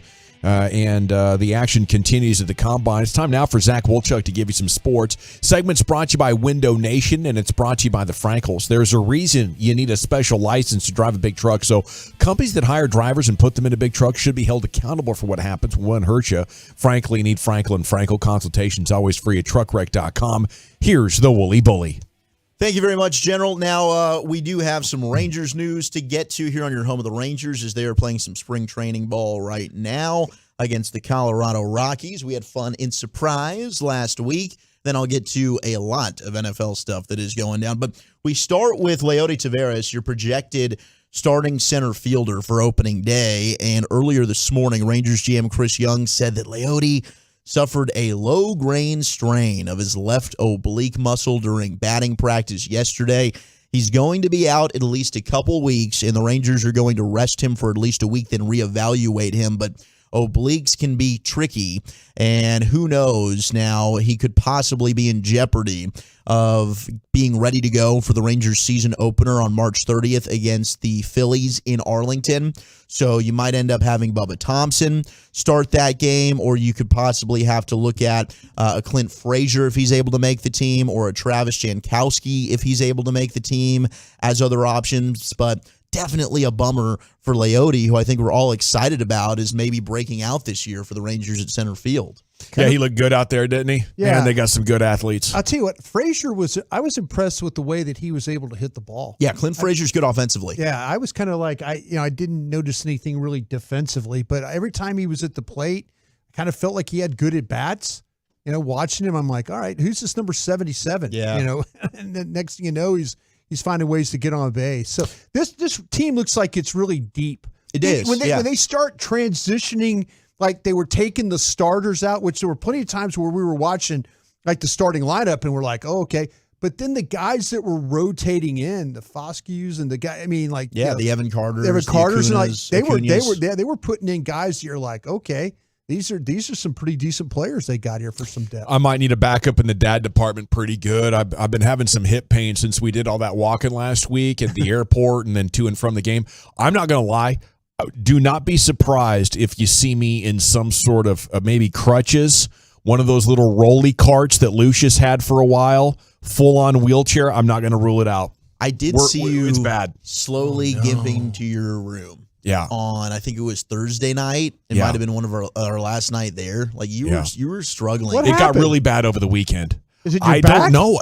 Well, it's more my hip now, which is concerning. I might need a damn hip replacement. When I saw him walking that way, I thought he went 0 for 4, like Josh Young and Mike Baskey were talking about. Over the weekend, I had a lot of walking to do still, and it kept getting worse and worse and worse. I can't put my left foot ahead of my right one. So I kind of got to bring my left up, put it down, and then step forward with my right. It is bad, dude. That's not good. I'm looking at like these senior citizens who can still walk, and I'm like Broadus. I'm not going to make it there. I'm going to be in a wheelchair. Yeah. It's coming for me soon. So you think if we had you and Brian racing a 40, Brian's going to kick your ass. No, dude, because Broadus has the bunion and the gout. I don't think it matters. I think that he's the scout gout. Both of those things are going to be right healthier now. than Right a hip. now, I think Broadus could beat me in a 40. Let's go outside right now and do it. I haven't beat anybody in a race in a long time. We can do it in the Brian hall. is We can do it in the hall. You see his face light up? I don't love know. that. Did you see that Rich Run? You know, the Rich Run, Isaac? Rich Run. Yeah, every year. And they got like the guy, like the graphics guy ran, and he was running and he fell. Oh, he's like halfway. He's like, he got to 28 and all of a It's the sudden Daniel Jones. He just like rolling on. Giants want to draft you. The turf monster, man. The Giants are ready to give you $40 million. That's awesome. Man. Rangers also over the weekend, if you missed it, they signed veteran relief pitcher, the lefty Will Smith, to a big league deal. To make room for that, they went ahead and designated outfielder Mark Mathias. They DA'd him for assignment. So bye-bye Mark, but bring in Will Smith, who's actually really, really good. And this isn't the one who's going to slap you if you He's good in Independence Day. keep your wife's name in his mouth. I was going to say that at least one Will Smith had a good weekend. Yeah. Well, I think that the other Will was a good sport about this. I saw some side-by-sides on TikTok of him listening to Chris Rock, and he was like having a good laugh. He was good. He was funny about it. Was it one of those like enjoyable. laugh to keep from crying kind of deals? Maybe. He was just kind of putting on the mask for it, but he seemed like he was being. You talking about the Will Smith? The actual Will Smith. If he listened to that last 10 minutes, that hurt. He was laughing. I don't care who you are. That hurt, bro. Maybe he cut it off after like halfway through. That was good. That was so good, Chris. Man, so I deserve funny. that. I deserve that. Yeah. All right, let's get to the NFL news. This stuff is happening it's very fluid, and it's really happening fast here. So much fluidity. So much fluidity. Fast in the fluid. Sign of the times. Fast and furious. Calvin Ridley is Little leaky. reinstated following his suspension for violating the gambling rules, which is kind of ridiculous, right? The NFL sponsored by, you name it, MGM, DraftKings, I don't care, but we're going to suspend Calvin Ridley for a year for wagering. I suppose you kind of need to make sure the weird stuff doesn't go down, but either way, the Jags are happy because he's going to be able to play football for them next year. So congratulations. This one's interesting. The Chiefs are expected to release defensive end Frank Clark. I'm seeing some news out of San Francisco that they were trying to trade for him last year. Yes. So I would expect San Francisco to be one of the teams that is very interested in trying to sign him as they are releasing him. And this might be to try and make room so that they can get a long-term deal reached with Orlando Brown. Some reports right now are he's not likely to get the tag. No tag there. So they got a lot. That means they to deal with. They must feel comfortable that they're going to get a deal done. yeah, with and now they're trying to free up some space to make it happen. Because that's risky, right? It's a dangerous game, boys. Very dangerous. It's a dangerous game. I kind of wish that the Cowboys were playing it, though. Most dangerous game, freaking human being. Oh, my gosh. Go out there. Like somebody with some talons, maybe? Golly, They're talking about maybe letting Thornhill go and Juju as well. Well, Juju would make sense. The Thornhill thing's interesting because that boy can play. Yeah, I think he came out of the gate so good as a rookie. He tore the ACL. The injuries have been an issue. He's inched his way back to being a good player, but I think he lost some of that dynamic speed You that had a he big had. man crush on him. Oh, I was such a Thornhill You guy. wanted to get thorny. I was thorny for an entire offseason, and then I got the Cowboy Blue Star flu where it counted the most. It was really disappointing because they went with Tristan Hill that draft, and all those safeties were picked Should've gone right with after Antoine I think, Winfield it was Jr. yeah, it was three of them Whatever. right there. Yeah. The Saints, if you missed it, they did sign Derek Carr today. 4-year, $150 million deal. What are the Jets going to do now? 4 and Jimmy 150? Garoppolo. Yeah, 4 and 150 for Derek Carr. My goodness. 37.5 per year. That's what you're doing to pay quarterbacks these days, right? I got money. I don't know. Sure. Don't shoot the messenger here, Gavin. Just relay. No, I'm not shooting you. I feel I'm like just, you were angry at me. I saw your eyes glaring. Yeah, I almost You're had about to to go. step in for a second. Golly, I And didn't let's know go- what to do. And let's go interview Robert Saleh now. about to Yeah, put he'll my probably pants say, back on. but- Well, the Jets. That's what I'm saying. They were the one team that were like talking about how great he was. You could be a Hall of Famer here. Oh god, it's First right. ballot. Yeah, Robert Sala's upset. You think Tom Brady was good? He's gonna have to settle Put for that Jimmy Jets G in a uniform second. on. No, This guy's a Yeah, I was going to say they are, from what I understand, they are they're going to be patient with the Aaron Rodgers thing. Yeah. I think they're willing to hold out hope there. And I think they're the only team left. They are the only team left. The Raiders don't seem. The Raiders very took interested. themselves out of the The running. Packers are left just because they have no choice but to be left until Aaron Rodgers says they're no longer a part of the equation. I don't think they want to They're be a being part kept of in the the dark equation. over this. You think? Yeah, I think they might be. Yeah, well, they so- don't like the dark very much. No, no, nobody does except Aaron. Derrick Henry might be on the trade block. He is. That is what the rumorooskies are here, as according to Michael Silver, your buddy there, Brian, My buddy. who we've met. He's a great guy.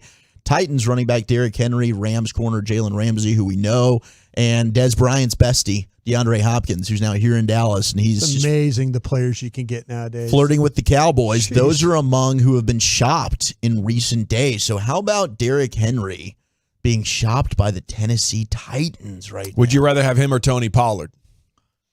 Because Henry has 1 year and $10.5 million left on his deal. That's a good question, man. You're not going to have to give up a good pick for it. For the versatility, I'd probably rather have Pollard for the passing game. This would be a no-brainer Pollard answer for me. But this injury, I mean, the Cowboys act like they're totally cool with it and everything's going to be fine. But that injury is enough to make it somewhat of a question. It does for seem me, like Give me people. Henry. You What want are you Derrick guys Henry? doing over there?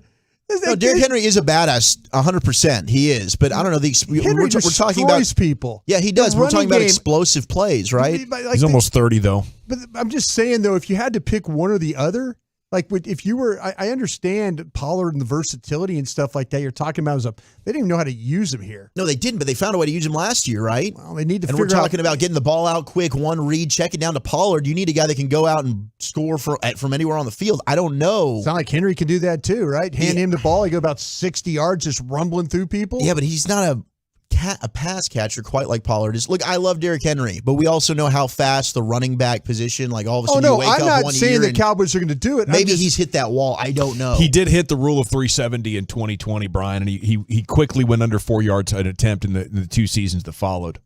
The Titans would know better than anyone else. It's fishy to me that the Titans are now wanting to trade him. If the Titans want out, I don't want in. You sound like Mickey there for a minute. Mickey would do that. Be a Mickey Spagnola move right there. Do you think I'm wrong, though? No, I'm just saying. Like, the Titans should want him more than anybody. He's the reason they've been good. The Titans are on a fire sale. Give me Simmons, the defensive tackle. If they're going to start, sounds like they're trying to lock him up long term. Well, if they're going to get rid of guys, like I say, but to me, when you watch Derrick Henry carry the ball in a game, I mean, who would help Dak more? Who's a better player? Historically, it's Derrick Henry, 100%. Yeah. But I'm trying to project ahead to next year. If Pollard's healthy, Pollard might be better. You guys a little nervous that Pollard, and Gavin will tell you this, guy has no flexibility in that leg?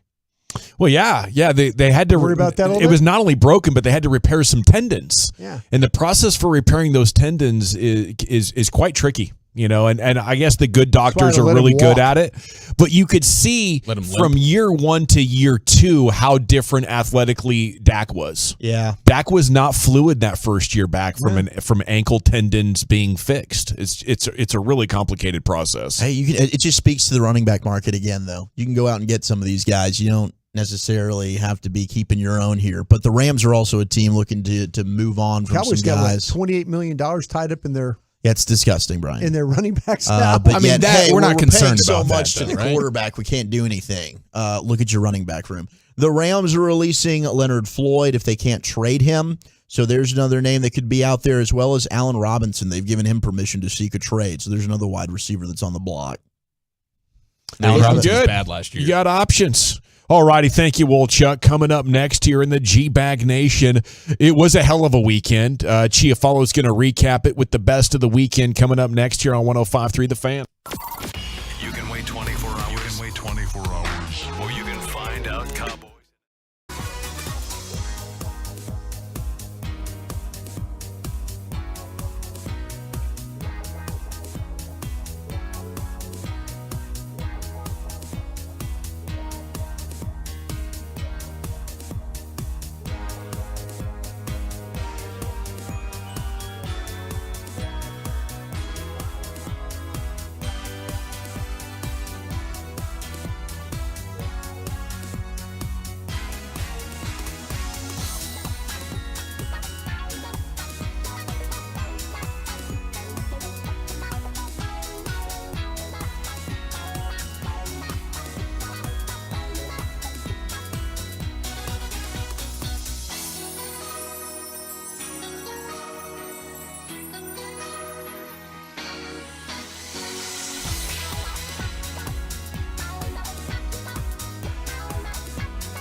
At 1053thefan.com. This segment of The Fan is brought to you by Classic Chevrolet. Thank you, Lucius. It is a time now for Best of the Weekend. Here's your guy, Eric Chiafalo. You believe polls have a good weekend?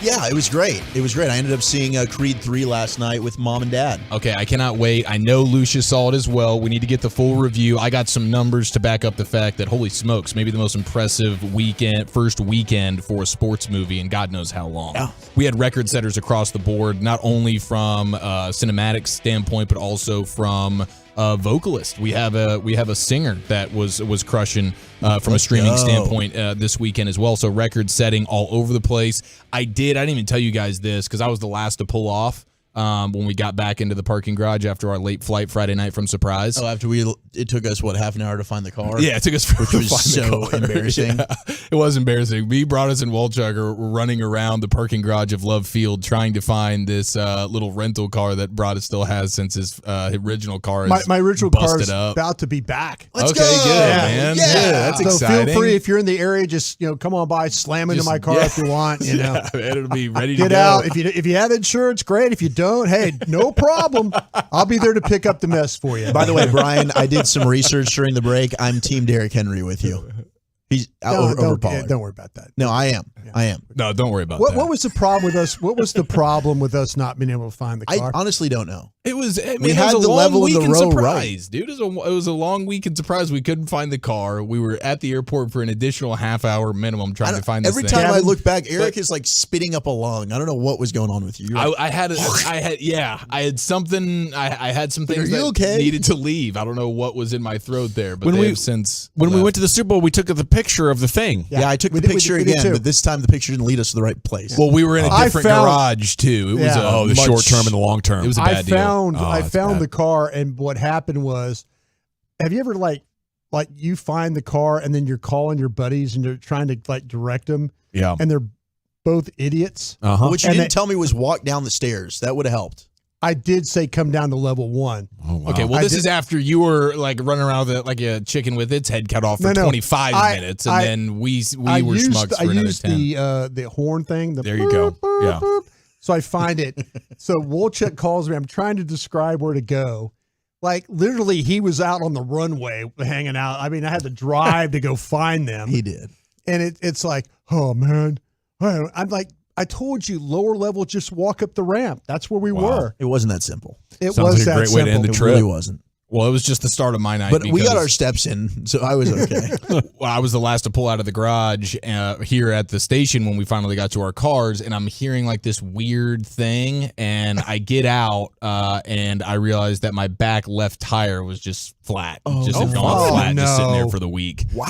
So I was like, okay, here we go. Did the AAA situation. They were actually super quick and knocked it out, but then I had to spend basically all day Saturday getting new tires. Very expensive because turns out that wasn't the only tire that needed a little TLC. So yeah, I had to do a whole new tire situation for the cars. It was a disaster, but it was a great weekend though. Despite all that, we did have the Mavs and the Suns. Way to stay yesterday. positive, Chief. Yeah, thank you. I Yeah, appreciate Swaggy it. Booties, He was it is not like a weird positive all sitcom. walking around that Oh, garage. dude. He No. looked at me like, where the hell is his car? No, and the- you were like, yeah, there was some bent. The cost of a tire, inflation has affected the tires as well. Insane. Oh, it's like $300, I'm sure. But you It's just like can't get $100 a one tire. good one. You got to get all 4. You got to get all 4. 'Cause, and yeah. that's when it really starts to stack up on you in a big way. And they sell it like they're giving you a deal, and then the total hits you, and you're going, where's the deal? Okay, where's the, you said something Did about they a make you deal. sign up I'm for not insurance seeing like I'm they not did, seeing yeah? a deal. Over 500. Yeah, over 500. Oh. Yeah, over 500. With the time. deal. With the deal. Just terrible. We had the Luka versus Devin Booker. That was not the best fight of the weekend because we got to get to John Jones here. But the quote after the game where Luke is clapping back saying, hey, next time just don't wait until there's 3 seconds left to start talking. I did love that from Luka, and I love the energy between these two teams. I hope we get another Mavs Suns playoff series here. It would be a lot of fun. Maybe it wouldn't be that fun after seeing what Devin Booker and Kevin Durant are capable of. Holy smokes, it is man. scary. They are combining in the 3 or 4 games they've played together so far. They combined for over 60% from the field, the two of them. Yeah. And neither one of them had a game where they were under 50% from the field since playing with each other. It's ridiculous. Not only were they great, but role players were great, and Chris Paul was making shots. Who's this Ish Wainwright? That was tough to watch. I just can't tell. All year. Is that horrible Mavs defense or them just shooting an ungodly percentage right now that's unsustainable? Yeah. And I think it's the second. I don't think you can play defense that bad to allow guys to shoot like they did. I agree. Okay, we have 2 athletic feats we need to discuss here from UFC to XFL, and then we got to hear about Creed and some of the record-setting situations that it was involved in. But let's start with the MMA fight, dude. John Jones, he was almost G-Bag of the Day champ. I got another line from John Jones that we're about to play that was pretty dang legendary, calling out Francis Ngannou. But he was just back to dominance, right? Yeah, he was quick. Oh, did he even break a sweat? No, not at all. It was light work. Well, it was cool to see him get back in there. And after the fight, I guess Francis Ngannou is Ngannou. I'm sorry, I keep throwing a W in there. Is that what I'm doing? Yeah, you keep going Ngannou. So, like it's a fruit. Are they going to fight? Is Francis? No. And they're not going to fight. Francis is no longer in the UFC. And according to Dana White, he was scared to fight John Jones. He was dodging the fight. And that's why John calls him a P word. Okay, well, here is exactly that. Take it away, John Jones. If you saw, but Francis tweeted, good job, Johnny Boy. Sincerely, the heavyweight king. Do you have a response to Francis Ngannou referring to himself? Francis is a big old Gets better. Hey, John, question over here. John, TJ Legacy, ESPN Gainesville. In your time of reflection and perspective over the past 3 years. I love that quote. I love it. All that muscle with a big ass Excuse me. I'm so sorry. I'm so sorry. He sat there in the middle of the next question, pondering this line that he had in his mind about Francis, who's just a big ball of muscle. And he's like, sorry, I have to interrupt your question. I need to get this joke off real quick. I think it landed pretty well. Yeah, it did. Better than Tiger's joke. I mean, heck. Yeah. I guess if you're a fighter, not a golfer, the ladies don't care that much. Yeah, you can get away with it there for sure. But then you also had Flash Gordon. Josh Gordon, the XFL. How about 6 receptions, 118 yards, 2 touchdowns for the Seattle Sea Dragons? You know what that means? His quarterback is Ben DiNucci. Here is the 65-yard touchdown, 4th down to take the lead. This is electric XFL, but you can hear all the mic'd up stuff. Listen to DiNucci and tell me if you've ever heard just a happier, more excited person. Set go! Oh, go for it. Hot! DiNucci takes a shot upfield to Gordon. Gordon caught it. Gordon's backstepping. Gordon's going to score.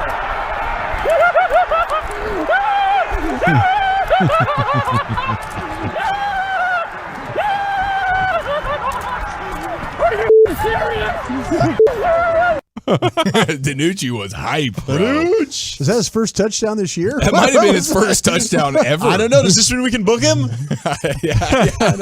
Yeah, he's on a heater right now. He's a text away. You know he's down to come on, Gavin. I did say last time Wolchuk asked if we should book him, and he just turned the ball over 3 times. I said, I don't know, maybe wait till he plays well.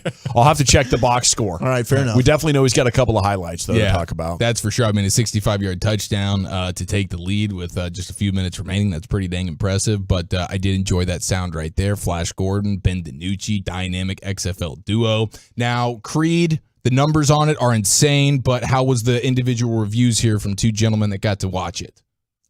Lucius? Oh, Dwight, I was up here editing stuff. What'd you say? Oh, what did you think of Creed? 2 thumbs up? Yeah, I give it 2 thumbs up. I loved it. Yeah, I'll do that. If you like the Rocky that had Clover Lane, you'll like this one. Yeah, it follows a very similar formula. Yeah, it really does. It's paint by the numbers, but it's still entertaining. Yeah, like it follows the Rocky formula to a T. How about a scouting report of buying extra seats so people don't sit next to you? It works. It works. Is that what you did? Yeah, man. And then you can lift like the little middle thing up. And so we're just like it's a damn couch. That is a pro tip. Fire. I like that move. Well, shattered the box office projections with a record $58.6 million domestic opening, biggest opening weekend for a sports movie in film history.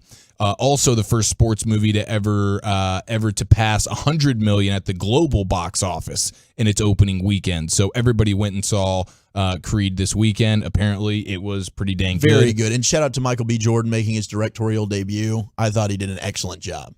Oh, he was directing that. He directed bad boy it, too. and he definitely did a very good job with that movie. Michael B. Jordan as Batman. Hear me out. Ooh, I feel like in a few years they're going to drop a Michael B. Jordan as Batman. I'm on board with Batman. Doesn't say a lot of words. Neither does Michael B. Jordan.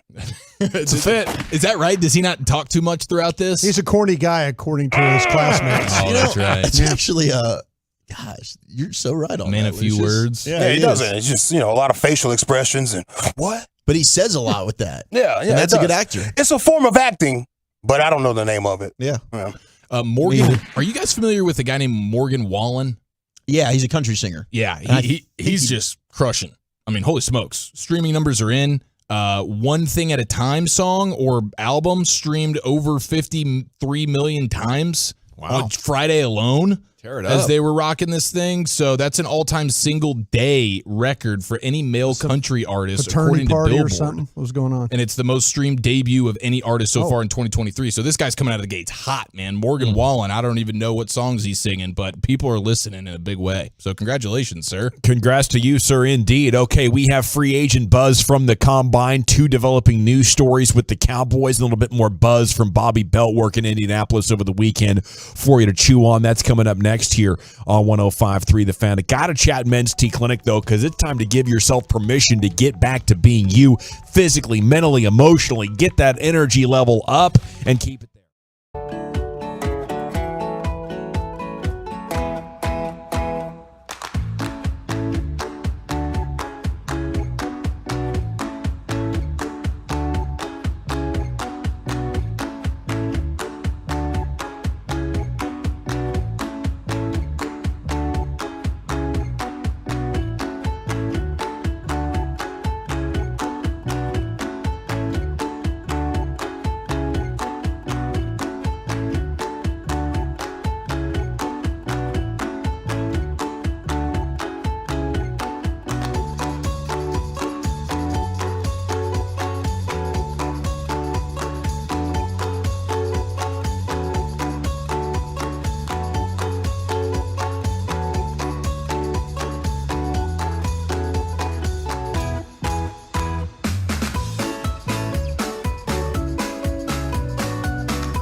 From our fan studio, secured by DFWsecurity.com, you're rolling with the G-Bag Nation on 105.3 The Fan. Welcome to the Nation. It's hour 3 of the G-Bag Nation here on 105.3 The Fan. So much stuff is coming in from the Combine and some news from back home as well. General at your service. If you see me, beer me. N.A. That stands for a non-alcoholic beer, by the way. There's a Brian Broaddus, former NFL scout and executive. Lucius Alexander's over there in the Pimp Cup at Master Control. You have Wolchuk and Chiafalo, Carter Freeman, and along with you, we are the G-Bag Nation here on 105.3 The Fan. Another report that it might not be over for Tom Brady? You got to be kidding me. This is Rich Eisen saying, keep an eye out on Miami. It makes sense. It's hard to walk away. And I think right after a season, it seems easy. Like, I'm finally ready to do it. Screw it. This year was bad. I threw too many picks. We couldn't get the ball going. Wasn't even a real threat. I'm done. And then you wait about 45 days and you see the Combine start and you're like, that looks fun. I could play. Well, you know what? That actually does sound fun. And the next thing you know, you can't stop thinking about it. And whether you're Favre or Tom Brady, Michael Jordan, it's never a surprise to me when guys want to get back into it. Very, very few leave with it actually being their idea and stay away. Maybe he tried to kick off that comedy, career and bombed a couple of times and was like, you know what? This isn't for me. Let's get back to the football field, boys and girls. And the Dolphins they had the Sean Payton thing trying to do with him and Brady, and then that whole thing blew up. But that would be a team that you would look at if you're Brady and say, man, I could step right in and I've got great weapons already. I've got an awesome play caller offensively. They just brought in Dick Fangio to handle the defense. I feel like that would be a team. I think it's Vic. And you're in the AFC East, so you get to put it to Belichick twice. Yeah. Twice a season. I don't know. How juicy would that be? It makes sense. It definitely makes sense. It would be fun, and it would make a lot of sense. And I could see this happening. In fact, if they can't get Lamar Jackson, this is happening. Oh, it is happening, says Wolchuk. Okay. My inside sources are telling me it could be a done deal. You have inside sources saying it's a done deal, Brian. What are your sources telling you? Don't look at me like that, Brian. You're not the only one that has a gang of 7. No, I'll tell you what. I'll tell you how this. I share an agent with Tom Brady, and I can't even get that information. Well, Don Yee, not the only one that you has an agent. Oh. I'm talking to Don, too. You're talking to Don. Is Don telling you that? Services? Wow, look at that. Don said, I'm not big enough for him yet. He said, wait a couple of years and call me back. I think it is interesting the fact that that Sean Payton and Brady were tied. Matter of fact, it got the Dolphins lost a first-round pick. Their owner, Stephen Ross, was suspended for the entire year from any league, operations or being around the team or anything like that. There was a lot of smoke there, a lot of fire. So I can understand where Miami would be a team.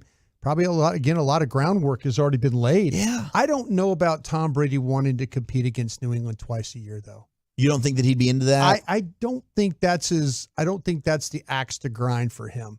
I don't think that when they went up there and played, I think Tampa went up there and played, and I don't think that was a particularly just great. Might be convenient for other reasons. Yeah, the Miami makes a lot of sense. Sure. But the fact that you're playing New England twice a year, I just don't know if that's – my experience of being with Brett Favre and that whole Minnesota thing and having to play Green Bay and all – I'd said it right. I'll get to it. Okay.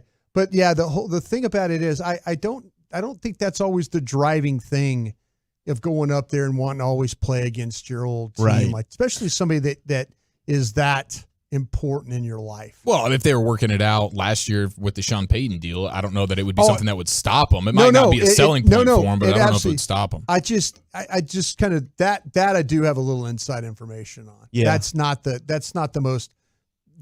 best thing for guys like that to go do. That makes sense. Mama gave me them flapjacks, and Mama take away 5 of the flapjacks. I want to stay hungry for the Crimson Tide. 817 did say, are we forgetting about Tua? Now, the thing is, Tua's got the health stuff. He wants to keep playing. But if you remember Chris Greer, their GM at the Combine last week, we read the quotes, and he basically was hinting at like, yeah, there's doubt about the long-term future with Tua. Yeah. And he was open and honest about it. And he doesn't have a contract that would block something like this and make it so, structurally possible. You would save $9 million if you let Tua go. Wow. Okay, so that's an interesting one. Last week we They're had over the cap. Last week there was a report the 49ers front office had called Tom Brady just to see what was going on, and now there's another one. I don't know. Do you think they could be doing it intentionally? Like, hey, let's step aside and see how this thing develops. We don't want to be a distraction. We don't want to be the biggest story of free agency.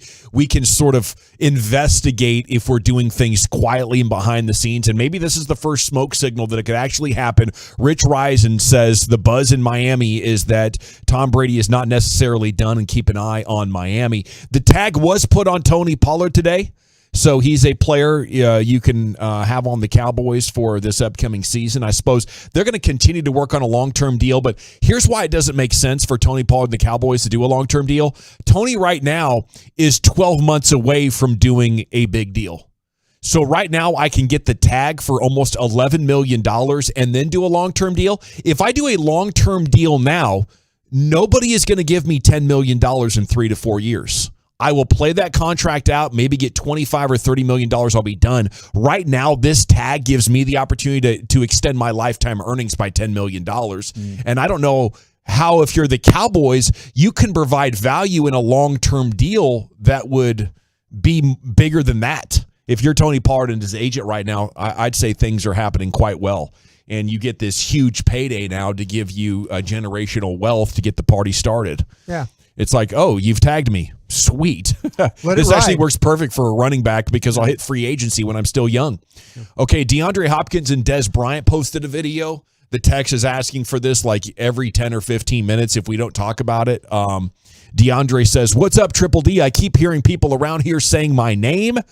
So he says, what's up? Come talk to me. And Des and DeAndre have a little bit of fun on Dez's Instagram Live. Does that get you guys excited? Yeah, it definitely gets me excited. He's flirting with us. I don't know that the Joneses and the Cowboys are going to flirt back, though. Tim and Carthage are guys like, this is going down. They're giving up a second-round pick for D-Hop. Tim, I hope you're right. I would love that to happen. I see that there is a groundswell of some Twitter people that think DeAndre Hopkins is old in the tooth. They think the money's too much. For his production level, for everything he's accomplished, I don't see that. I haven't seen a decline in his play personally when I watch him.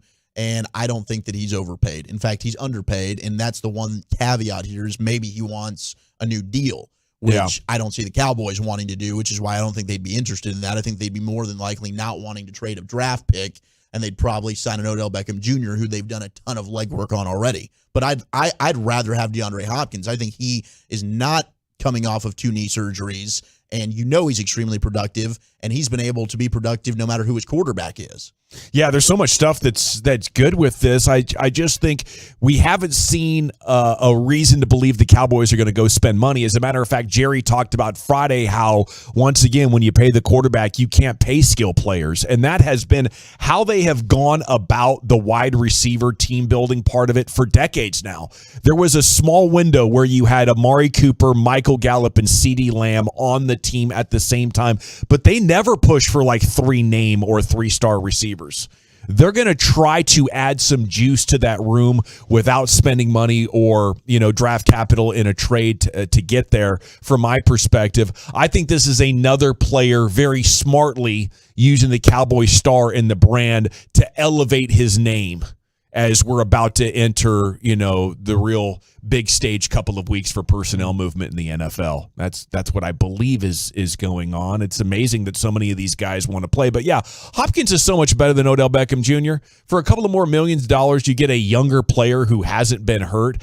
I don't know how his stock took such a hit that he's not requiring a number 1 pick to get his services because DeAndre Hopkins is that good, especially a late one. Amen.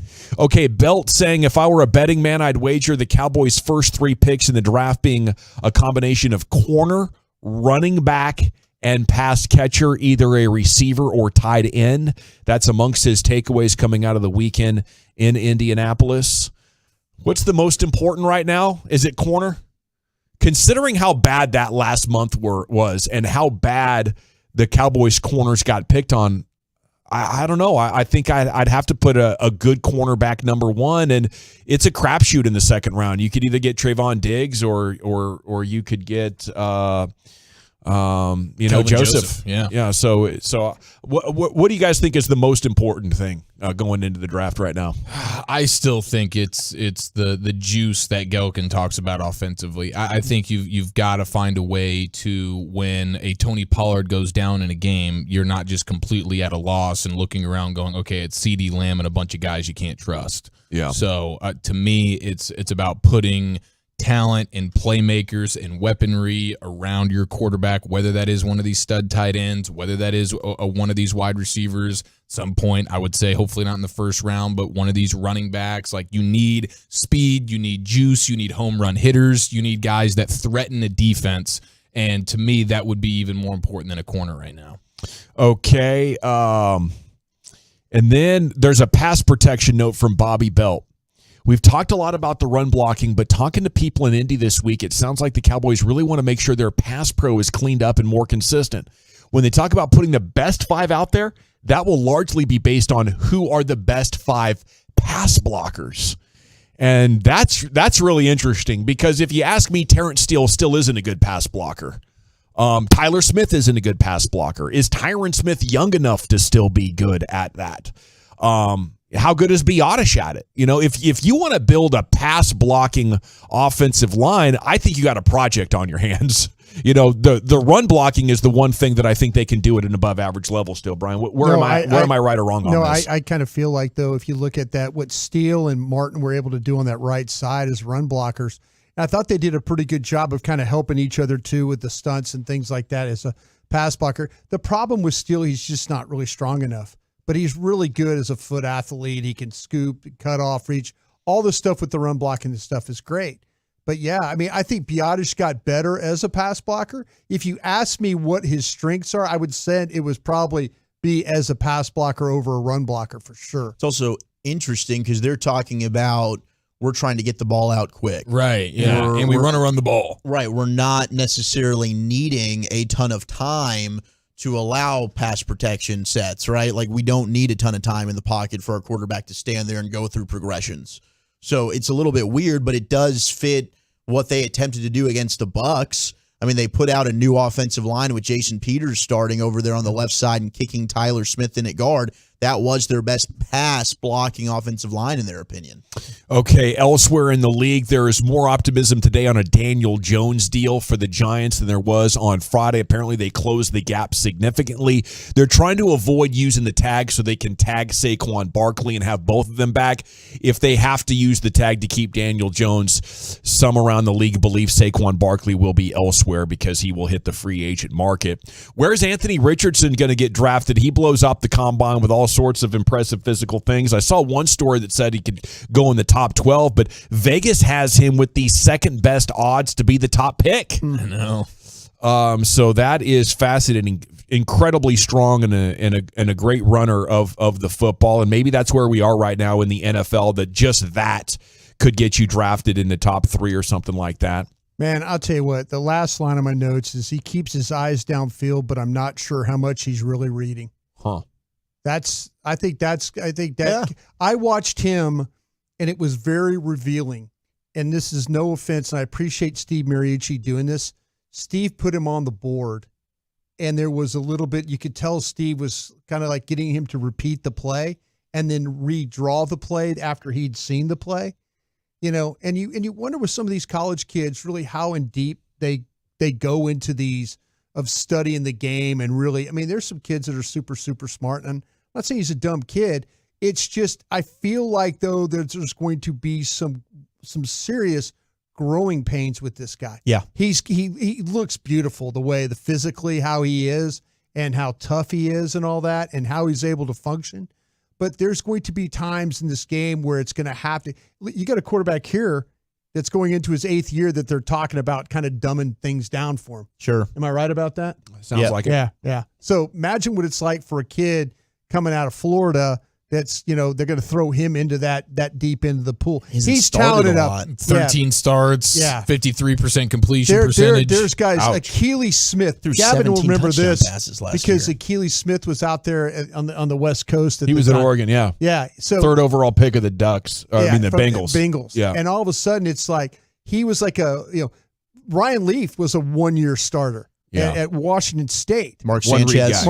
There's guys that you're kind of like, but then again, you've had guys too. Like we've seen the guy from that was with the Bears that Fields. Before him that from North Trubisky. Carolina. Oh, Trubisky, yeah. Trubisky made a ton of starts at North Carolina and went in here and just peed down his leg. I saw you can miss on all these guys. similar things with Richardson, right? I think he's a guy that needs to sit for a year.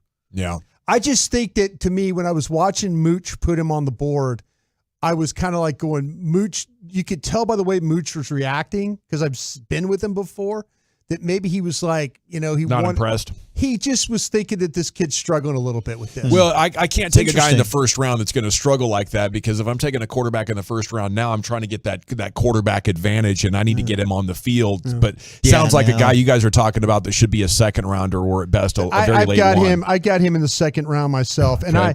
I just think there's so many positive things about him of how he physically looks. But I wonder, though, are you going to be able to get the advantage you're talking about right off the jump with the mental side of the stuff of reading defenses and things like that? Okay, other quick notes here. The Seahawks are still working on a deal with Geno Smith. Tag deadline again tomorrow. They do own the 5th pick in the draft. That might be a perfect spot. Yeah. If he can sit behind Geno for a year, okay, that might be a perfect spot. They're talking for about Anthony trying to get a Richardson. 3-year deal done with Geno, but only the first year or two will be Fair guaranteed. enough. Reports they're considering the non-exclusive tag in Baltimore with Lamar Jackson. That would be 32 compared to 45 million, although that might be so offensive to Lamar they don't even want to mess with it. Derek Carr to the Saints, and the 49ers coming up in the Baker Mayfield buzz. That would work, wouldn't it?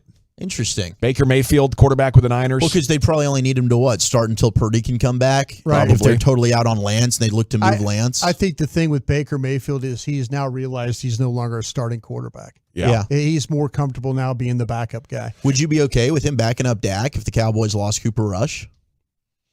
For under $4 million, maybe under $3 million. It's got to be a really low number, because a lot of guys are showing at league minimum they can step in and win you games. So if Baker Mayfield is like, yeah, I'll play for league minimum, I want to be a Cowboy, then we got ourselves a deal, I think. All right, we good? Everybody good? Coming up next, time for the top 10 at 420. Where are we going with that? This one's for you, Gavin. It's National Oreo Cookie Day, Let's baby. go. I got the top 10 store-bought cookies on National Oreo Day. What's your favorite store-bought cookie next? My favorite place to get a new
Shoot ya. Welcome back, nation. Hope you're having a great day. Now, coming up at 4:40 here, it's an NFL Draft Big Board Report. We have winners and losers from the Combine. Here's Zach Wolchuk with your top 10 at 4:20. Thank you very much, General. We will get into the top 10 best store-bought cookies on National Oreo Day. Oh, it is a favorite. I do love a good Oreo. Haven't had one in almost a year. You know, I don't mean to tease you, but I did notice something recently that takes Oreos to the next level. This happened accidentally. Ooh. The refrigerated Oreo. The cream gets cold in the middle, and it just hits different. Remy gets these little 2-packs of Oreos. She's 18 months, so she'll ask for a cookie, and we'll give her the package, which she can't open. But she keeps depositing things in the mini fridge. So last weekend, a couple weeks ago, I found a couple of packets in there, opened them up, and I was like, oh, my goodness, this is divine right here. Oh, man. Thank God you didn't find that like a week ago or something, right when Lent started, and you wouldn't even know the greatness of a cold Oreo. Whew, timing was good. Gosh, that's delicious. Before we get to that, I did find a couple of a funny thing here where Mike Garafolo this morning, when it came to the Derek Carr news, he tweeted it out, but he messed up.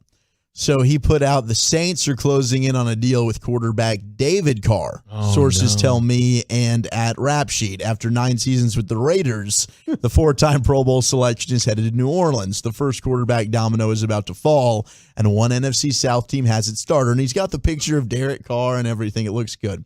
So Tom Pelissero then replies and says, David Carr remains a free agent at Mike Garafolo. David Carr then quote tweets it and says, got my hopes up. I did like 10 push-ups this morning when I heard the news. Ready to go. Just an easy mistake. David for Derek. What can you do? But he ended up going Derek's ahead and changing forgettable. I can't believe these bad teams that hire busted quarterbacks for max money and pretend like it's going to save you. What the hell are we doing? I'd be so bent out of shape if I was a Saints fan today. Yeah. Just be There's horrible. There's a lot of them here in Dallas, too, by the way. I'm sorry? A lot of them here in Dallas. Yeah, are you a Saints fan that is happy about this signing? I don't think any of you exist. Everybody's bummed out to be a Saints fan. They're going to go back to wearing bags on your head. Let us know. 877-881-1053. By the way, Hugh Jackman's looking shredded as he's getting ready to become Wolverine again. Ooh. What? Yeah.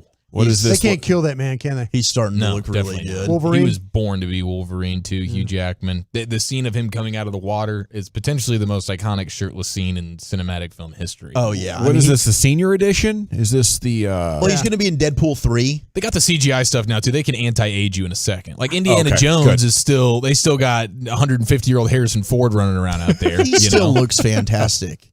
But thanks to the CGI that they're throwing on his face. I don't think so, man. You can't CGI the bum knee that he's kind of gimping around the... He can't regenerate as fast. The fight scenes, sure. His body, he's still looking good. Cut. He is. bleeding out here. Hughes still got it, but he took a picture of all of his meals that he's got prepped for him thanks to Chef Mario. Oh, so much protein, huh? He's got it set up, man. He's living Mario the life. Battaglia? I don't think it's Mario Batali, no. Oh, okay. All the But grilled chicken breasts. It should be. I'll never forgive Harrison Ford for hating the Han Solo character. You know, like whenever I hear Harrison Ford, I'm like, screw you. You couldn't even be Han Solo for us. We just wanted like 5-10 minutes once a movie. No, I hate this character. Kill him. Screw Well, you. That does suck. Spoiler alert, it might have happened.